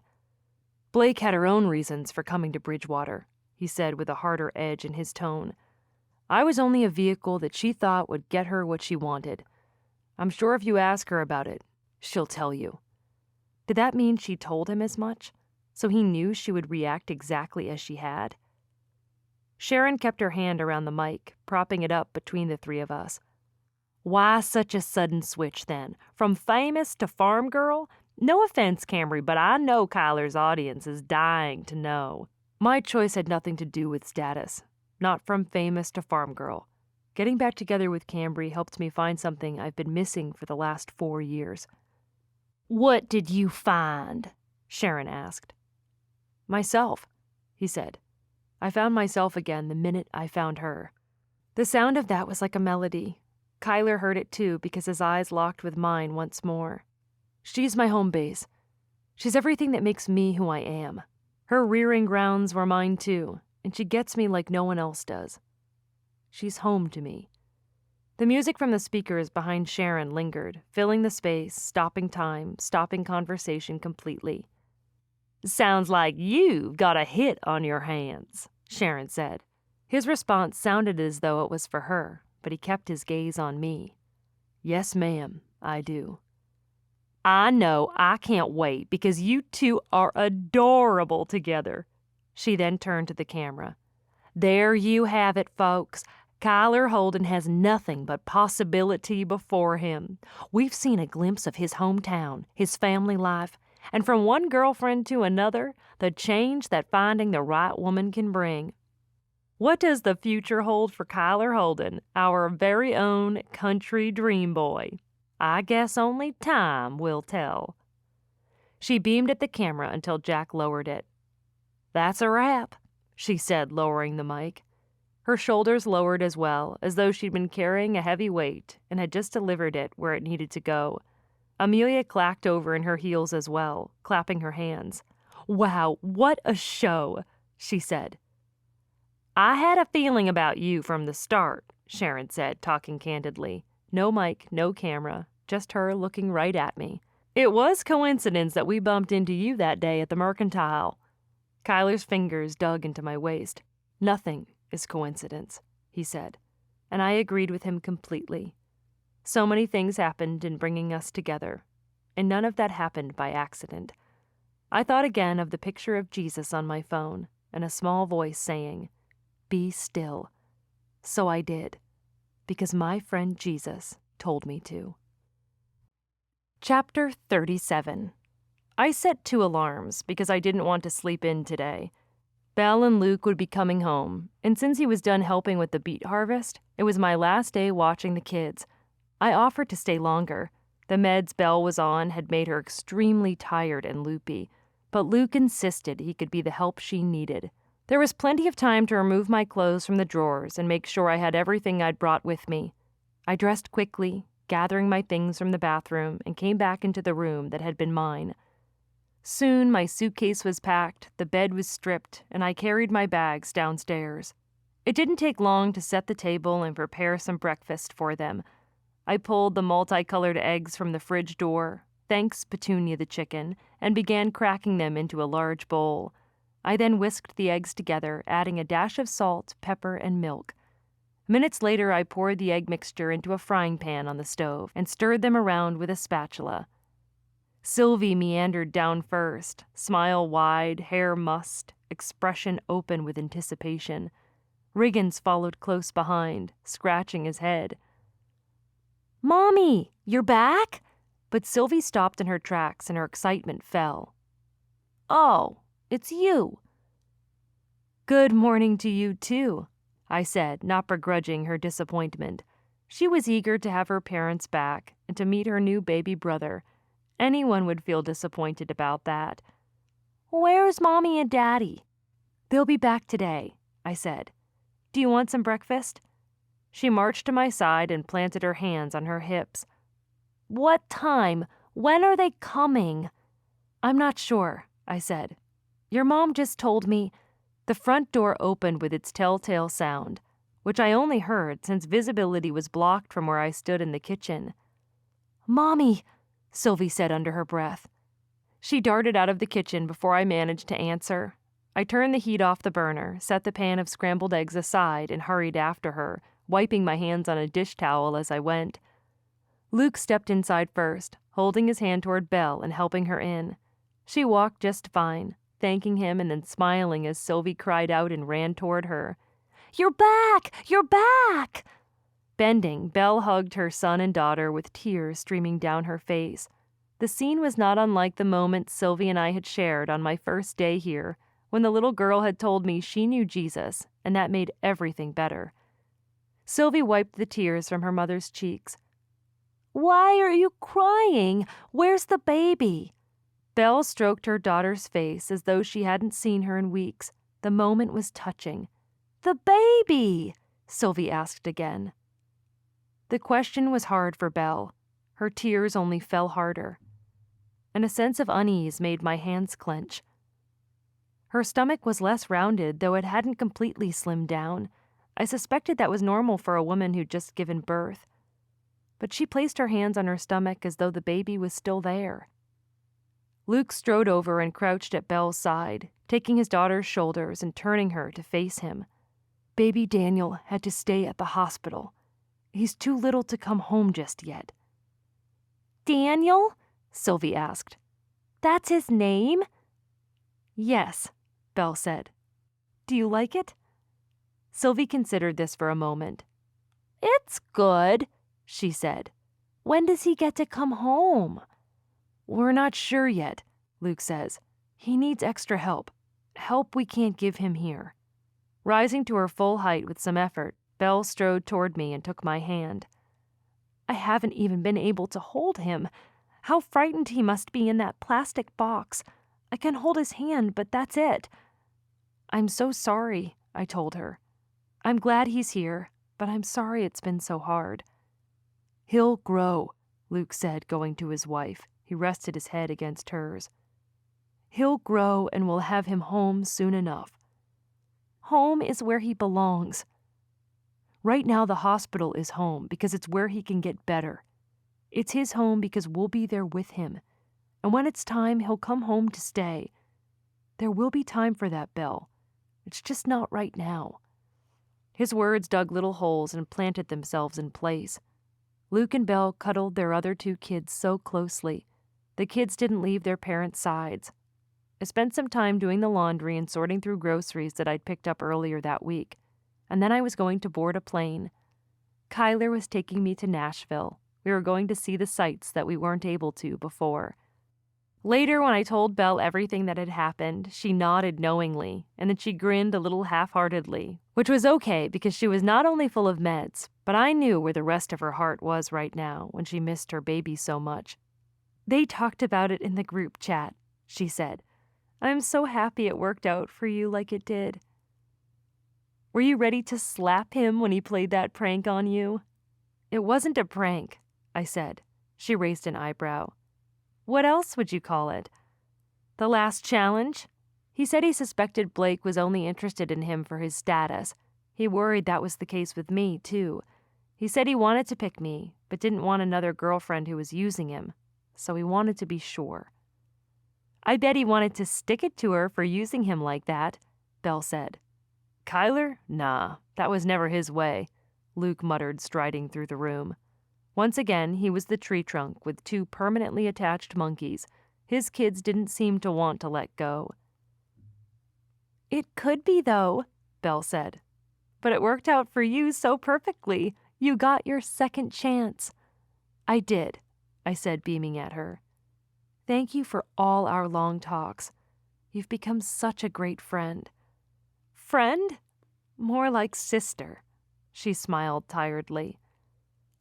The pit of my stomach burned because, yes, if things continued going the way I wanted them to, she would become that to me soon enough. Once we said our goodbyes, I packed my bags into my car and headed to Mom's to say goodbye as well. She hugged me so tightly. Have so much fun on your trip with Kyler. Be sure to send me pictures. And behave yourselves. I rolled my eyes. Mom. She grinned. Gary and I are having a hard time with that too, so there might be wedding bells soon. Mom. She grinned and shrugged. I'm guessing it'll be the same for you before long. I couldn't help my smile, and I hugged her again. I love you, I said. Love you too, sweetie. I had one more person to say goodbye to before I left with Kyler. The drive to the Scott's ranch didn't take long, and Jo was already outside when I got there. Her brown hair hung down her back, tossing in the slight breeze. She wore a tank top, torn jeans, and cowgirl boots, and she stormed to my car the minute I parked.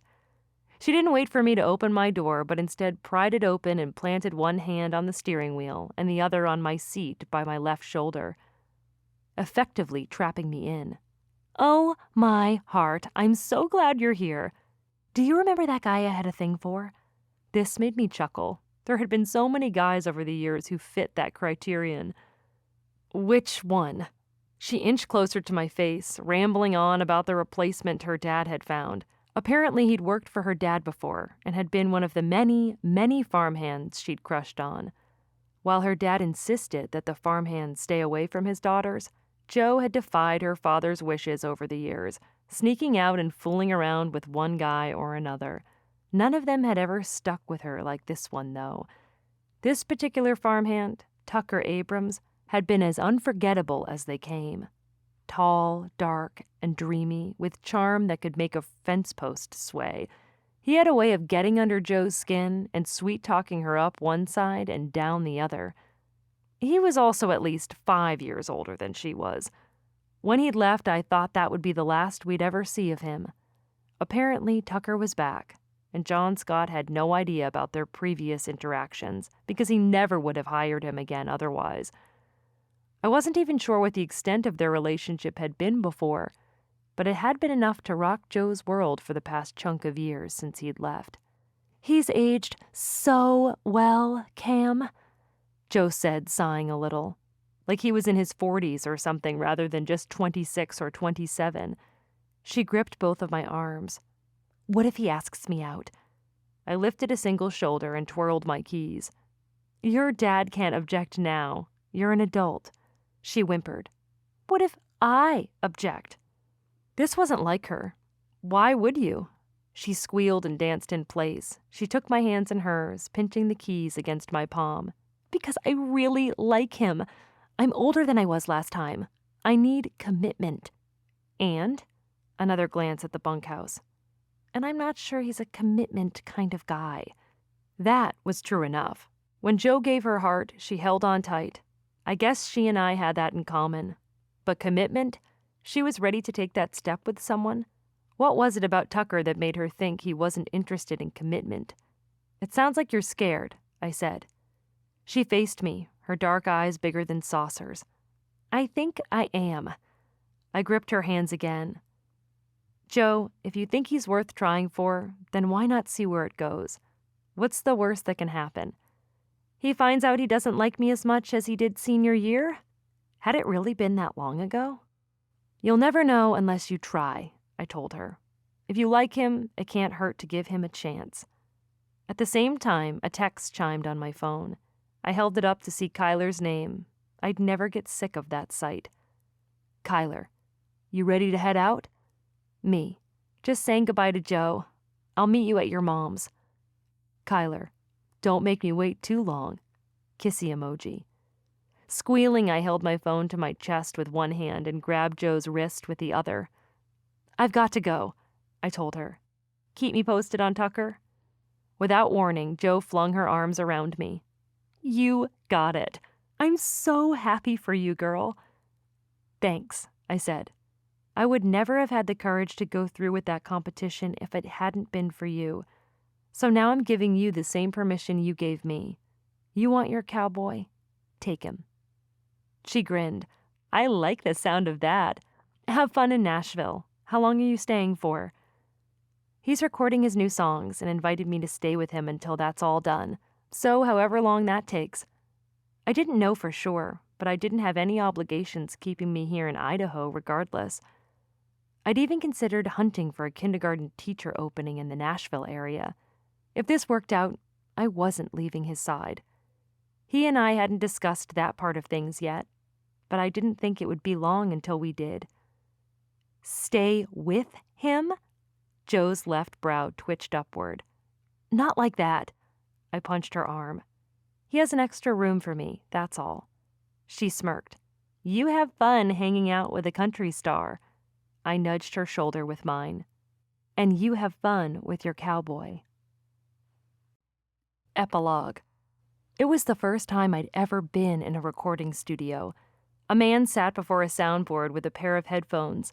I wore a pair as well, and they enabled me to hear everything that was going on behind the glass in the room where Kyler currently sat on a stool with his guitar on his knees. A man with thick, tattooed arms sat at a drum set in the corner with a pair of sticks in his hand. A scrawny bassist with a goatee stood off to the side, creaking his head to one side as if stretching before the song began. "Counting off," the man at the soundboy said into a microphone. Kyler winked at me before sitting up straighter on his stool and bobbing his head. And then the drummer began, strumming against the snare and bass simultaneously, indicating the beginning of the song. It made me wonder when they'd rehearsed this, because Kyler and I hadn't been in town for longer than a day before we headed to the recording studio to record his new song. That attested to these musicians' skills, I suppose, that they could pick up on a song with so little prep time. I was suddenly 16 again, sitting and watching my boyfriend pluck the beginning strains on his guitar. The instrument he played was black with a marbled swoosh along the front. Its acoustic tones were a chorus in my ears. Kyler's eyes remained closed, his chin angling to the side, his body beginning to sway, and then he began to sing. The sound of his voice called to something deep in my soul, and the thrum of his hands across the guitar strings, striking me all at the same time. The words collided right into my chest, almost the exact words he'd sung days ago during the gala. Never thought I stood a chance, though you let me go for good. But I keep running into you, and it's no accident. No matter how I try to hide, you're everywhere I go. You're a crash, you're a wave, you rattle my bones. You shatter me, you gather me, you carry me home. Think it's coincidence? I think you got me in a trance. I want you to give me a second chance. There's so much of you in me, so much I can't escape because I can't get away from myself, and you're a part of whatever that is. Whatever makes me up is made up of you too. You're a crash, you're a wave, you rattle my bones, you shatter me, you gather me. You carry me home. Think it's coincidence? I think you got me in a trance. I'm glad we got our second chance.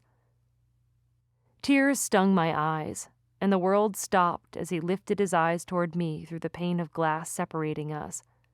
The energy that made the world revolve, that made magnets pull together, that made the sun burn, took up residence in my soul in a single second with that one glance.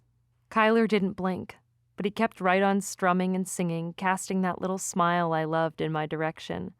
It was like the song was bringing him to life, like twanging those chords on his guitar, like belting the words in his honeyed voice, was the reason for his smile, for the light in his eyes, for the magic the sound of his song cast on the rest of us as we watched him play, on me as I watched him play.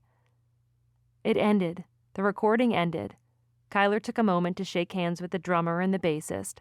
Then he strode with his guitar out of the studio and straight to me.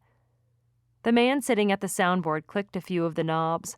Miles rose from where he sat beside him. He was shorter than I'd pictured him, a veritable Danny DeVito with facial hair. "You've done it," his agent said, intercepting him and offering a hand to Kyler. Kyler grasped and shook, inclining his head in a show of thanks. "You're back to what made you popular in the first place, and yet this has a new edge to it that I think your fans are going to love. It's bold, it's romantic, it's a statement." Miles emphasized each of these last three declarations with his hands in the air as though indicating them on an invisible whiteboard. "It's all thanks to her," Kyler said, looping his arm around my waist. He pressed a kiss to my temple. "You sounded incredible. So that's it?" I asked. "You're done recording it?" Kyler looked to Miles for the response to that question. "It sounded like a great take," Miles said, turning to the mixer, a man with dark skin who remained at the soundboard, and turned his wheeled chair toward a computer on the front of the table. His fingers raced across the keyboard as he typed something in. "Sounded solid to me. We can give it a few more runs if you want. Most artists don't get it right the first time." "Most artists aren't Kyler Holden," Miles said with a laugh, clapping Kyler on the shoulder. He then turned to me. "I can't say how happy I am to meet you, Cambry." "You too," I said.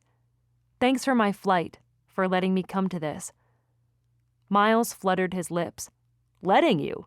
I didn't have a choice. Holden here would have refused to do anything if I didn't include you in the process, too." My cheeks flushed. It was good to hear Kyler had some say in his career. I'd had the impression that his agent called all the shots. "He knows what's good for him," I said. The two men laughed, and Miles gestured for us to precede him out the door. "Wallace will get that all put together, and we'll get it sent to the necessary channels. For now, I need you back here first thing tomorrow to record the others." "Sounds good," Kyler said, stepping toward his open guitar case laying on the table near the wall to our right. Not wanting to stay with Miles and have to make small talk, I smiled at the agent and then stuck close to Kyler's side. "That sounded so good," I told him, wishing I wasn't limited to words because none of them seemed to do justice to what I wanted to say. "That chord, the whole song, I can't even." "I meant what I said in there," he said, closing the lid over the guitar and snapping the clasps closed. He then looked at me. "That song was all for you." I was a newly shaken bottle of soda at the moment someone twisted the lid. My excitement brimmed, ready to shoot in all directions. I wish I could do something that cool for you in return, I told him. You've already done enough. I doubt that. Waving goodbye to Miles, Kyler slipped that same hand to the small of my back, gently guiding me toward the door. We stepped out into the hallway we'd entered through about an hour before. We passed several doors, and I waved goodbye to the receptionist before we stepped back outside into the sunlight. Nashville didn't disappoint. The city was glittering and vibrant, and even though I'd been nervous about coming here and leaving Idaho behind, I couldn't wait to see more of the sights. The Country Music Hall of Fame, the Johnny Cash Museum, strolling the honky-tonk highway. He'd assured me we'd get to all of that once his recordings were done. He led the way through the parking lot toward his impressively sleek car, a black Challenger, put the guitar case in the trunk, and then opened the passenger side for me. Once we were inside, he slid his hand down my arm and clasped my hand, unexpectedly solemn. "What's up?" I asked, taken aback. He didn't turn the car on. In fact, he hadn't given the steering wheel or the keys much attention at all since getting in. "You said something that I'm not sure." "What do you mean?" He winced, shook his head, and tried again. He looked right at me, piercing me with his blue eyes. "You don't owe me anything, you know." I wasn't sure I followed. "What are you talking about?" "Back in there." He pointed in the direction we'd come. "In the studio. You said you wished there was something you could do for me. And I wanted you to know you've already done it." He brought my hand to his mouth, and the kiss he placed there may as well have had an electric charge. It jolted clear up my arm. An unsteady, shuddering breath trailed past my lips. "I've already done what?" "Given me everything. In case you didn't get it, that was me saying I love you too. I never stopped, Cammy. You're my girl. You've always been my girl." He held my gaze a little longer before turning his attention back to the keys in the ignition. He started the car, giving it a few moments to purr, and I gazed at him in complete wonder. He had that wrong. He was the one who'd given me everything. This second chance was everything I'd wished for and more. I gaped out the windows, linking my hand with the hottest guy on the planet, and breathed in complete satisfaction. I had him back, and I couldn't be happier. Hey everybody, what's up? This is Catelyn Meadows. Just wanted to hop on here and thank you so much for listening to Working at the Farmhouse. I really hope you loved Kyler and Cambry's story and all the angst and all the things they had to go through to get back together again. These two just belong together, and I couldn't love their story more. This is the end of the Havenwood Cowboys romance series. However, it is not the end of romance in Bridgewater. Jo has a book coming up with her Jo has a book coming up where she has a romance with her dad's new farmhand. So keep an eye out for that. If you're not subscribed to my channel yet, please make sure you subscribe so you don't miss any new book uploads, including Jo's story. And if you like this book, please hit that like button and let me know your thoughts in the comments. I really do read every single one of them. And hope you guys have a great day. Thanks so much. This has been Working at the Farmhouse, Havenwood Cowboys Romance, Book 5. Written by Catelyn Meadows.